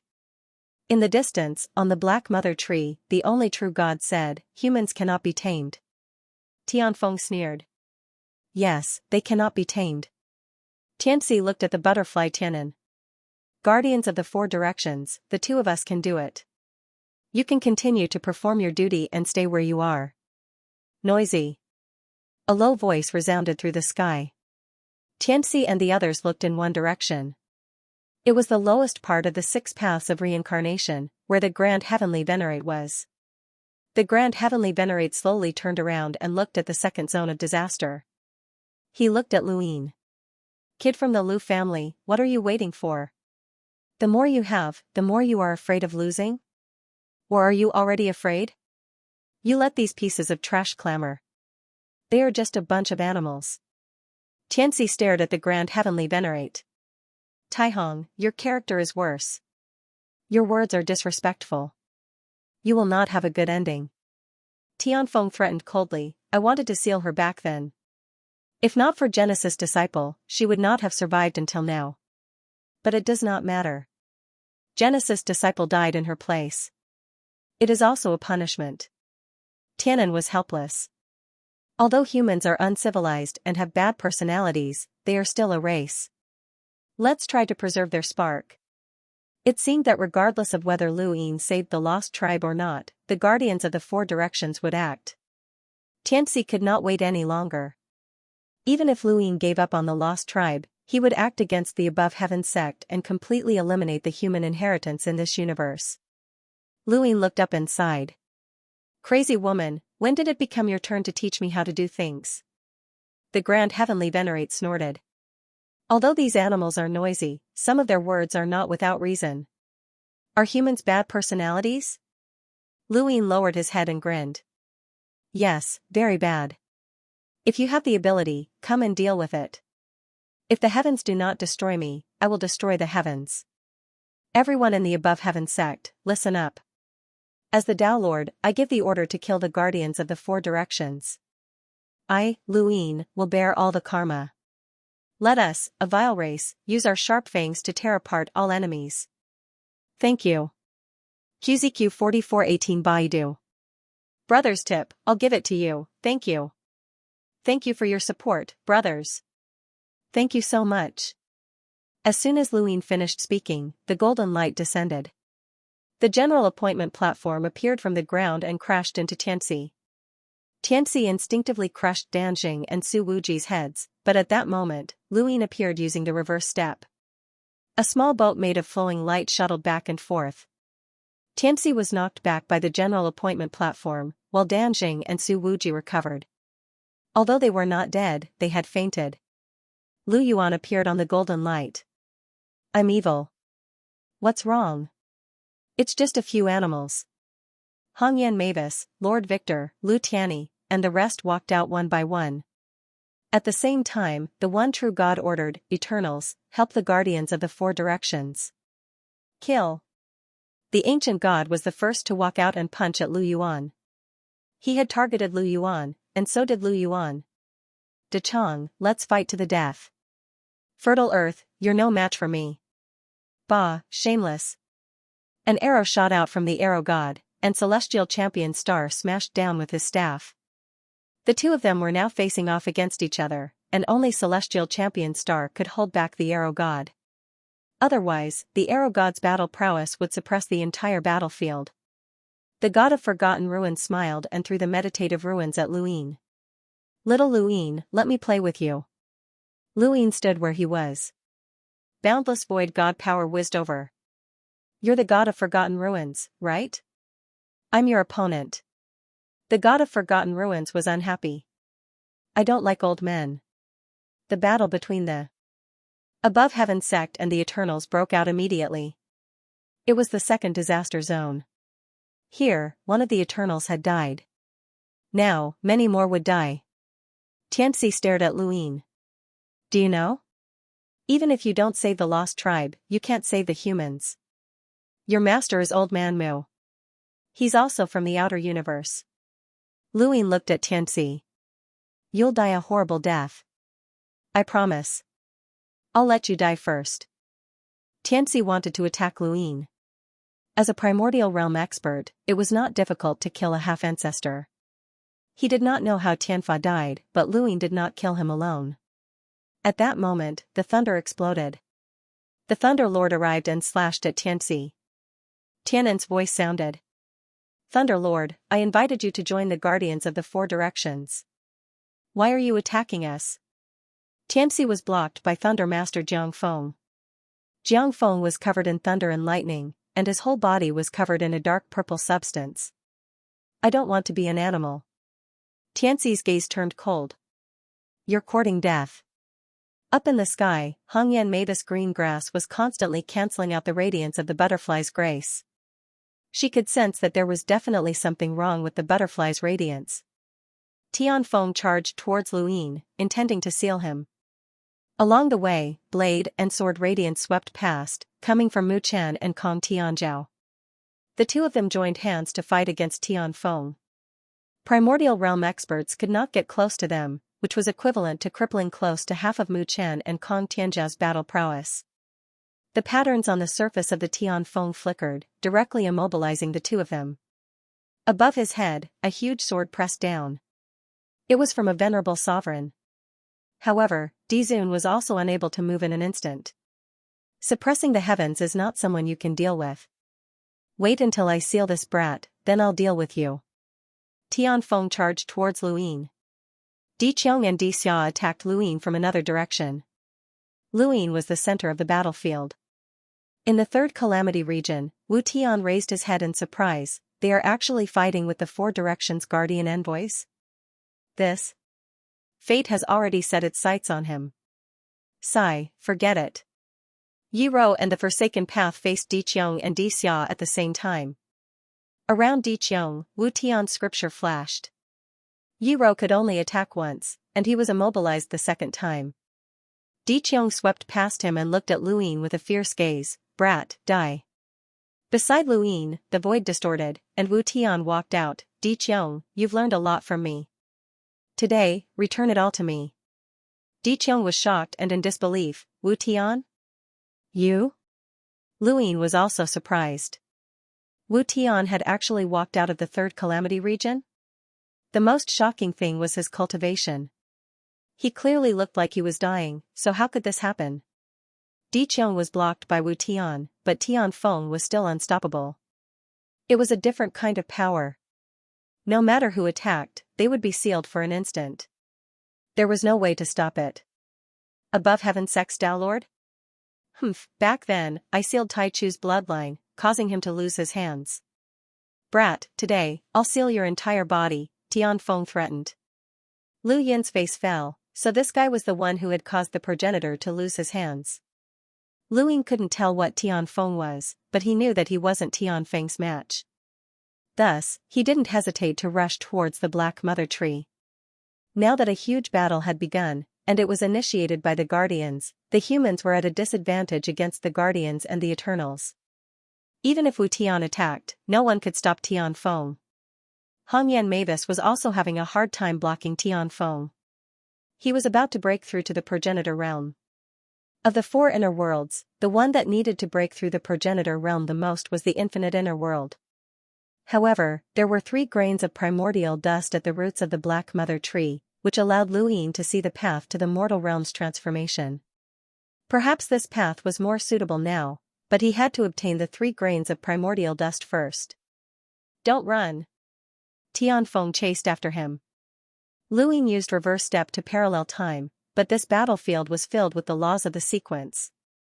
His reverse step was ineffective, and his body flickered and disappeared from time to time. The runes on Tianfeng's body flickered as more and more stray particles were released. It was like an inescapable net that covered the land, trying to capture Lu Yin completely. Suddenly, Tianfeng stopped and trembled. Lu Yin turned back. What was going on? You're not dead yet? Impossible. I sealed you for so long and even tore apart your bones. There's no way you're still alive. Tianfeng shouted in disbelief. A crisp voice came from the runes on Tianfeng's body. Do you think it's that easy to kill me? I've been waiting for this moment for too long. In the sky, Hongyan Mavis, who was fighting against the butterfly Tianan, stared blankly at Tianfeng. Floey? In the distance, the ancient god and Lu Yuan both looked over, and their expressions changed. Lu Yin was stunned. Floey? Floi? That was the master of the sixth mainland, Xianxia, a name given by the progenitor. Xianxia was actually here? No one had expected that one of the six Daos of the three realms, Xianxia, had been sealed within Tianfeng's body all this time. No one knew where Xianxia had gone, and there had been many guesses. Some guessed that Xianxia had died, while others guessed that he had betrayed humanity. Some even guessed that Xianxia was by Wuxian and so on. Otherwise, why would the sixth and fifth mainlands become mortal enemies? However, none of the guesses came true. It was easy to understand why the Jialan clan had disappeared. Sky Jialan was a Dao child from the above heaven era, and he represented the Jialan clan's legacy from his generation. As long as Sky Xianxia disappeared, the Jialan clan was essentially extinct. After all, the Jialan clan was a single lineage. However, Xianxia's disappearance was incomprehensible. Even Lu Yuan did not know how Xianxia had disappeared. Only now did they know that Tianfeng had sealed Xianxia in his body all this time. Tianan had killed the desolate ancestor, Tianfeng had sealed Xianxia, and the four protectors had worked together to deal with the progenitor. Tianfeng constantly shook. So what if you're not dead? You're still going to die today. With just you? You're just four pieces of trash who don't dare to undergo the bitter adversity. Even if I'm not even at the primordial realm, I won't die to the hands of you four pieces of trash, Xianxia said. His voice was filled with exhaustion, but it was also filled with disdain. Hua Hua, are you fine? Hongyan Mavis called out. Xianxia's voice rang out from the pattern on Tianfeng's body, Kaihong, take care of yourself. Your opponent is Tianan. That butterfly is the most sinister, so don't fall for her tricks. Be careful of her wings. Basically no one below the primordial realm can break free from the dreamlike illusions. And that one over there, Tianxi. He's the most powerful protector of the four protectors. He has a turbid treasure. Xianxia seemed to understand the protectors particularly well. He constantly mentioned Tianxi, Tianan, and Tianfeng's abilities, which made the protectors' faces become extremely ugly. The Lightning Lord laughed aloud. With the support of Xianxia's information, they were confident they could stop a primordial realm expert even if they were at a higher level of cultivation. Atop the Black Mother tree, the sole true god looked at Tianfeng. Xianxia? That woman who loved to dress up and would go crazy even if a single strand of her hair was messed up was actually still alive. She had already been skinned alive, undergoing the most unbearable punishment of disfigurement, yet she was still alive. Taichu, you've really taught a group of good disciples. If he had not controlled Guizhi, he would not have betrayed the humans either. However, no matter how the humans struggled, the outcome had already been decided. There were some things that could not be changed. The human struggles were just larger splashes that would eventually fall back into the river of time, flowing peacefully. Lu Ying glanced at Tianfeng deeply before turning around and continuing towards the Black Mother tree, leaping down. His presence in the current war did not make a difference. He could not change the outcome of the war by himself, so he had to make himself stronger. The 3 grains of progenitor dust would be useful whether he used it himself or returned it to the progenitor. At the same time, astral doors opened outside the above the heavens as countless corpse kings poured in. The war was not limited to the second zone of calamity, but also the above the heavens, the astral tree, the Six Direction Society, and so on. The Eternals had sent all their corpse kings over, including the remaining berserk corpses, progenitor corpse kings, and the powerhouses that had betrayed the humans. Within the above the heavens, Elder Chan, Master Shan, and the other progenitors engaged in battle. The ancestral tortoise directly shrank its head back in, slightly panicked. The hellworm bared its fangs and brandished its claws in a vicious manner, but there was also some panic in the depths of its eyes. The scale of this war was a little too great. The hellworm panicked even more when the Star Devourer appeared. It seemed to be very powerful. In the second zone of calamity, the ancient thunder locust appeared and stared at the lightning lord, Jiangfeng. Jiangfeng was helpless. The ancient thunder locust would always come looking for trouble at crucial moments. However, the humans had gained another powerhouse, the desolate ancestor. The desolate ancestor had been recovering in a parallel space where the flow of time was different. Although he had not fully recovered, he could still use the reverse effect without any problems. The desolate ancestor arrived at the battlefield and charged at the ancient thunder locust alone. The ancient thunder locust's lightning struck the desolate ancestor, and the desolate ancestor's body withered as he endured the lightning's might. He looked into the distance and said, "Butterfly, it's time to settle our debt." Tian and Butterfly looked at Kuzu in shock. He was not dead yet? Below, Heavenly Lord Victor smashed the arrow god back with his staff and laughed wildly. "Kujia, you're finally here. I've been waiting for you for a long time. We should have fought side by side a long time ago." Ancestor Ku laughed in a low voice. His voice was hoarse, but he sounded heroic. "Yes, we should have fought together. Let's see who can kill us on the battlefield." Heavenly Lord Victor grew excited. "Ha ha ha ha, let's see who can kill us." The ground of Zone E continued to shatter, and the neighboring third and first zones were connected to the second zones under the influence of some kind of power. The river of divine power flowed out of the Black Mother tree like a flood dragon, transforming into a blood-red screen of light that shrouded the entire dimension. As the Eternals continued to cultivate their divine powers, coupled with the suppression of time and space itself, the humans were still at a disadvantage despite having many masters and being able to resist. However, even if he was at a disadvantage, he would not be defeated. Ancestral worlds collided one after another. Countless sequence particles filled the void as battle techniques competed for brilliance. This was an unprecedented war. Throughout the ages, only the war that destroyed the Above Heaven sect could compare to the current archaic city battlefield. Tianxi's face darkened. He had not expected that even after joining the Guardians of the Four Directions, they would not be able to gain an advantage over the current humans. In particular, Jiaolan Jilua had actually revealed all of their powers. If it were not for that, the Lightning Lord who had not reached the primordial realm would not have been his opponent. He had turbid treasures, but so did he. What a pity. I should have made my move earlier. If Tianfa didn't die, it would be enough to determine the outcome of this battle. Right now, they could only fight fiercely. However, as time went on, victory would inevitably belong to them. This was something that could not be changed. Back in the land of disaster, the abandoned path stepped out and appeared behind Jade. His opponent was Jade, and he was one step faster than the others. He could easily kill this eternal woman. The broken blade slashed across. In the abandoned path's opinion, this slash was enough to kill Jade. But before his eyes, Jadeite had actually shifted. That was impossible. There was no way that his blade could have struck the wrong spot. That was the order of the sequence. Jadeite's sequence law was reality, which amplified one's senses and caused the enemy's attacks to deviate. Both Jade and Abandoned Person were sequence law adepts. Abandoned Person had fought with the Archer God several times and had not died. Jade was also an expert that Di Qiong thought was qualified to participate in the Battle of Chosen Gods. Their strength was on par. The sequence rules that allowed him to be one step ahead of others had failed. This caused the Abandoned Person's heart to sink. In front of him, Jade's pupils changed and became pupilless. She grabbed at the Abandoned Person, but at the critical moment, the Abandoned Person was one step ahead of others. He pushed her away and looked at Jade in surprise. Jade didn't stop there.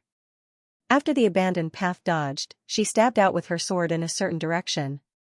The wood deity was standing there, looking a bit confused. Wood God's opponent was Lan Lan. Lan Lan had the talent of virtual reality.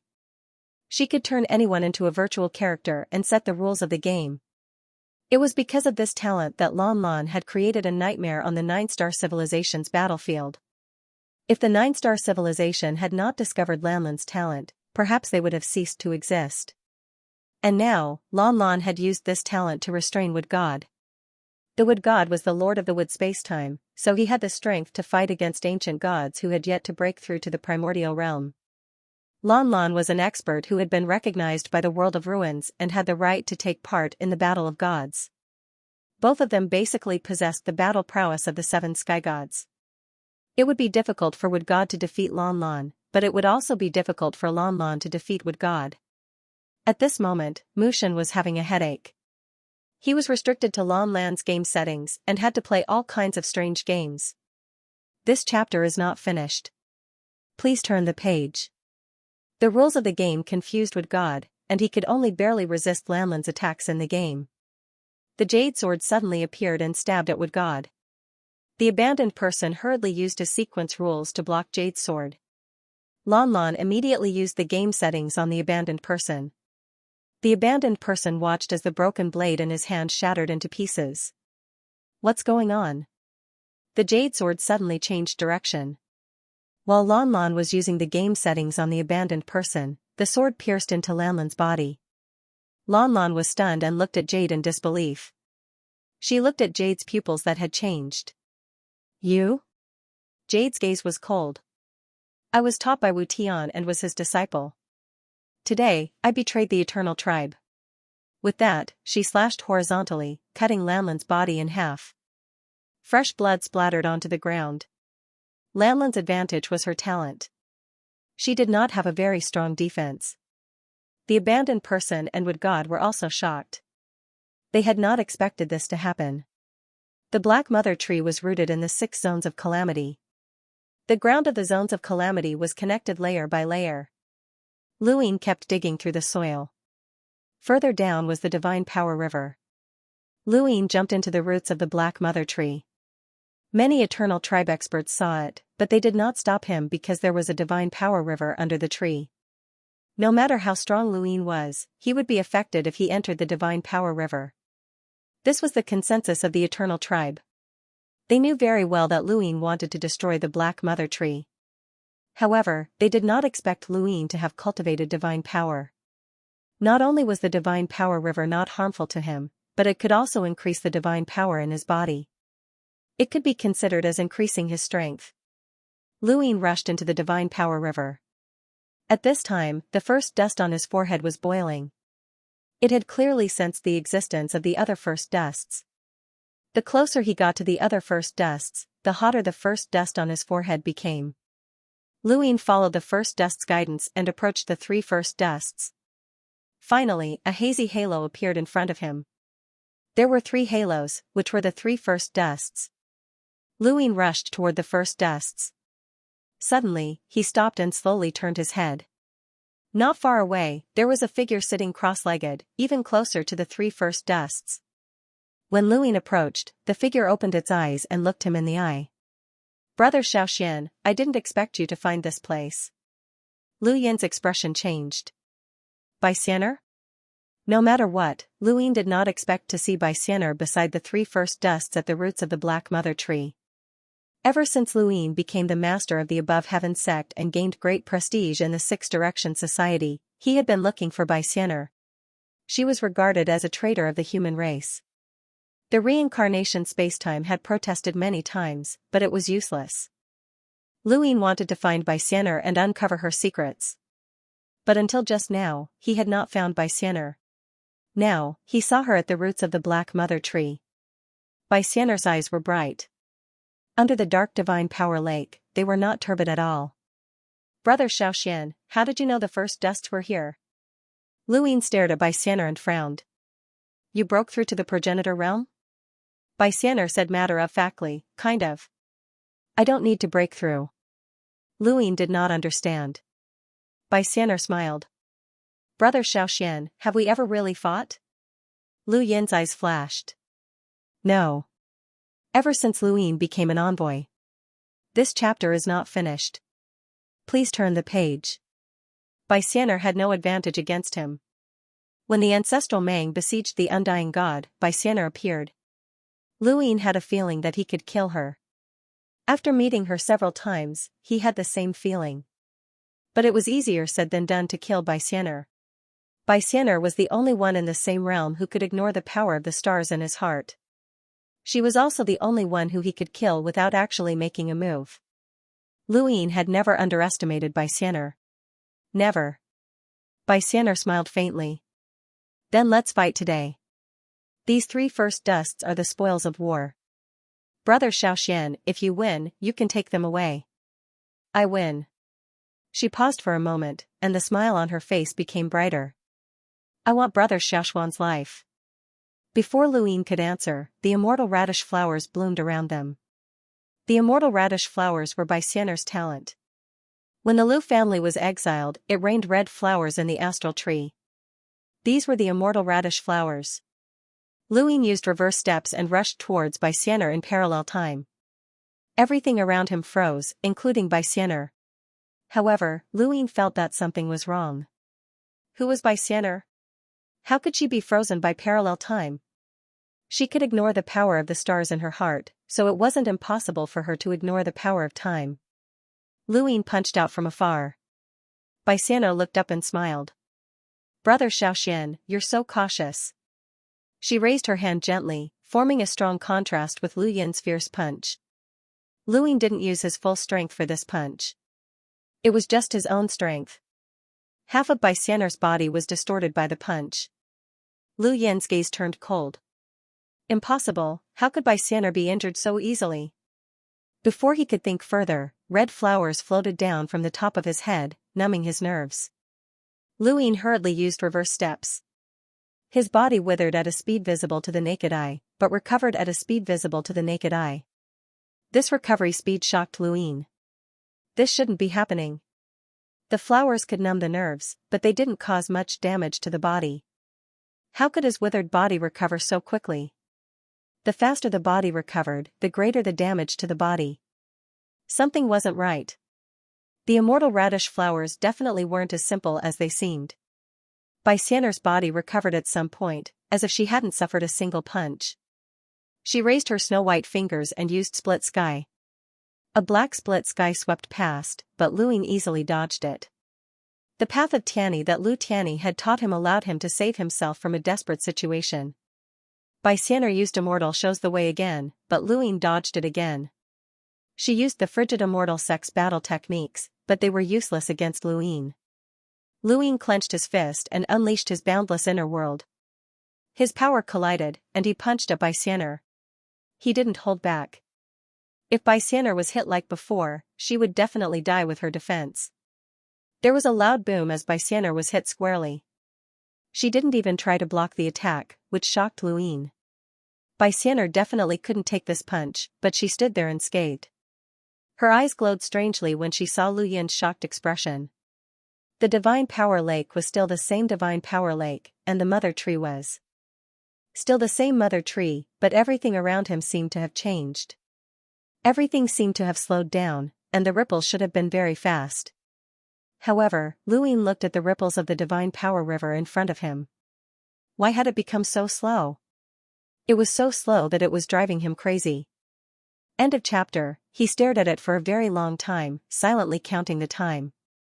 1 day, 2 days, 3 days. 1 year, 2 years, 3 years. Eventually, 100 years, 1,000 years. Finally, 100 years.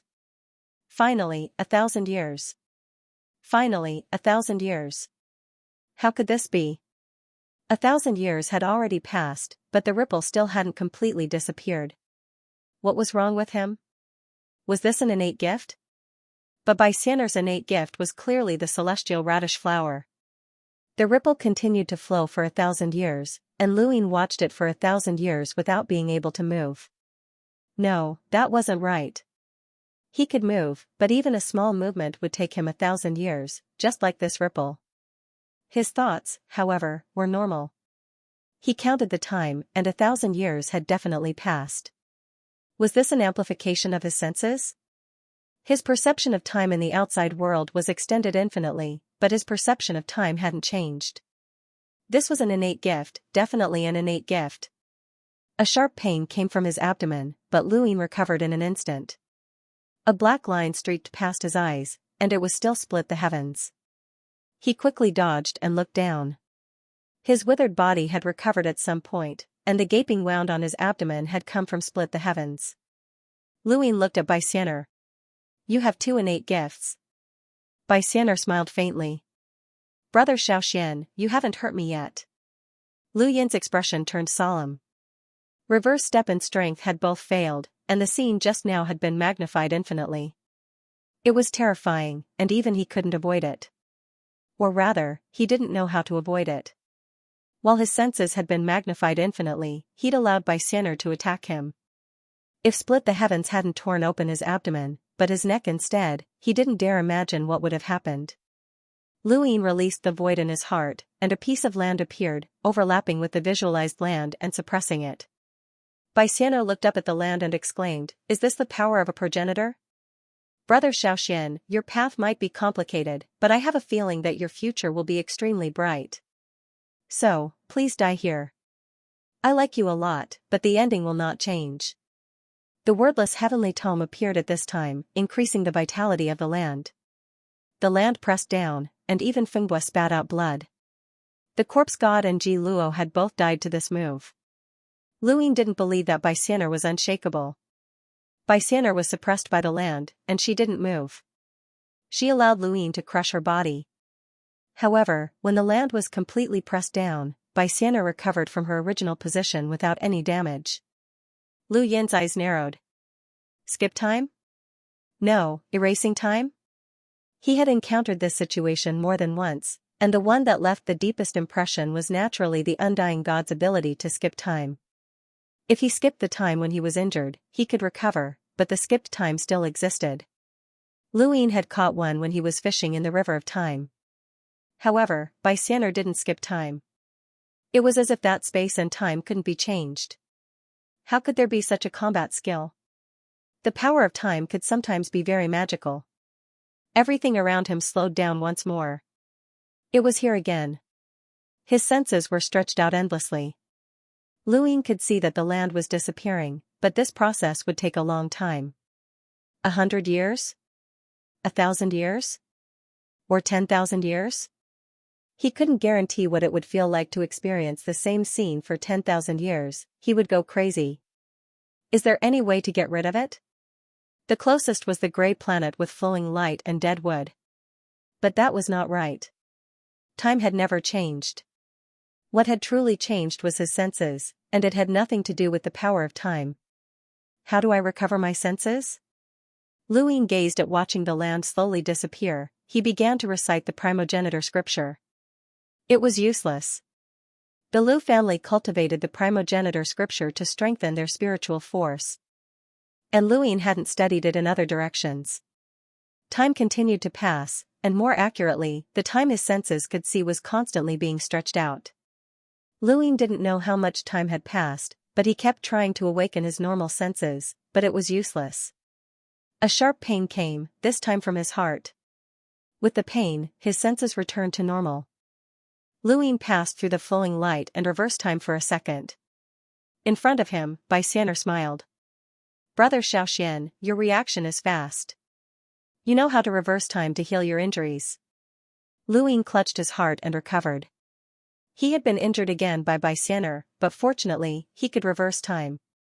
He felt that this was troublesome. Xianxia stood still and allowed him to attack. Every time he attacked, he had the ability to kill her, but she could recover. It was difficult to break through, and her innate gift allowed him to endure the pain of his senses being stretched out again and again. He could endure it once or twice, and he could even endure it for 100 or 1,000 years. However, if his senses were stretched out to 10,000 years, or even longer, he couldn't guarantee that he could endure it. This wasn't seclusion, but rather an image that lasted for 10,000 years, 100,000 years, and so on. This was a desperate situation for a human's senses. Luyin waved his hand, and the progenitors appeared. He didn't expect these progenitors to do anything to Xianxia, his goal was to scatter them. Xianxia could extend her own senses, but she couldn't affect these progenitors. As long as there was external stimulation, she could immediately recover. The Divine Seal catalog appeared above his head, and Lu Yin's abdomen was still bleeding. He used the victorious battle technique, and a terrifying aura emanated from him. His eyes flashed with cold killing intent as he took out Go Lian from his cosmic ring. Go Lian took a step forward and charged towards Xianxia. Go Lian's slash could heavily injure Xianxia no matter if it was land suppression or physical strength. However, Xianxia was able to recover quickly. Since that was the case, Go Lian might as well not use his physical strength and use his most basic attack. He didn't believe that Xianxia could recover every single time. Even so, he still wanted to see Bai Xian'er's battle techniques clearly. There was no battle technique that couldn't be broken. In the face of Lu Yin's Go Lian, Bai Xian'er moved away for the first time, constantly dodging Lu Yin's attacks. However, Lu Yin had obtained a method to break through weapons from the martial tablet, and he was even more proficient in using the Go Lian. Even Bai Xian'er couldn't dodge all of his attacks, and from time to time a wound would appear on her body, dyeing her white robes red. But as time passed, Lu Yin's movements gradually slowed down. This time, he was truly slowing down. He was becoming more and more tired from using his own strength, and the immortal radish flowers fluttered around him. The Go Lian slashed down, but it instantly slowed down. It came again, and his senses were still extended indefinitely. Lu Yin stared at the Go Lian, knowing that he would have to look at it for at least 100 or even 1,000 years. The more he experienced it, the more uncomfortable it became. If he didn't have a way to break through this feeling, he knew that he would lose to Bai Xian'er sooner or later. Bai Xian'er now had the strength of a progenitor and was a powerhouse who had broken through the progenitor realm. It wasn't shameful for Lu Yin to lose to her as a half-ancestor, but Lu Yin was an existence who could jump realms and fight against the 7 sky gods. Even in the progenitor realm, the 7 sky gods were absolute powerhouses that were second only to the 3 realms 6 Daos. They could even rival the 3 realms 6 Daos to a certain extent. Lu Yin's current strength couldn't be compared to his current realm, but Bai Xian'er still suppressed him. She was like cotton, and no matter how Lu Yin hit her, there would definitely be an effect, but it would recover in the blink of an eye. This feeling was much more uncomfortable than when he had dealt with Fingbua and the zombie god. However, Bai Xian'er's attacks weren't decisive. Instead, they extended the senses and brought about an extremely uncomfortable feeling of despair. Lu Yin had never experienced such a method before. Ever since he had broken through to half-ancestor, this was the first time he wasn't confident that he could face a progenitor. At this moment, he discovered that the progenitor he had summoned was actually useless, as he couldn't transmit any orders to the outside world. Intense pain shot through his body as a beam of light shot through his body and reversed for a second. Lu Yin took a step forward, and his Golian spun as it slashed in all directions. Bai Xian'er wasn't surprised that Lu Yin could recover. What she wanted was for Lu Yin to continuously extend his senses and numb him. Once Lu Yin got used to the extended senses, he would either become numb and unable to respond properly to the outside world, or he would go crazy. There were only 2 possible outcomes. However, there was one thing that surprised her. Brother Xiaoxian, you're currently under the divine power lake, but you're still fine. Did you cultivate divine power? Bai Xian'er was astonished. In the surroundings, the progenitors that had been summoned charged towards Bai Xian'er. The 7-star mantis was the fastest, and he slashed down with his Golian at a speed comparable to that of time. Bai Xian'er smiled and casually pointed with Immortal Guides the Way, causing the 7-star mantis to explode. Right after that, the Violet Emperor's vertical eye stared at Bai Xian'er, wanting to control her. At the same time, Mo Shang and Silent Void charged out from 2 other directions. Even though they couldn't use their sequence laws, one was a finger sword technique, while the other was an empty palm.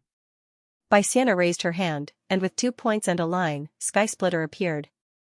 This time, Sky Splitter circled around her, slicing through the void and spreading out in an instant. It swept past Mo Shang, Silent Void, the Violet Emperor, and the 17 ordinary progenitors further away. In just an instant, all the Ancestor Realm experts that had been summoned were split into 2.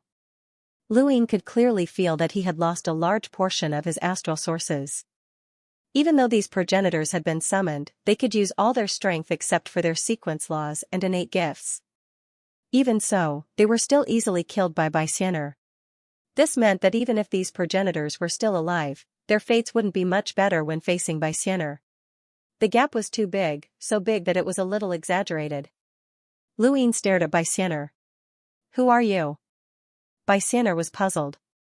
Brother Xiaoxian, why don't you recognize me? Lu Yin narrowed his eyes. You're not Bai Xian'er. Who are you? Bai Xian'er was amused. Can't Bai Xian'er defeat you, Brother Xiaoxian? Lu Yin sighed. You're Wei-er? Bai Xian'er's expression changed, and she looked at Lu Yin in disbelief. In Lu Yin's impression, Bai Xian'er had always been very calm, as if everything was within her control and nothing was out of her expectations. But at this moment, Xianxia's expression changed. Lu Ying was very sure that her expression had changed. Lu Yin's words caught her off guard. Xianxia looked at Lu Ying deeply, and the smile on her face disappeared. "Brother Xiaoxian, what are you talking about?" Lu Ying asked in a low voice, "Are you Xianxia or Wei? Are you the one who left the paper cut in Xian Academy? You should have known when we touched the paper cut, but why were you so surprised just now?" Xianxia sized Lu Ying up and said slowly, "Because you thought I was Mr. Wei. Thank you for your support, brothers. Thank you. Staying up late to write is too tiring, and my baby is making a fuss at night. My head hurts. I'll make up for what I owe, but it won't be so soon. Thank you, brothers. Thank you." Lu Ying raised a brow. Yes, Mr. Wei was the one who had left the paper cut at Xian Academy. He'd also seen Mr. Wei deal with Lu Tianyi on the day the Lu family was exiled. That was why he'd rushed to Xian Academy. In his memories, there should only be Mr. Wei, not Lady Wei. "Brother Xiaoxian, where did you hear the name Lady Wei?" Xianxia was curious. At this moment, she suddenly felt like a stranger. Her gaze, tone, and actions were all foreign. It was as if she wasn't Xianxia. "Why? Does the name Lady Wei affect you?" Lu Ying asked. Xianxia's gaze turned cold. "It seems like Brother Xiaoxian doesn't plan on answering me. Then, let's continue." She stepped forward and raised her hand to strike Lu Ying. This strike seemed gentle and didn't contain much power, but Lu Ying was cautious. Although they hadn't fought for long, Xianxia had taken the initiative step by step. No matter how he attacked, it didn't affect her at all. Now that she took the initiative to attack, it wasn't a threat at all. Although it wasn't a threat, it was the greatest threat because Lu Ying couldn't see where it was coming from. He stepped backward and didn't use parallel time this time. Instead, he increased his speed and rushed towards Xianxia. He also struck out with his palm, but halfway through, his strength was rapidly drained. It was the immortal radish flower. The two palms collided, and the surrounding divine power roared in all directions. In the second domain of calamity, the divine power lake connected to the Black Mother tree exploded from the bottom. The continuous impact from below attracted many people's attention. Whether it was the above heaven or the everlasting race, everyone knew that Lu Ying had jumped down. The shockwaves from the battle indicated that Lu Ying was fighting someone. The first person Lu Yuan and the others thought of was Bai Wuxian, the last of the 3 masters and 6 heroes. Aside from these two, there were no other everlasting experts who hadn't shown themselves yet. Only these two could fight Lu Ying. At the roots of the Black Mother tree, Lu Ying visualized the land where his heart was. His arm was withered, and he struck out again. Xianxia was still as weak as ever, but she blocked every one of Lu Yin's attacks. The immortal radish flower continuously drained Lu Yin's strength, and his withered arm continued to recover. Lu Ying didn't think that the flower could do anything other than numb his nerves and drain his strength. With a bang, Lu Ying used his limitless inner world to break Xianxia's arm. He then slapped her shoulder and forced her back. Xianxia's expression was calm as she watched Lu Ying continue his pursuit. Her lips curled up once more, but she quickly recovered her composure. Her body turned around gracefully, and her strange footwork battle technique fluttered like a butterfly as she continuously pulled away from Lu Ying. Lu Ying tried to catch up, but he still couldn't catch up to her. Xianxia's footwork battle technique also involved the power of time. It wasn't parallel to time, nor was it comparable to the speed of time. Instead, it was like she was skipping through time and erasing the time she was retreating. She was like a fairy that flickered under the divine power lake, beautiful and enchanting.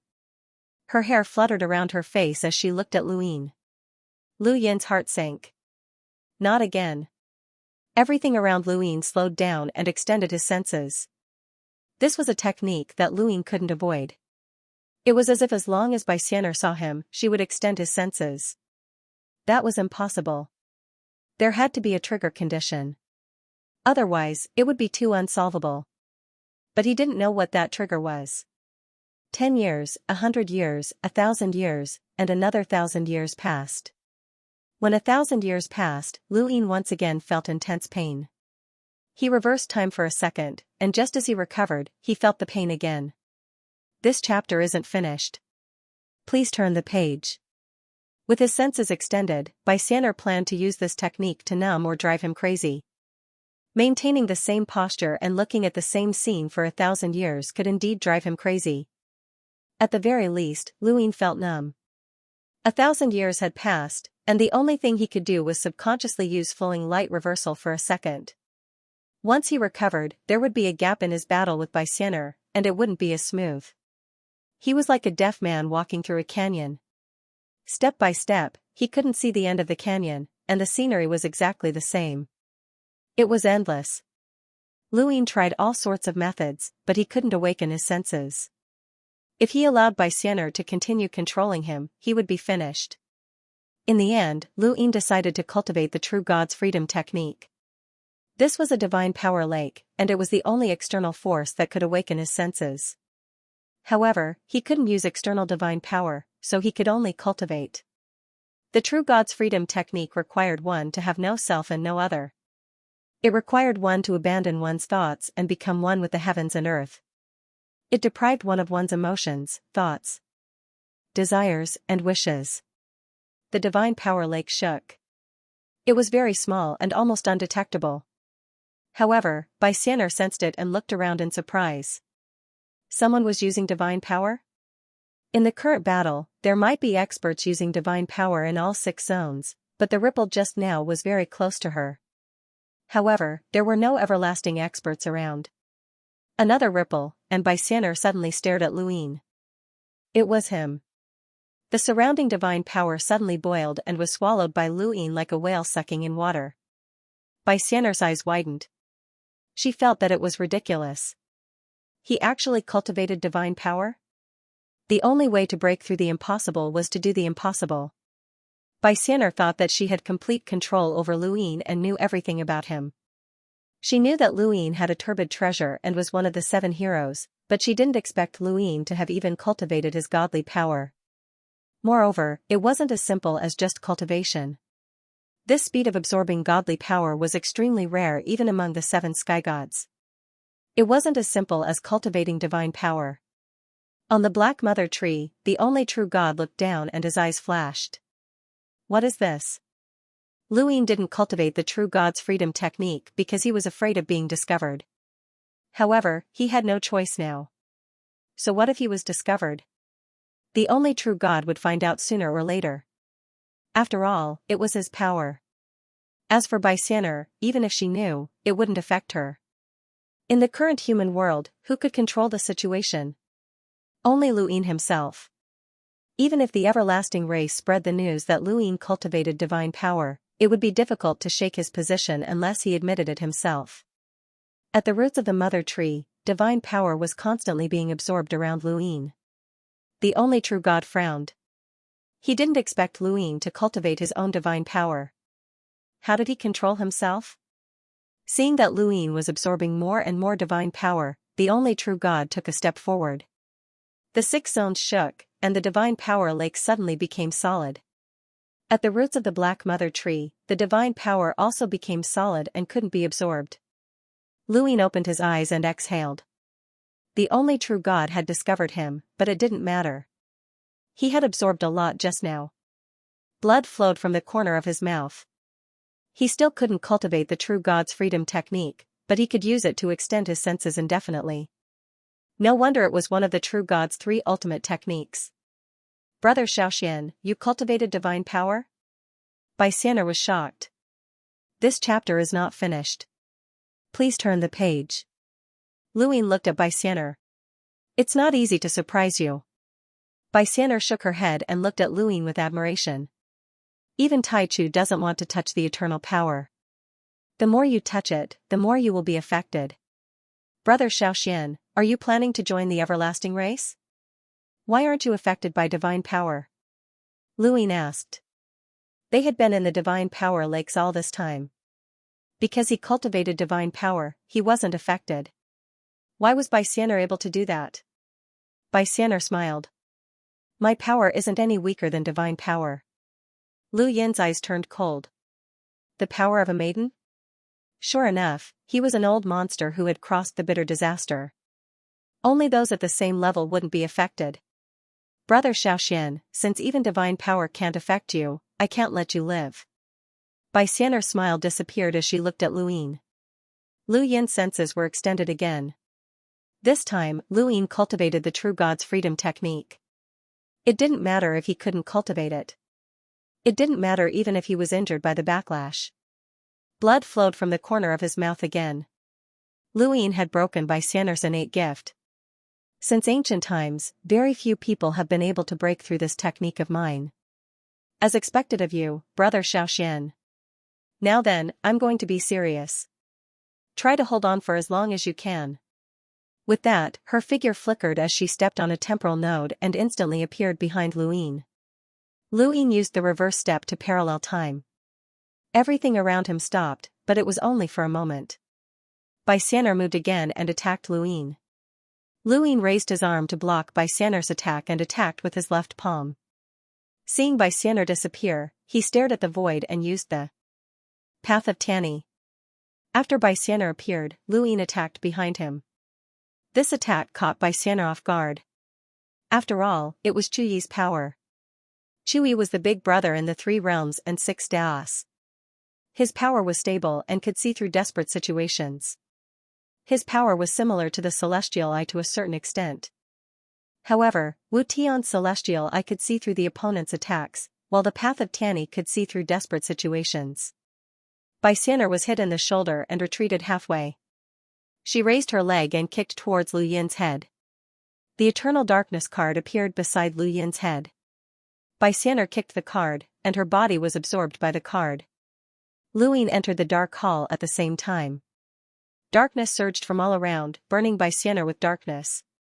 Bai Xian'er's body glowed with radiant light as she allowed the darkness to burn her. She remained unmoved and raised a finger to split open the sky. Both of them used Eternal Darkness cards at the same time. The Eternal Darkness card couldn't restrain Bai Xian'er, so she pointed at Lu Yin and caused the immortal radish flower to explode. At the same time, another part of Lu Yin's body exploded as well. His expression changed. This was the flower's power. The pollen had entered his body and exploded, injuring him. The power of this explosion was equivalent to a progenitor's attack. Lu Yin couldn't even count how much pollen had entered his body, it was like air. The pollen continued to explode, and Lu Yin released the starry sky in his heart to isolate spacetime. This also cut off Bai Xian'er's control over the pollen. At the same time, Lu Yin waved at Bai Xian'er and activated Setting Sun Day. The afterglow of the setting sun appeared beneath the lake of divine power. It was very beautiful. Setting sun, sharing afterglow. Thank you, brothers, for your support. I'm really trying my best to update. I'll make up for what I owe later. Thank you. End of chapter. Bai Xian'er stared blankly at the setting sun as it disappeared. Her understanding of the martial path was blank, and she was injured by the backlash. She looked at Lu Yin. Intents were a very troublesome power. Lu Yin continued to expand the area around his heart, wanting to include her. Bai Xian'er's index finger shot out like a sword, tearing through the void and tearing apart the void. It even tore apart the void where Lu Yin's heart was. Her finger seemed to be the sharpest weapon in the world, and even a sovereign's blade couldn't compare to it. Land suddenly appeared in front of Lu Yin, and the wordless heavenly book increased its vitality as it slammed into Bai Xian'er. Bai Xian'er's finger tore apart the land and continuously sliced it apart, causing it to tremble violently. With a boom, the land shattered, and both Lu Yin and Bai Xian'er retreated at the same time from the shockwaves. The second zone of disaster shook, and many people looked underground. There were people fighting down there as well? The entire zone of disaster was cracking apart, and the black mother tree was slightly tilted due to the tremors. At the base of the mother tree, Lu Yin stared at Bai Xian'er and raised his hand again, causing the land to press down. Bai Xian'er allowed the land to crush her, and her body shattered. Again, Lu Yin felt aggrieved. He could have heavily injured or even killed her, but her ability to instantly recover was too disgusting. She didn't even need to resist and allowed him to attack her freely. This was a power even more unfathomable than the sensory extension. Even if he had the overturning palm, it would be meaningless. The land could shatter Bai Xian'er's body, but what was the point? Xianxia instantly recovered, and this time, her surroundings changed as a large tree rose from the ground behind her. Is that the ancestral world? Lu Yin's expression changed. Xianxia had used the ancestral world. She had only used her innate gifts and battle techniques in their previous fights, but she had never used the ancestral world. This was her true strength. But why did this tree look so familiar? When the tree completely appeared, another plant climbed up the tree. It was a lotus vine. A lotus vine. Lu Yin remembered that it was a lotus vine. In the starry sky of the Tree of Trees, there was a botanical garden in the farmer's seed garden. Everyone there was recognized by the farmers. Tree of Trees. They used tens of thousands of species to grow unique plants that suited them. No plant was the same, because everyone's character and abilities were different. There was a lotus vine in the botanical garden that was planted by Xianxia. It was extremely tyrannical and forcefully absorbed the nutrients in the soil, causing the surrounding plants to wither. Even the plants of progenitors were no exception. But how could Xianxia's ancestral world be made of lotus vines? At that time, Xianxia was far from reaching the progenitor realm. She hadn't even reached the half-progenitor realm. What did that have to do with the lotus tree? Lu Yin stared blankly. When the lotus vines appeared, Xianxia's expression was cold. There was an indescribable sense of nobility and dominance in her eyes. With her back against the vines, Xianxia seemed even more foreign to him. Perhaps this was the real her. The divine seal catalog appeared above Lu Yin's head, and its golden radiance illuminated the ground. It also followed the crack in the second domain of disaster and swept towards the sky. Lu Yuan, who was fighting fiercely against an ancient god, frowned. The divine seal catalog's radiance indicated that Xiaoqi's enemies were not weak. Wu Tian, Hongyan Mavis, Jialan Jilua, and the other experts all looked underground, sensing an unusual aura. Giant mechas from the Limitless Empire arrived one after another. The punitive expedition had also sent several experts. The number of experts surpassed that of the Eternals. When the second anima arrived, the number of experts on the human side completely surpassed that of the Eternals. Lung Qing and Eiji rushed towards the roots of the Black Mother Tree, wanting to help Lu Yin. However, they stopped when they saw the Divine Power Lake. Once they entered, not only would they not be able to fight, but they would also be affected by the divine power. Underground, Elder Chan, Lung Qing, and Xiao Shenji walked out from the divine seal catalog and rushed towards Xianxia. Lu Yin wanted to see what kind of ancestral world this lotus vine was. The three progenitors rushed into the lotus vine's ancestral world, but they all dissipated into golden light. Lu Yin's expression changed. What's this? Xianxia looked up, and the lotus vine expanded once more, isolating the divine power lake as it approached Lu Yin. Lu Yin quickly released the starry sky in his heart to contend with the lotus vine. The lotus vine was actually able to dissolve the divine seal catalog's power, which was something Lu Yin hadn't expected. In my ancestral world, no power can approach, including the laws of the sequence. Xianxia's voice was cold. Lu Yin's eyes flashed. Wasn't this similar to the laws of the primordial realm? Xianxia's ancestral world was actually so domineering? The starry sky in his heart isolated spacetime, and the lotus vine also isolated the divine power lake. One could absorb any power and turn it into a star, while the other could prevent any power from approaching. One absorbed, and the other repelled. The two forces collided at the roots of the Black Mother Tree, constantly shaking the second zone of calamity and even affecting the other zones. In the zone of calamity, waves of power surged into the sky from the collision underground. How long had it taken for Lu Yin to form the starry sky in his heart? How much power had he cultivated? How many opportunities had he obtained? Xianxia's lotus vine was just her ancestral world, but it was already comparable to the starry sky in Lu Yin's heart. He now understood why the starry sky in his heart didn't affect Xianxia. It was because Xianxia's tyrannical nature allowed her to ignore the starry sky in her heart. They were two complete opposites. The two opposing forces constantly collided, shaking spacetime. The commotion was no less than the battle between Lu Yuan and the ancient gods. Xianxia looked down at the ground, his eyes filled with shock and doubt. This Lu Yin had to be eliminated. Once Lu Yin matured, even Xianxia might not be his opponent. It was unbelievable that a mere half-progenitor could possess such power. Luyin was shocked by Xian'er's lotus vine, but Xian'er was even more shocked by the starry sky in Luyin's heart. After all, Luyin hadn't become a half-progenitor yet. He had 4 inner worlds, and with the starry sky in his heart, no one knew what the future held. Xian'er and Luyin were separated by 2 worlds. They looked at each other, speechless. They wanted to kill each other, and they had to kill each other at this moment. The lotus vine bloomed. It was the immortal radish flower. Luyin's eyelids twitched. It was the immortal radish flower again.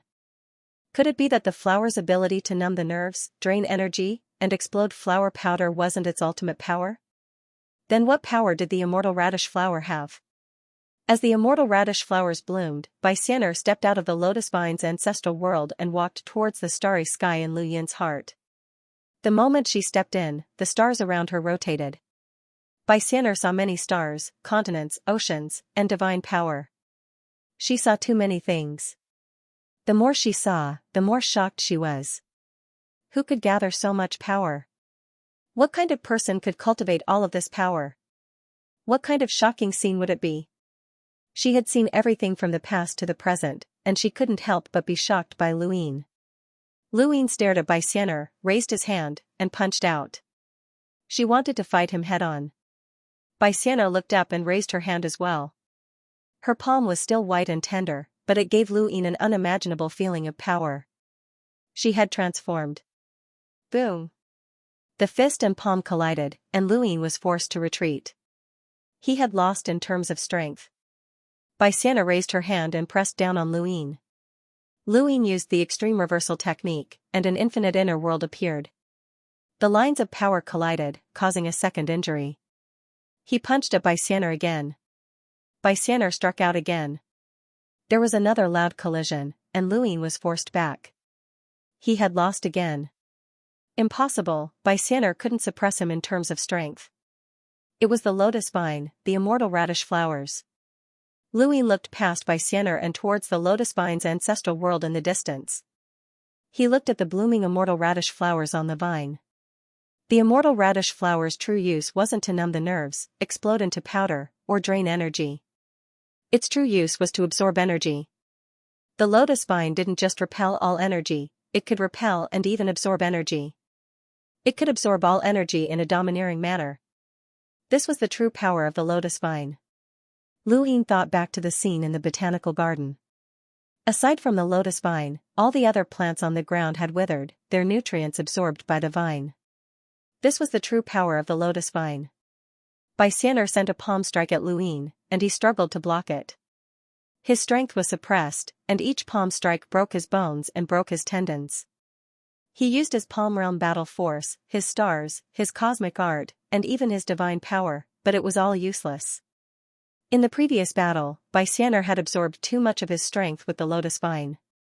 She was suppressing him with brute force, and with her own strength, he couldn't do anything even though they were in the void of space. Kanyang. The beautiful afterglow sprinkled down, but Xian'er was unharmed.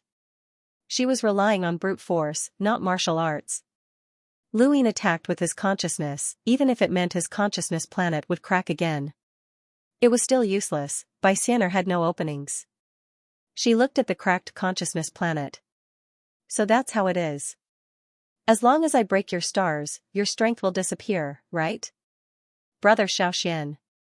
Luyin's pupils shrank, and he used the death transformation without hesitation. Death energy entered his body as he used the hook in his right hand and the shield in his left. Xian'er said coldly, so what if the death god himself is here? He can't beat me. The death god is just a disciple of absolute beginning. With that, she grabbed the chain, and it shattered with a bang. Facing the hook's attack, she punched out. Her small fist not only shattered the hook, but also the shield. Compared to the death god's strength, you're stronger. Brother Xiaoxian, you're finished. Xian'er appeared on the continent in the void of space in his heart. She looked up and saw stars connected to the continent, and above the continent was an ocean of astral sources. She pressed down with one hand, and a huge tree rose from the ground. It was a lotus vine. Xian'er moved her ancestral world. directly into the void of space in Lu Yin's heart. She wanted to use the overbearing nature of the lotus vine to absorb Lu Yin's strength and destroy it. Originally, she just wanted to get rid of Lu Yin, but after seeing the power in the void of space in his heart, she had other ideas. She wanted to steal Lu Yin's strength. With the overbearing nature of the lotus vine, she could do it. Brother Xiaoxian, thank you for helping me. Bai Xian'er smiled at Lu Yin again. Lu Yin clutched his shoulder in embarrassment, but when Bai Xian'er smiled at him, he smiled back. Sister Xian'er, I have to thank you as well. Bai Xian'er froze. Lu Yin's smile made her feel uneasy, but she didn't know why. She was clearly suppressing him. The lotus tree grew and began to absorb the energy of the land and even the space around Lu Yin's heart. Lu Yin took out something else, myriad species. This was something that Nong Lai had given him to plant in the botanical garden. Lu Yin hadn't planted it back then because he had some memories of it, even if he didn't know that it was Lu Xiaoxian. Nong Lai had said that everyone grew different plants, and the same plants would grow the same no matter how many times they planted them. Lu Yin was afraid that Nong Lai would find out about his identity, so he changed the topic. Myriad species had always been stored in his cosmic ring. Myriad species was just a seed, and if it was planted in the botanical garden, it would only be recognized by Nong Lai. However, that might not be the case if he had planted it on the land near his heart. He remembered that while the lotus tree was tyrannical and absorbed all the nutrients in its surroundings, causing other plants to wither, there was one stalk of grass that had always thrived. Not only had it not withered, it had even grown better with the nourishment of the lotus tree. It was living a very nourishing life. That grass had been planted by him. If there was a stalk of grass in the botanical garden, then there could also be a stalk of grass in the space around his heart. Lu Yin let go, and the myriad species fell to the ground. The lotus tree began to absorb all the energy around it, and at the same time, the myriad species cracked and the ground trembled. Then, a crisp green stalk of grass rose from the ground, bringing with it soil with it. It was just like the weeds on the side of the road that would be flattened with a casual step. It looked rustic. However, this stalk of grass danced in the lotus tree's direction, as if it was cheering and jumping for joy. The tyrannical lotus tree and the beautiful celestial radish flowers wanted to take over this space. Bai Xian'er stood under the lotus tree, as beautiful as a painting. But at this moment, her eyes were filled with disbelief as she looked at the little grass. It was such a simple and fragile little grass, yet it was dancing in the wind. The surrounding energy that had been absorbed by the lotus vines had already formed a vortex. The closed vortex was enough to occupy this part of the starry sky, but the vortex couldn't close no matter what because there was a little grass there. Gradually, the grass grew taller. Although it still looked so delicate and fragile, it gave people a feeling of exuberant vitality. And with little grass as the center, the forcefully absorbed energy from this part of the starry sky circled around the lotus vines and returned to the starry sky, as if it were playing a game. How can this be? Bai Xian'er couldn't understand why this would happen. Lu Yin landed on the continent and stood beside Xiao Qiao. This continent belonged to him, and it would only acknowledge him. Everything that formed on this continent should belong to him. If the lotus tree vine wanted to seize power, its foundation was also on this piece of land. In that case, if the grass took root on the land, it would also succeed. The same scene played out in the botanical garden once again, but this time, the process had been sped up countless times. The tyrannical lotus vines had helped the little grass grow, and it could also return the energy to its original location in space at Lu Yin's will. Bai Xian'er's plan completely failed. Not only that, but Xiao Qiao wasn't too far away from the lotus tree vine's ancestral world. At this moment, it was equivalent to destroying the foundation of Bai Xian'er's ancestral world. Although it wasn't enough to completely destroy Bai Xian'er's ancestral world, it was still useful for now. Not anymore. The celestial radish flowers withered, and the lotus tree vines disappeared. Bai Xian'er calmly stood on the continent and looked at the grass in front of her. She was lost in thought. The noblest flower was destroyed by a weed. Perhaps this is the law of the universe. The universe doesn't have a limit. If it does reach a certain limit, then the thing that breaks it is the most insignificant thing. The universe is a circle. Her gaze swept past Xiao Qiao and landed on Lu Yin. She smiled beautifully. I understand now, Brother Xiaoxian. Thank you. Luing didn't know what she understood. Her improvement was equivalent to his regression. Did you just say that the universe is a circle? Bai Xian'er's beautiful smile was unforgettable. Yes, Brother Xiaoxian. If you don't die today, remember that the universe is a circle. Her entire aura changed, and the stars trembled. Lu Yin's hair stood on end, and he subconsciously put away the stars in his heart. Bai Xian'er stepped on a time node and flashed over. She pointed a finger at him. This finger was like the finger he had dreamed of countless times after he lost his memories. It was this finger that seemed ordinary, like a celestial guiding the way, but it brought him an indescribable sense of danger. Luing didn't plan to block it and retreated in reverse. At the same time, a solid ground appeared in the direction he was about to retreat. Luing was confused. Where did the ground come from? Crack! The ground shattered, and Lu Yin's legs collided uncontrollably. His left leg collided with his right, causing him to fall down. Above his head, Bai Xian'er descended, her white fingertips closing in on him.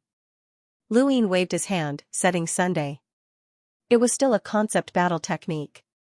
Bai Xian'er's eyes were blank, and she had forgotten everything. She had forgotten about martial arts in advance, but her body still maintained inertia. Her finger pierced through Lu Yin's shoulder. Lu Yin had suffered many broken bones in his previous battle with Bai Xian'er. Now that he was pierced through by her finger, his entire right arm couldn't move.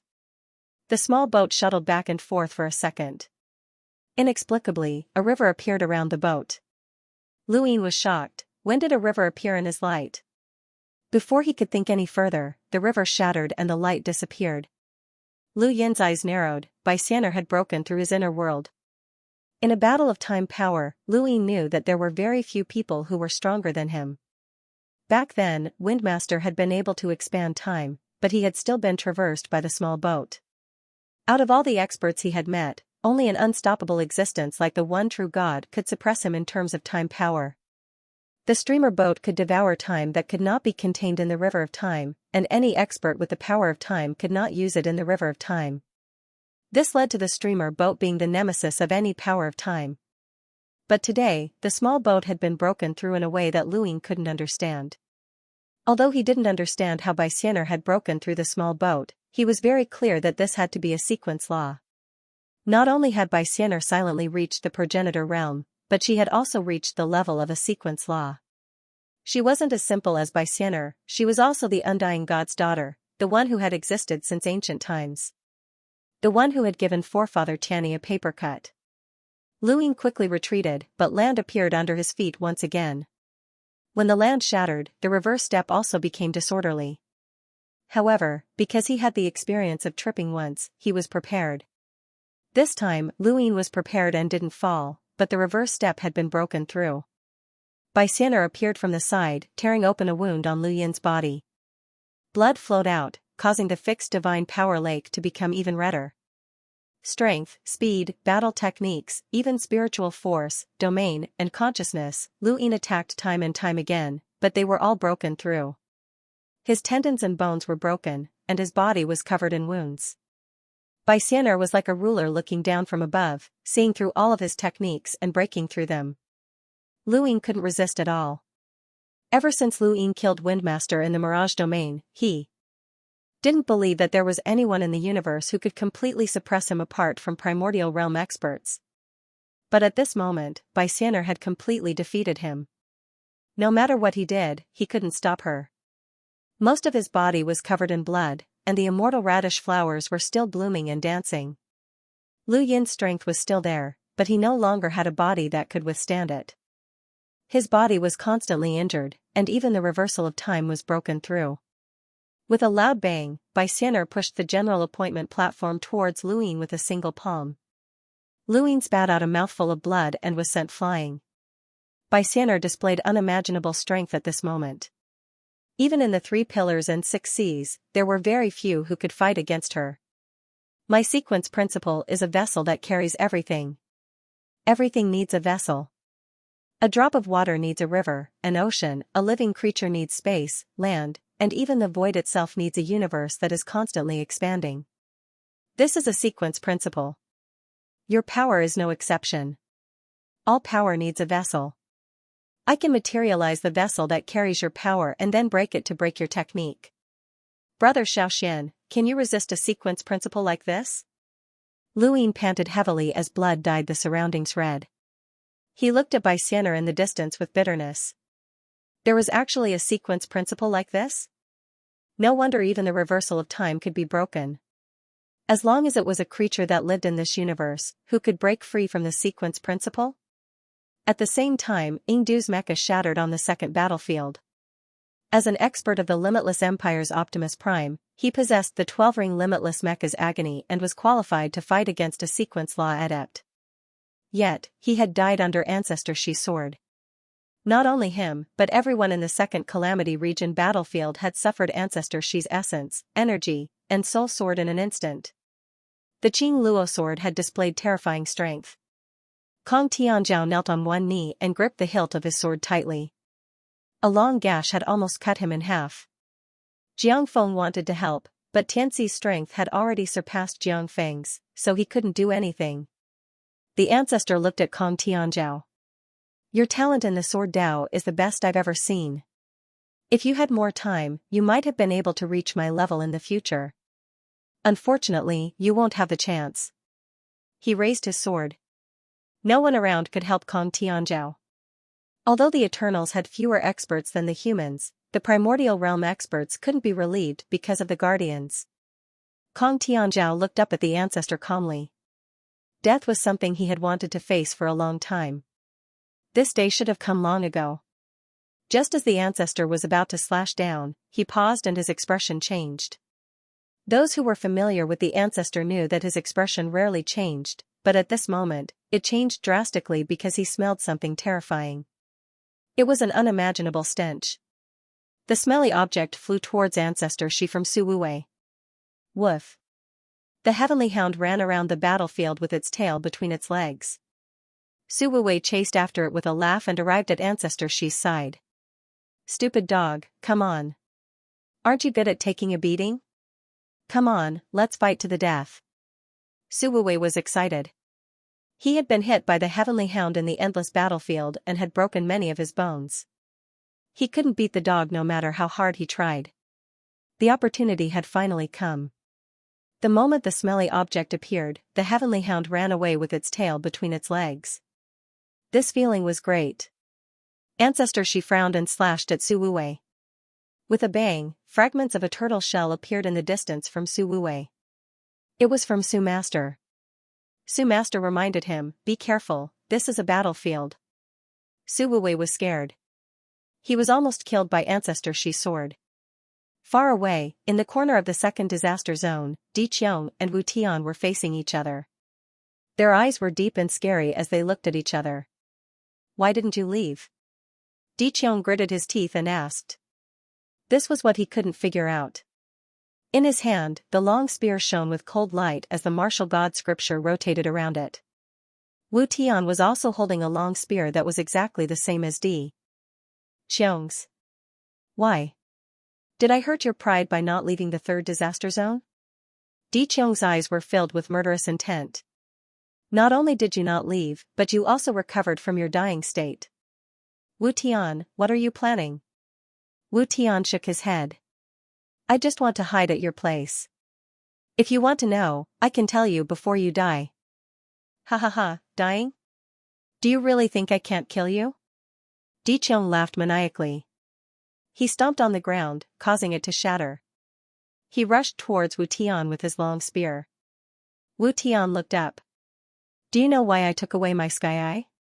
Because I don't need it anymore. As he spoke, he also stabbed with his long spear. The sounds of metal clashing could be heard as the spears clashed against each other. They were like two flashes of light flashing across the land of the zone of disaster.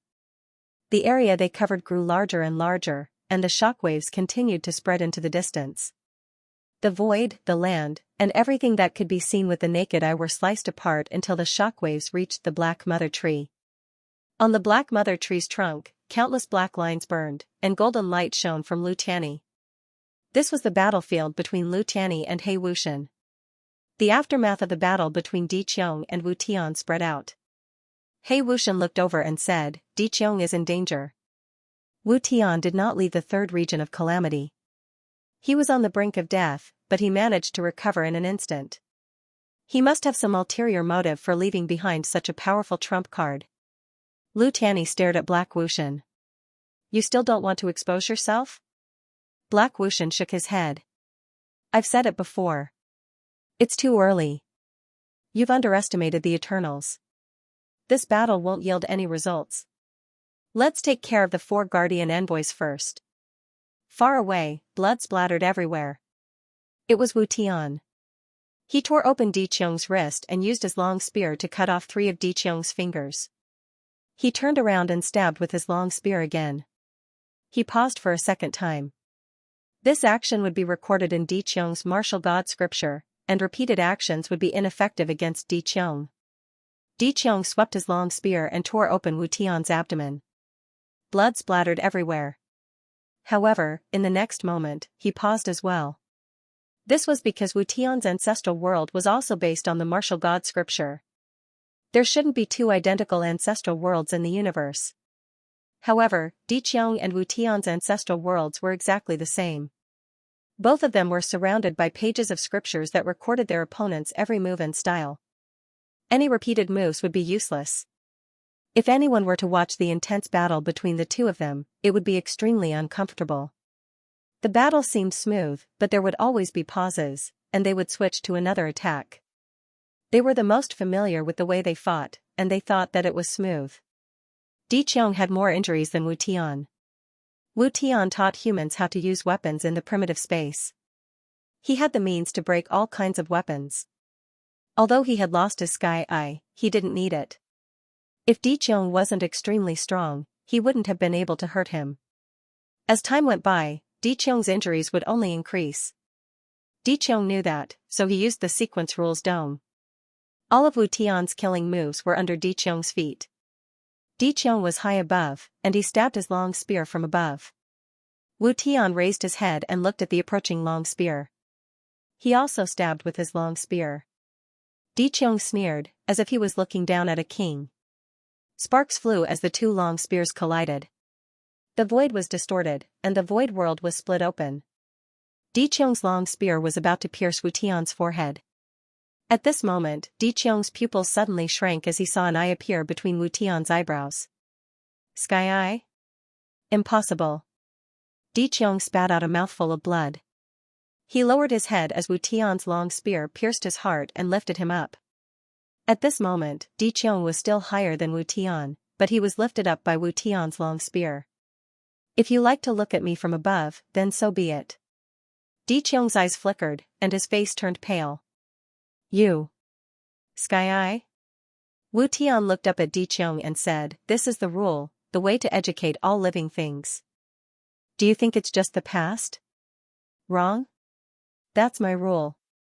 I can enlighten all living things. Right and wrong, I can decide with a single word. Your rule under the dome is wrong. Humans can't stay in the dome forever. Di Qiong looked at Wu Tian blankly and laughed bitterly. I see. After so many years, I thought that your sequence rules had been worn down. It turns out that this is your sequence rules. Destroying the original sequence rules and reorganizing them is the 3 realms and 6 Tao. But I won't be defeated so easily. Di Qiong growled, and divine power surged out of his body. He used the eyeless transformation and grabbed Wu Tian's long spear. Crack! Di Qiong exerted his strength, and the long spear broke. Wu Tian raised his eyebrows.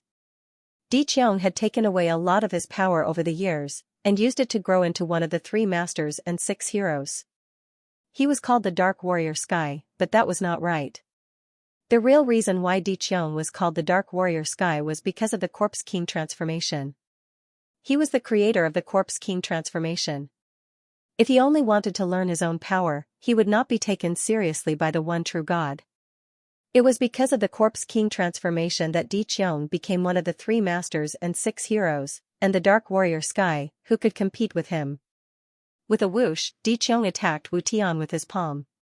His palm strength broke the ground of the zone of disaster and went deep into the ground. Wu Tian sighed. It would not be easy to defeat this person. On the other side, in the sky, the immemorial thunder locust wanted to find trouble with Jiang Feng, but it was stopped by the desolate ancestor. The desolate ancestor did not fight with the immemorial thunder locust.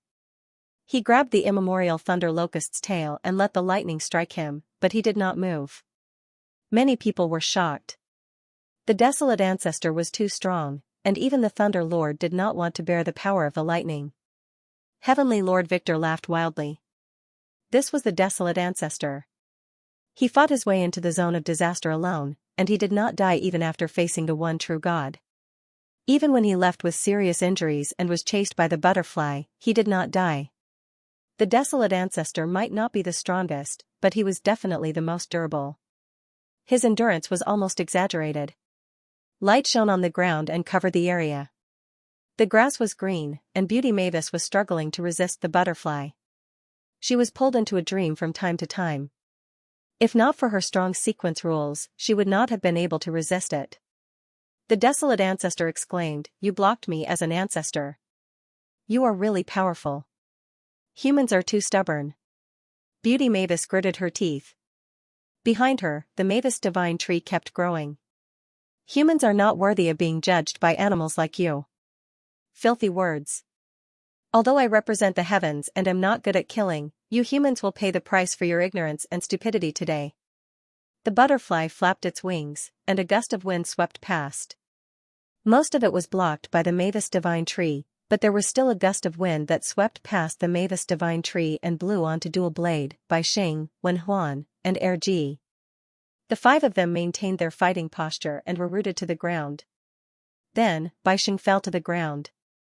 His staff fell from his hand, and his eyes were filled with bitterness. In the end, he had died on the battlefield. Then, Wen Huan fell. He was one of the 5 elders under the archer god of the 5th zone of disaster. He was a master of sequence rules, but he could not withstand the butterfly's wings. Dual Blade's skin started to corrode. The pink-haired woman was terrified. Brother, we? The blue-haired man hugged the pink-haired woman. "Don't be afraid. Brother is here." The pink-haired woman hugged the blue-haired man tightly and cried. "Brother, are we going to die?" "It's okay. Brother will protect you." As they spoke, the corrosion on their skin worsened. Rust spots appeared. It was very strange that rust appeared on a human's body. However, Dual Blade was not a human, but a blade. "Brother, I'm scared." "Don't be afraid. Brother is here. No matter where you go, brother will be by your side." "Thank you, brother. I'm dragging you down again." "It's okay. Don't be afraid. Don't be afraid." As they whispered, their eyes gradually closed, and their bodies dissipated. Finally, 2 rusty blades appeared on the ground of the zone of disaster. One was completely blue. Before the corrosion, one could see that it was extremely dazzling. The other was pink. It was very beautiful. However, as the rust corroded, it gradually withered and finally turned into dust. Only the hilts were left, stacked together. Not far away, Erji smiled bitterly. She had lived a carefree life. She did not expect to die with 2 blades. She looked into the distance and saw Calamity, her eldest son. Live well. The expedition of disaster was not afraid of death. She had lived a life of luxury, and her time was up. Even if she did not die on this battlefield, she would only live for a few more years. She had helped Luin not only because of Mr. Mu. The favor that Mr. Mu had given them had been repaid the first time they had fought for the 9-star civilization. She was doing this for the expedition of disaster. The expedition of disaster could not be like this forever, wandering between pleasure and death. The more people came into contact with it, the more their thoughts would change.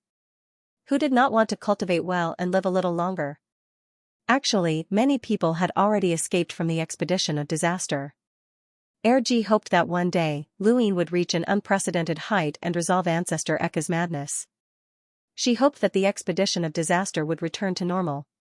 Many years had passed, and every generation of leaders had been searching for such a person. She saw this hope in Luin. One day, Luin would do it. Otherwise, why would an expedition of disaster that had accepted death join the above heaven sect? Calamity, my son, lead the expedition of disaster well and follow the above heaven sect. One day, you will be free. Erg slowly collapsed. On this battlefield, there were many people who had already died, or who would die. This was war, a war of life and death. Those familiar faces would never be seen again. However, war was unavoidable. For humanity, for their descendants, this war had to be fought. If they did not bear it, their descendants would bear it. Above heaven, corpses fell one after another. Blood Ancestor leaned on his walking stick and stood outside the main hall. He looked at Master Shan's corpse and sighed. I will die soon too. Star Devourer, Prison Dragon, and Ancestral Turtle were fighting in the starry sky. Soon, another corpse fell. It was Moon Ghost from the Three Moons Alliance.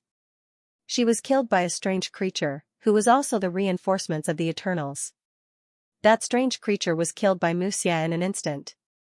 Above the starry sky tree, Lucci was fighting an alien. Nongyi blocked the seed garden while Shiwei went to the mother tree. Battles were happening everywhere. This was a grand war. Although it came suddenly, humanity was already prepared. Life and death were the lightest things at this moment.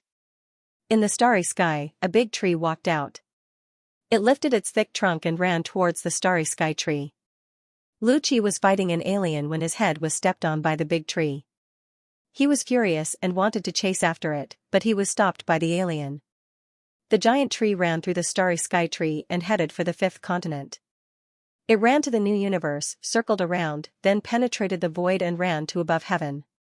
Under the shocked gazes of Elder Chan and the others, it stepped on the Star Devourer's head and disappeared. Crazy Principal Xiaoqian rubbed his eyes. That was a tree? In the second disaster domain, the big tree ran over faster than anyone else. Parallel spacetime was meaningless to it. To it, the entire universe was like a sandbox. It could go wherever it wanted. Many people recognized the big tree here. Big Sister opened her mouth wide and shouted, "Damn tree, get your ass over here for this old lady." Lu Yuan and the ancient god looked over. That tree? Why did that thing appear? It always appears on the battlefield. The ancient god clearly remembered that during the Battle of Jiuhe in the Third Mainland, the big tree brought away many human experts. Su Wangtian was lost at that time. Ancestor Shi frowned when he saw the tree running over. This tree really knew how to find the right time to appear. Kong Tianzhao was kneeling on one knee. He was caught off guard by the branches and was dragged away. He was so stunned that he couldn't react in time. When he reached Kong Tianzhao, Big Tree panicked, thinking that someone was chasing after him. He frantically ran around the battlefield.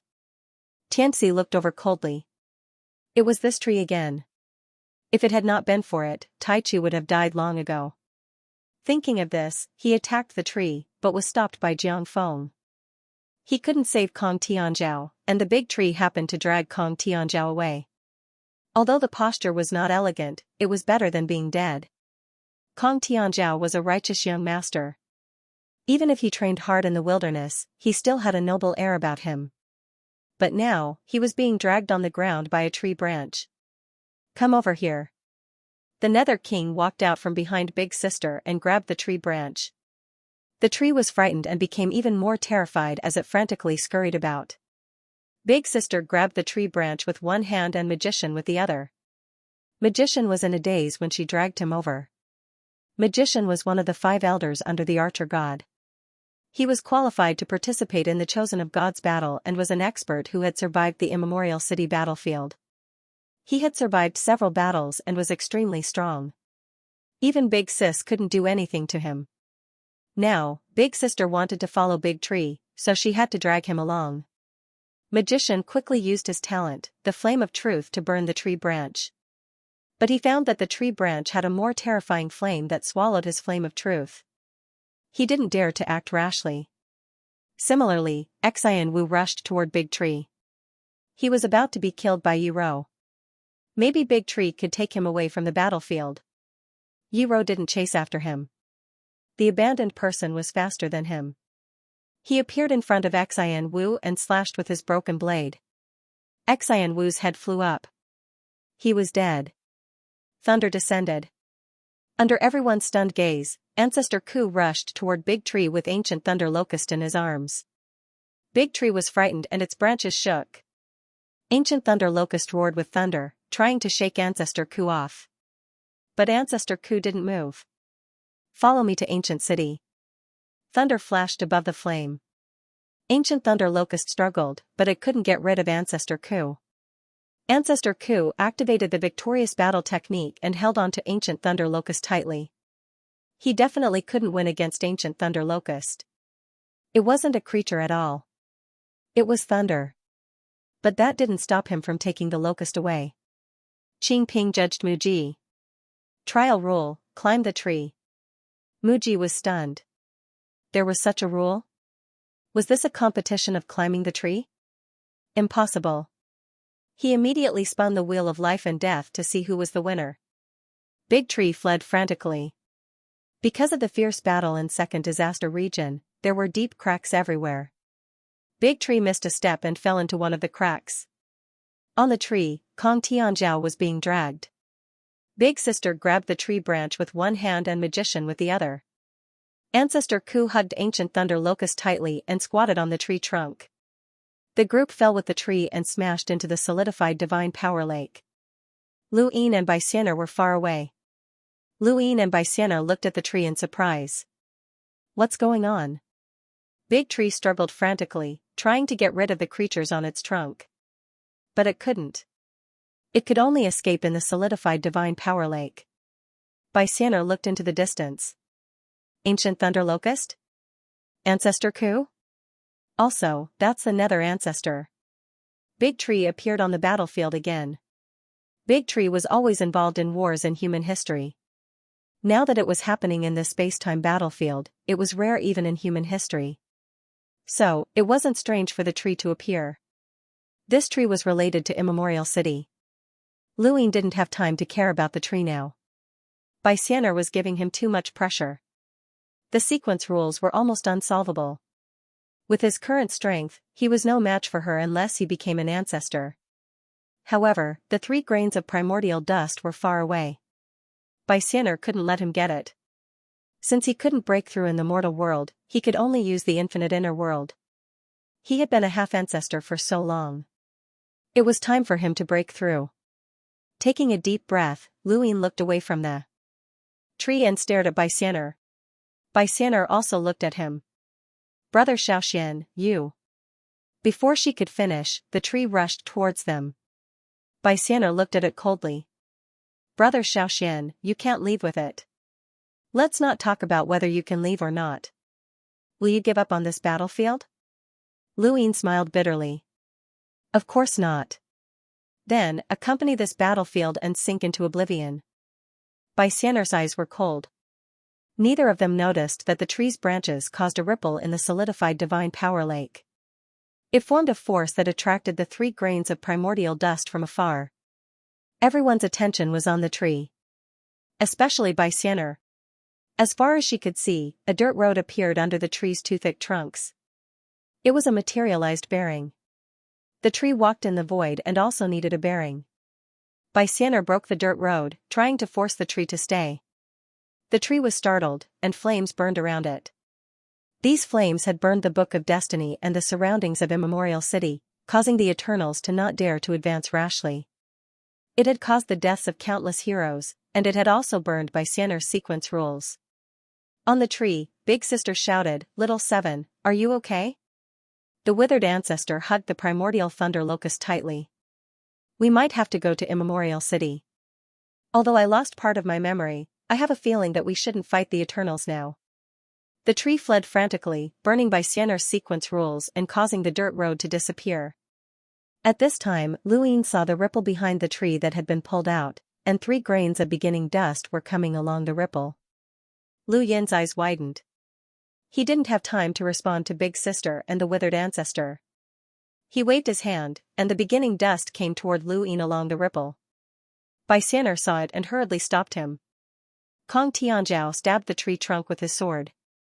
The tree jumped up in shock and rushed toward Baixianer, blocking her. The flames burned, melting the surrounding divine power. On the Black Mother Tree, the only true god kept staring down. To him, the battle between Lu Yin and Bai Xian'er was more interesting than the battle between Lu Yuan and the ancient gods, including Wu Tian against Di Qiong and the Lightning Lord against Xianxia. He didn't expect the tree to appear, and the flames around the tree couldn't be contained even with divine power. The flames blocked Bai Xian'er's vision. Lu Yin caught the 3 grains of beginning dust in time. Between his eyebrows, the beginning dust was boiling hot. Lu Yin let go of his hand, and the 3 grains of beginning dust sank into his forehead and disappeared. Mavis, Mavis, Mavis. Kai Hong, from now on, this continent will be under your management. Everyone will call you Patriarch Mavis. Listen, isn't it awesome? Master, it sounds troublesome. How about we give them fertile land? We have fertile land too. What about Dechang? Dechang too. Who doesn't have it? There are 9 of us, and you want to create 8 continents? Wu De, Nyonyo, and Chuhai don't have it. Their personalities aren't suitable. I can understand Nyonyo and Chuhai, but Wu De isn't suitable. Wu De wants to educate everyone. How can they be limited to 1 continent? I don't know why, but I feel like you're mocking us. You misunderstand. Dechang, protect this continent well. Master, I will definitely bring a different life to this continent. What do you think if humans become 100 times, 1,000 times, or even 10,000 times bigger and form a race? Dechang, do you think I'm old and muddle-headed? Didn't I already have one? It's not as if I haven't seen gigantic humans in parallel time and space. Besides, I can grow myself. Look at my palm, how big is it? No, Master understands everything. How can I be muddle-headed? Alright, if that's the case, then add more life to your continent. Move those giant astral beasts with the worst personalities here too. What? Master, that's too much. Those giant astral beasts have more instincts than rationality. Of course, they should be handed over to De Huang. De Huang is more suitable to manage them. De Huang's way of doing things is simple and crude. You should do it. We humans have to live in harmony with the giant astral beasts. We can't let those giant astral beasts become the spark of war. Then, what? About the divine eagle and ancestral Mang? If it doesn't work, that worship fish can also disgust them. Don't you want to create a race of giants? Those giant astral beasts are so big. Maybe they can give you some inspiration. Master, I feel like you're messing with me. You misunderstand. Big Yellow, it's not that I don't want to bring you along. With your strength, shouldn't you have already become an ancestor? Roar. Think about it. One day, the astral beasts will give birth to a civilization similar to humans. They have their own history and culture, and they have their own pride. You are their pride. Roar. Don't glare at me. I hope that you can enlighten these astral beasts. One day, they will live in harmony with humans, and our primordial space will be beautiful. Roar. Are you scolding me? I'm sure that you can protect them well. As time goes on, there will be more humans, and some people will not be able to control their greed. This includes those from the outer realms who don't like our primordial space. The conflict between humans and astral beasts is the best place to start a war. Roar. You misunderstand. 3 grains of inception dust entered his forehead, and Lu Yin heard many conversations and saw many scenes from the 2nd, 3rd, and 4th mainlands. These were the memories brought by the inception dust. The tree slipped away, and Bai Xian'er hurriedly attacked Lu Yin. Hand over the inception dust. Lu Yin dodged as he tried to break through his ancestor's seal. It was not enough to break through his ancestor's seal, but the inception dust's appearance was an opportunity. The inception dust's function was not just to turn nothingness into reality, more importantly, it was to pray to all living beings. Without praying to all living beings, how could a continent be formed? The ancestor's magnanimity could encompass the entire universe, which was why he had created 5 continents with the inception dust as the core. If Lu Yin wanted to transform the inception dust, he did not need any power. Instead, he needed to be magnanimous and listen to the prayers of all living beings. The wordless heavenly book had once heard countless voices, and it could be considered a shortcut for the Inception dust. Now, the Inception dust's appearance had shrunk this shortcut infinitely. Luin continued to listen to the voices from the three continents. These ancient voices also contained the prayers of all living beings. He heard the second continent's praise for the Mavis family, heard the third continent's countless exclamations of surprise when the giant race was born, and heard the fourth continent's astral beasts roar. Gradually, he heard more and more voices. However, it was still not enough. The voices he heard were still not enough. Luin took out the wordless heavenly book, and a golden light flashed as it extended from the crack in the ground towards the second zone. It was like a golden sword that pierced into the eyes of countless people. He heard the voice of the primordial space, as well as the voices of many parallel universes connected to the primordial space. The mortal world became heavier and heavier. It had long since left the starry sky continent in his heart. It also longed for transformation and approached the 4 specks of dust between his brows. However, it was still not enough. He wanted to hear more voices, hear the prayers of all living beings, regardless of whether they were in the past, present, or future, regardless of where they were, regardless of whether they still existed. In the starry sky of trees, Zhu Meng suddenly opened his eyes. His huge body rushed towards the mortal realm. On the trunk of the mother tree, the divine eagle spread its wings and soared, tearing through the void as it headed toward the 6th mainland. They had memories. At this moment, they seemed to have returned to the past, to the time when they followed the primogenitor. They stood with the divine eagle on their shoulders and had the ancestral mane wrapped around their waists. They could feel the primogenitor's determination to urgently need a weapon. The primogenitor was asking them for help. The ancestral mane traversed through the lower realms and reached the bottom of the starry sky of trees. It found the core of the 5th continent, the incipient dust. It bit down on it and shot up into the sky, tearing through the void as it sensed the location of the other incipient dusts. On the 6th mainland, the divine eagle tore through the ground and grabbed the core. The incipient dust also tore through the void, releasing a cry that shook the entire primordial space as it headed for the 2nd zone of calamity. Luin constantly dodged Xianxia's attacks, but Xianxia's sequence laws suppressed him too much. Wounds appeared on his body, and he bled incessantly. He wanted to hear more voices. 4 grains of incipient dust weren't enough.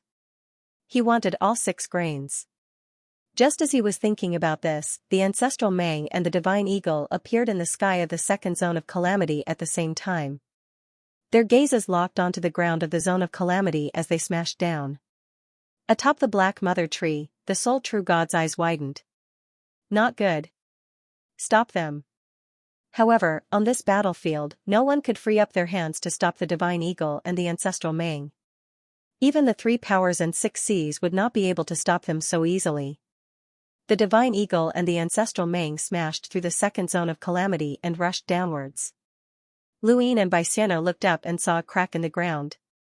Lu Yin's forehead burned even more. He was shocked. More incipient dust had appeared? Could it be? With a cry, the divine eagle flapped its wings and flew towards Xianxia. Xianxia was shocked. Divine eagle? She retreated. The divine eagle was definitely not weak. It could rival the 3 powers and 6 seas. Next, the ancestral Mang appeared and locked onto Luin. It didn't see Luin, but rather the primogenitor's towering figure. Primogenitor, Master. Master needs a weapon. Master needs incipient dust. Master, we're here. 2 grains of incipient dust flew towards Luin from the divine eagle and the ancestral Mang's mouths. Xianxia's eyes widened. Not good. She wanted to stop them, but the divine eagle and the ancestral Mang rushed towards her. Unless one reached the primordial realm, it would be difficult to deal with them. After all, they were existences that had fought alongside the primogenitor. With them blocking the way, Luin successfully received the 2 grains of incipient dust. He didn't have time to consider why the divine eagle and the ancestral Mang had brought them to him. He only knew that the voices were enough. Incipient dust was the primogenitor's weapon. Praying to all life and suppressing the land was the primogenitor's path. Lu Yin's mortal world walked the path of the primogenitor. When he heard enough voices and felt the determination to pray to all life, the transformation of the mortal world would begin. Rumble. Thunder rumbled in the surroundings, shaking up the starry sky even more than the thunder from the ancient thunder locusts and the Thundermaster Jiangfeng. Everyone in the second zone of calamity stopped and looked up at the sky.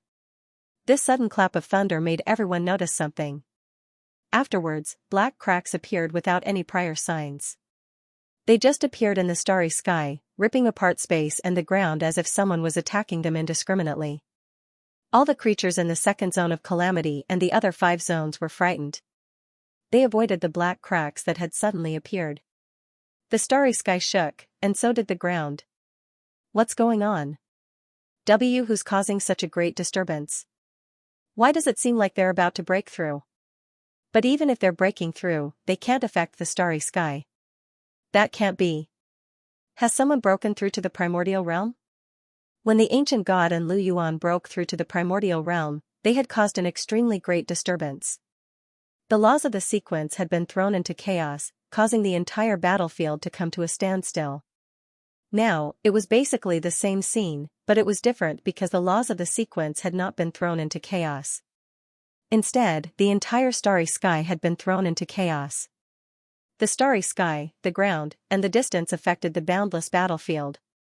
Stargates fell one after another.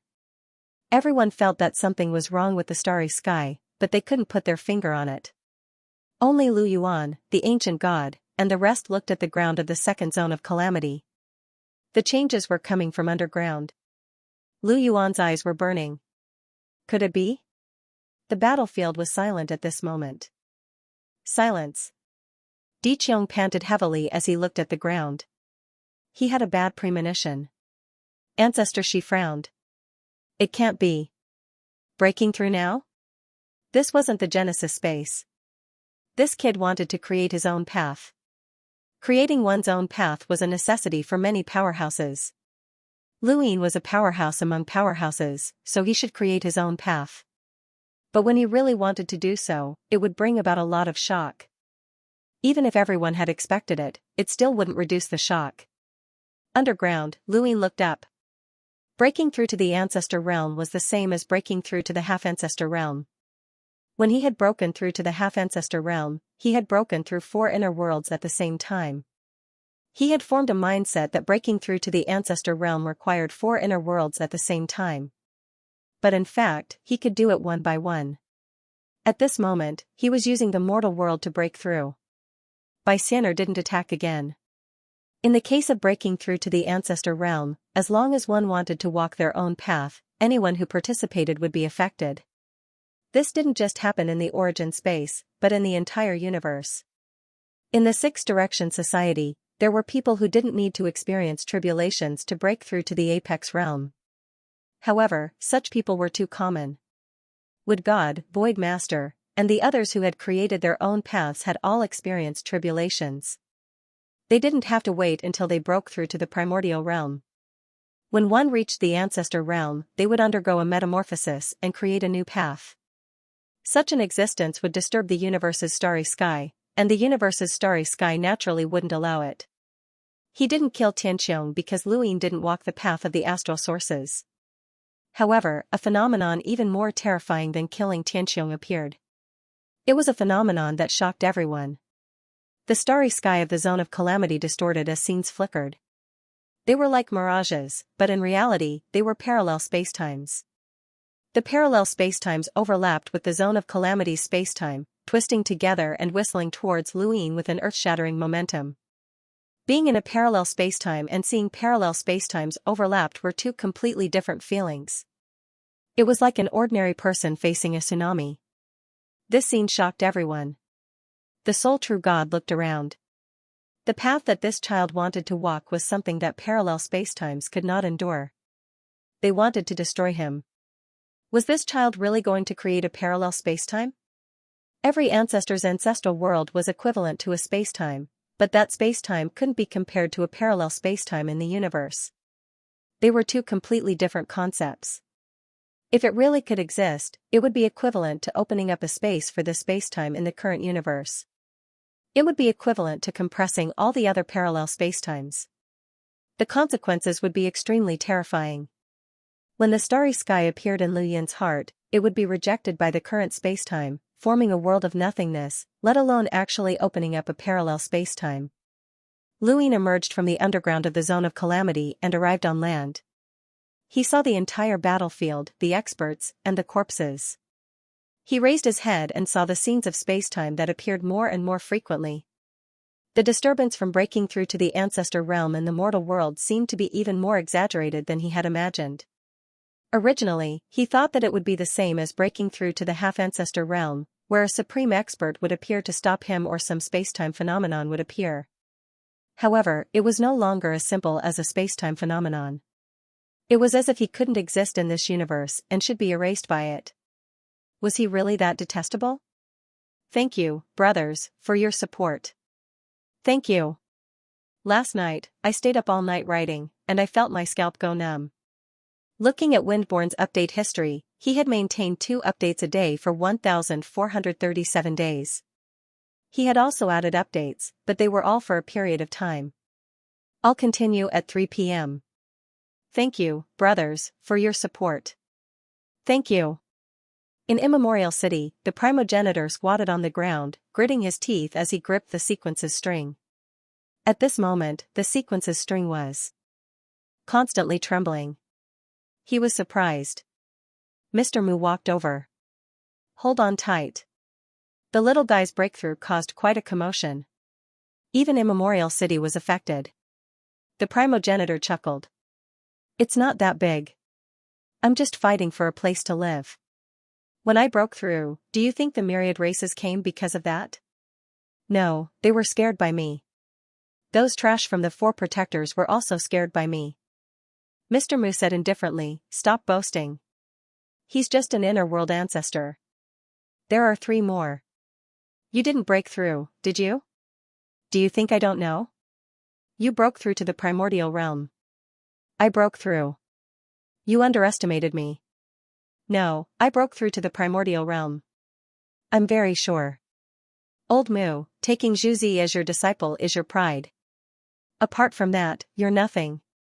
I won't change my words even if you belittle me. Hold on tight. Soon.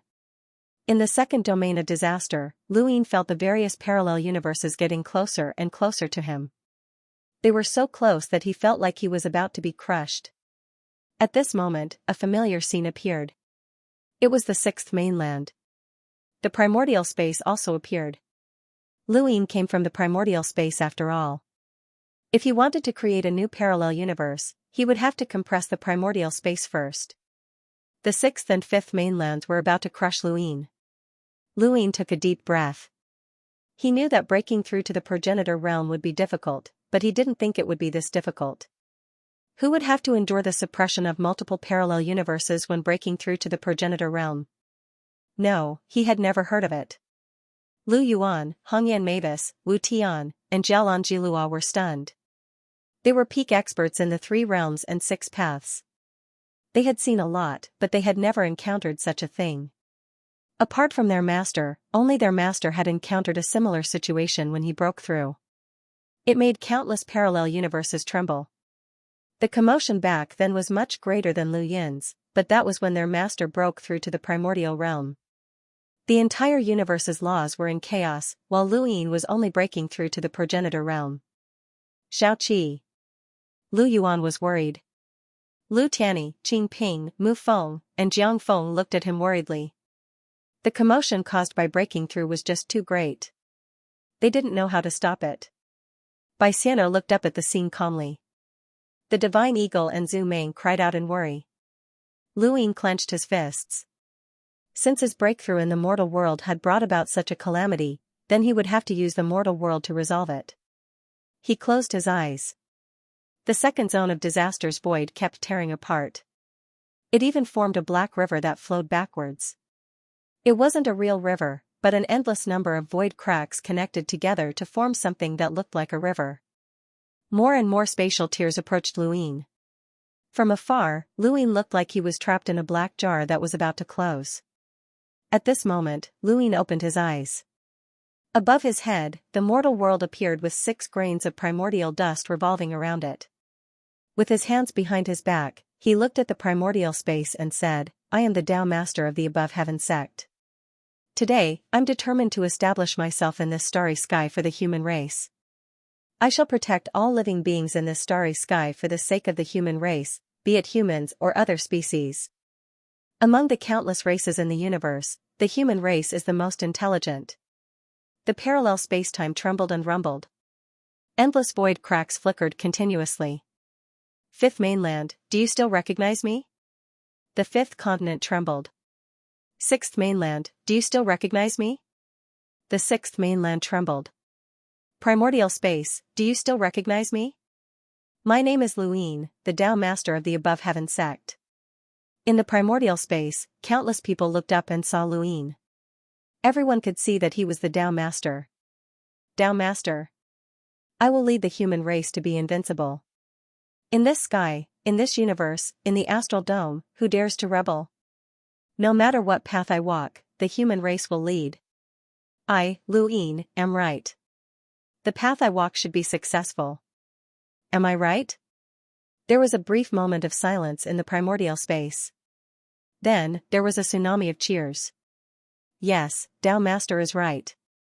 The path you walk is right. You should succeed. Who dares to rebel? Tao Lord's path is right. Tao Master, the human race will lead. Tao Master is invincible. Tao Master is invincible. Tao Master is invincible. Countless voices converged into a river of stars that shook the entire primordial space. Everyone in the fifth mainland and the sixth mainland were shouting crazily. Soon after, many parallel universes in the Hexagon Society, including those in the outer realm, were shouting as well. Luin stood in the void as countless voices appeared around him.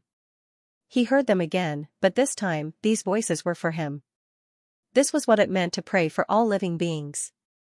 Praying for all living beings was both a prayer for all living beings and a prayer for all living beings.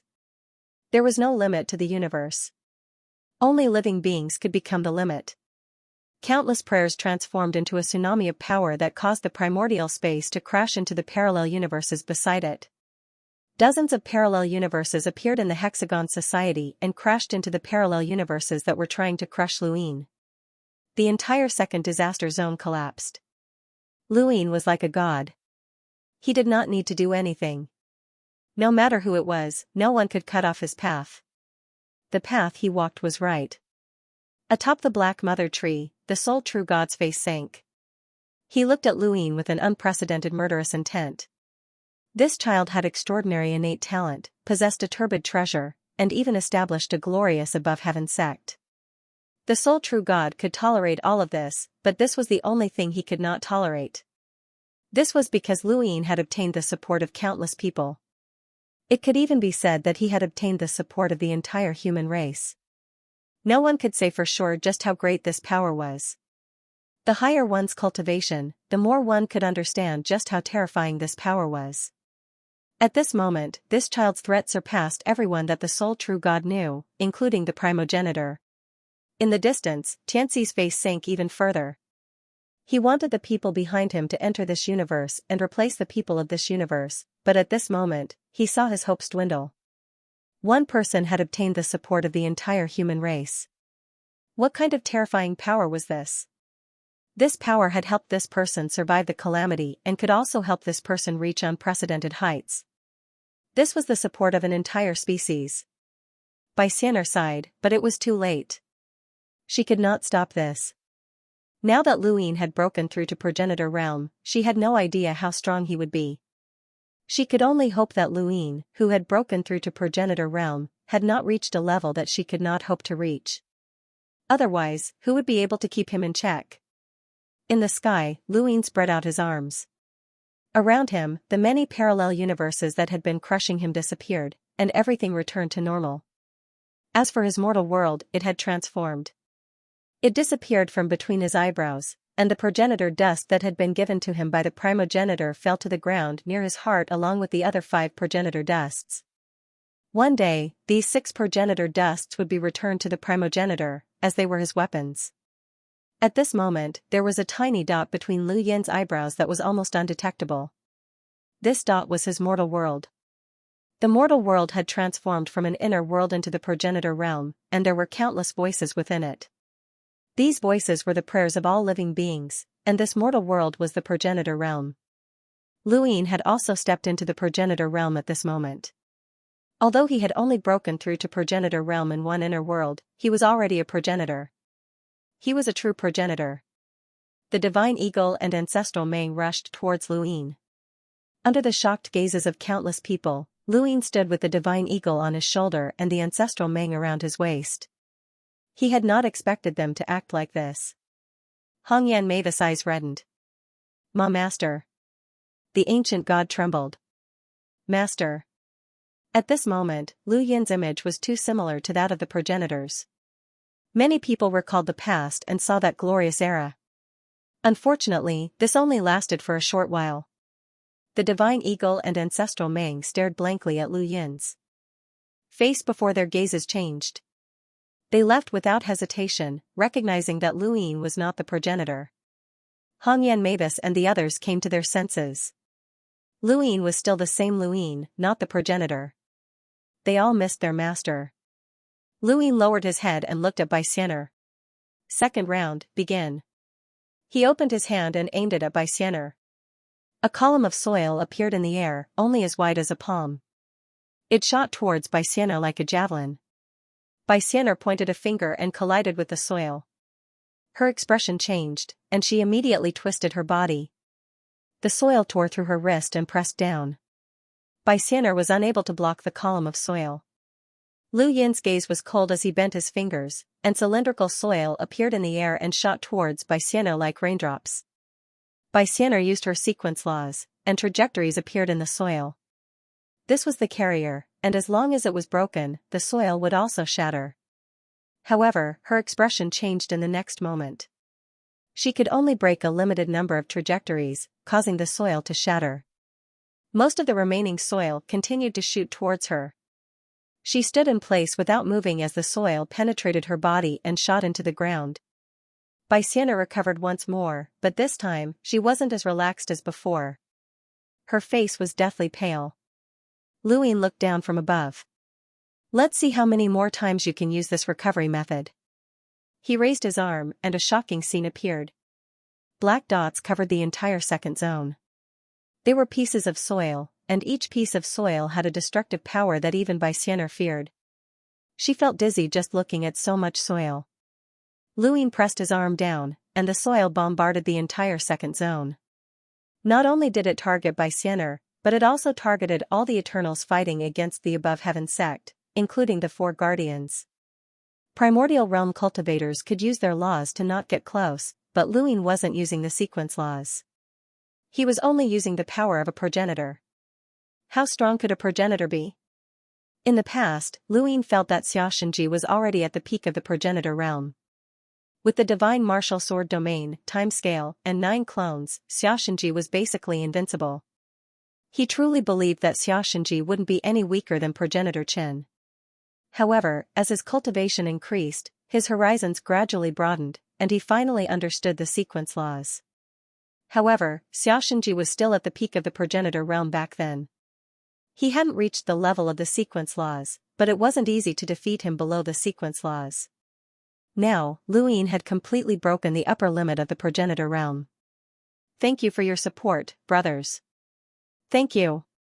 Without the sequence rules, this was the ancestor realm. A simple ancestor realm was no different from others. It was just an ancestor world, nothing more. However, it was this seemingly ordinary ancestor realm that was able to display unimaginably terrifying strength. Even Luyin had not expected the power of the mortal ancestors' world after its transformation. Baixianer could not take it head-on. She could break through it or dodge it, but she could not take it head-on. Just like before, her body would be pierced. If Baixianer was like this, the others were no exception. In the second disaster zone, the ancient god, Di Qiong, the arrow god, the forgetful ruins god, the ancestor of the past, as well as Di Xia and Jia, were all targeted by the earth spears. Jia was the first to die. His opponent was the venerable sovereign, and he was fighting against the venerable sovereign. He was one of the 5 elders under the arrow god of the 5th region's disaster region, and was a master of the sequence laws. He thought that he could block the earth spear with the sequence laws, but he had overestimated himself. Even Xianxia could not take it head-on, let alone Jia. The spears directly turned his body into a bloody mist that splattered on the ground. Emperor Shang was stunned by this sight. His pupil under Emperor's transformation surged with divine force, but he only managed to knock away the first spear. The second spear pierced his body and stabbed him into the ground, but it did not end his life. His strength was only second to Di Qiong in the third disaster zone, and he was definitely an expert. He could barely be called a substitute for the 7 sky gods, but he was still far from Xianxia's level. Even if Xianxia did not use the sequence laws, Di Xiao was not her opponent. Xianxia's battle prowess was definitely not below any of the 3 pillars and 6 voids. She was strong enough to fight an ancient god before reaching the primordial realm. Even if an ancient god reached the primordial realm, defeating Xianxia would not be easy. Even Xianxia could not take on the earth spears head-on. There were very few Eternals who could. It was not just the Eternals, the 4 guardians were also within Lu Yin's range of attack. Tian Ci, Tian Feng, and Tianan were all under the attack of the soil spears. These spears came from the power bestowed by the Chen ancestors' world. They carried the wishes of all living beings, and they wanted to strangle the parallel dimensions. At this moment, they were displaying their terrifying power. However, the protectors were primordial realm experts after all. Even though they feared him, they would not be injured so easily. Arrow God fired arrow after arrow at the earthen spear, but Heavenly Lord Victorious struck him in the back. His back was almost torn to shreds. He had no choice but to use his innate skill and shed a layer of skin to protect himself.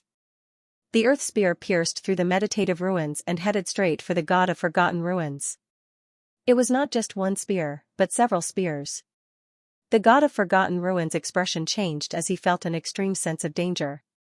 Above his head, the meditative ruins seemed to have a mind of their own as they stacked in front of the god of forgotten ruins, blocking the earth spear. Piercing through layer after layer, the soil spear was also being consumed. When a spear pierced through the meditative ruins and into the body of the god of oblivion ruins, it dragged her down to the ground. The Void Master was speechless. This power was too terrifying, wasn't it? That brat was merely an ancestor, who could block it? On the Black Mother tree, the ancient god grabbed the soil spear. Above his head, spears stabbed down. To him, although the earth spear was powerful, his strength was not to be underestimated. If it was before he broke through to the primordial realm, it really wouldn't have been so easy to block, said the ancient god. He looked at Lu Yuan, fertile earth, this descendant of yours will surpass everyone, including Master. Lu Yuan said proudly, of course. De Chang, it's not too late for you to turn back. The ancient god shook his head, that's exactly why he can't live. We can't do anything to him anymore, but there will always be someone who can deal with him. Lu Yuan frowned, who? The ancient god did not say anything more. He gripped the soil spear tightly and shook off the other spears that were stabbing down. He leapt towards fertile earth, our battle is not over yet. Far away, Di Qiong's body surged with divine force, forming an armor-like defense. He threw a punch at the sky, wanting to shatter the soil spears that were stabbing towards him with terrifying power. 1 spear, 2 spears, 3 spears. He had directly shattered 3 spears, but there were still more behind. Lu Yin focused on Di Qiong.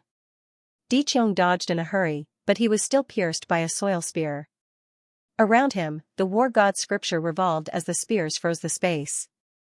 Even Lu Yin's mortal ancestor's world could not break through Di Qiong's scripture. The spears looked exactly the same.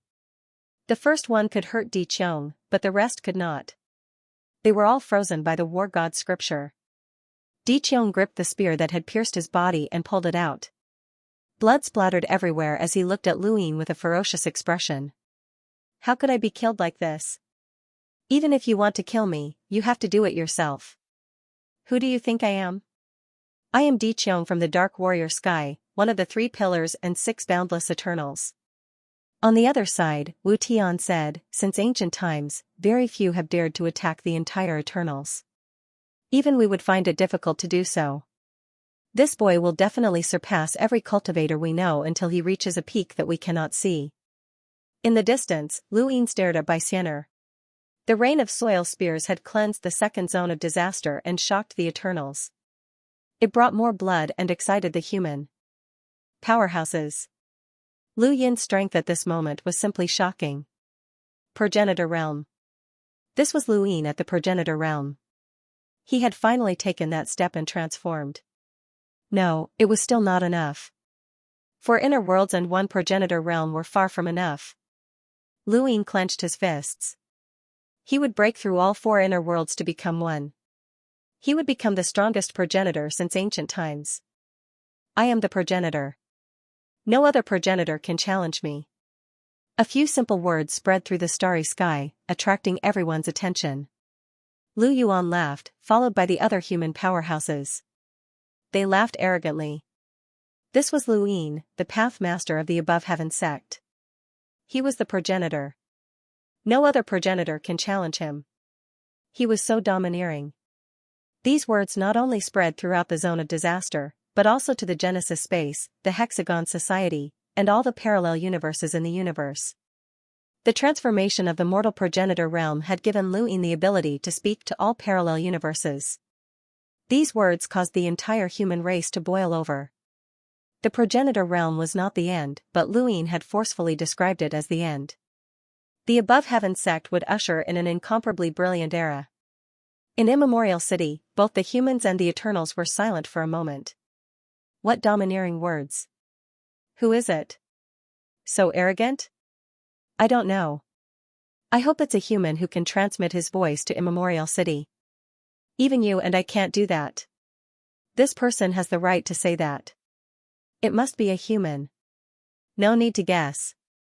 The person who said this is the current pathmaster of the Above Heaven sect, Lu Yin. Chui walked to the city wall and looked into the distance with a smile. The final battle is not far away. In the second zone of disaster, below Lu Yin, Xianxia's eyes shone. Brother Xiaoxian, you are really domineering. Domineering. I admit defeat today. See you next time. Lu Yin's gaze turned cold. You want to run? He took a step forward and waved his hand at the same time. Everything around him became still. Only the soil that turned from illusory to solid turned into a spear and pierced towards Xianxia, one spear after another. A rain of red flowers fell from the sky, and the immortal radish flowers bloomed beautifully. The soil spear pierced through the immortal radish flowers and approached Xianxia, but she had already disappeared. The immortal radish flowers were sending her off. Lu Yin changed the direction of the soil spear and aimed it at Tianfeng. Tianfeng had wanted to kill him before, and he was very close to the Black Mother Tree. If he didn't act now, when would he? As for Xianxia, Lu Yin wasn't surprised that she could escape. This woman wasn't just Xianxia, but also Mr. Wei. She had once given Patriarch Lu Tianyi a paper cut during the era of the Above Heaven sect. No one knew the significance of her existence. However, Lu Yin knew that he couldn't kill her right now. She was definitely an expert on the same level as the only true god, Grand Empyrean, and Primogenitor. Although he had broken through to Progenitor and had the pride of being able to defeat all progenitors, he wasn't arrogant. Right now, he hadn't reached the point where he could kill a bitter adversity realm powerhouse. Moreover, while breaking through to the Progenitor realm had caused a huge commotion, there was one thing that hadn't appeared, a phenomenon. Explorers, enlighters, envoys, and half-progenitors were all accompanied by phenomena. It didn't make sense that breaking through to the Progenitor realm didn't have any. Did he have to break through to the Progenitor realm for all 4 of his inner worlds to have a phenomenon? Or was that a sign that he had truly stepped into the Progenitor realm? However, he could still try his luck against a primordial realm expert, especially Tianfeng. He wasn't the main force was Jialanjilua. The earth spear stabbed towards Tianfeng, causing him to constantly tremble. Although he was attacked by Jialanjilua, he was still able to avoid the earth spear. Hey, you're called Lu Yin, right? Jialanjilua's voice rang out from within Tianfeng's body. Lu Yin looked at Tianfeng. Yes. Let's have Wu to do it. Lu Yin was confused. The sequence laws are useless against a primordial realm expert. Of course I know that. Wu De can see through an opponent's weakness. If Wuda does it, I won't be able to coordinate with you, Xianxia growled. The pattern on Tianfeng's body flickered, and Luyin felt like his limbs were unable to move. Just like the other experts from before, he couldn't tell whether his body was sealed or if the void was sealed. Xianxia, you'll definitely die a horrible death. Isn't it better to live in my body? Tianfeng asked. Xianxia disdainfully replied, why do you think I've been hiding in your body all this time? I just wanted to find an opportunity to understand you and eliminate you 4 pieces of trash. Kid, why don't you go? If you don't have the ability to kill a primordial realm expert, you won't be able to help me. Why don't you go deal with the other enemies? Although Luyin was much stronger, he wasn't strong enough to kill a primordial realm expert. Compared to Luyin, Xianxia was more willing to work with Wu Tian. They were too familiar with each other. Luyin recovered his freedom and took a step towards Wu Tian. He would switch opponents then. He couldn't kill a primordial realm expert, but Wu Qing and Lu Hao weren't primordial realm experts. In the distance, Wu Tian clearly had the upper hand against Di Qiong. Di Qiong was too heavily injured, coughing up blood with every clash. Luyin arrived. Senior, switch opponents. Wu Tian retreated and smiled at Luyin. I'll leave him to you. Luyin nodded. Don't worry. He won't survive. Wu Tian laughed and headed towards Tianfeng.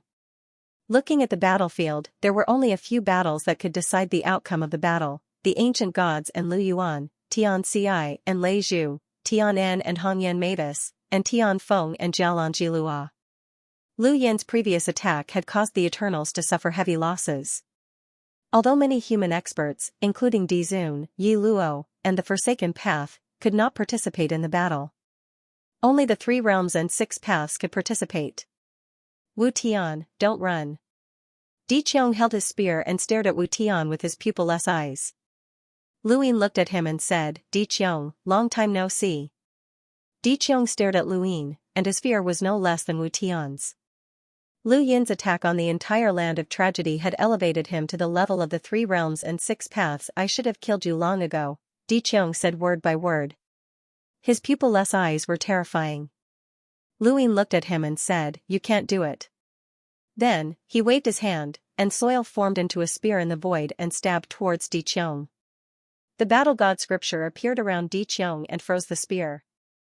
Di Qiong held the spear tightly and rushed towards Luyin. God spear.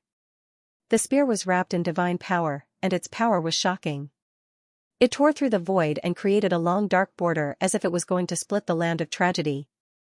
Luyin stood still and waved his hand. Pieces of soil appeared, and they no longer formed spears. Instead, they formed all kinds of weapons, such as knives, swords, spears, shields, and so on. The battle god scripture could only freeze the same attack and posture, but it could not freeze different weapons. These weapons could be used once. Although it could only be used once, Luyin felt that it was enough. The soil formed weapons and smashed towards Di Qiong.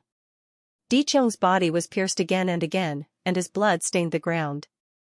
Half of his body was gone. He raised his head and growled, and his heart beat louder and louder. Luyin squinted and raised his hand again. This time, the soil formed sharp stones of different sizes and stabbed towards Di Qiong. Di Qiong was a top expert who had destroyed the Divine Kingdom and suppressed many experts from the Above Heaven sect in the Land of Eternity. If Great Ancestor Lu Yuan had not arrived, he could have defeated the Above Heaven sect alone. But now, this expert was being suppressed by Luyin. Even if he was not severely injured, Luyin could still kill Di Qiong. His strength was already transparent, even more so than Feng Bo's. Even the sequence laws were unable to completely block Lu Yin's soil and rocks. With a pung sound, the heart shattered. Immediately after, the head shattered. The earth was silent. Everyone looked over. Another Eternals had lost 3 Highnesses and 6 Boundless, and he had also died at Lu Yin's hands. Lu Yin had killed the Witch Spirit God, the Undying God, and the Corpse God. Now, it was Di Qiong. Who would be next? Di Qiong's headless body slowly fell to the ground. Fresh blood stained the ground. Luyin watched silently. Something was wrong, it was too easy. He was sure that he could kill Di Qiong, but it would not be that easy. Di Qiong was full of fighting spirit when Wu Tian was here. He had vowed to fight Wu Tian, but he had killed Di Qiong as soon as Wu Tian had left. Moreover, the divine power had not dissipated.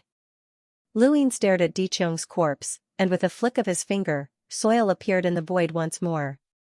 This time, it was like a stone slab that pressed down on Di Qiong's corpse, intending to crush it. Corpses that had been reduced to dust could no longer be used. Above the Black Mother tree, the only true God calmly watched. Di Qiong was a very stubborn person. The first time he saw him, he knew that his stubbornness surpassed everything else.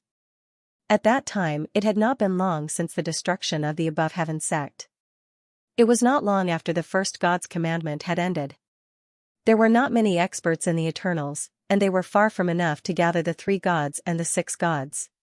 No, they could not even gather the 7 gods, let alone the experts of the 6th zone of calamity.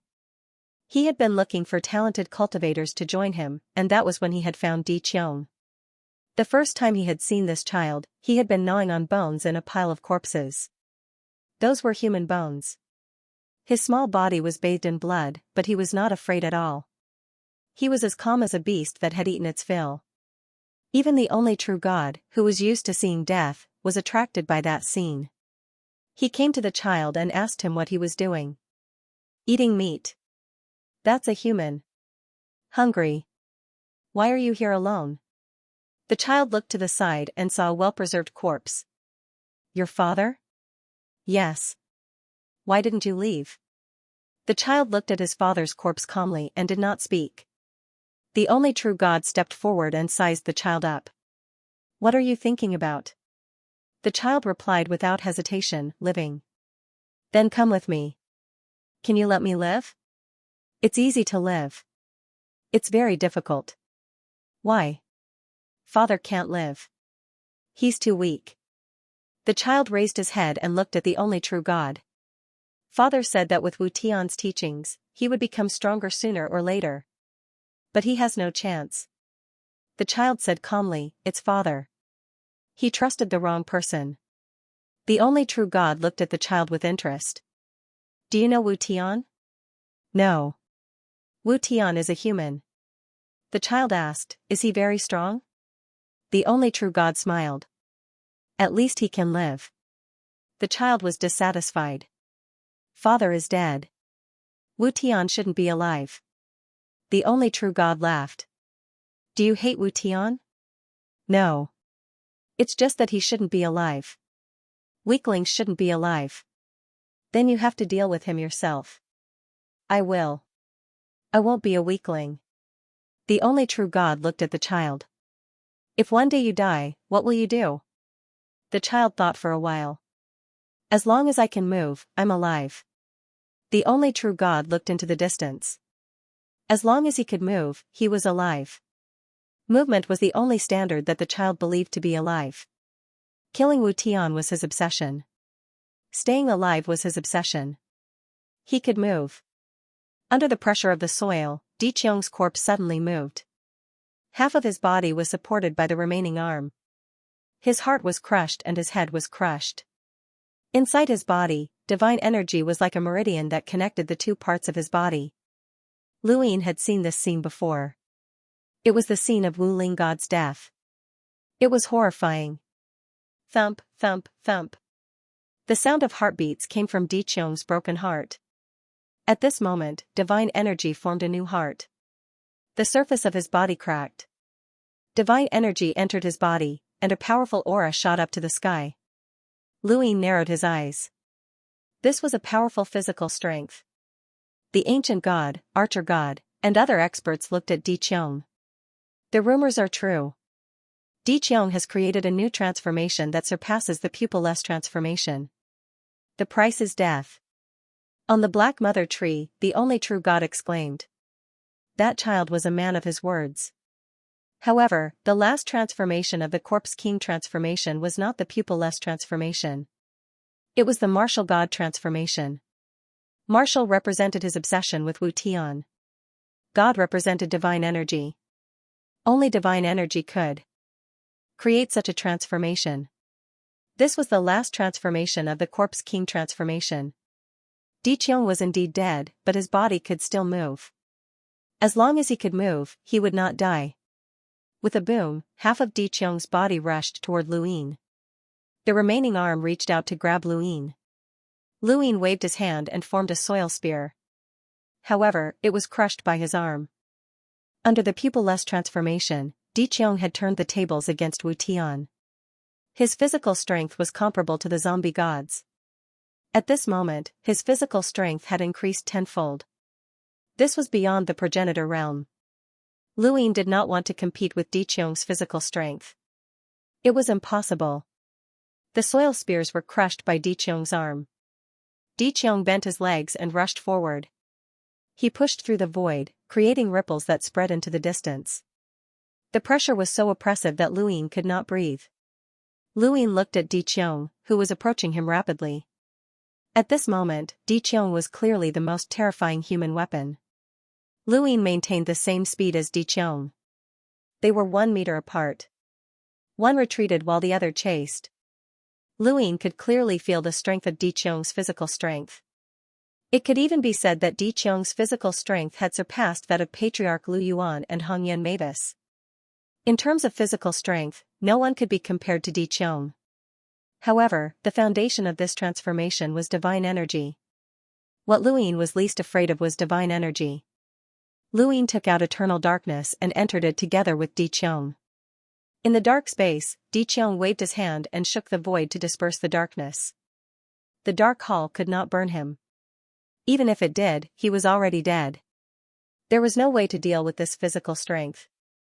Luyin appeared behind Di Qiong and released the starry sky in his heart. The divine star rotated and began to forcefully strip the divine energy from Di Qiong's body. Di Qiong had been killed by Luyin. He was determined to kill Luyin. At this moment, he had lost all rationality. He kept waving his arms, trying to catch Luyin. Lu Yin's face turned solemn. If he did not have the means to strip the divine energy, he would have to rely on his own strength to deal with Di Qiong. It would be very difficult. Patriarch Lu Yuan might be able to help, but it would be difficult for him to hurt Di Qiong. At the cost of death, Di Qiong performed the last stage of the Corpse King transformation. If the price was not death, Di Qiong would definitely be the most terrifying of the 3 high gods and 6 vast gods. Even the ancient gods could not compare to him. The Corpse King transformation was the most powerful combat technique of the Eternal Tribe. Its strategic value was not inferior to the 3 ultimate skills of the true gods. Luyin kept dodging while Di Qiong waved his arms and chased after him. The divine energy in his body kept being stripped away. Luyin could even strip the divine energy from Kuang's corpse, let alone Di Qiong. Di Qiong's heartbeat became softer and softer, and his waving movements became slower and slower. Luyin could clearly feel that Di Qiong's strength was declining. Finally, Di Qiong stopped moving. Luyin heaved a sigh of relief. This time, Di Qiong was really dead. He could not imagine what kind of perseverance would allow someone to continue fighting after death. If it were not for the fact that they were in different positions, Luyin could not help but admire Di Qiong. In the second zone of calamity, there were fights everywhere, but people's eyes never left that place. When Luyin and Di Qiong appeared, everyone's attention was focused on them. Luyin faced Di Qiong and then turned to look at the one true god. Behind him, Di Qiong's body collapsed. A moment of brilliance would not last forever. Di Qiong's brilliance was so bright that no one could look at it directly, but it would still disappear. On the Black Mother Tree, the one true god was still calm. After knowing that Luyin cultivated divine power, he knew that Di Qiong was no longer a threat to him. The fall of the Eternal's masters was all because of this person. The sky of the 7 gods brought a lot of pressure to the primordial space, but it was far from the despair I felt when I first saw the 6 zones of disaster. But so what? We still made it. Humans are good at creation. Although they have many shortcomings, when faced with the threat of their race, they will unite. The Eternals will lose. Even with the help of the Guardians, you will still lose. Nothing can stop the humans' determination to live. Luyin looked at the Black Mother Tree and said slowly. On the Black Mother Tree, the one true God praised, I spent a long time and paid a great price to gather the 3 masters and the 6 heroes, but you killed them one by one. Luin, the 3 masters and the 6 heroes are not as good as you. But too much is easy to break. You will eventually see the truth of this universe. At that time, despair will still engulf you. Humans can live, and the Eternals will not destroy them. But you, including your above heaven sect and everyone who supports you, will no longer exist. This is the truth of the universe.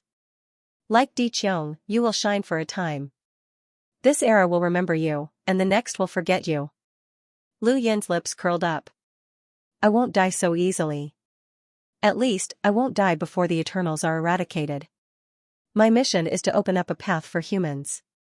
No matter where this path leads, whether the era remembers me or not, it doesn't matter. As long as someone cares about me while I'm alive, that's enough. Listen to the voices of countless people. They care about me. That's enough. After he finished speaking, the God Catalog appeared above his head. Golden light shone on the land of disaster. Under the puzzled gaze of the crowd, the golden light shone on Hongyan Mavis, and a shadow appeared behind her. Lu Yin's voice sounded, Hongyan Mavis, are you willing to be made a god? Yes, Lu Yin was going to be made a god at this moment. He had once thought of making the masters of the above heaven sect gods, but it was meaningless. Ordinary progenitors would not be of much use on this battlefield. Moreover, the God Catalog must have its limits like the general appointment platform. In that case, it was better to leave it to the true masters. Previously, he didn't have the confidence to become a god, Beauty Mavis, of the 3 realms and 6 paths. Being able to defeat the 3 masters and 6 Daos did not mean that he could defeat the 3 realms and 6 Daos. There was a big difference between them. Moreover, there was no chance. Now, he was confident. There were still many experts from the Eternals on the battlefield. Coupled with the Guardians, the humans seemed to have more experts, but they did not have the upper hand. Even though Di Qiong was dead, they still did not have the upper hand. The only way was to become a god. Forefather Lu Tianyi, Forefather God Sealing, Forefather Desolation, and the rest of the 9 mountains and 8 seas had single-handedly stopped the Eternals and protected the starry sky of trees. Now, he wanted to seal the 3 realms and 6 paths of the Tao of Gods and completely crush the Eternals. When he saw this, the ancestor of the past immediately slashed out with his sword. He could not allow Lu Yin to ascend to godhood. Mushin blocked the attack, and Fei killed Lan Lan with a sneak attack. Mushin was free now. Although it was impossible for him to defeat the former ancestor, it should not be a problem for them to stop the former ancestor if they worked together with Mu Shen and Emperor Shang. Unless the former ancestor used his battle prowess at the primordial realm and used his vital energies, there was no reason why they could not keep him busy if Kong Tianzhao could. Hongyan Mavis looked at Lu Yin. I never thought that I would be able to ascend to godhood as well. Little 7, remember, even fertile earth didn't become a god before me. You're the first. I am willing. The shadow moved through the void towards the God Catalog. Tianxi shouted, block it. Tianan would have acted even without the reminder, but Wu Tian was even faster. He attacked Tianan before Hongyan Mavis could say that she was willing, so Tianan could not stop Hongyan Mavis from being sealed. Sealing the 3 realms and 6 paths of the Tao of Gods was something that most people did not even dare to think about. The Lu family had a strong foundation, and they had the God Catalog. One person could rule a country, and one person could be revered. This was an extremely powerful and even terrifying talent that allowed the Lu family to rule the 5th mainland. However, from the above heaven era until now, the Lu family had relied on these 2 talents to rule the 5th mainland, but they had not surpassed the 5th mainland. No matter how many talents there were, they could not compare to the change in quality. Even if Lu Yin had 100 progenitors, they could not compare to Hongyan Mavis. Now, a qualitative change had occurred. Lu Yin had sealed the 3 realms and 6 paths of the Tao of Gods, which meant that he alone could use the strength of the 3 realms and 6 paths of the Tao of Gods. Combined with his own strength, no one knew what kind of power he had. Hongyan Mavis' shadow appeared on the God Catalog as expected. Lu Yin exhaled, but the golden light did not fade. Hongyan Mavis' shadow walked out and attacked Tianan under Lu Yin's command. Hongyan Mavis smiled bitterly. This is the first time I'm working with myself against an enemy. At that moment, the golden light enveloped Wu Tian. This was Wu Tian's own request. When Wu Tian attacked Tianen, he had asked Luyin to seal him as well. Luyin had only planned to seal Hongyan Mavis, but since Wu Tian had asked, he was naturally willing. Countless people watched in shock. Wu Tian, are you willing to be sealed? His voice resounded throughout the Doom domain. Wu Tian looked up. I am willing. The Forgotten Ruins God, Void Master, Su Wuwei, Yi Rou, and the others were shocked. Consecutively sealing the 3 realms and 6 paths of the Tao of Gods was the rhythm of a breakthrough. If Ancestor Lu Yuan had not reached the primordial realm, he would have been sealed as well. Wu Tian's shadow moved towards the God Catalogue. Tianxi's gaze was cold. Now, the humans had gained 2 more experts, absolute experts. Jialanjilua's voice rang out from Tianan's body. Kaihong, Wu De, you're really ruthless. That kid is Fertile Earth's descendant, right? Fertile Earth wanted to seal us as a god back then, but we scolded him. Now, you're being sealed by his descendant? Wu Tian smiled. He's not Fertile Earth, but if possible, Fertile Earth is willing to be sealed by him. Luyin watched as Wu Tian's shadow appeared on the god sealing catalogue and walked out. Luyin stepped forward and charged towards Tianfeng. Senior Wu Tian, leave Tianfeng to me. Wu Tian nodded. Be careful. You must bring Jialan out. This was also why Luyin wanted to deal with Tianen first. Jialanjilua was in his body. Even if he could not kill Tianen, he had to at least rescue Jialanjilua. Otherwise, Jialanjilua would definitely die. The God Catalogue was the same as the Commander Appointment Platform. It could not use the sequence laws of the sealed person, but against a primordial realm expert, it did not matter whether the sequence laws existed or not. It was useless anyway. Luyin had Hongyan Mavis, Wu Tian, himself, and Jialanjilua. If they could not rescue Jialanjilua, then the others would be useless. As for Wu Tian, he went to support Jiangfeng. Jiangfeng faced off against Tianxi. He was under too much pressure. If not for the turbid treasure, he would have been defeated long ago. After all, his opponent was a primordial realm expert who was known as the strongest of the 4 protectors. Hongyan Mavis continued to deal with Tianen. This time, Yi Rou and the Forsaken Path were helping him. The human situation had been reversed. With 2 more 3 realms and 6 Daos, the situation was completely different. Beneath the Black Mother Tree, the Grand Empyrean watched as if he was looking at the Above Heaven sect. Back then, the primogenitor had suppressed everything, and the 3 realms and 6 Daos had dominated the world. He had been invincible in the 9 mountains and 8 seas. That era was called Inception. Now, if they could defeat the Eternals and the 4 protectors in this battle, they would be sealed as a god. This era would be called Luyin.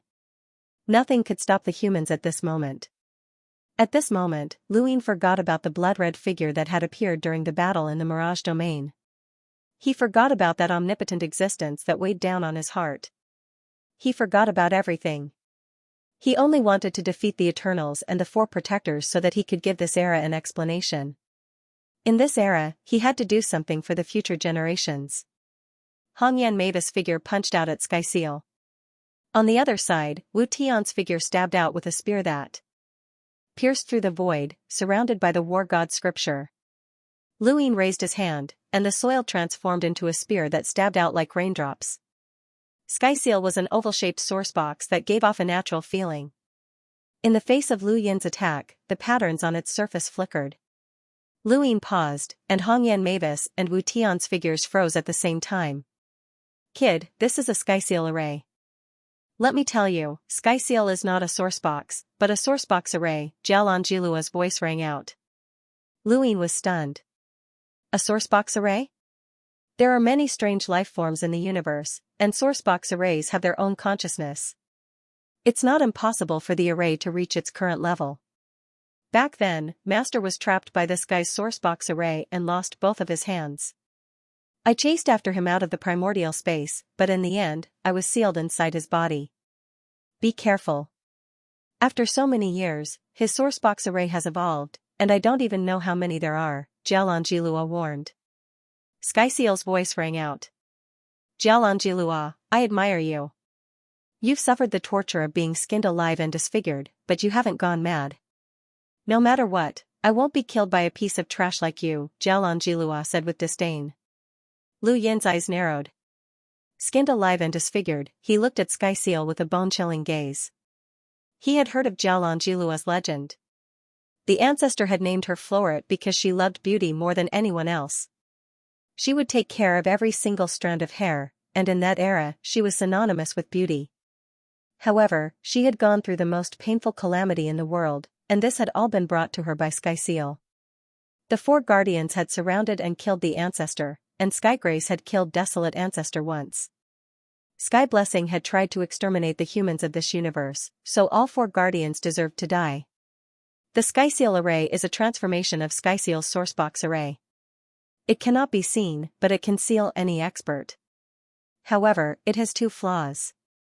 First, it cannot be too far away, or else it will be unable to control the array. Otherwise, Skyseal will be able to control all the humans on the battlefield. The second flaw is that it must be facing you. Thank you for your support, brothers. Thank you.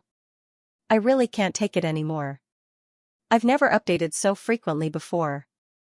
It's too sudden, and it's the end of the year, so there are still many things to do.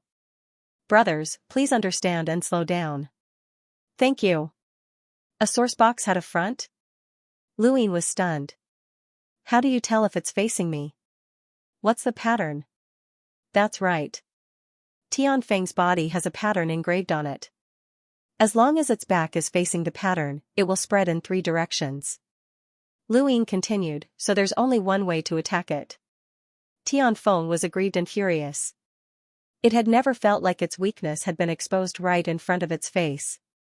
Moreover, it had been Xianxia who had told the humans about Xianxia and Tianan's abilities. Otherwise, the humans would not have been able to stop them. Hateful, hateful.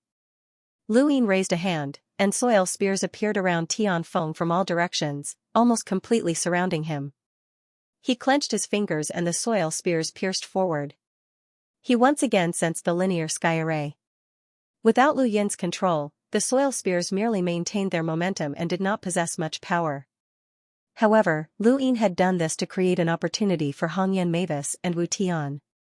Red Beauty Mavis's grass also surrounded Tianfeng in the form of a shadow, almost blocking his line of sight.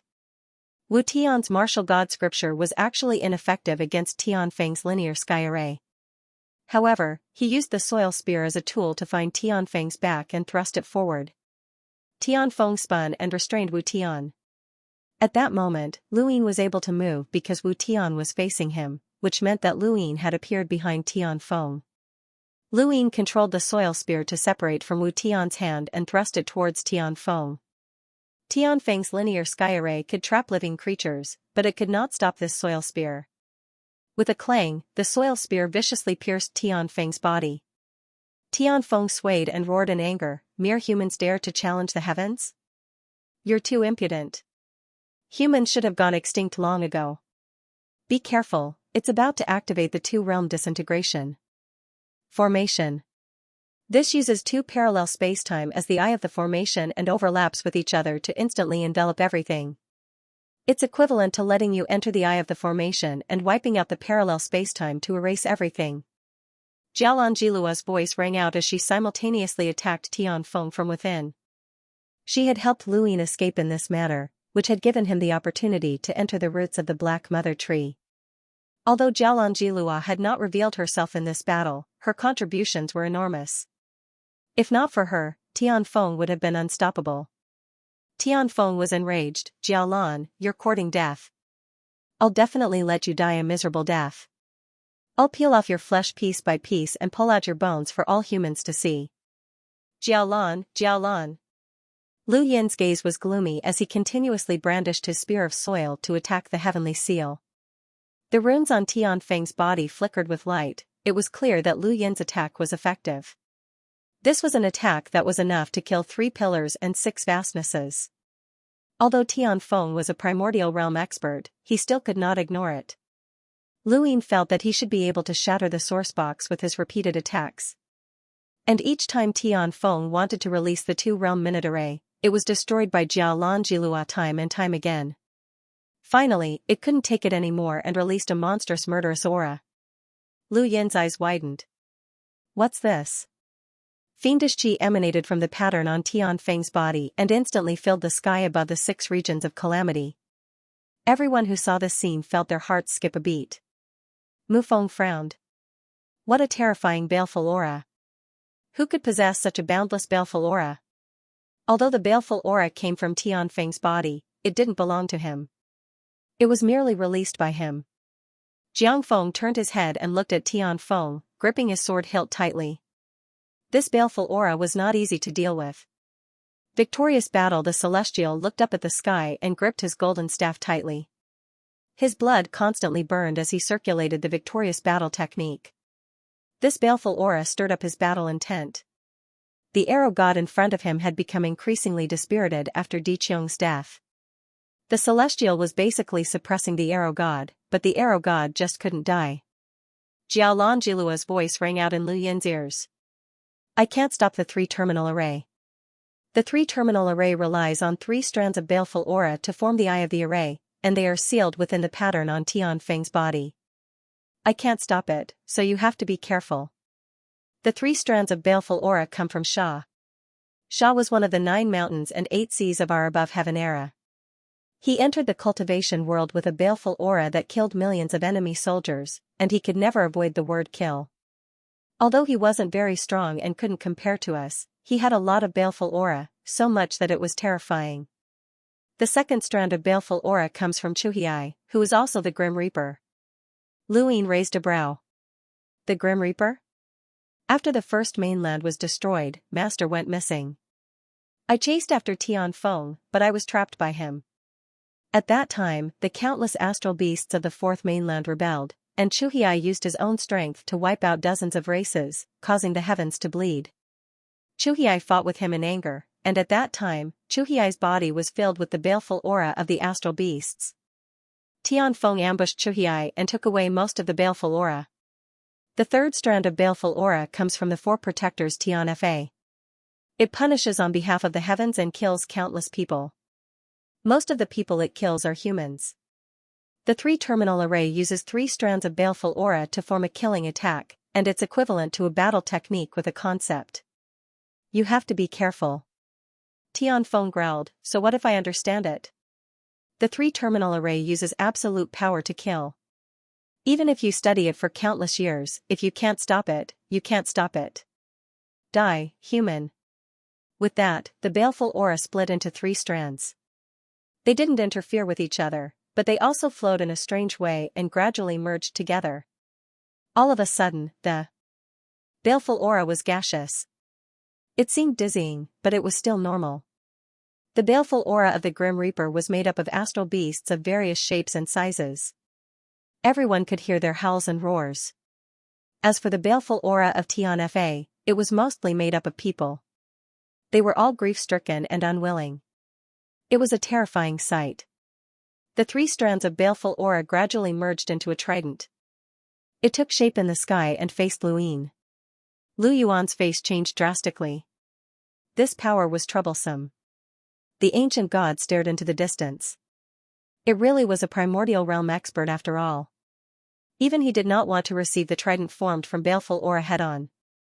Lu Yuan moved towards Lu Yin, but he was stopped by the ancient god. De Chong, piss off. Fertile Earth, the outcome of this battle will determine life and death. Why are you in such a hurry? You're looking to die. Lu Tianyi wanted to help Lu Yin as well, but if Lu Yin could not stop it, he could not stop it either. He could only use the Divine Seal catalog again and have the Desolate Ancestor walk towards Lu Yin. He wanted to use the Desolate Ancestor to block the trident. Wu Tian and Hong Yan Mavis's expressions changed. The 3-terminal formation was extraordinarily powerful. It would be very difficult for anyone below the primordial realm to receive it head-on. Kid, let's go. Don't take it head-on. Even if you do, you'll be heavily injured. It's not worth it, Jiao Lanjilua reminded. Lu Yin looked up at the huge trident.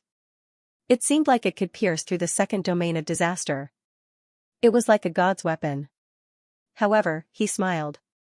Why should I take it head on? Senior, I have another identity that you might not know. I'm a lockbreaker. No matter how powerful the three-terminal formation was, it was still a sourcebox array. Since it was a sourcebox array, it could be unlocked. Lu Yin's lockbreaking ability was quite impressive. It was quite powerful. With his current strength, his lockbreaking ability could be considered the highest among humans. Although Gu Yan was very experienced in lockbreaking, he definitely could not unlock the three-terminal formation. He was too weak and could not withstand the danger of the sourcebox. However, Lu Yin was different. Furthermore, he had a unique advantage when it came to lockbreaking, which was the aura of death. One of the three auras came from the death god. The sourcebox's aura seemed to be an aura of death, but it actually contained an aura of death. In other words, 1/3 of the sourcebox's aura would not affect him, and that was enough. Lu Yin faced the trident head-on. Tianfeng coldly said, "You're courting death." After speaking, the trident slammed down. The entire second domain of disaster shook, and even the Black Mother Tree swayed. This terrifying attack was something that even the sole true god would be wary of. Lu Yin took a step forward and determined the location of the death god's aura. He then entered alone. The trident slowly descended, and Lu Yin disappeared. Tianfeng was stunned. How was this possible? The three-terminal formation had been directed at Lu Yin, but the trident had not reacted at all when Lu Yin had entered it alone. Impossible. Jialan Jilua did not understand either. However, Lu Tianyi suddenly thought of the death god's aura. Xiaoqi had cultivated the death god's power. Lu Yin's lockbreaking ability allowed him to tell that the aura belonged to the death god. Even if the sourcebox's aura fused together, it could not escape his lockbreaking ability. He was using lockbreaking to fight against the three-terminal formation. In the first domain of disaster, beneath the divine power lake, Huiwu looked up at the three-terminal formation. It was a decent sourcebox array, but it was still not enough. In the sky above the second domain of disaster, the trident slowly descended, but its size was shrinking. Countless people were dumbfounded by this scene. Lu Yin was constantly shuttling back and forth while the trident continued to shrink. No matter how one looked at it, it seemed like he was absorbing the trident. Indeed, Lu Yin was absorbing it. He was absorbing the aura of death. Aura of death was a concept within an intent realm.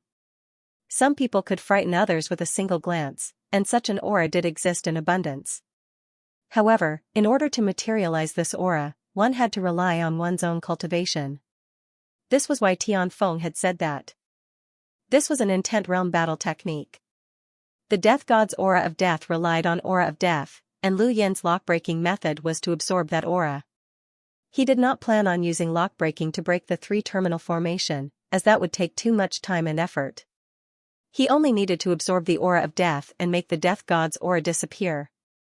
Then, the three-terminal formation would naturally cease to exist.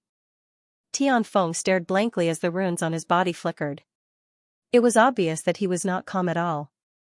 The three-terminal formation was a top-notch attack, but it had actually disappeared just like that. Lu Yuan relaxed. Xiaoqi's cultivation was diverse and complex, and he had an advantage in the early stages. However, as time passed, more and more people would abandon part of their cultivation and focus on a single path. Lu Yuan, on the other hand, continued to cultivate in a variety of paths, and they would become increasingly complex until all paths returned to one. This was his own path, and no one else had walked it before. The path of the progenitors had only been one of the paths. Now, the benefits had appeared. He was very proficient in the death god's power, and he could directly absorb the aura of death. Breaking the three-terminal formation would not be difficult. To do this, one would need to cultivate the aura of death as well as have extremely high lockbreaking attainments. Lu Yin had both of these requirements. Ha ha ha ha, Tianfeng, you've helped this kid. He seems to have cultivated Chuhiai's power and absorbed all of his aura. The three-terminal formation is gone. Ha ha ha ha. Look at that trident, ha ha ha ha. It wasn't just Galan Jilua, many others laughed as well. Even Muji couldn't help but smile. The current trident was a little strange. Originally, there were 3 sharp spikes, but one of them seemed to have melted, and the other 2 were bent. It didn't look like a majestic trident, but more like a rake with a few broken spikes. Everyone's laughter enraged Tianfeng, and he roared, "Humans, all of you deserve to die. All of you deserve to die." The trident suddenly shattered, and Luyin charged out from within. He waved his hand and sent a spear of earth towards Tianfeng. "You're the one who deserves to die. All of you guardians deserve to die." Hongyan Mavis and Wu Tian's phantoms cooperated with each other, and the earth spears pierced the heavenly seal, producing sounds of collision. Around Tianfeng, the void constantly distorted and flickered while other images appeared. This was the two-realm dust array. Tianfeng had not given up, and he wanted to use the array to drag Luyin in and destroy him in the same way that he had destroyed spacetime. This method was similar to the 9 Stars reboot. It forcefully dragged a living being into a parallel spacetime and used a method to erase the parallel spacetime to destroy the living being. Galanjilua continuously interfered, making it difficult for Tianfeng to use it. Tianxi's face sank, as the Guardians had never felt so sullen before. They had already laid all their cards on the table and wanted to ally with the Eternals to deal with the humans, but the humans had actually gained the upper hand. They had to win this battle, or the Guardians would no longer have their positions in this universe. They might even be hunted down by the humans. This was something that neither Xianxia nor the universe behind him could tolerate. When he thought of this, he looked at the sole true God, and the sole true God looked over as well. So far, Tianfeng had used 3 sourcebox arrays, and this was definitely not his limit. At the very least, he had once used a sourcebox array to seal the progenitor's hands and force the progenitor to sever them. Galanjilua did not know what that sourcebox array was, and she had not seen the battle between the Guardians and the progenitor. On the other side, Tianxi's entire body was enveloped in flames as he brandished his sword, displaying a terrifying strength that far surpassed his previous strength. The heavens and the earth shook, and even the dark mother tree swayed. Luyin looked over and was left speechless. Even the Thunder Lord and Wu Tian could not stop Xianxia. Their attacks had vanished and were completely useless against him. The Thunder Lord was someone who had dared to attack the sole true God, and Xianxia was a primordial realm powerhouse. And the primordial realm. And primordial realm. The 3. B. But. B. The. T. Loot. This. Lu Tianyi shouted and charged toward Xianxia. The golden light of the deification catalog instantly enveloped half of the second disaster zone. "So it's you," the one true God said calmly. "I've done a lot for the Eternals. It's time for me to switch sides," Black Wuxian said in a low voice. The sole true God did not say anything else, but the killing intent in his eyes was enough to drown out the universe. There was definitely a human spy among the 7 sky gods. He had never been able to find who it was. He had suspected the sorcerer god in the past, but the sorcerer god had died in battle for the Eternals. The undying god had also died in battle. The forgetful ruins god had incited the Wang family generation after generation for the Eternals.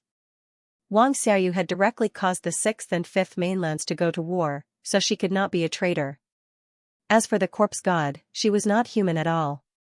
The ancient god had been controlled, and by Wuxian had the list of Eternals. Then, there was only one Black Wuxian left. He had never thought that it would really be Black Wuxian. Since Black Wuxian had been exposed, he followed Lu Tianyi and attacked Xianxia.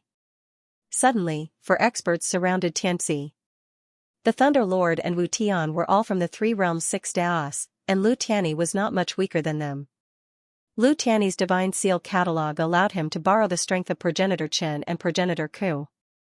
To a certain extent, Lu Tianyi was already at the 3 realms 6 Daos level. At the very least, no one could easily defeat him. As for Black Wuxian, he was a 7 sky gods expert and was one of the 3 masters and 6 Daos. In other words, for 3 realms 6 Daos were attacking Xianxia. No matter how powerful Xianxia was, he would not be able to intervene in other battles. This was a heaven-sent opportunity. Luyin raised a hand, and the soil turned into a spear that shot towards Tianfeng. The diagram on the sourcebox's surface dimmed significantly. Senior Jiaolan, what is the source box array that Tianfeng used to attack the progenitor? Lu Ying asked. Jiaolan Jilua was helpless. I don't know either. After so many years, Tianfeng only used the 3-terminal array. Lu Yin's expression sank. Since that's the case, then force him out. Tianfeng constantly used the skyward array, but it was not very useful. Lu Ying could rely on Hongyan Mavis and Wu Tian's strength to surround and attack from all sides. There would always be one side that would hit Tianfeng, making it difficult for him to dodge. A primordial realm cultivator could use the laws to avoid close combat, but Lu Ying was not using the laws. He was the only person who had not even comprehended the laws of the sequence, but he could still fight against a primordial realm cultivator. To a certain extent, he could be considered a primordial realm cultivator's nemesis. However, Tianfeng's weakness was extremely obvious. He was not a living creature, so he could not comprehend the laws of the sequence. It was already quite difficult for him to avoid close combat. Without the laws of the sequence, and Lu Ying was not using the laws of the sequence, this meant that Tianfeng had no advantage in this battle against Lu Ying. After the sourcebox array was destroyed, Tianfeng was completely at Lu Yin's mercy. Jiaolan Jilua had made Tianfeng completely transparent, and he had also restricted the use of the 2 realms disintegration array. For various reasons, Tianfeng had to constantly endure Lu Yin's attacks. Heaven's Grace was unable to support Tianfeng and the abandoned path. Although Yi Rua had not reached the level of the 3 realms 6 Daos, he was still a relatively powerful expert who had comprehended the laws of the sequence. With Hongyan Mavis' assistance, he could fight against Heaven's Grace. Heaven's Grace was the weakest of the 4 protectors in terms of combat. This was the information that Jiaolan Jilua had gathered. Among the Eternals, the Ancestor was blocked by the Wood God and the others, the Ancient God was blocked by Lu Yuan, and the Arrow God was blocked by Celestial Champion. They no longer had any experts who could support Tianfeng. Lu Ying was going to kill a second protector today. Just as the soil spear was about to strike Tianfeng, 6 specks of inception dust appeared in front of Lu Ying. They circled around and collided with a speck of light. The speck of light was very small, so small that Lu Ying could not even see it. If not for the sudden appearance of the 6 specks of inception dust, that speck of light would definitely have struck his head. What was that? In the distance, Wu Tian, who was attacking Tianxi, suddenly warned, "There's an attack. It can't be seen. It's extremely microscopic." Lu Yin's gaze turned cold. Microscopic? Suddenly, a broken blade appeared in front of Lu Ying and slashed towards his neck. It had come from the abandoned path. Lu Ying instinctively dodged, but the abandoned path did not pursue him. The abandoned path was at a loss and warned, "Behind you." Lu Ying used the reversed step to parallel time, and everything around him froze. He circled around the abandoned path and saw a blade coming from wood carving. Lu Ying flicked his finger, and the soil expanded like a balloon to protect him.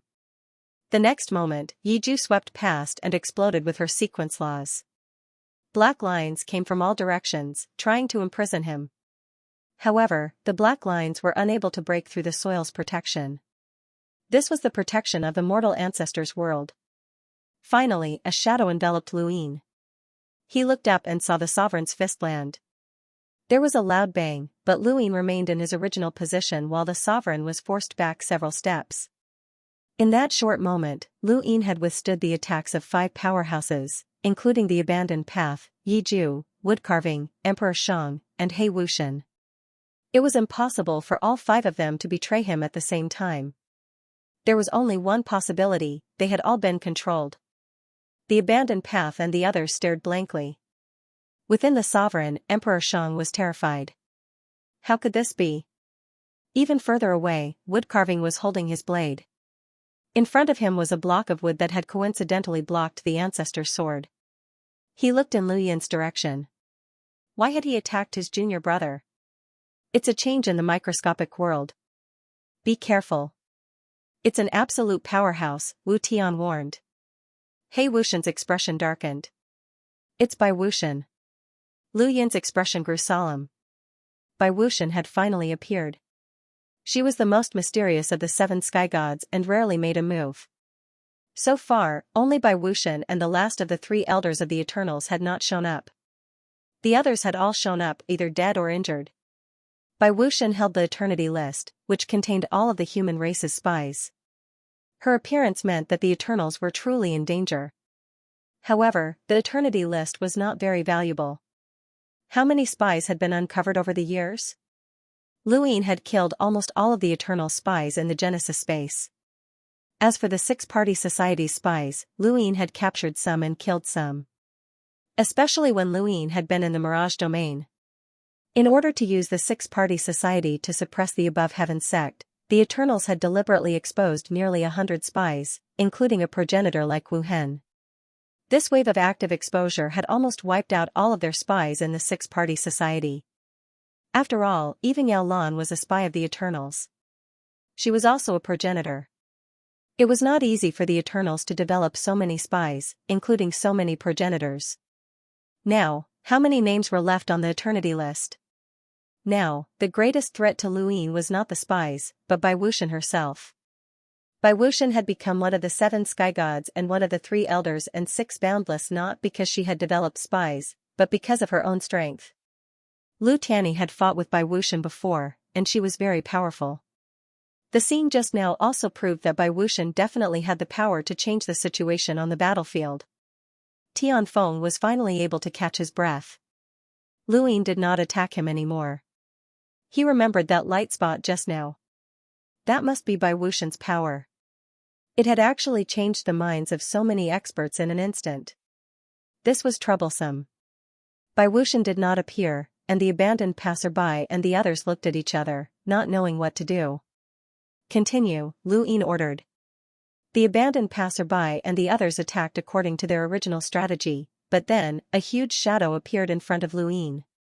It was a sovereign. Emperor Shang had changed his mind again and attacked Luin. Luin stood tall in the sky, allowing Emperor Shang's fist to land on him. Streams of light shuttled around him, and he looked back at the time.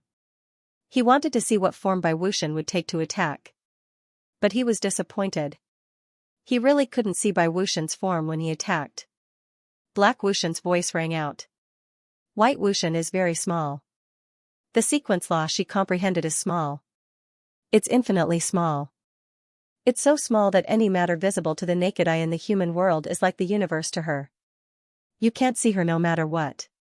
If you want to deal with her, you have to have the ability to beat her out. Other than that, she also has the 8-front formation. Every single one of the diagrams can trap an expert of the same level. Don't get trapped by her 8-front formation. Luin felt a headache coming on.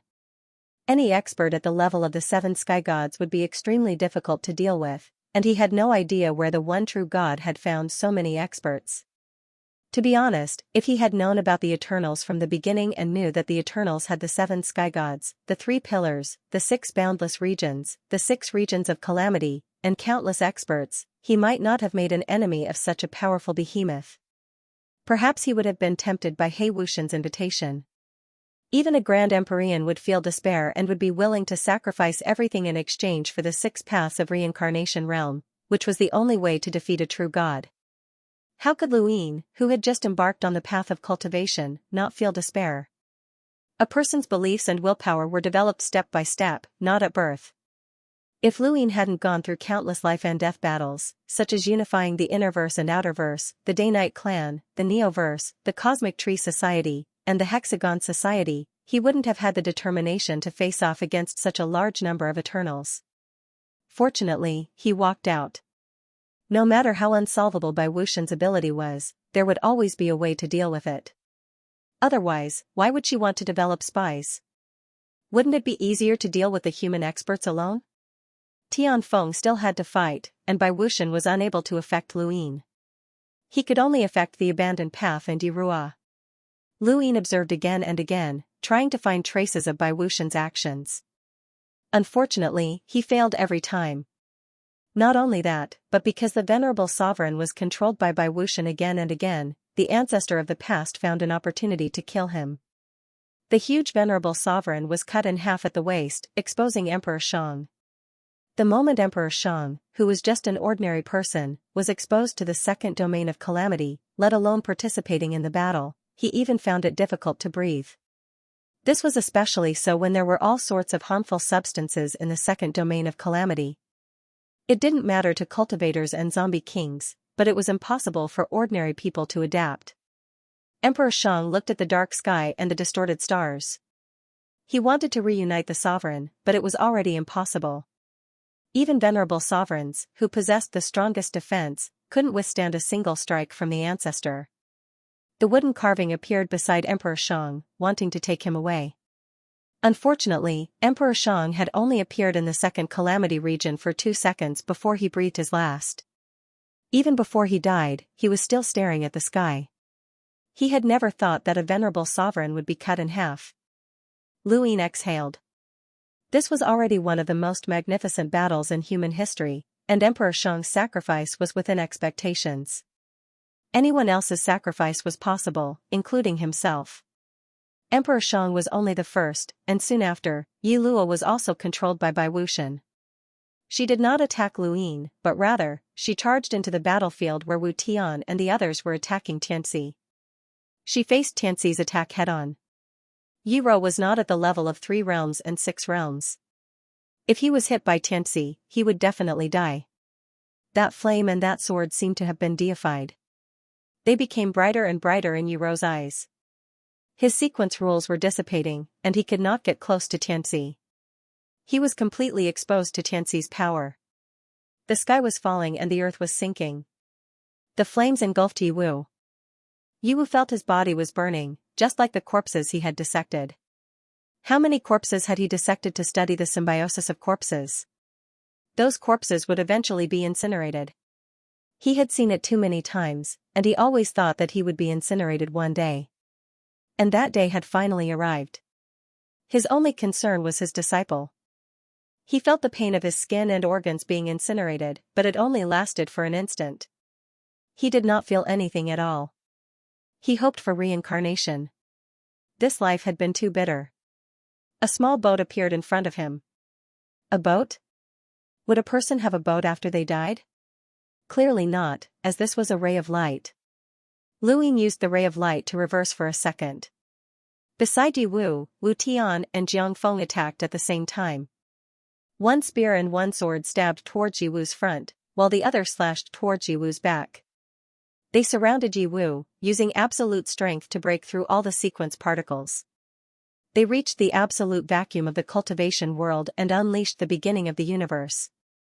No attack could surpass the beginning of the universe. Even if Bai Wuxian existed in a microscopic world that humans could not see, as long as he could unleash the beginning of the universe, he would be able to hit her. It was impossible for her to hide in a world that was even more microscopic than the beginning of the universe. Otherwise, she would not be a progenitor, but an eternal powerhouse. This was a way to break through to the primordial realm. Only those in the 3 realms and 6 realms could do it. However, as long as she did not breathe in that breath, she would not be able to break through to the primordial realm. Lu Yin, Wu Tian, and Jiang Feng worked together to knock Bai Wuxian out from Yi Luo's side in that moment. Bai Wuxian could control multiple experts at the same time. This was not because she could create clones, but because she was so fast that she could cover the entire battlefield in an instant. As a result, she could control everyone in an instant. Wu Tian and Jiang Feng's attacks could also knock her out, as it was impossible for her to give up on Yi Luo. She wanted the human experts to die one by one. Beside Yi Luo, the space distorted, and a white speck of light appeared. Lu Yin's eyes widened. He pressed down with one hand, and the soil was crushed, pressing down on an area of space. Bai Wuxian could no longer hide in the microscopic world. Wu Tian's attack was definitely not weak. Her sequence laws would definitely be dispersed, and she would not be able to reform them in a short period of time. This attack was more vicious than any of Wu Tian's attacks against Xianxia. Faced with Lu Yin's pressure, a white world appeared around the white speck of light. Bai Shan and Bai Shui moved towards the ground. Boom! The space shook, and Wu Tian stabbed his spear towards the white mountains and water again. Xianxia blocked the attack and knocked away Wu Tian's spear.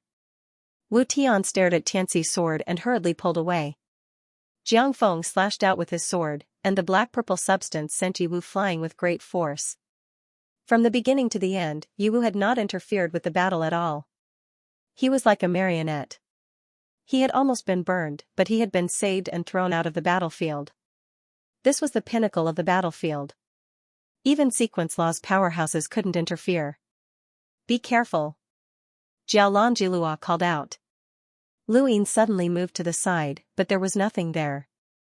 He suddenly raised his head, and before he knew it, the 3 strands of fiendish qi had formed once more. They fell down as tridents. Lu Yin frowned. The 3-terminal formation was useless against him. Tian Feng naturally knew this, especially since he had absorbed so much death qi. The 3-terminal formation was nowhere near as powerful as before. However, he was currently dealing with Bai Wuxian, so the 3-terminal formation was useful. At the very least, it could distract him. Beneath the ground, Bai Shan and Bai Shui were constantly being crushed, but there was an endless stream of them. They appeared and merged. This was not Lu Yin's first time encountering Bai Shan and Bai Shui. Back then, Bai Wuxian had used his half-progenitor avatar to unleash Bai Shan and Bai Shui at the inner world level, which could melt any creature. At that time, Lu Yin had only thought that Bai Shan and Bai Shui were a type of substance or power. Now, he could see that they were creatures. They were all very small creatures from the microscopic world, and they formed Bai Shan and Bai Shui. If he had not broken through to the progenitor realm and possessed the mortal ancestors' world, he would not have been able to see through them. The Bai Shan and Bai Shui were made up of white microscopic creatures. These microscopic creatures had cultivated to a certain level in their world, and they had joined forces to help Bai Wuxian form his ancestors' world. What Lu Yin had seen before was not being melted, but rather being obliterated by these creatures. Melting and obliterating were 2 completely different concepts. However, although Bai Wuxian's ancestors' world was mystical, it could not withstand the suppression of the land.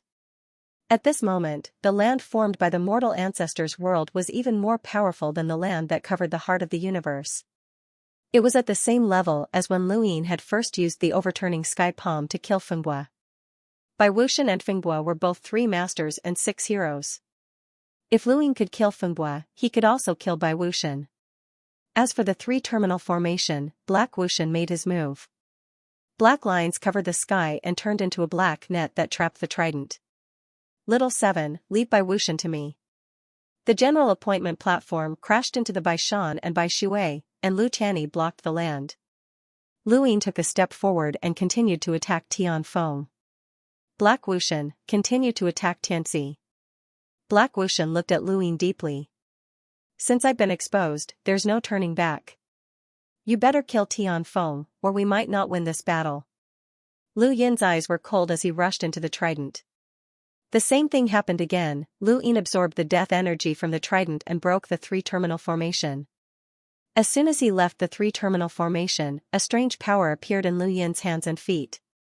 It turned into chains that wrapped around his hands and feet. Jiaolan Jilua was shocked. That's it. Be careful. Unfortunately, her warning was too late. Tian Feng was excited. For Locke's formation. Kid, you can't escape. Lu Yin tried to break the 4 locks, but they locked his 4 limbs and did not restrict his strength. It was a strange feeling. However, the more he tried, the tougher the locks became. His heart sank, and he looked at Tian Feng. I'm using my own strength to lock myself. Tian Feng praised, you're very smart. No wonder you can fight a primordial realm expert with just the strength of a progenitor. Not bad, you're using your strength to lock yourself. I've been observing your strength since the beginning of the battle. You have 4 types of strength. First, your physical strength. Your physical strength is extremely strong, and you can fight Di Qiong in his Corpse King transformation state. Thus, the first lock is your physical strength. Second, the progenitor's ancestral world. That's the path of Genesis. I once used Genesis's strength to lock himself, so it's no problem for me to lock you. Thus, the second lock is your ancestral world. Third, the power of time. You can reverse time by 1 second, and you can look back in time. You can even use your footwork to travel through time. I have to say, kid, your talent is truly terrifying. I can't think of many beings who can surpass you. However, the stronger the power, the more you can lock yourself. Thus, the third lock is your own power of time. As for the fourth lock, it's naturally your innate gift, the God Sealing Catalog. The Lu family's innate gift caught our attention when it was first born, and we wanted to deal with the Lu family. Who would have thought that such an innate gift would appear? However, the Lu family is under Taichu's protection, so we couldn't do anything. You actually used the God Sealing Catalog to seal the 3 realms and 6 Daos to battle me. We never thought that we would face such a situation one day. However, the stronger the God Sealing Catalog is, the stronger the lock will be. Thus, the fourth lock is naturally the God Sealing Catalog. You cannot open the 4 locks array. Aside from me, no one else can help you open these 4 locks. You will never be able to use these 4 powers for the rest of your life. Of course, you can also learn from Taichu and break your own arms. No one had expected Tianfeng to have such a trick up his sleeve. It was no wonder that he had allowed Luyin to attack him. Even though he was already at a disadvantage, he had not intended to escape and had even fought to the death with Luyin. He had wanted to see Lu Yin's strength clearly and had chosen the 4 powers to form the 4 locks array to seal Luyin. Now, he had succeeded. Lu Yin's God Sealing Catalog had disappeared, and he could no longer use the 4 powers. What did Luyin have left? Sapphire Zhilua was furious. So that's how it is. This is the sourcebox array that sealed Master's power. Humph, now you know? Aside from Taichu, who else has the qualifications to force me to use the 4 locks array? It's too late to know now. Tianfeng was pleased, even though the diagram on his body had already dimmed. After crippling Luyin, the center of this battle would shift. The Archer God, and the ancestor of the past all looked over. The current Luyin could be killed. Kid, leave this battlefield, Sapphire Zhilua reminded. Tianfeng was pleased. Leave? Can he leave? What do you think the 4 locks array is? I can control the positions of the 4 locks. Unless he breaks his own arms and legs, he can't go anywhere. His arms and legs will forever be locked in these 4 locks, and he will never be able to appear again. Get over here. Tianfeng barked. Lu Yin's body was involuntarily dragged towards Tianfeng by the 4 locks. The Libra appeared in the sky, one side at Lu Yin's feet and the other at Qingping's feet. Qingping wanted to use this method to pull Lu Yin's body. But the Libra broke. Qingping spat out blood. Spatial lines appeared as Su Wuwei made his move. He wanted to teleport Lu Yin over through space, but Lu Yin continued to head towards the sky seal. Su Wuwei's Taishan domain had been broken, but he did not give up. He used his sequence laws to block Lu Yin's path towards the sky seal. However, the sequence particles continued to scatter. The heavenly seal's laws didn't approach them, making it difficult for the sequence particles to block them. Su Wuwei's body swayed, his face pale. Lung Qing rushed towards Lu Yin without a care in the world, but she was trapped by the skyward formation and fell down. Far away, the wooden carving's blade slashed at Tianfeng. The moment the blade approached Tianfeng, it constantly dissipated.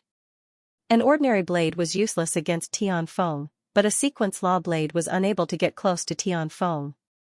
No one could help Lu Yin, and they could only watch as he headed towards Sky Seal. In front of Tianfeng, a skyward array visible to the naked eye appeared right in the middle of Lu Yin. More than 10 skyward arrays combined together to form a weapon that used the array as its edge. As long as Lu Yin approached, he would be cut down by this weapon. Having lost 4 decisive forces, it was impossible for Lu Yin to block the combined weapons of the Skyline array, which was capable of trapping a sequence law powerhouse.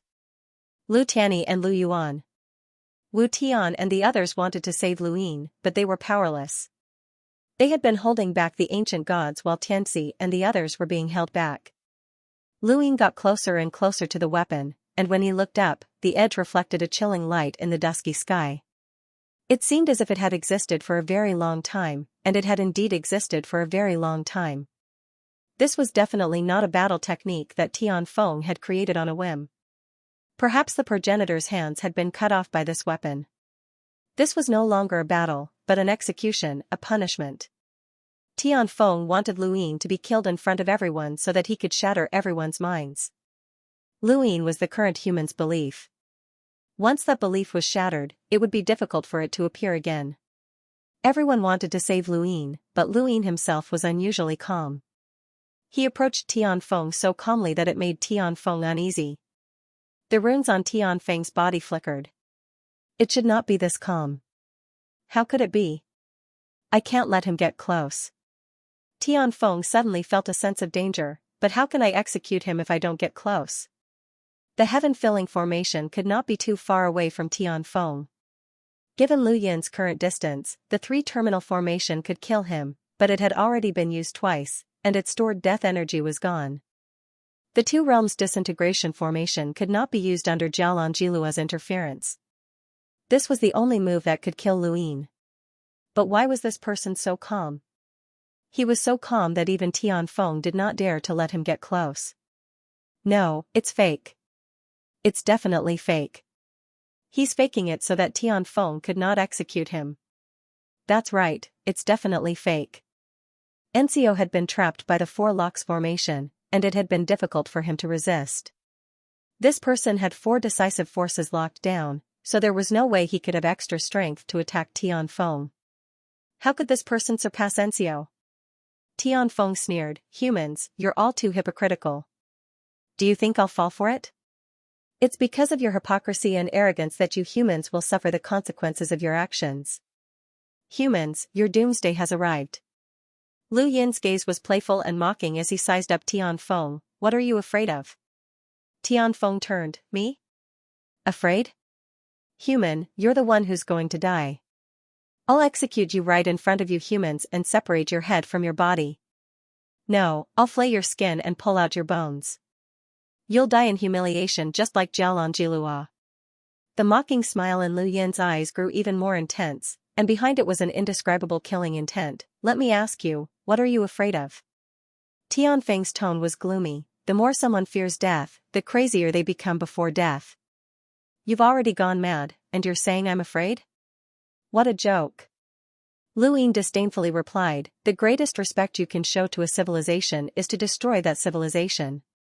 Back then, the dazzling above heaven made you afraid, so you secretly attacked the progenitors instead of openly. You knew that the moment you were discovered, the 3 realms and 6 Daos would be enough to wipe you out. And now, you can't wait to join forces with the Eternals to wage war against us. You're also afraid. You're afraid that the humans are developing too quickly for you to stop. You're afraid that we'll find out the truth and take revenge on you. You're afraid that we'll become your nightmare. I've received this respect, and I've received it on behalf of the entire human race." Tianfeng was so angry that he laughed. "Ridiculous, human. You're too arrogant, just like Taichu. You deserve to die, Taichu deserves to die, and you deserve to die even more. You haven't even reached Taichu's level, yet you're already so arrogant. You deserve to die even more than Taichu. Go to hell." In the sky, more than a dozen weapons formed by the linear overflowing sky array slashed down. Lu Yin had just arrived.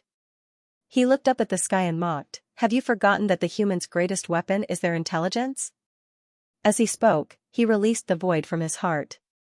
The void was repelled by spacetime and swept out in all directions, isolating the weapons formed by the linear overflowing sky array.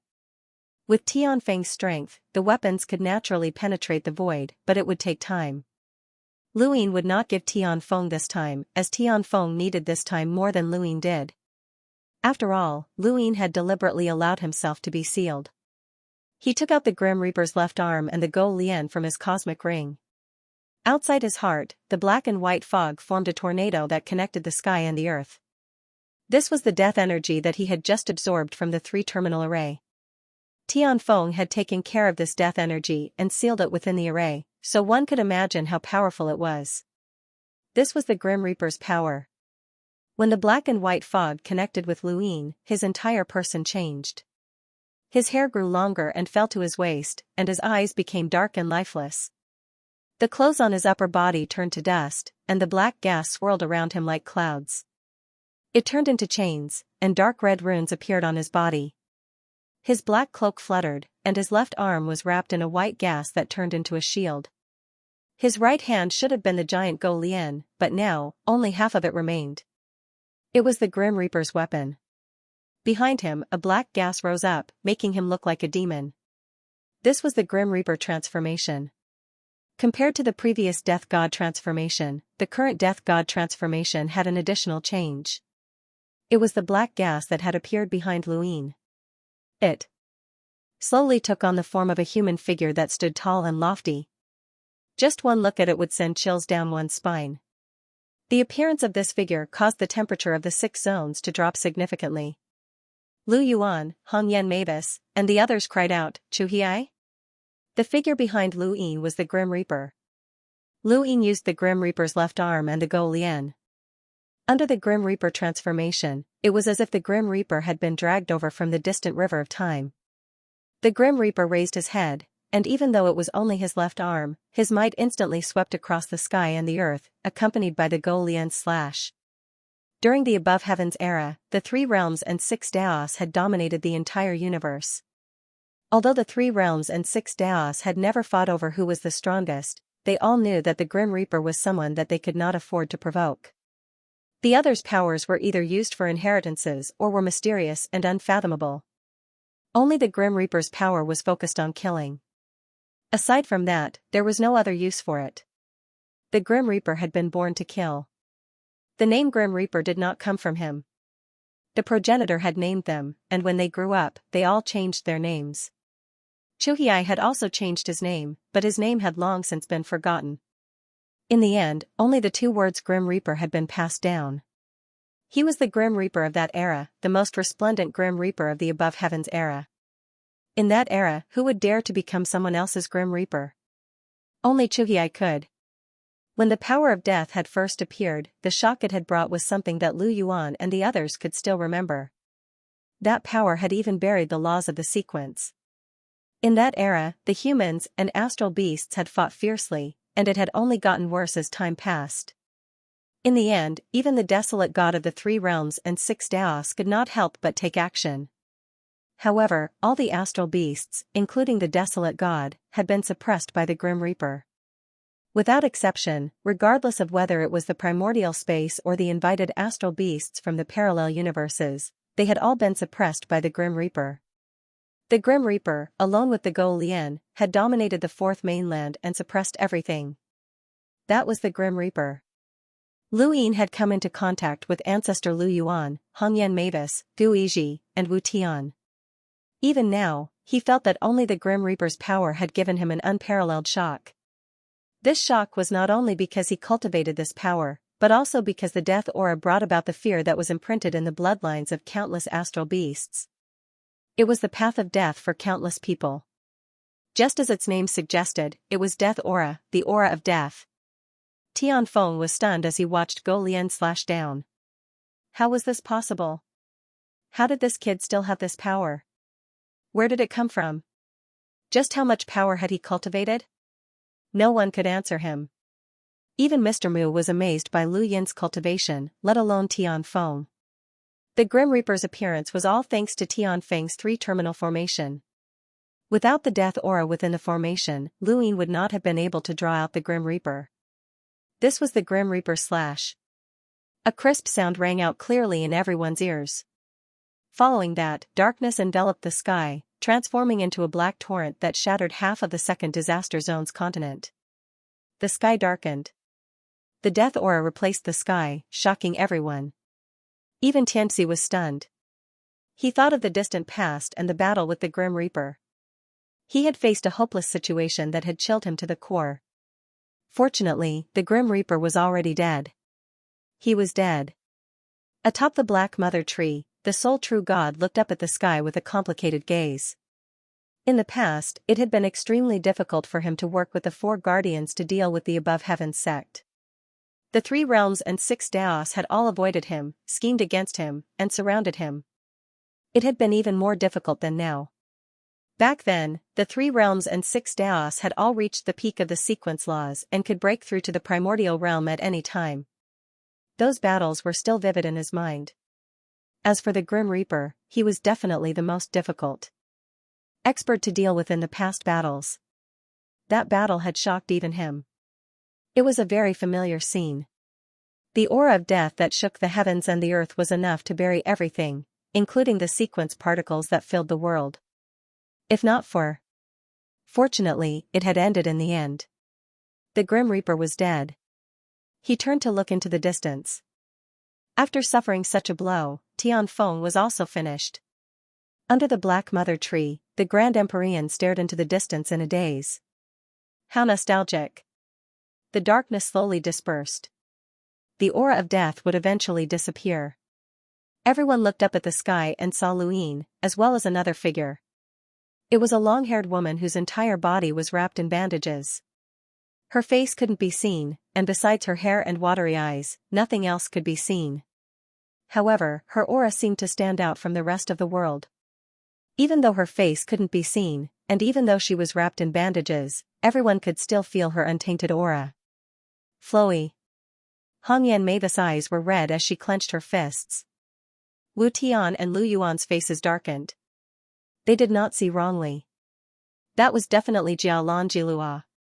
She had come out from Tianfeng's body. But how could the current Jialan Jilua be the same as before? At that time, Jialan Jilua was the most beautiful and was known as the beauty of Luo River. She stood aloof from the world and looked down on everyone. Even her master said that her beauty was like the essence of heaven and earth. And now? Flaying the skin and pulling out the bones, the punishment of disfigurement, the heavenly seal, damn it. Luyin and Jialan Jilua had their backs to the crowd as they looked ahead. Tianfeng's figure was revealed, and the darkness dispersed. The pattern on the surface of his body started to crack from a single point, like a spider web. Tianxi's face darkened. Tianan's voice was no longer as gentle as before. Humans, you have defied the heavenly seal. You will suffer the pain of extinction. Tianfeng, this chapter is not finished. Please turn the page. She retreated continuously as she shrieked, humans, you are dead meat. Your race will definitely go extinct. You will go extinct. Jialan Jilua opened her hand, and a white spear appeared. She took a step forward and raised the spear, smashing it towards the heavenly seal. I'll kill you first. Her body suddenly stopped. Skyward array. Luyin put away the Grim Reaper's left arm and Go Lian, and his body returned to its original state. His skin was dry and withered, and he raised his hand. Even though his hands and feet were still bound, he had cultivated too many powers. He could not use these 4 powers, so he decided to switch. Things could only move in the opposite direction when they reached an extreme. The general appointment platform appeared, and the stars in the sky above his heart trembled. Void God Force, Wood Force, Monarch Aura, and many other powers appeared and rushed towards the heavenly seal. The heavenly seal was dumbfounded. He still had so many powers? How could someone cultivate so many different powers? Impossible. It's all fake. It's all fake. Luyin was trapped by the skyward array, and he summoned Mo Shang, the Violet Emperor, the 7-star Mantis, Silent Void, and the 17 progenitors. They formed an army and charged towards the heavenly seal. This scene left many speechless. He was clearly one person, but he had summoned a group of people to attack the enemy. This was the Lu family's innate gift, and it was too abnormal. The skyward array continued to trap powerhouses one after another. If this had been before, the heavenly seal would not have cared if these lifeforms attacked it, as they posed no threat to it. But now, the array had been shattered, and the surface of its body was cracking. It could not take any damage. The 7-star Mantis spread its wings and flew towards the heavenly seal at a speed comparable to that of time, raising its blade and slashing down. The heavenly seal did not have an advantage if they were not sequence laws. It would rather these powerhouses be sequence laws powerhouses. With a bang, the heavenly seal was struck by the mantis blade, and it staggered backwards. Silent Void unleashed a hollow palm from afar, striking the heavenly seal's body and forcing it back once more. The Violet Emperor's strength was extremely strong, and it was comparable to that of Victorious Celestial. Mo Shang was the first sequence law powerhouse that Luyin had encountered, but he was by no means weak. His strength was comparable to that of Yi Ao and the Forsaken. The 17 progenitors could not hurt the heavenly seal, but these 4 were causing the heavenly seal to crack continuously. Tianan flapped its wings, trying to save the heavenly seal. Xianxia also attacked. But they were all blocked. In this battle, two blade-like, Xiadi, and the 5 elders had died, but it was not enough. Di Qiong had to die. Jialanjilua's skyward array was dispelled, and she swung her spear, smashing it onto the heavenly seal's body, causing the cracks to widen. Luyin also broke free from the skyward array and rushed towards the heavenly seal. Tianan's voice rang out, "Human, do you really want to fight to the death with the protectors of the 4 directions?" Hongyan Mavis snorted, begging for mercy now? Too late? Let me tell you clearly, Tianfa was killed by the Star Toad, and we helped it. This means that Tianfa's death is related to us. What can you do? Tianan was shocked. Star Toad? Impossible. Why is it impossible? What kind of toad do you think it is? Hongyan Mavis was disdainful. Even at this juncture, when the protectors of the 4 directions were at a disadvantage, she would not let go of the chance to drag the Star Toad down. Tianan did not have time to care about how Tianfa died, and she wanted to save the heavenly seal. But she could not do it, and neither could Xianxia. Eternal, the heavenly seal cannot die. Xianxia spoke to the one true God for the first time, and his face was terrifyingly gloomy. The masters besieging him made it impossible for him to save the heavenly seal. On the Black Mother tree, the one true God narrowed his eyes. I can't do anything. Bai Wuxian had already appeared, but he was still beaten out. Now he was entangled with Lu Tianyi. This chapter is not finished, please turn the page. Unless the last of the 3 chiefs of the Eternal Tribe appeared, the situation could not be reversed. Lu Yin had been wary of the last of the 3 chiefs, but he had not appeared until now. This puzzled him. The more he did not appear, the more uneasy he felt. Humans, you have committed a heinous crime, and you will regret it. You cannot attack me. You are offending your superiors. The heavenly seal continued to evade the attacks. Jialanjilua's spear struck Tian Seal's body from top to bottom, smashing him to the ground and creating a huge crater. Lu Yin rode the 7-star mantis and followed closely behind. He stepped on the heavenly seal and wielded the sword that the undying god had given him to kill Mo Shang.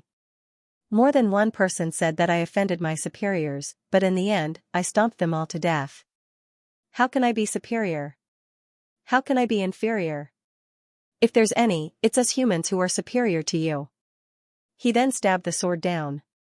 Tianxi's eyes went wide, and he stared fixedly at the scene. Tianan shouted, Pathmaster Lu, please have mercy. But it was too late. Lu Yin's sword stabbed into the heavenly seal's body, and there was a crisp cracking sound. The heavenly seal was completely shattered. Lu Yin stared at his feet. He wanted to see what this heavenly seal was. It looked like a source box, and since it was a source box, there must be something sealed within. Could this be considered lockbreaking? It was the most difficult lockbreaking in history. The battle stopped, and everyone stared at Lu Yin's feet. Was Heavenly Seal dead? The protector of the 4 cardinal directions, a primordial realm expert, had died just like that? This was the first primordial realm expert that everyone knew had died. Heavenly Seal had been a primordial realm expert, someone who had participated in killing a primordial ancestor and severed his arms. At this moment, they all felt like they were dreaming, as if they were watching a legend come to an end. A legend that came to an end would definitely rise with another legend. Lu Yin's image was deeply imprinted into everyone's hearts, including Tianxia.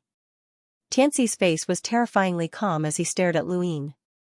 At that moment, he was not the only one watching. Everyone in the universe behind him was watching as well. Someone had done something similar at some point in the past, but the outcome had been extremely miserable. The more indomitable he was now, the more legendary he became, the more tragic the final outcome would be. This person had pierced through the heavens. Tianfeng was different from them. Tianfa could die, Tianan could die, and even Tianxia could die. Only Tianfeng could not. Now, it was all too late. Lu Yin stared at Tianfeng's feet. The surface of the heavenly seal's body had shattered, and what appeared before his eyes was a sword, a strangely shaped blood-red sword. The moment he saw the sword, Lu Yin's eyes narrowed. He had seen this sword before. In the Mirage Domain, Tianfa had roared out, and a blood-red figure had appeared. A single figure and a single sword had left Hongyan Mavis and the Star Toad completely powerless to fight back. Even Tianxi's body had been ripped apart with a single strike. At that moment, he had despaired. The blood-red figure had been toying with him. If it were not for Lu Guang, he might have died already. The blood-red figure had used this exact sword. It was the exact same. Lu Ying stared at the sword blankly as an uncontrollable coldness rose up from the bottom of his feet, causing his entire body to turn cold. At that moment, he suddenly raised his head, and he seemed to see a pair of eyes open, looking at him with a strange smile. He made a shushing gesture at him. His feet lightened, and when Lu Ying lowered his head again, the sword had already vanished. "Thank you. Tomorrow will be even better." 19147 Brothers tip, I'll give it to you, thank you. The temperature has suddenly changed. I seem to have caught a cold. Brothers, keep warm. End of chapter. End of chapter 3225. Don't forget to subscribe, like, and share the video to support the channel.